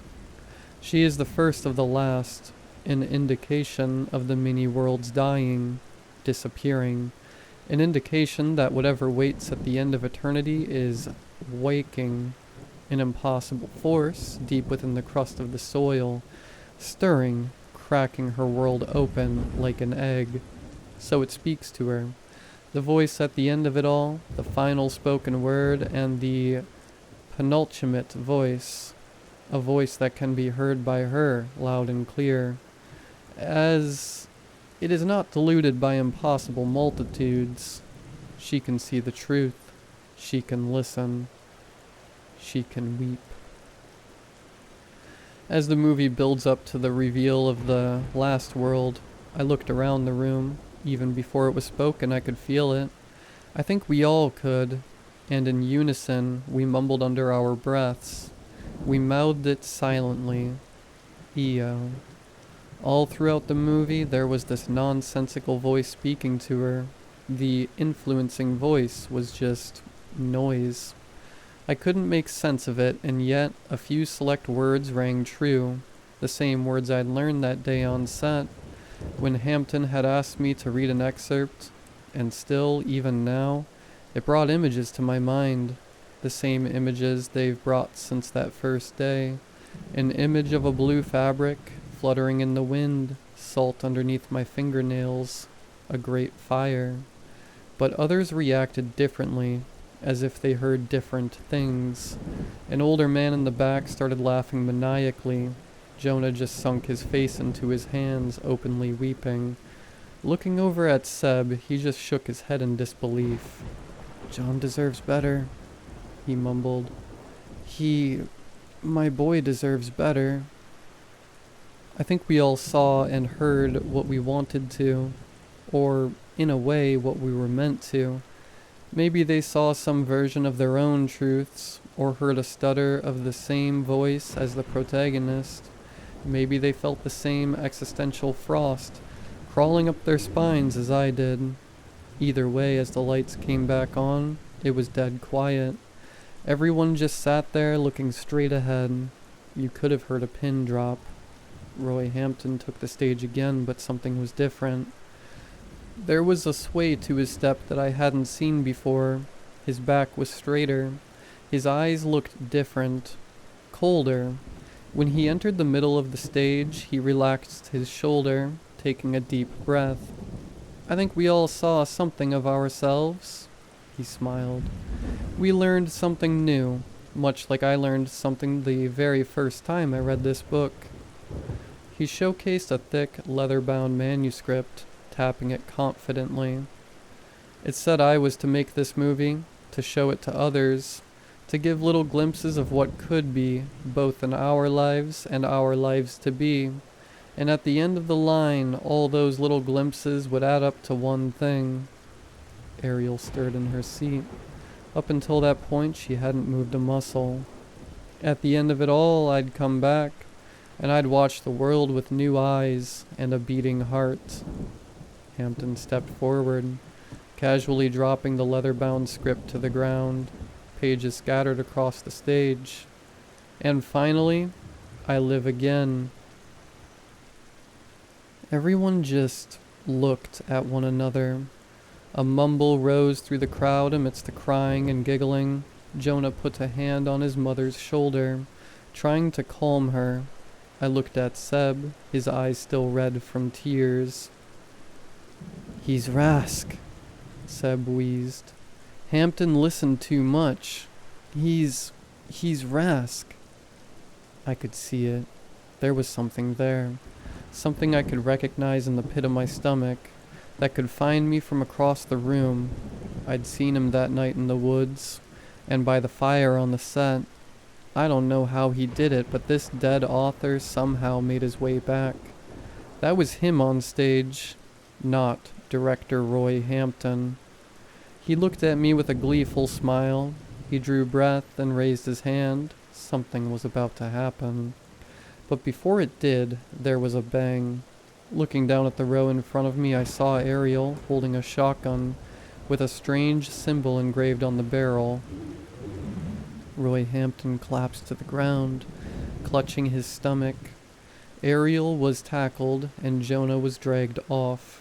People ran for the exits or dove to the floor. A few remained seated, staring blindly ahead, not even flinching at the gunshot.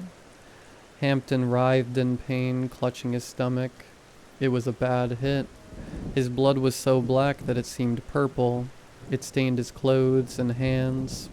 As he screamed and gasped, his voice became increasingly twisted, changing in pitch from high to low, back and forth, like he was cycling between young and old in a matter of seconds. It was this unearthly howling noise erupting into a voice, but not his own. Sa orak zent io, ru abgur vio gept io. The words poured out of him like torrent. Pointing with a bloodied hand at his audience, his screams cycled between horrifying and nonsensical, but with every breath something would happen. The first was the main theater door. The heavy rain had pooled outside, resulting in a flash flood. Those first few people who tried to get out were knocked off their feet, tumbling down the stairs. All the lights but the projector went out as the movie started up again on its own, playing from the halfway mark. The protagonist with the blue dress was superimposed on the bleeding body of Roy Hampton, who had forced himself back up to his knees as we all fumbled around in the dark. Yath Maugu Zevbreth Drick Auleth Eo Eo Eo. I didn't see what caused it, but I saw Ariel being flung across the room, picked up and flung with a massive force, at least 30 feet, instantly snapping her neck on impact with one of the second-floor balconies. Her lifeless body tumbled to the ground, gun still clinging to her hand. As Hampton wept tears of blood, pandemonium unleashed around us, as the world seemingly came apart. In the back, there was a man whose body was turned to shadow. To this day, I can't explain what he used to look like, or if it even was a man. It's as if he'd been erased in every way but the immediate visual sense that he was there. I saw a woman whose eyes were burned from the inside out, an old man spewing up dirt in the front row. Jonah was crawling towards his mother as little white bioluminescent bugs poured out of his head. A sulfuric wind blew through the room, burning through my nose and throat, and despite it all, I grabbed Seb by the shoulder and headed for one of the emergency exits. There were flashes of light going off behind us. I could see things in my periphery. Tall things, short things, transparent and solid. There were discolored sunflowers creeping out of cracks in the wall, seemingly reaching for us, as whatever Hampton had become continued to unravel. The audience kept running. It felt like a gauntlet. People were disappearing around us. There was this massive red-feathered bird creature who tore into an old man ahead of us, dragging him into a bathroom stall. Someone tripped on a molar tooth growing out of the carpet. There was a short man in the far back that just evaporated into a cloud of flies.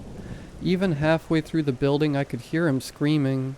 It reverberated through the walls, rattling my bones. There were flashes of something different corridors with different people. With every step, I'd be someone, somewhere else. I'd be young, I'd be old. For one breath, I was Seb, watching his scar on my own hand. It's as if we were piercing a barrier, losing a semblance of order that our mind required to function. Then it was dark, cold. I would feel my body stiffen. I grew elongated, unfeeling, and unreal. In that moment, I thought it was over. I thought that'd be it. I had this vision of worlds beyond, and the many instances of lives I would come to lose. But one thing kept coming back to me, the words I'd understood all the way back when, an image of blue fabric fluttering in the wind, salt under my fingernails, a great fire. This wasn't it. Not yet. I drew breath as we turned a corner. I was there. The carpet under my feet was real, and the screams of the maimed and dying were piercing my ears. As Seb and I made our way out the emergency exit and the alarms began to wail, I heard a scream for help. Instinctively, I reached out an arm, pulling someone along. I don't know who it was, nor did I care.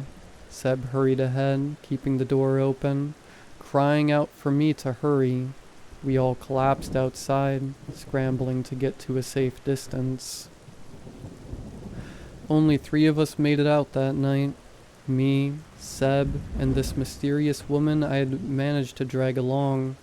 Turns out that was Edith M. Carroll, one of the movie's co-writers. I hadn't recognized her in the crowd. As the chaos inside the venue rose to a crescendo, a lightning bolt struck the roof of the building. I could see the clouds part above for a split second. Then it was over. No screams, no death, just this one bright light, thunder, and then the pitter-patter of a calming storm. It was done. They later said the theater collapsed from an unsupported roof, exacerbated by the downpour. To this day, no one really knows how many people died in there. It's as if everyone just forgot they even existed. The only name mentioned in the articles were Roy Hampton, who was credited as a philanthropist and esoteric scholar. The 3 of us who made it out could finally put an end to it all. While the answers we got weren't necessarily what we wanted, we could at least say that this was it. There was nothing more for us to look into regarding Roy Hampton and the end of eternity.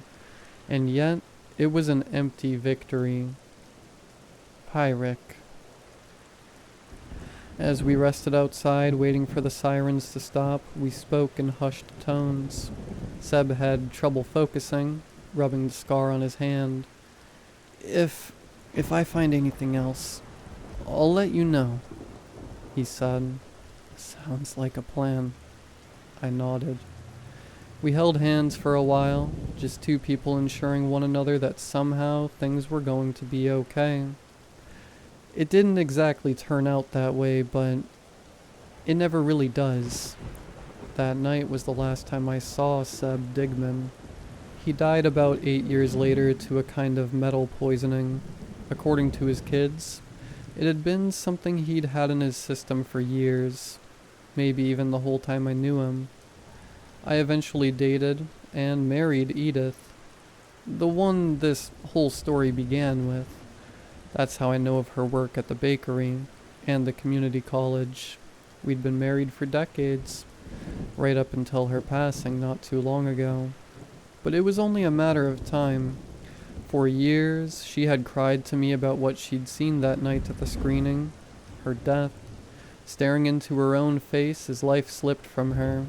Maybe that's why she choked in the bathroom. I don't know. There was also the case of Dawn Anderson. It's strange. She's still around. My oldest son showed me a video of her on YouTube not too long ago. She makes videos under some strange synonym. She looks different, but it's the same woman. I can tell. I've researched Rask over the years, trying to make sense of the things I've seen and experienced. I wanted to understand what Hampton's obsession was about. I haven't found a complete copy of that manuscript, though, and I count that as a blessing. Neither are there any remaining copies of this film, The End of Eternity. Not that I can track down, at least. Maybe there's a forgotten tape in the back of a closet somewhere. But the more I've thought about it, the more I've started to realize the ingenious nature of his work. That by reading, experiencing, and understanding his work, Emmett Rask can manifest. He can always come back. A concept cannot be forgotten. Information doesn't go away just because we don't know it. It's still there. I don't know how to assemble a phone, but I can still call my grandchildren. Just because I don't know how doesn't mean the information doesn't exist. That's how Rask exists. He just is. And whenever someone looks a bit closer, or listens a bit too eagerly, he makes his way back. He learns his way back, little by little. I've come to terms with what is going to happen next. I was kept alive out of circumstance. Rask wanted someone to live long enough to learn just enough to bring him back again. For someone to invest, experience, and become. That's what he wanted for me. But I think he forgot one thing. The images shown to me. The words I'd been given. Blue fabric, fluttering in the wind. Salt under my fingernails. A great fire. Looking back at my long life, the very first picture of me and my mother was at a hospital. She wrapped me in a blue blanket, leaving the window open to welcome the spring wind.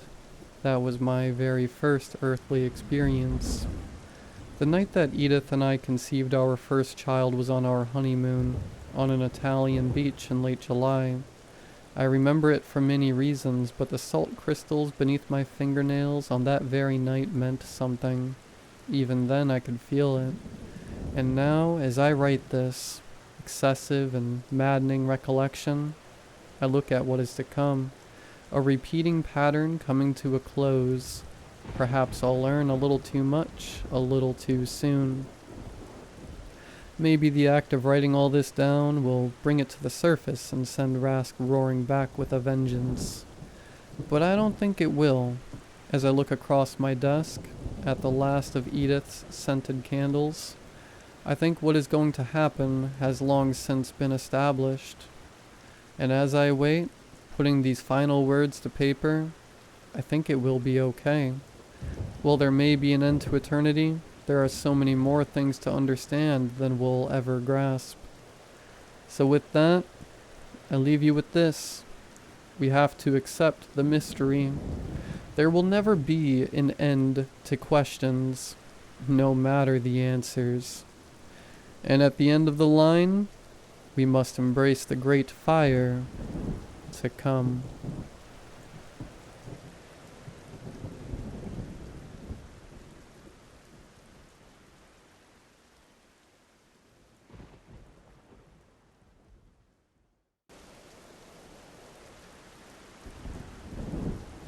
When I first noticed that my boyfriend was talking to himself, I didn't think much of it.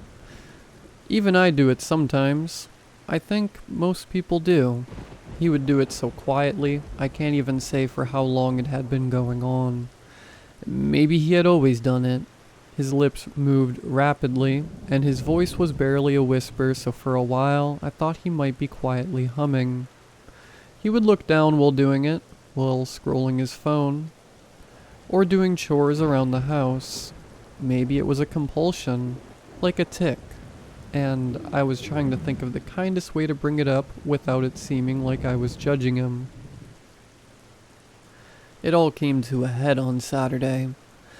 I was in the living room mindlessly scrolling on my phone while David was in the kitchen making us some food.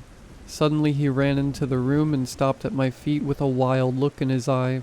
"Stop it!" He did not scream, but his voice was raised, like he was disciplining an unruly child.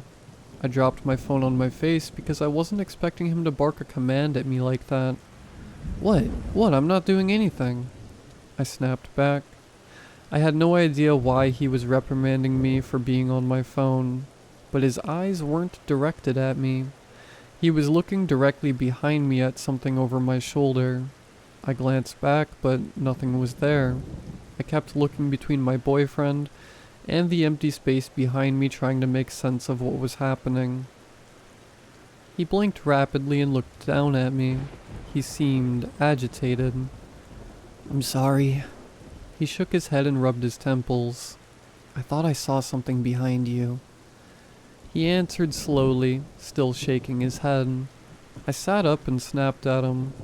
"And what was it? There's nothing there. You scared me running in here like that," I admonished him. He kept shaking his head and backed away into the kitchen. I went back to scrolling on my phone, but I kept shooting glances at David and back behind me. It had spooked me. For the rest of the morning his whole mood seemed off. He was jumpy and he kept fidgeting with his hands, something he only does when he's upset. As noon rolled around, I suggested getting out of the apartment and getting lunch somewhere. David quickly agreed. Getting out of the house did us both good. It seemed to calm him down, and I was getting cabin fever being stuck inside for so long. Walking back to the apartment, we were holding hands, and I was leaning into him. "So, are you okay? You seemed so jumpy this morning. Do you think you saw a shadow or something?" I asked, trying to keep everything light. He looked at me cautiously, as if he was weighing what he was about to say. "I think you're right. I saw a shadow or something. Or maybe I was still dreaming." He smiled, but the smile did not reach his eyes. I decided to drop it. I honestly thought he was embarrassed. He had gotten scared over nothing and was worried about my reaction. That night, I woke up to the sound of David talking. He was whispering, but the gentle drone of his voice had woken me up. I lay there listening. I had no intention of getting up or saying anything to him while I was still half awake. Once he stopped mumbling to himself, I would go back to sleep. During the day, I could never make out what he was saying, but tonight, I could hear him clearly even though it was just above a whisper. "I'm not going to do that to her, and you're not allowed to touch her either. You promised me. You promised me that this time would be different." His whispers were harsh and insistent. I almost said something. At this point I thought he might not even be awake. Maybe he was talking in his sleep. That's when I heard a voice answering him. It was distinct and separate. My heart started pounding even as I tried to rationalize what I was hearing. This new voice, lower and softer than David's, wasn't like anything I had heard before. I couldn't make out the words, just the tone of it, as it spoke. I couldn't tell if it was male or female, but it sounded angry. David shifted in the bed and reached over to touch my back. I didn't move, just lay there still pretending to be asleep.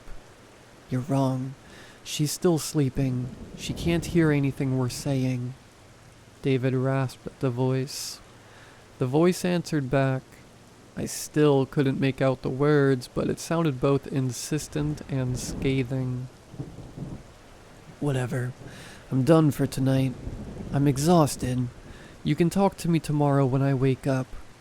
He hissed, and he lay back down beside me. All was silent in the bedroom. Minutes passed, and David's breathing slowed, and he started to lightly snore. He was asleep, but I couldn't join him. I felt my pounding heart just now settling down into a steady rhythm. I wanted to push myself off the bed and inspect the bedroom, but I didn't. I just lay there too afraid to get up and see what else might be in the room with us. Eventually I did fall asleep, though it was more like passing out than actual sleep. When my eyes opened, I saw the morning light streaming into the bedroom from the window. I pushed myself up into a sitting position and looked around the room.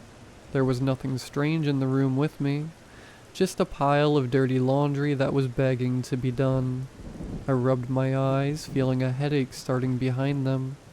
In the light of day, I could convince myself that I had just dreamed everything or hallucinated. Just then, David popped his head into the room and gave me a huge smile. You slept in super late. Are you just that tired? He asked, walking into the room and sitting down next to me. He had a cup of coffee in his hand and passed it to me. I took it gently and sipped. The warmth from the liquid was lifting my spirits. I didn't sleep well last night. I think I was having a nightmare, I explained, sipping at the coffee. David furrowed his brow and rubbed my back. Poor thing, you never have nightmares. Do you want to tell me what it was about? He asked, still rubbing my back. I shrugged and kept sipping my coffee, wondering if I should confront him about last night or play it off as some kind of waking nightmare. No, it's fading now. I can't even remember what it was about. I stood up as I spoke.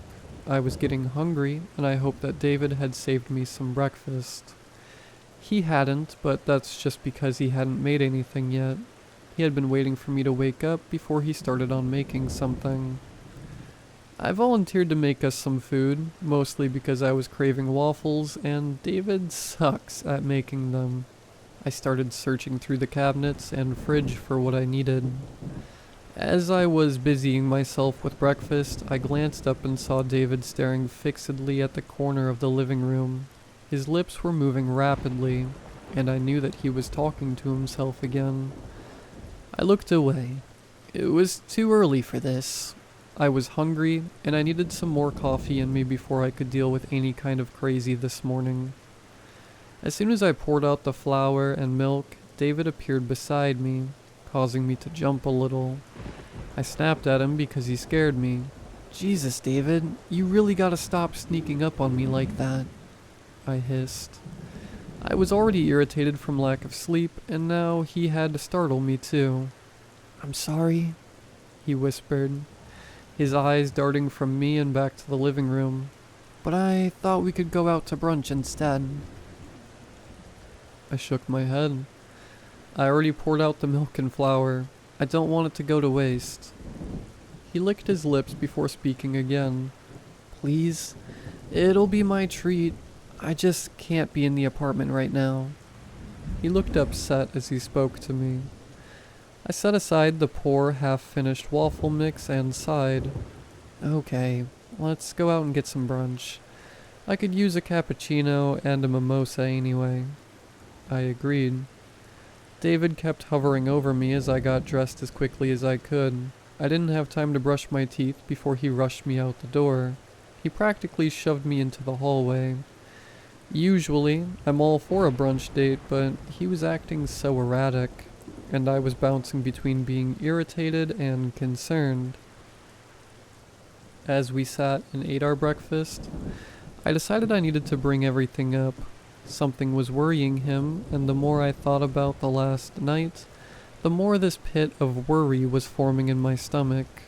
I think I just wanted him to tell me that everything was alright, that I had dreamed everything, and this was something normal I was blowing out of proportion. Last night I woke up for a little while. I thought I heard you talking to someone. I tried to say it as nonchalantly as I could. David coughed on his eggs Benedict and gave me a horrified expression. What are you talking about? I wasn't talking to anyone last night. He looked at me wide-eyed. He was a terrible liar. Babe, it's okay. If you were dreaming, or if you have some kind of tic or Tourette's, it's okay. I'm not here judging you. I'm just telling you that I've noticed, and I think I was dreaming through part of it anyway, because I thought I heard something answering you back. I reached out trying to hold his hand, but he snatched it away. You had a nightmare last night. I wasn't talking last night. I was asleep the whole time. He was sweating as he spoke, and his eyes were darting around like he was looking for someone. I sighed and went back to my breakfast. David sat his fork down and was looking everywhere except for me, his breakfast forgotten. I hadn't meant for this to happen. Maybe talking about this in a public setting was too much for him. After we paid the bill, we were walking home when David grabbed my arm and forced me to face him. His eyes had a glassy and panicked look to them. I felt a stab of panic and placed my hand on his chest, feeling his heart pounding. Honey, are you okay? You look like you're getting sick. I moved my hand to his forehead, wanting to take his temperature when he pushed my hand away. I think I should go back to my apartment for today. I think I need to be alone for a while. He stammered, backing away from me. Okay, but if you're sick, if you come back with me, I can take care of you. I pleaded. He shook his head. No, I really just need to have some time to myself. He turned and walked away, leaving me staring after him on the sidewalk.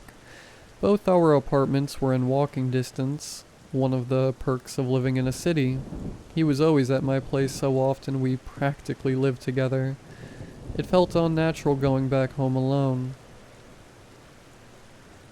I texted him throughout the day, but I got no answer. I tried calling, but it went to voicemail. Any irritation I felt for him was gone and replaced with pure concern. As the evening wore on, I was preparing to go over to his place to confront him when he finally called me back. David, are you okay? You haven't messaged me back all day. I was getting worried. I was getting ready to come over to your place. I said in a rush. No, don't come over here. It's not safe. He spoke in a low whisper. I almost couldn't hear him. What do you mean it's not safe? Safe for who? You or me? My voice rising in alarm. For you, he sputtered. Why? You're not threatening to hurt me, are you?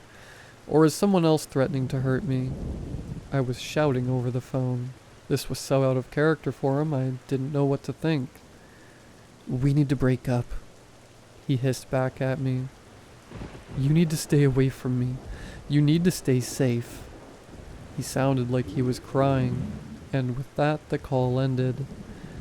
I stared at my phone in disbelief.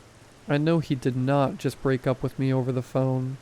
I called back, then again and again, straight to voicemail.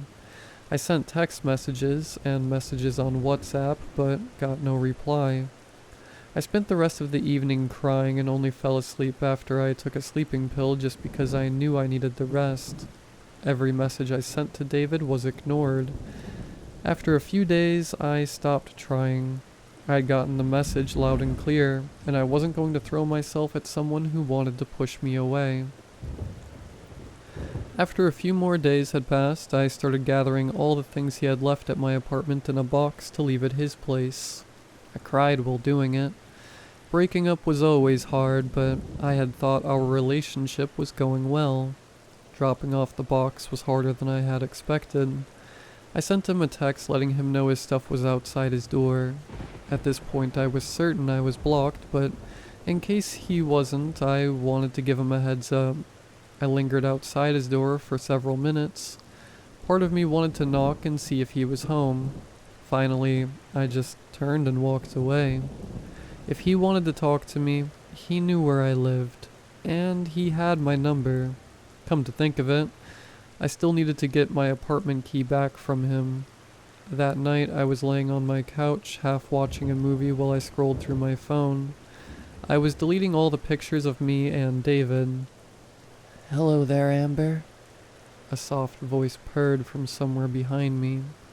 I gasped and leapt off the couch, clutching my phone to my chest. It sounded like someone was right beside my ear, but there was nothing. My eyes darted to the TV screen. Maybe I had heard it from there. But no one in the movie I was watching was named Amber. My heart was pounding as I tried to rationalize what I had heard. Immediately I thought of David and his weird tic, and the voice I had heard that night. I ended up staying awake most of the night. I was scared. I didn't want to be. What I was feeling was irrational, but that didn't mean it wasn't happening. I got up to leave my apartment, but I ended up just sitting back down again.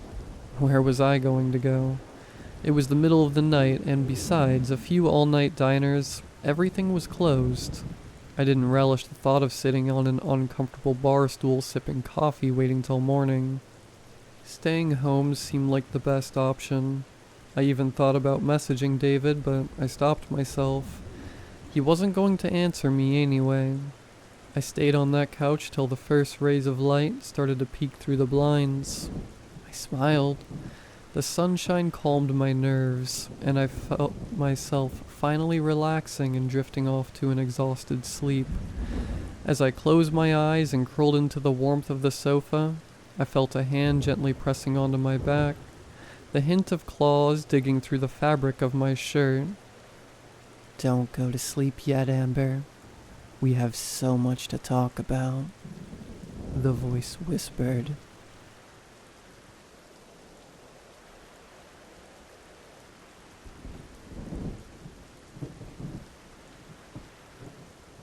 A few days ago, I got a letter in the mail. My name and address were scrawled on the envelope in large, shaky capital letters. There was no return address. I brought it into my house with the rest of my mail and opened it. Inside there was a small piece of paper, about the size of a credit card, that simply read, "Hello." It was written with those same shaky capital letters that adorned the envelope.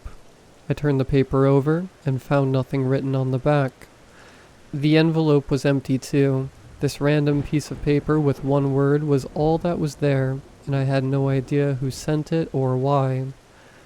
I shrugged it off, chalking it up to being one of those handwritten church letters I'd sometimes get, and just left it on my counter with the rest of the junk mail I was too lazy to throw out. I then sat on my couch and watched TV for a while before going to bed, the letter completely forgotten at this point. After a decent night's sleep, I clumsily felt around my end table, trying to grab my phone and check the time. Instead, my hand brushed against a piece of paper. I don't remember having any papers there, so out of curiosity I grabbed it, figuring it'd be a random receipt or something. It was not a receipt. It was a credit card-sized piece of paper with the word "Hello" written on it in shaky capital letters. I was confused. I could have sworn I left that on the counter last night. Clutching the paper, I went to my pile of junk mail. I found the envelope there, but not the paper. Alright, so this is the same piece of paper, but I still had no idea how it got into my room. As I was trying to figure that out, my cat, Craig, rubbed up against my leg and meowed. I took a quick glance at his food bowl and saw that, as I expected, the bottom was visible. Craig is never this affectionate unless he was hungry. "Alright, I'll feed you," I said, petting Craig's head. As I poured some food in Craig's bowl, I figured that maybe Craig knocked the paper down, and the AC or something blew it into my room. At the moment, that made the most sense, so I went with that explanation. As Craig chowed down, I turned the piece of paper over in my hand. It was just a small piece of paper with one word on it. What was the point of it? And who sent it? After considering these questions for a moment, I crumpled up the piece of paper and threw it out. Honestly, I didn't care that much, and I had better things to do with my time than unravel this mystery. As if on cue, my phone reminded me of one of those better things. A date I had tonight with my boyfriend, George. We hadn't been going out for too long, but I really liked him, and was excited to see him again. We were going to have dinner together at an upscale restaurant tonight, and I still needed to get everything ready. I got my car washed and cleaned inside and out, picked up some flowers, and then got myself ready. I met George at the restaurant. I gave him the flowers, which made him blush, and then we had a very nice, if expensive, dinner. After dinner, we got into my car and started making out. Soft, quick kisses soon turned long, passionate, and intense. George started pushing me against the driver's side door while kissing me. As he was adjusting himself, he accidentally put his hand into one of my car's cup holders. I heard a slight crinkling of paper. What the? I know I cleaned out my car, and I know for a fact there were no random wrappers, receipts, or napkins in this car. George seemed to sense my confusion and stopped. Everything okay? He asked between heavy breaths. Yeah, I said. I just don't know how there's a piece of paper in here. I swear I cleaned this out before we met up tonight. George chuckled. It's fine, babe, he said, picking it up. You probably just missed something. It happened. It's probably just some receipt. George's voice trailed off as he read it. What is it? I asked. You tell me, he answered, giving me the paper. Written on the small, credit card-sized paper was a phone number with the name Dylan, written in handwriting I was all too familiar with. I stared at it blankly. Did this hello guy break into my car just to put this here? There was no sign of a break-in. Did George do this? Is this some joke? What was going on? So, he said, his arms crossed. Who's Dylan? I have no idea, I stammered. Then how come you have his number? George looked genuinely upset. I don't think he was behind this. Okay, I said, trying to figure out how to explain this. So, George gave me a look that said, come on, get to it already. Alright, so I got this letter in the mail from someone I do not know, and it had a piece of paper that only said hello, and then the paper somehow got into my room, and then I thought Craig moved it there somehow, and threw it out, and now the person behind that piece of paper somehow put this in my car because it has the same writing style. I said in a rush. George took a second to take it all in. That's certainly an explanation, he said. It's the truth, I swear, I said. Alright, you believe me? George shrugged. It's an insane explanation, but I'm willing to go with it for now. I breathed a sigh of relief. Thank you, I said.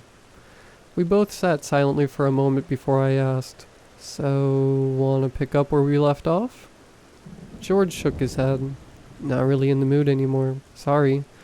I should probably get home, actually.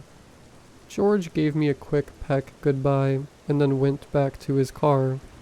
Meanwhile, I sat in my car staring at the piece of paper. I racked my brains trying to figure out if I knew anyone named Dylan. I think I had a friend in elementary school named Dylan. Or was it Declan? Considering he used to put crayons up his nose, I doubt he was clever enough to pull off something like this.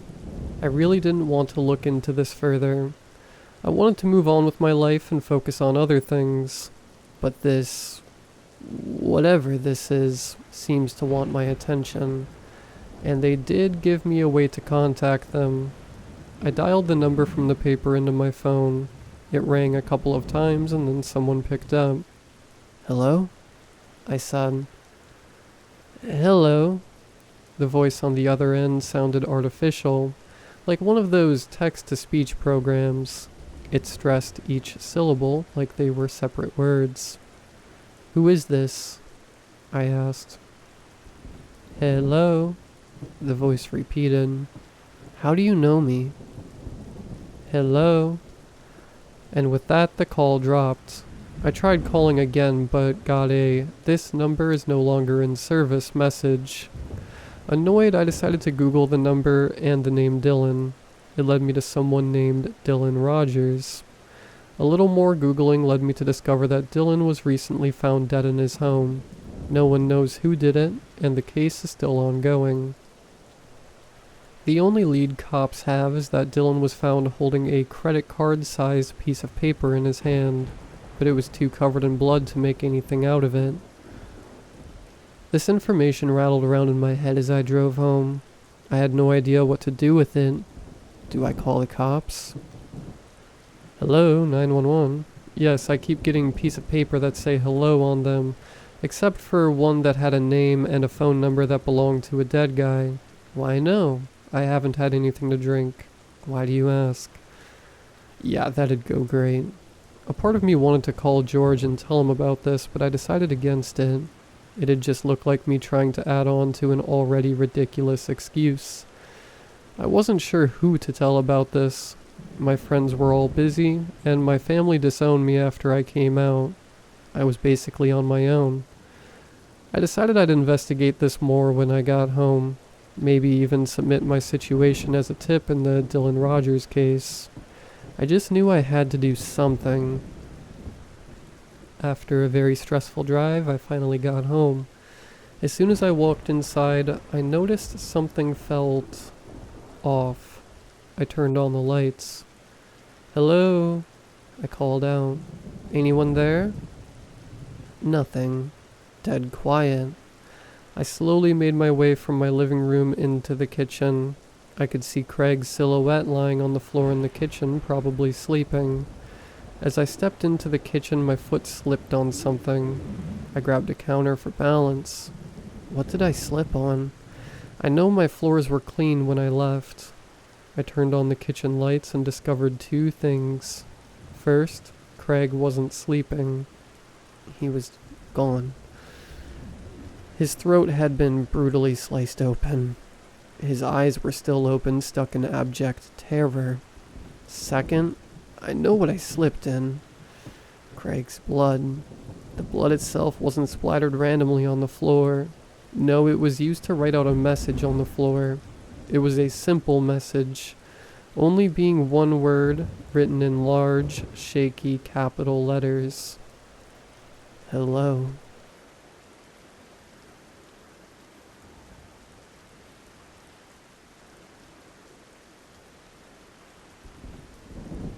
I spent nearly 18 years sailing. I loved it. I loved being on the ocean, the smell of the sea, the feel of the wind in my hair, and the sunsets were the stuff of legend. I spent time with the military, on fishing boats, and even doing security for cruise ships. Every experience was different in its own right. Security on a cruise ship was nothing like serving in the Navy, and military service was completely different from fishing. I had a lot of weird encounters in my time at sea. There's one, though.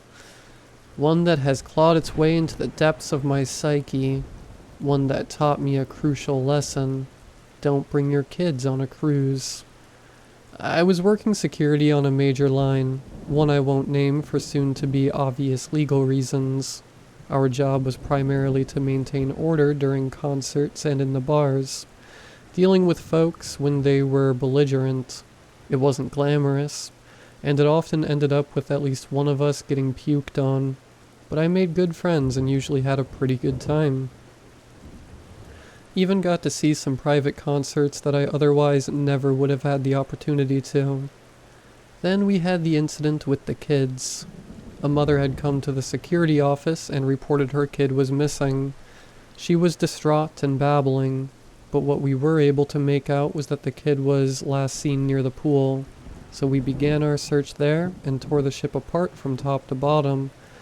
There was no sign of the missing child. We assured the mom we were doing everything in our power to try and find her kid, but we had nothing. There were no leads, no clues, no signs of the kid. The following day, we had a report from another parent stating their child had vanished during the night. Again, we searched. We even investigated guest rooms. Again, nothing. We checked surveillance footage and saw no signs of anything weird in either incident. Both kids were last seen with their parents. That was when I first noticed something weird. The kids were seen leaving with their parents, but as we watched the footage to find anyone suspicious, we saw the same parent appearing from somewhere else. They would look around and begin to panic. Then they'd run in the same direction they had gone with their kid only a few moments before. I had no clue what was happening, and when I asked the others, they were just as dumbfounded as I was. Kids kept disappearing, vanishing right under their parents' noses. We were up to 10 reported lost kids, and we were no further in figuring out what was happening. We questioned the parents and showed them the footage, and they were just as lost as we were. None of it made sense. I was losing my mind over these lost kids, and I wasn't getting any closer to solving the problem. I spent the next few days poring over camera footage, looking for any sort of clue. Meanwhile, more kids were disappearing. We had gotten to the point where we were advising parents to keep their kids in their rooms as we prepared to make an emergency port call and get real authorities involved. Then we got our first real break in the case. One of the lower deck workers had come to the office, complaining of strange smells in the boiler room. When we went to investigate, we found one of the deckhands, Javier, dead. His hands looked like they had been burned by some kind of chemical, and something had pierced his chest. As we continued our investigation of the boiler room, we found other strange things, like a slime that seemed to coat parts of the wall. With a body, we decided it was time to lock down the ship and find his killer. Javier's body was taken to the morgue while the rest of us went to the armory and collected small arms. They were usually locked up and distributed in case of major events like pirates, but we all felt it would be better if we weren't caught unaware by whatever it was that had killed the deckhand. We split into groups of 4 and began to sweep the floors, telling the passengers to stay in their rooms while we investigated the incident. That was when I saw him. Javier was at one of the rooms, gently rapping on the door and whispering something. I raised my weapon and called out to him. The deckhand looked at me and raised his hands in the air. His face looked wet, like he had just gotten out of the pool, and his hair clung to his head. "Hey, what seems to be the issue, gentlemen?" he asked nervously. "The issue?" I started, keeping the weapon trained on him. "Is that you're in the morgue. Who are you?" Javier said nothing. His eyes seemed to grow wider, and as his hands slackened, I noticed they were too long. His forearms hung past his knees. His mouth seemed to droop until it looked more like a fish's. I fired. I shouldn't have. Not in an area with passengers, but I did. I don't know if I hit the thing that was Javier, but it dropped to all 4s. Its arms and legs extended outward like a crab as it rapidly scurried away. We gave chase, pursuing the thing through the halls. I was amazed by how it moved, leaping onto ceilings and running along walls. We didn't dare fire at it again.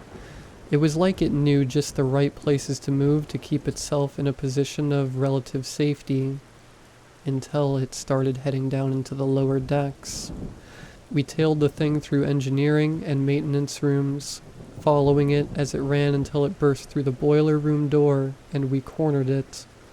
By the time we had caught it, it looked nothing like Javier anymore. Its face was bulbous, and its eyes were just a pair of inky black pools that seemed to take up over half its face. It panted with that fish-like mouth, revealing long, sharp fangs. Its hands and feet were webbed, and it seemed to secrete some kind of slime over its body that gave it a weird sheen. 6 of us managed to catch up to this thing after we radioed it in. We kept our weapons trained on it, waiting for it to make a move.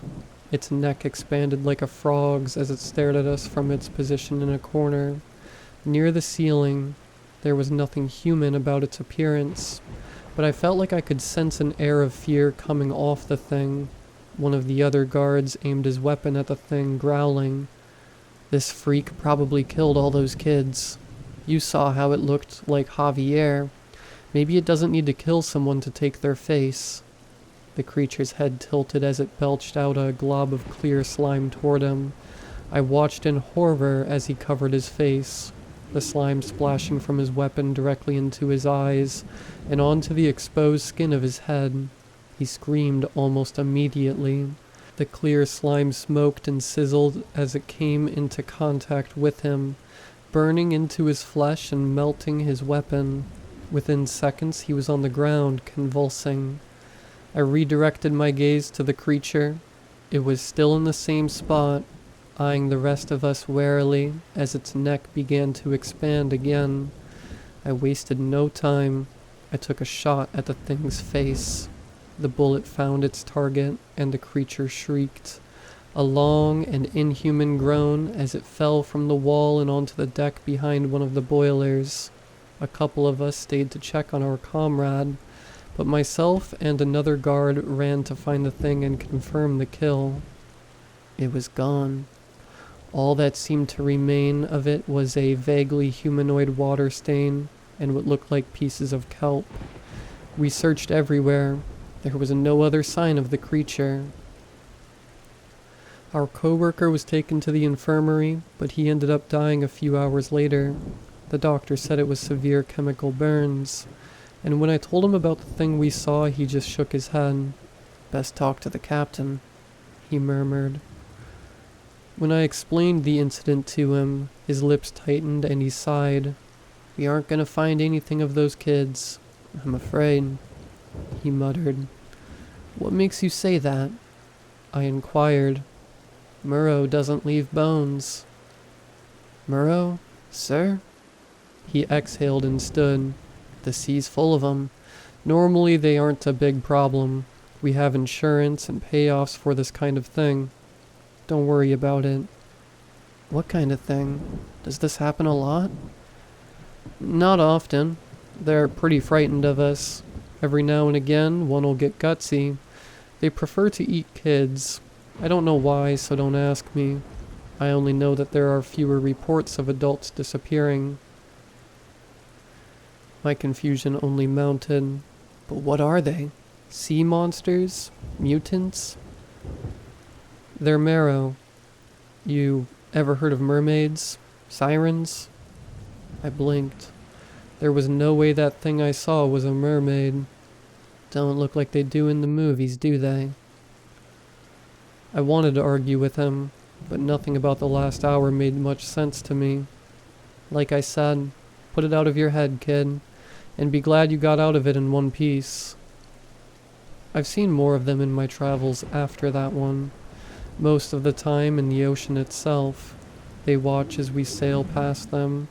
Oftentimes I wonder if they're gauging whether or not they could take us.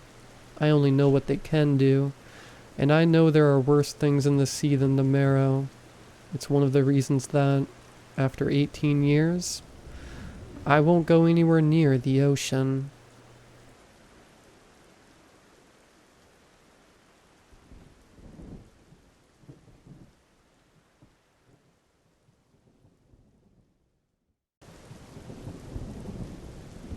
Hello, I hope you're having a fantastic day. I can't share who I am, and I can't even share my name with you, so for the future of this document, I will refer to myself as Pepper. There's not much I can tell you about the day-to-day details of my job, but I can say that in this world there's plenty of supernatural things. Creatures that can't be comprehended. Cryptids, ghosts, even local horror stories. All of them are rooted in some sort of truth. It's my job to kill these things, or at the very least protect the public from them. I tell you this because I believe everyone should know. The creatures that go bump in the night are actually there. I want to start with an interview I had with the victims of one of these supernatural attacks. The document you read has been transcribed from audio to text. The name of the victim has been changed in order to keep their identity a secret. Tape begin 5:02 a.m. Pepper. Sarah, is it? Sarah. Yes, that's me. Pepper. Hello, Sarah. My name's Pepper. I understand you've been through hell tonight, which makes sense if you find yourself in my office. Sarah. Are you sure I'm safe here? What if it comes back for me? What if... Pepper. Sarah, I assure you nothing will get you while you're in this office. Now, Sarah, I need you to explain everything that's happened. No matter how insane it seems, every detail, no matter how minor. If you think it's important to the story, then include it. I will inform you this whole conversation and further on will be recorded. Do you understand? Sarah. Yeah, I understand. Pepper. Good. Please begin. Sarah. It started about 3 days ago. I was at Jim's Coffee on my way to work. There was this homeless man outside the shop. He asked if I had some change I could spare. Well, you see, I hadn't slept well the night before and was in a grumpy mood. I'll admit, I was kind of mean. I told him to stop being a leech and to go get a job. He didn't like that. Grabbing my arm, he pulled me close to him. It was like the colored part of his eyes had disappeared, and he stared into mine. You should learn to be kinder, he said. It may not sound that scary to you, but something about the way he said it terrified me. I ended up skipping coffee that day. Pepper.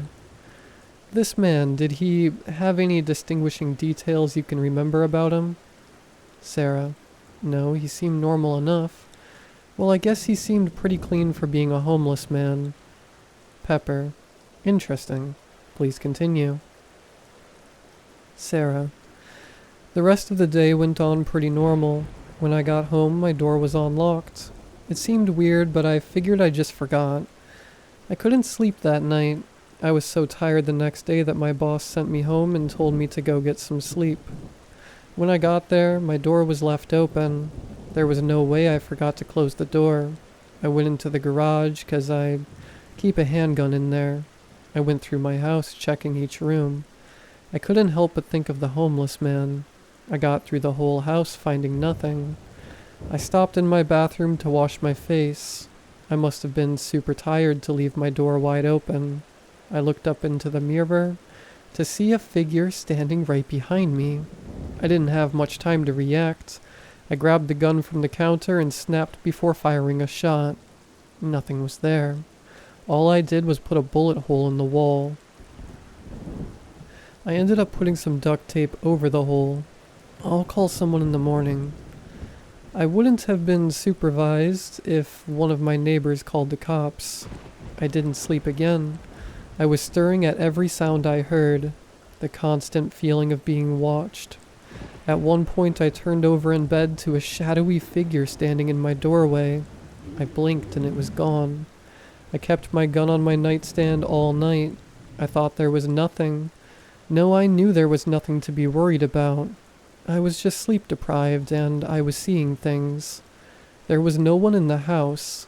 I was just worried and I got scared by some old homeless man. Pepper. That was a long pause. Sarah. This next part is just really hard. Pepper. Take your time. We have all night. Sarah. Thank you. Morning came and I called someone to come repair the hole in the wall. I didn't want to be alone in my house anymore, so I asked the repair service if I could leave a key and they could just come in to work while I wasn't home. They agreed, and I called my neighbor Scott to see if I could stay in his house for the night. He was a nice guy. Scott was a tall, skinny guy with brown hair and beautiful blue eyes. I always liked him. He let me stay, and I went over immediately. I explained to him what was going on. He was supportive. We hung out most of the day, and nothing weird happened. I started to think it was all in my head. I even felt safe enough to go upstairs and shower alone. I went back downstairs to go lay on the couch and sleep. Scott was just standing in the kitchen, just staring at the fridge. "What are you doing, you weirdo?" I said while chuckling. He didn't respond. Something was dripping from his head. "Scott?" He turned around. His lower jaw looked like it had been ripped out. His eyes were hanging out of the sockets. He fell to the floor. I ran to him trying to feel for a pulse. It was stupid. Who could have survived that? I was just being hopeful, I guess. That's when I saw him standing near the couch in the living room.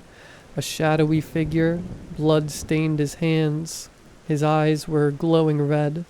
I was terrified. My brain was telling me to run. It was screaming at me to move. "Move your legs," I screamed at myself. I moved hard so I could get out of the house. Started moving through the brushes towards mine. I looked behind me to see that creature behind me, its legs moving in ways that shouldn't be possible for the human body, almost like it had no bones, and the noise it was making.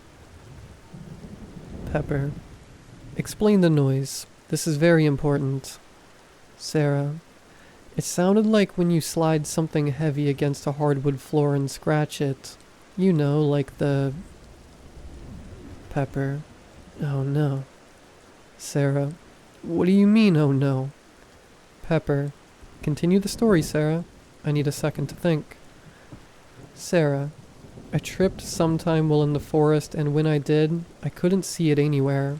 I took my moment of peace to call the police. I tried to explain to the lady there was a shadow monster chasing me, and it killed my friend, but the line was cut. I tried to call back, but there was nothing. The call wouldn't go through. There it was standing above me. Its mouth opened to a white glow, and something fell out of it on my forehead. It was a tooth. I'm sure it was one of Scott's. I crawled and cried as it moved towards me, mouth agape. It was gonna kill me. It grabbed me by my leg, pulling me towards it. Its mouth widened while pulling my legs in. I cried, I kicked, I screamed. I did everything in my power to escape. It all seemed hopeless, but then nothing short of a miracle happened. I heard the beautiful sound of a shotgun racking a shell before the loud gunshot. The round blew a hole through the creatures, and it screamed in agony. I couldn't help but laugh at its misery. It let go of me and scurried off into the woods. The man with the gun took my hand and led me to his truck. Next thing I know, I was here in your office. Pepper. Thank you, Sarah. This interview has brought a lot to the table, and I think I know what we are dealing with. My associate outside will take you to a place you'll be safe until we can deal with the entity. I promise you have nothing to worry about. Sarah. Thank you. Tape end, 6:17 a.m. I lied to Sarah, and while I truly feel bad about it, I was left with no other choice. See, the creature is something I've dealt with before, and it always ends the same way. The entity which the organization has named a yonder. Yonders hunt those who fail the test brought upon by it. The test can present itself in many different ways, from an actual physical test to a morality test. In Sarah's case, I believe the test was the old man asking for change. After she was rude and failed to give the man the change, the yonder chose her as the target. The thing about yonders is they are relentless in their hunt. They will kill anyone who gets in the way of their target. Their goal isn't simply to kill their target, but to consume them whole. Yonders cannot be killed, and it's best to give them what they want in order to avoid more bloodshed.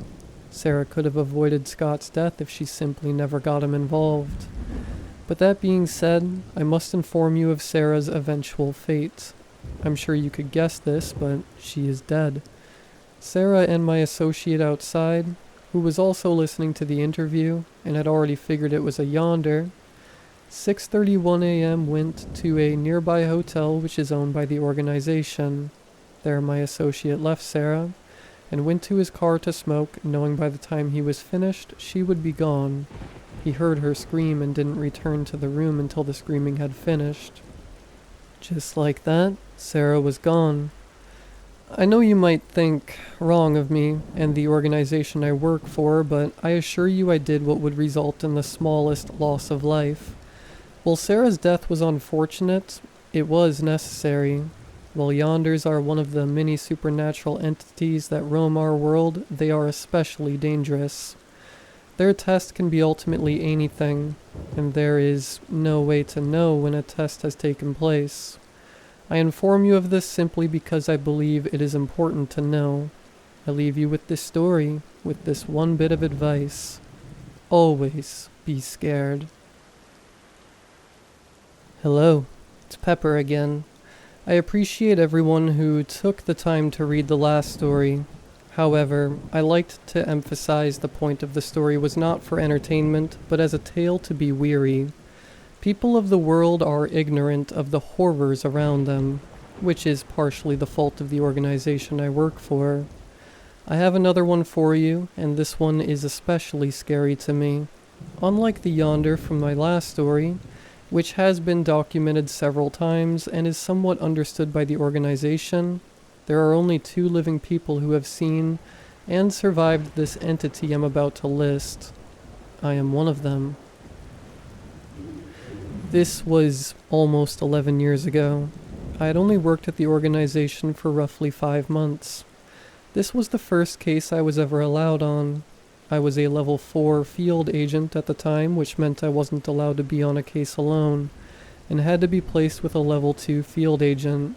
The organization doesn't require you to be a tank of a human to work there.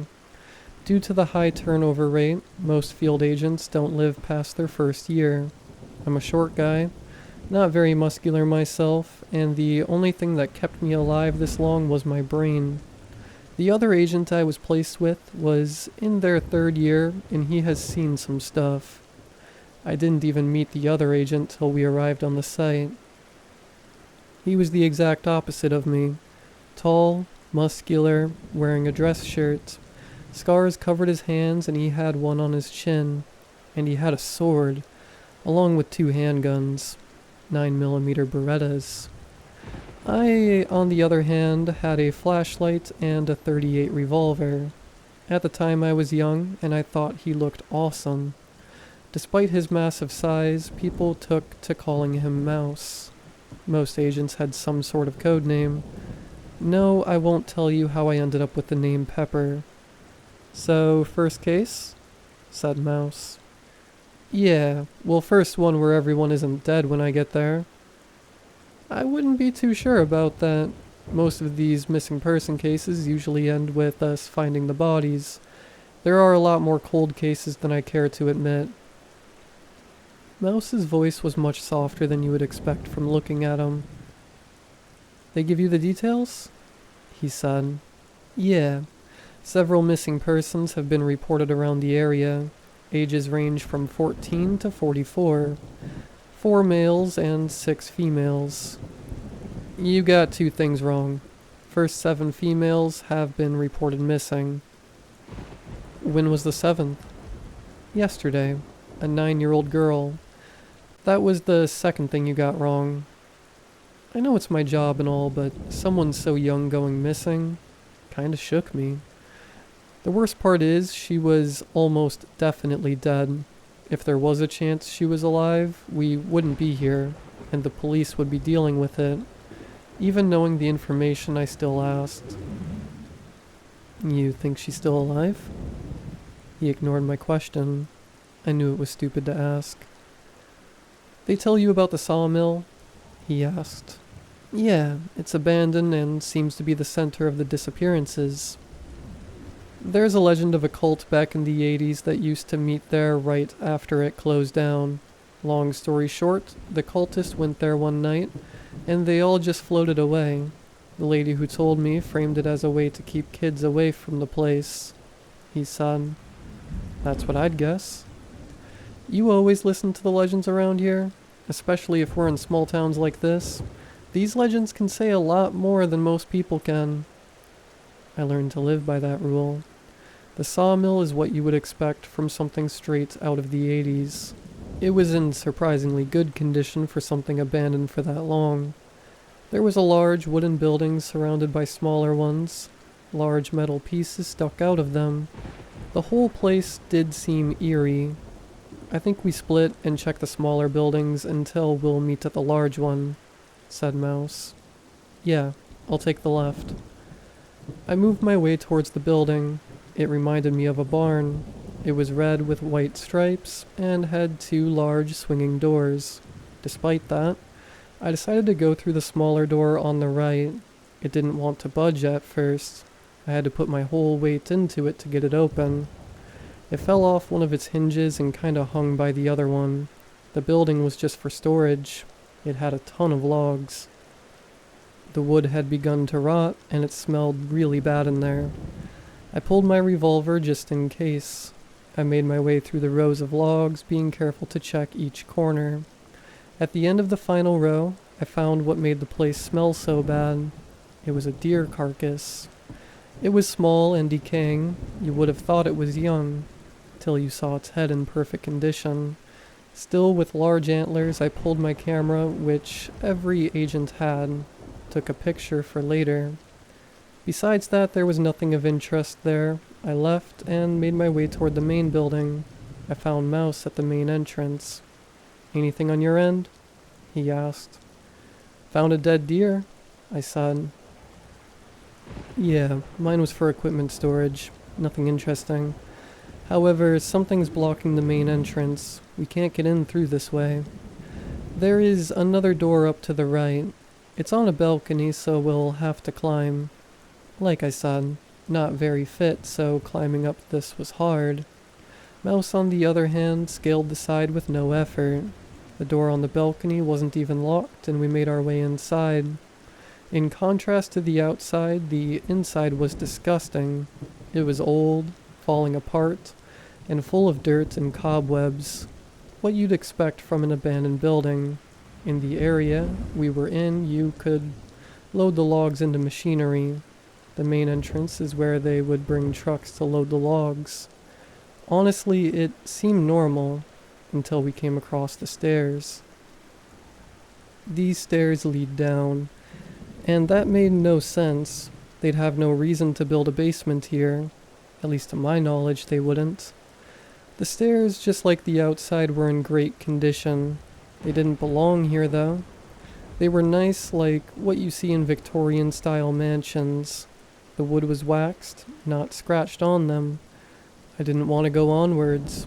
Seemed off, I told Mouse. We should get back up first. He didn't listen and just started walking down the stairs. I followed. It got dark quickly. I pulled out my revolver and my flashlight. Mouse did the same, and I couldn't even tell you where he was storing that flashlight. It's so dark, like it's eating the light, I said. Yeah, it's too dark. The stairs went on for an impossibly long time. By the end, I was starting to get tired. I was so relieved when we reached the end. The relief was short. The room was way darker than the stairs. Even with the lights, we could only see 5 feet or so in front of us. We walked through the room. About every 30 feet or so, we would see a pillar. This place seemed wrong, like whoever built it didn't know what a pillar was even used for.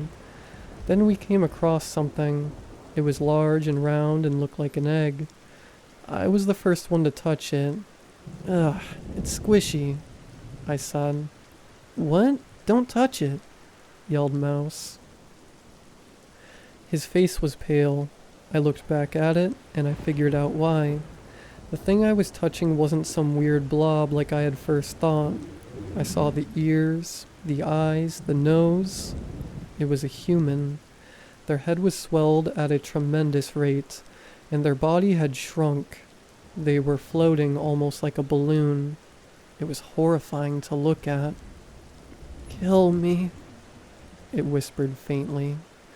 It was still alive. Suddenly the darkness seemed to fade, and our flashlights were now able to shine up to 40 or so feet in front of us. Looking up, we saw more balloon humans. Off a quick head count, there were 11 of them. 7 females and 4 males. It was the missing people. One of them was visibly smaller, and I knew it was the little girl. We were barely able to collect our thoughts before the humming started. It was off tune. Whoever was humming didn't have a human voice. We were snapping around trying to find whatever was humming. When my eyes met it, the singing started. My mother gave me a red balloon. Oh, we were such pals. Oh, I loved this red balloon. Oh, it was my gal. Then I lost my red balloon. Oh, how the fun shall end. Oh, won't you be my red balloon? Won't you be my friend?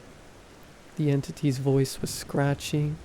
After finishing its song, it stood from its sitting position. We both had our guns locked on it. In its right hand, it held a pointy piece of wood, and its left held a sickle. I have a hard time remembering what it looked like due to the short time we had to look at it. It had on a green outfit, reminiscent of the outfit Robin Hood wore in the cartoon minus the hat. It was short, maybe 4 feet tall. Its skin looked wooden like an old doll. Its eyes were human, though. That's all the details I can remember. Mouse began yelling at it to drop its weapon. It took a step forward before either of us could react. It was on us. The sickle it held made contact with Mouse's left eye, blinding him in it. I shot at it twice. It was quick to react and threw the wood at me while dodging both shots. The wood impaled me in my stomach, making me bleed from my mouth somehow. It cut the holster with Mouse's sword and other handgun. They both fell to the ground. I shot 4 more times and even managed to hit its chest. A yellow, vicious fluid shot out from the hole. That slowed it down enough for Mouse to play the hero card and grab it. "Shoot it," he yelled. I tried, but I had no shots left. It sliced off Mouse's arm and he let go. It ran further into the darkness. I didn't want to let it go, so I picked up Mouse's other handgun and went after it. I figured missing an arm, Mouse would die anyway from the blood loss.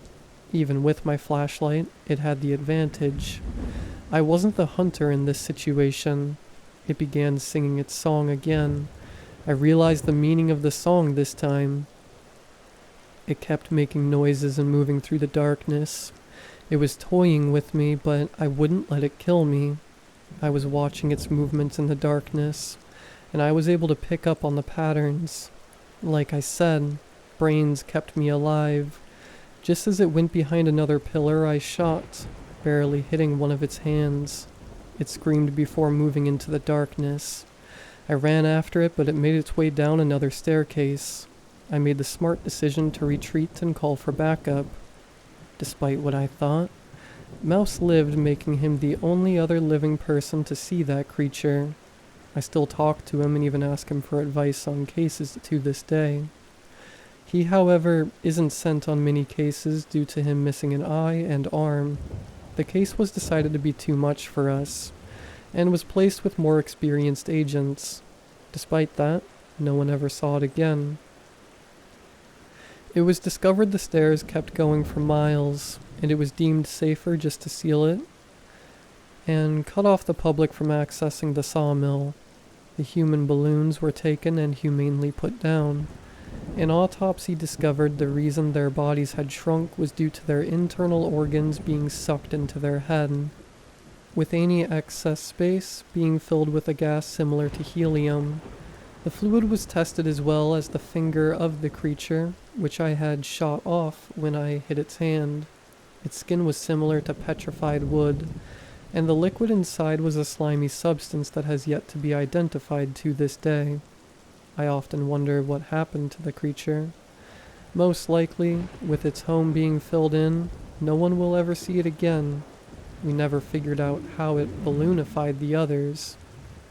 Honestly, I think I'd rather not know. Working this job desensitizes you. I've seen so much messed up stuff that I think it's normal at this point. Just the other day I was taking a recruit on his first case and we came across a mangled corpse. I was confused as to why he threw up. I see worse stuff than that at least once a week, but that made me remember I was like that once. I was that scared kid who couldn't understand how a creature could do that. So I sat there and I tried to remember the stuff I shut out. This is my story. And I don't mean some cases I choose to forget, I mean my personal story. How I ended up working a job where almost dying is pretty common, and the life and the people that I'd much rather stay forgotten. I was 20 at that time, and I thought life was amazing. I was broke working a dead-end job, my family had long disowned me, and my only friends were junkies and alcoholics. So why did I think life was so great? Well, it was 'cause I had her, my beautiful girlfriend, Josephine. I can see her now, her purple hair up in that messy bun, her snakebite lip piercings, her clunky glasses, her brown eyes. I missed those things.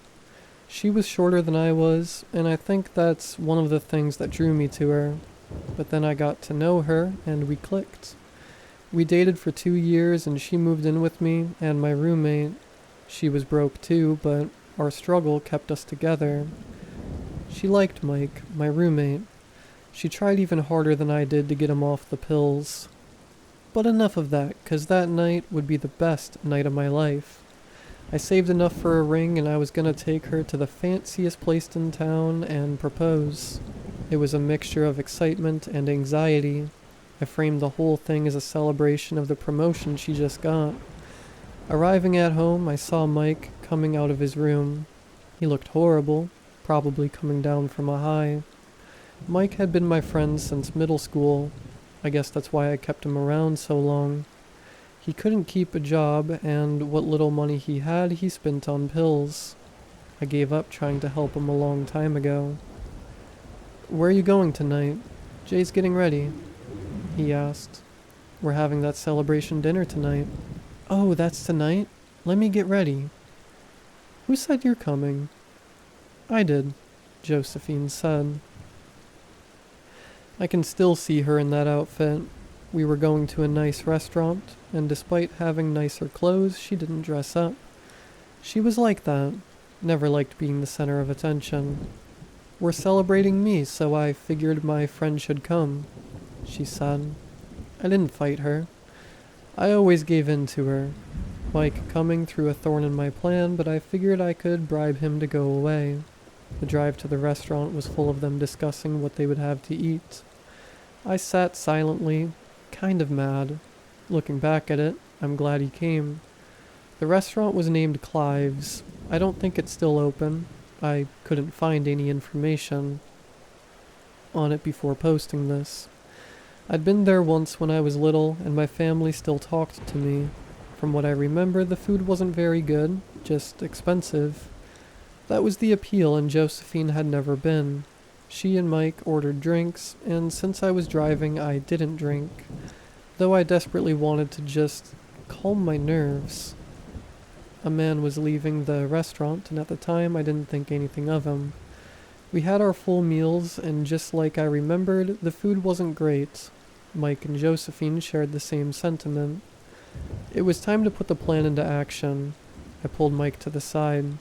"I need 20 minutes with just me and Josephine. I'll give you $10 to go get a drink or snack from the gas station," I said. "Free money? You got it, sir." Clive's was a short walk from the park where Josephine and I met. That's where I was gonna propose. We made the walk, landing in front of the pond, the same place where I bumped into her on a drunken binge. That day was the first day anyone had asked me if I needed help. That day I fell in love, and she saved me.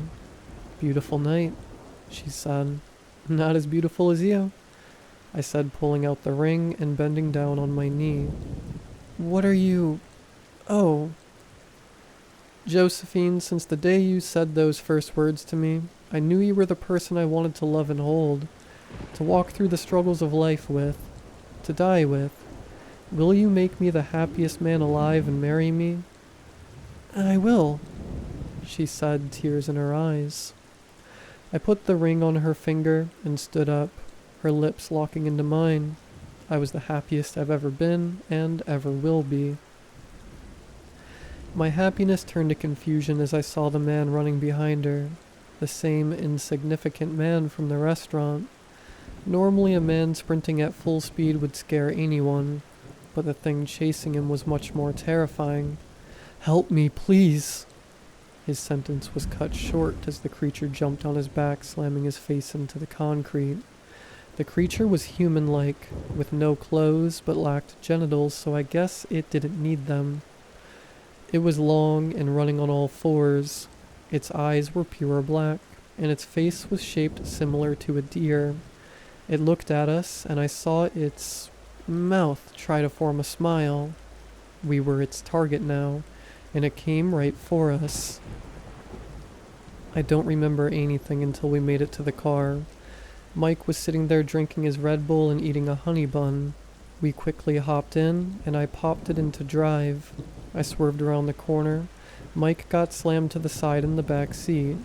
"Dude," he yelled. "Babe, it's still behind us," Josephine said. Mike looked behind the car, watching as the creature started to gain on us. It had to be running 50 miles per hour at this point. "Oh, dude, drive faster!" I swerved into my neighborhood, and I thought I lost it. Looking back, I should have just driven to the police station or something, but I returned to my place, swinging open the door and running to Mike's room. "Call the police, one of you," I said. "What was that?" Mike asked. "Like we know," Josephine said. "Mike, where's your gun? Where's your gun?" I yelled. "I got rid of it, dude." Just then, we heard it banging on the door. I grabbed Mike and Josephine and pulled them into Mike's room. It was in the house. Josephine's phone was out in the hallway. We could hear the operator answer the phone as it was crushed under the creature's feet. Mike pulled out a pill bottle, and I smacked it from his hand. It was no time to be getting high. I began trying to open the window. Mike pinned himself against the door like somehow his weight could stop it. Just as I got the window open and turned around to tell them to come through, the creature's arm went right in the wood of the door. It reached and grabbed Mike, and he desperately tried to get away. Josephine went to grab him, but it was too late for him. We both watched as it snapped his neck. I don't know if he died instantly, but I'd like to think he didn't suffer. Fear makes you stupid. We should have just got back in the car. I left it running, but no. We ran down the streets of our neighborhood yelling for help. It was 1 a.m. by this time. No one was gonna help. No one was awake to help. I had a small moment of weakness. I let go of Josephine's hand and kept running. I was 90 feet ahead of her before I even realized she had fallen. I turned around to help her, but it was there standing just over her. Me and her locked eyes, and she mouthed those words. "I love you." It hit her hard upside the head. So hard. She flopped her body, went into dead weight. I froze. I stared into the eyes of the creature. It began trying to form its smile. It walked towards me. I didn't move. I gave up. It killed the only 2 people who cared about me, and I didn't care anymore. It could have me. I looked into the ground, waiting for my eventual fate, when I heard a loud crashing noise. I looked up to see a man getting out of the truck. The creature lay writhing on the ground in pain. I thought some random bystander hit it. But no, this man was carrying a large rifle. He placed his boot on the neck of the creature before shoving the barrel into its mouth. With one loud bang, it no longer had a head. He turned around to look at Josephine's corpse before he began walking towards me and put out his hand. "Looks like you had a really bad night," he said. He took me to his truck and we began driving away. "Don't worry, I'll send someone for the bodies. For now, let's get you out of here." I'd later know this man as Trojan. He would be my first introduction to the organization that I now devote my life to. He is also the toughest guy I've ever met. The creature I ran into that night was one of a species. They're called Halsbrecker. And the one I met was only a juvenile. The adult ones are way worse, and if it was an adult, I would have surely died. They typically stay in the wild, but when one finds themselves in a city, it's a bloodbath. The one I met that night killed 27 people in 3 days. I've met 4 other ones in my time in the organization, and while all of them have been killed, it's never blood-free. I tell this story now because lately I feel like I've been losing my humanity. While it is beneficial in this job to hold no emotions or attachments, it's not good for a human to forget who they are. I usually don't like sleeping. It's time I could be working, but tonight I went to sleep, and even more, I went to dream of my friend.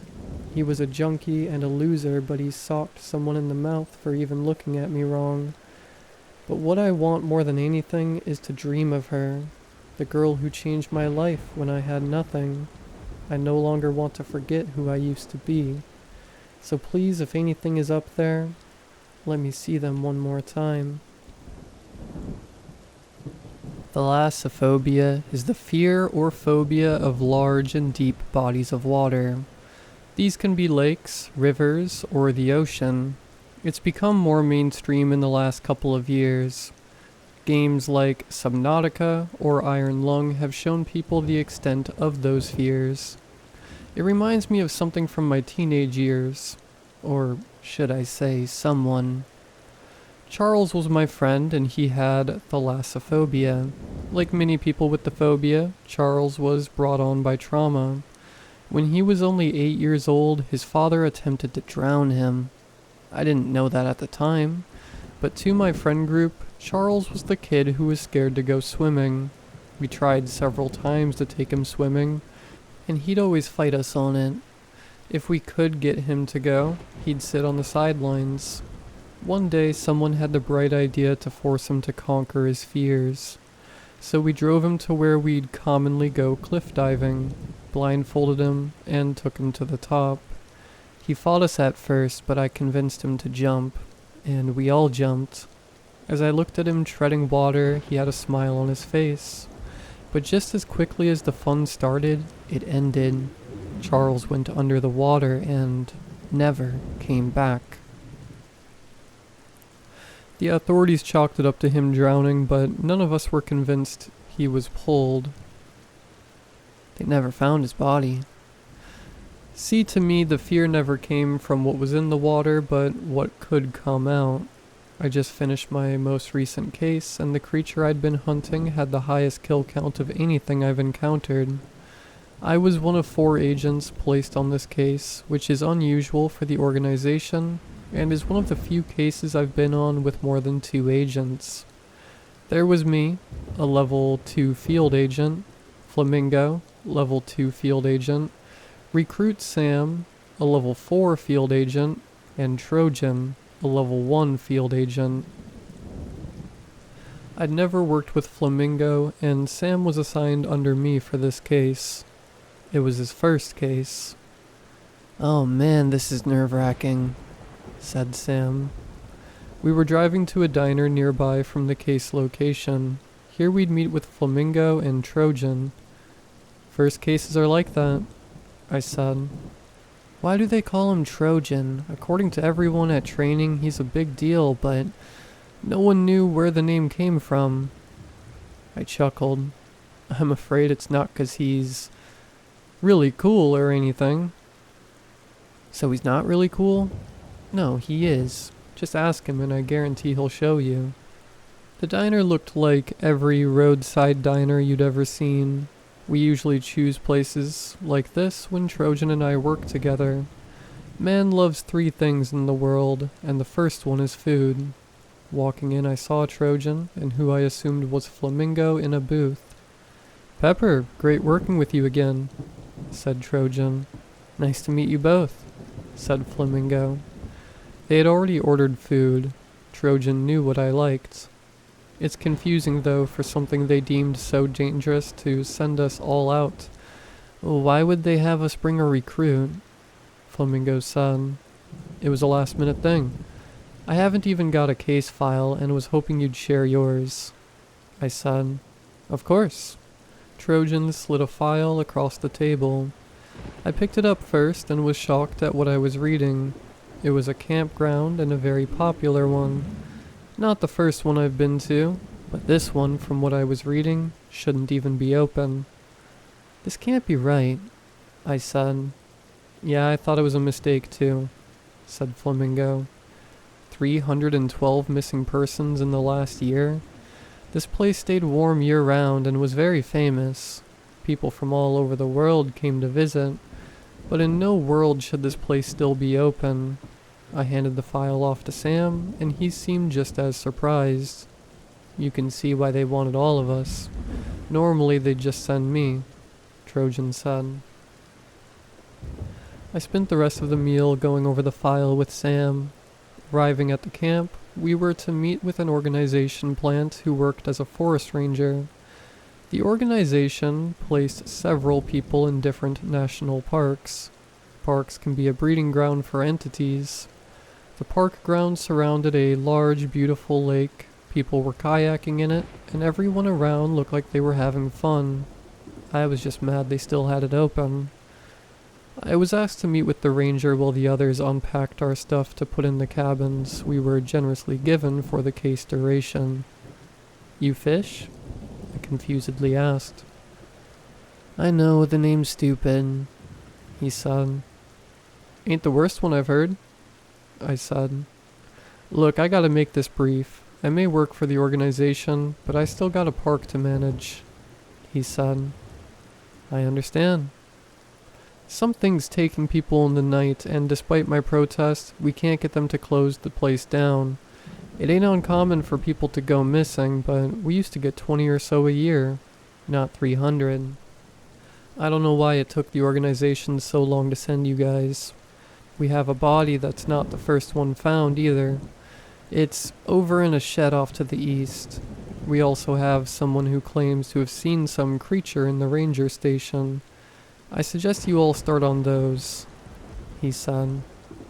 I appreciate the information. I made my way to the cabin to meet the others. Entering the cabin, I heard Sim ask, "Why do they call you Trojan? It's killing me to know." Flamingo and I started laughing, while Trojan pulled out his wallet.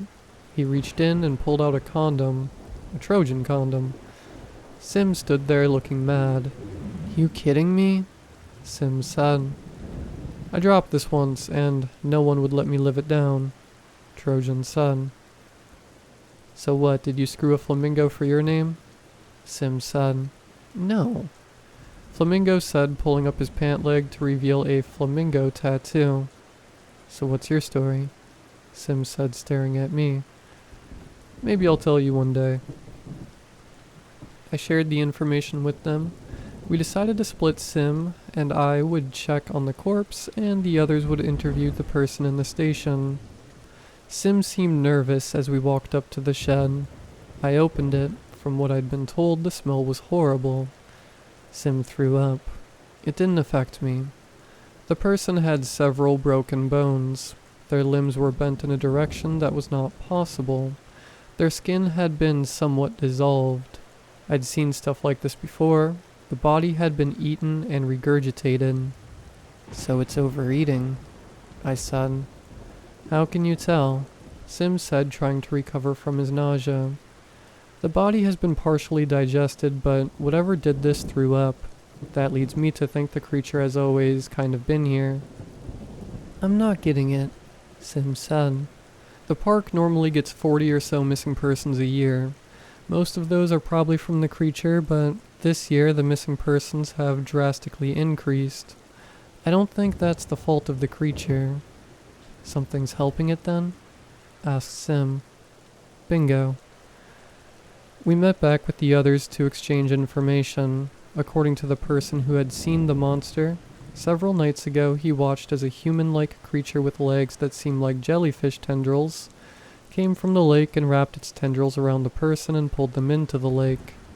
Did they mention seeing anyone else? I asked. No, that's all the info they gave us. Said it was too dark to discern anything, said Flamingo. I think we start patrolling the lake at night to see what we can find, said Trojan. I had to take Sim with me. I couldn't let him go on dying. The rest of us split up. We followed the edge of the water. Sim pointed out footprints leading down the lake. We followed them. They led us to a man. Sim foolishly yelled at the man to get down with his gun drawn.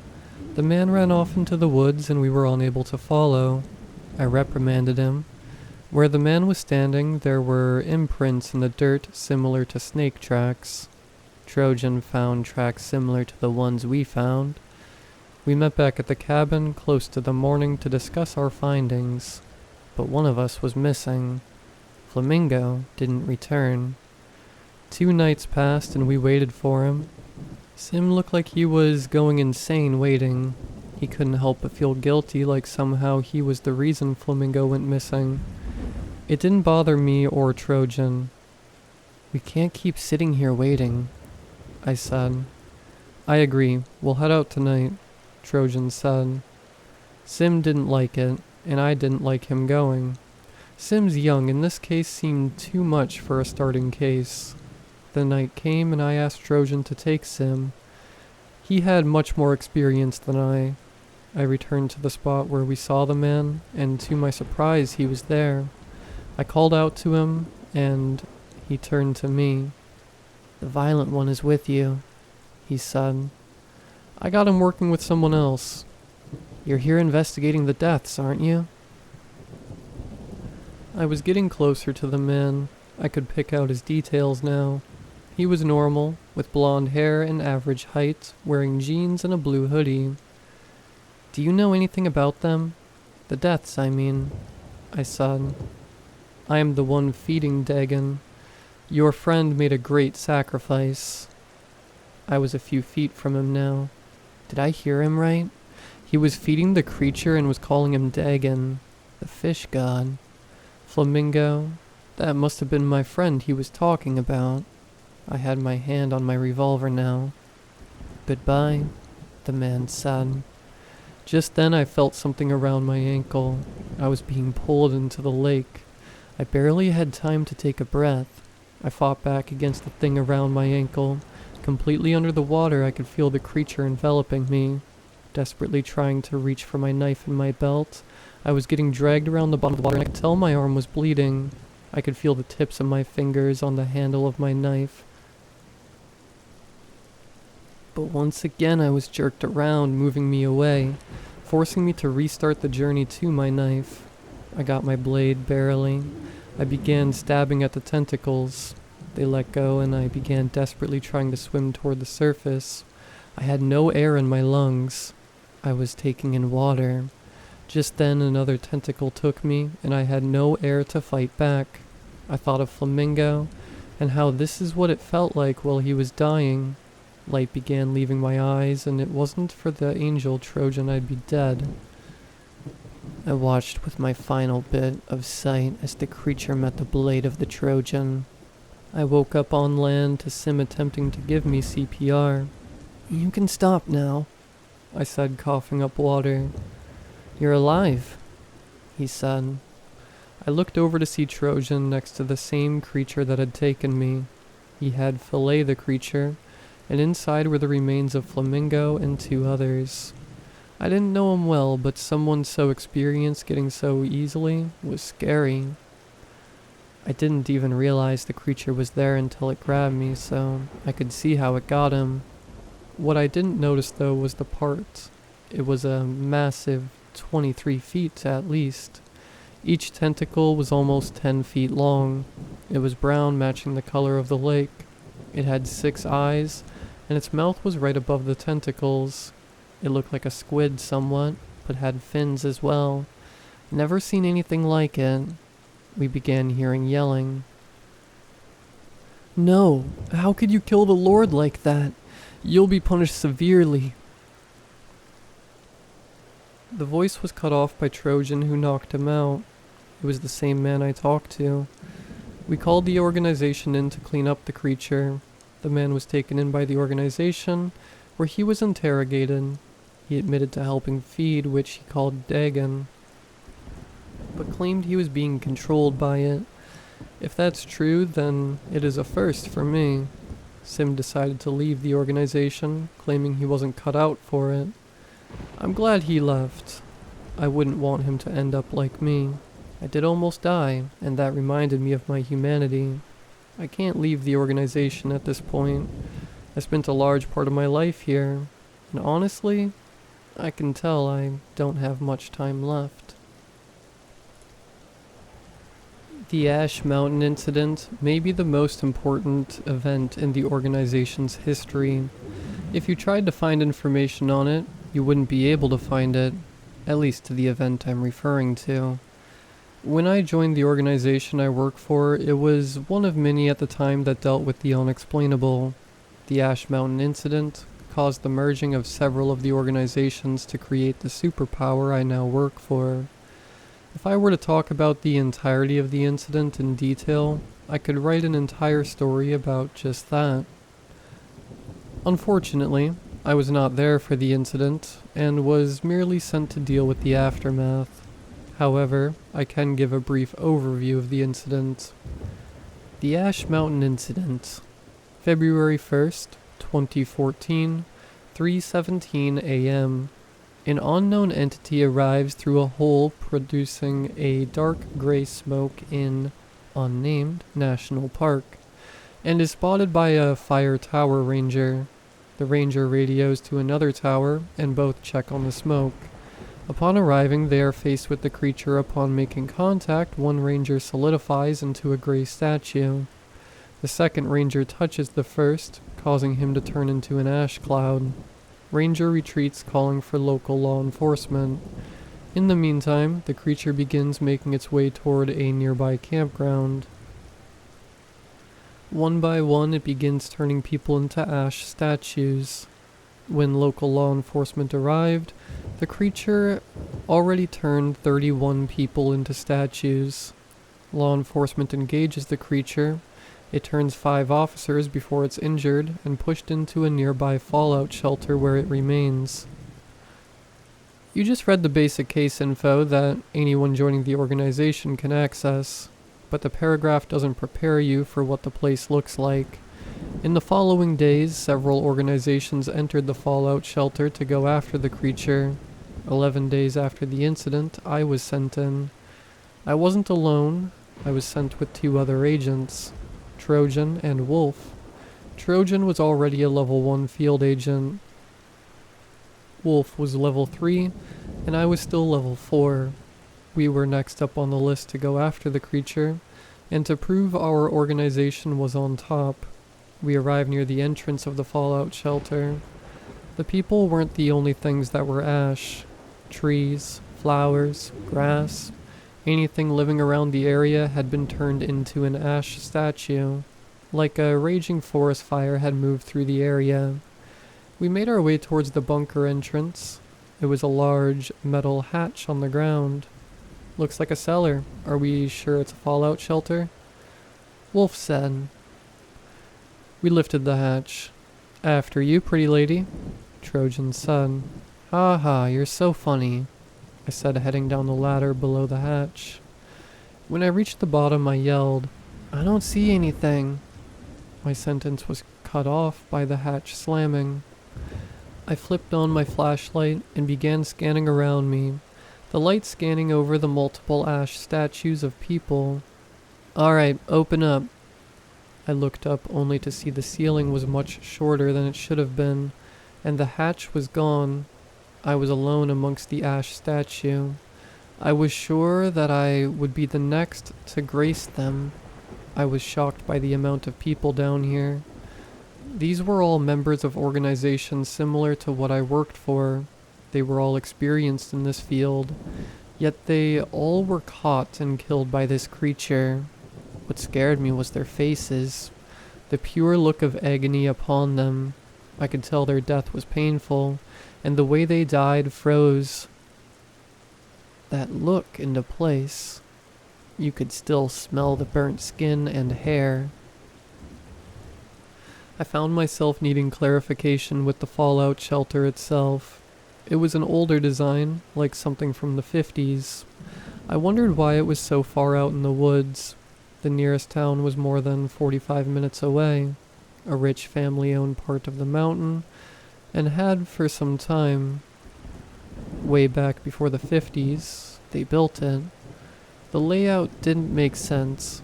Most fallout shelters aren't entire facilities underground, but that's what this was, a facility. The long hallways were still powered by the faint light of dying light bulbs, like the place had been somewhat maintained, even though the cobwebs and dirt signs of life remained.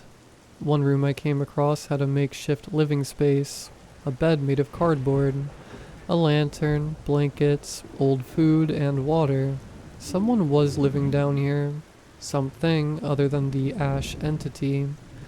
Whoever it was, most likely taken by the entity. Just another statue among the rows of others. The whole place seemed like something you'd dream about, like a maze. Hallways lead to nowhere, rooms that seem pointless and constantly ongoing. Between the dim light bulbs and my flashlight, I had a decent amount of light, a welcome change to most of the cases I had been on. Of course, that didn't last long. Suddenly my flashlight went out. The light bulbs followed soon after. Now I was in complete darkness. Darkness can do a lot to the human brain. When you are in complete darkness, your body has no concept of time. In my head, hours passed, but I couldn't tell you how long I was down there. On top of that, it's not uncommon for governments to use it as a torture technique. When your brain has no sense of what it's seeing, it causes it to fill in the blanks. Isolation causes you to hallucinate. You add the two together, and you get a real bad time. Soon my head started playing tricks on me, and suddenly I could feel things moving around me. I tried talking myself out of it, telling myself there wasn't anything there, but the problem was something was down here with me. Something had to take the lights out in the first place. I had 36 bullets on me, and 6 more in the gun. I could use that light to give a brief view of the room, but that came with risk. Not much ammo, and I could easily hit something, and the bullet could ricochet.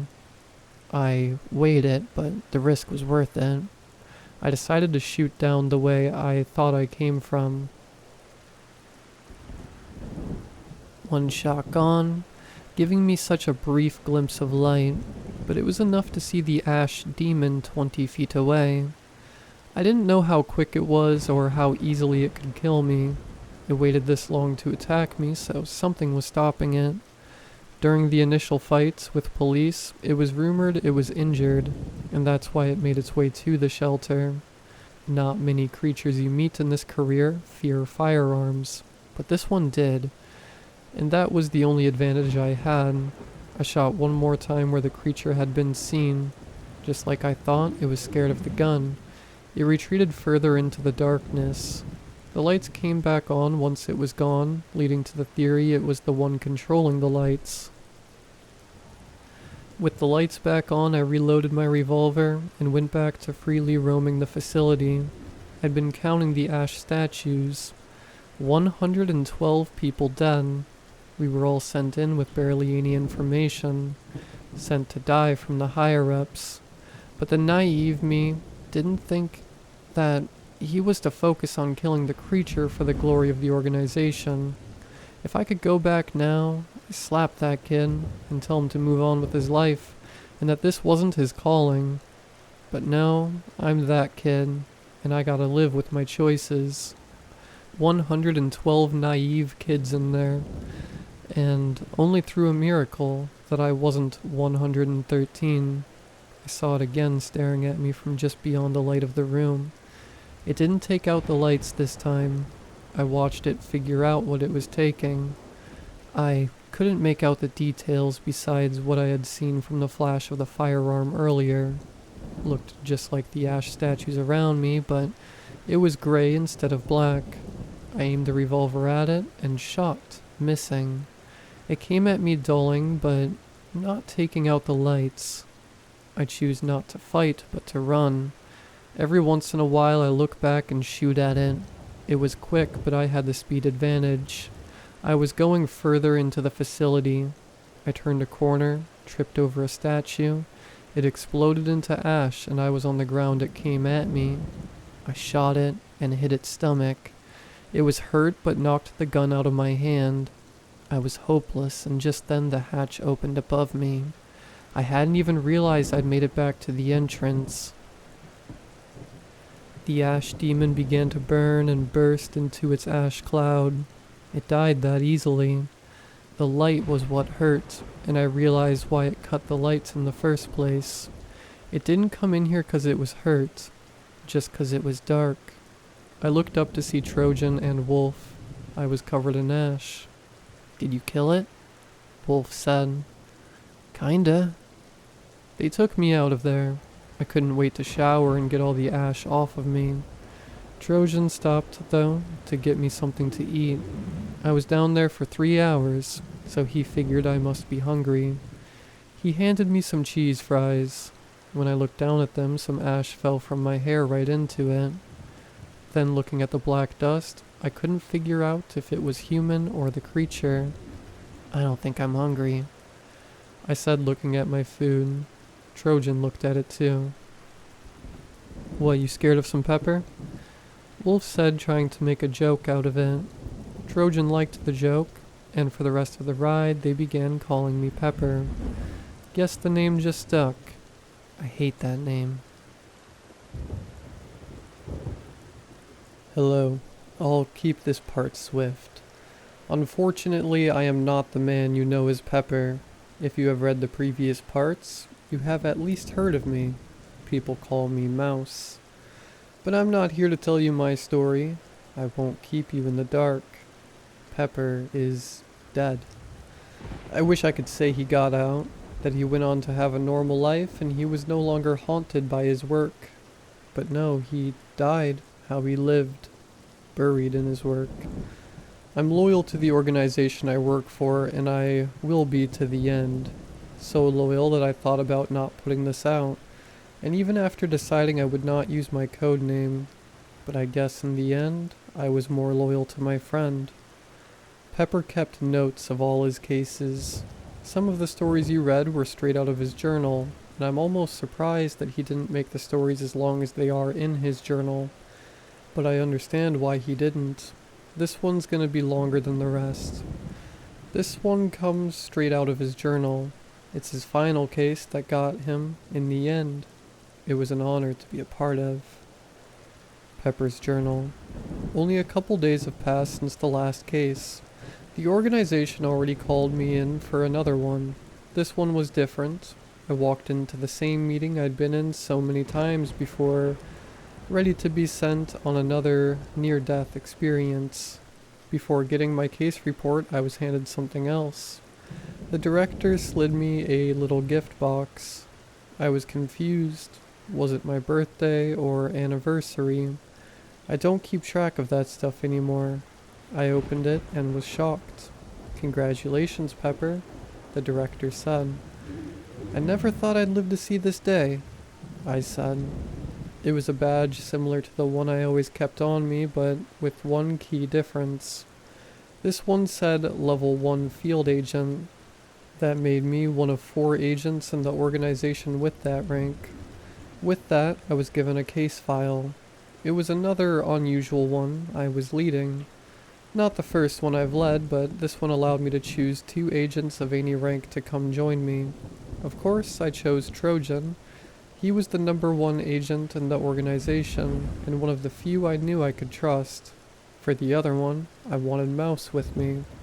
Even with his lack of arm and eye, he was still one of the smartest guys I knew. Through experience, I've noticed something. It doesn't matter if you are Christian, or if you are a Buddhist, or if you follow Norse mythology in some capacity, they are all right. That even includes the demonic. You may think that's a little silly, but I've seen demons and I've killed them. But the problem with fighting them is if you do not believe that a cross will kill them, then it won't. That's the struggle of making yourself believe. You might think that after doing it once, you will be fine to do it again, but it's not that simple. Demons are the easiest things to identify for organizations. unlike everything else, we deal with the purely in it for the sport to make you feel pain. So when the case file said most likely a demonic force, I got ready to fight a demon. Guns, knives, and explosives are all useless. Just like that, I stood in front of the site with both Mouse and Trojan. We all had nothing but a cross in our hands. I never believed in religion, until I got this job, Mouse said. I don't think there are biblical demons, more like a monster that was born from the idea we have of demons, Trojan replied. Looking at him, you'd think he was nothing but a meathead, but he was often very insightful. So you don't believe in the afterlife? Mouse asked. I'd rather there not be one, Trojan said. The site was a mansion, a modern one. Some rich guy lived there at some point, but he's been missing for some time. His disappearance was investigated by local authorities who were attacked. There was only one survivor. He described what they were fighting as a humanoid, constantly shifting his form. Bullets didn't do anything to it. They could move the room around them. It constantly changed the layout of the mansion like it was trying to keep them stuck there. We opened the door and the mansion was beautiful. Marbled floors, several large glass windows couldn't be seen through, and a large, gorgeous chandelier. We keep together, we split. It kills us all. I say. You act like we ain't ever killed a demon, Trojan replies. Doesn't matter. This one feels different. Lead the way, Mouse says. I take a marker and begin marking the room we go through as we wander the mansion. This paid off. I saw one of the mini marks I put on the next rows we went in. We were traveling in a straight line through the room, although we'd come back to the room we'd been in. I then traveled backward into the room we had just come from. It was different. It was already shifting rooms and we hadn't seen it yet, but this proved it had limits. It couldn't add new rooms, just rearrange what was already there. Journal end. At this point, Pepper stopped writing. He was always putting down notes in his journal. He wrote everything down. I asked him once why he did it. Why did he have to document everything? He said someday someone's gonna read it, and maybe my experience can save them. That's the man he was, always thinking of others. It was unusual that he stopped writing. I guess he knew what was coming. From this point on, the events of the day are from my point of view. I had come to the same conclusion that it was in the room with us, and before we could figure out what it could be, I watched as Trojan. No, his real name was Michael Avernatch. I watched as the strongest man I have ever met, the man that seemed unkillable, was punctured through the chest, right through his heart. And if there was a god, he blessed that man, 'cause not even that could bring him down. He swiped around, pulling the cross from his belt. The end of it was pointed. He shoved it down at the demon. It dodged back, placing itself into the next room. Demons aren't what you think they are. The red humanoid isn't accurate. They're more of a shifting mass of gray goo that can change its shape. This one hid in the shadows of the curtain, perfectly forming in the shape of the shadow. You all right? Pepper asked Trojan. I've had worse, he replied. At first, I thought the wound had hit his heart, but it narrowly missed. It didn't seem to affect, even as blood poured down his chest. He stood there as if nothing had happened. We went in the direction after it. I've never seen that before, Pepper said. Seen what? I asked. A demon like that. They're smart, but not so smart as to shape themselves into a shadow. This one is far beyond anything I've dealt, Pepper said. On top of that, they're not ambush predators. Those things feed on fear, Trojan replied. I'll admit it, in my career I've never met or dealt with a demon, so I'm not very knowledgeable on what they're like, but I got what they're saying. It's not a demon, is it? I said. They didn't answer, but the silence was enough for me. It meant we were even more underpowered than we thought. The one weapon we thought we had, the cross, was useless and was just a knife. It can shift form, it can control the area around us, and its look can be mistaken for what we know as a demon. That left me with one other theory. It's a copy, I said. Copies are monsters that are ambush predators, and they are devilishly smart. They have a unique trait in that they can take the form of any non-living thing, but can take the form of living things if one condition is met. They have to eat whatever creature they are mimicking. But from there, they can make the noise, they have the looks, and can even take on the memories of the creature they ate. If I ate a demon, it would solve every question but one. How is it shifting the building? Pepper said. My theory didn't account for that, but at the same time, copies aren't necessarily strong creatures, especially compared to demons. A few bullets should take them down, but the police officer said guns were useless. Demons are otherworldly. You think a copy eating one could change its biology, Trojan said. We have no way of killing it. We need to attempt to leave, Pepper said. No, I got a way to kill it, Trojan responded. Pepper looked down like he knew exactly what he meant, but despite my prodding, neither would tell me. We came across it again in the same room where the mansion began with the beautiful chandelier. It was in its normal form now, what you'd expect a copy to look like, a skinless man running on all fours. When they were in this form, they were much stronger and faster. Trojan squared it up, but instead of fighting, he stood there and let it take him, giving both of us a smile as he did so. The way I wish I could explain how it unhinged its jaws and swallowed him whole. I'd worked with him a few times, and Trojan was always one to fight. He was unnaturally strong and durable. He could take a hit no man could. He gave up. I stood there terrified. No, he gave us a fighting chance, Pepper said. I didn't understand at the time what that meant. It was only after the case was over that I was able to look into Trojan's file. It made sense where his unnatural abilities came from. He was born into a cult that worshipped a large fly-like being they called the One. When he turned 18, he was given as sacrifice to this creature, but instead of willingly dying to it, he chooses to fight. During the fight, he managed to kill it, and the creature's blood mutated his DNA, giving him his intense strength and durability, and his blood. That any time an unexplainable creature took from his blood, they were severely weakened.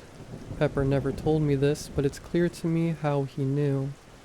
Just in case you're wondering, after Trojan left the cave of the creatures, he turned on the cult and killed them all. Sometime later, he was found by the organization. His blood was potent. Shortly after he was gone, the creature began to writhe in pain.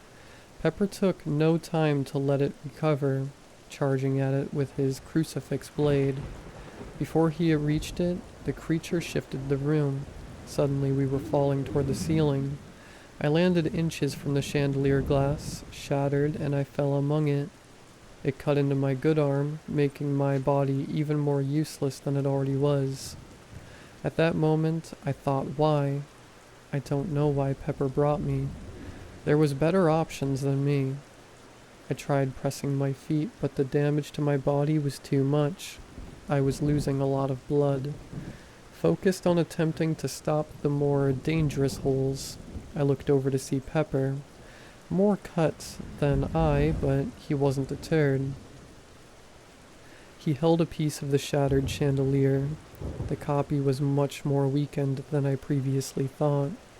He fell to the ceiling with us and was cut by the shattered glass of the chandelier, but it wasn't moving. Pepper took the glass, standing over it.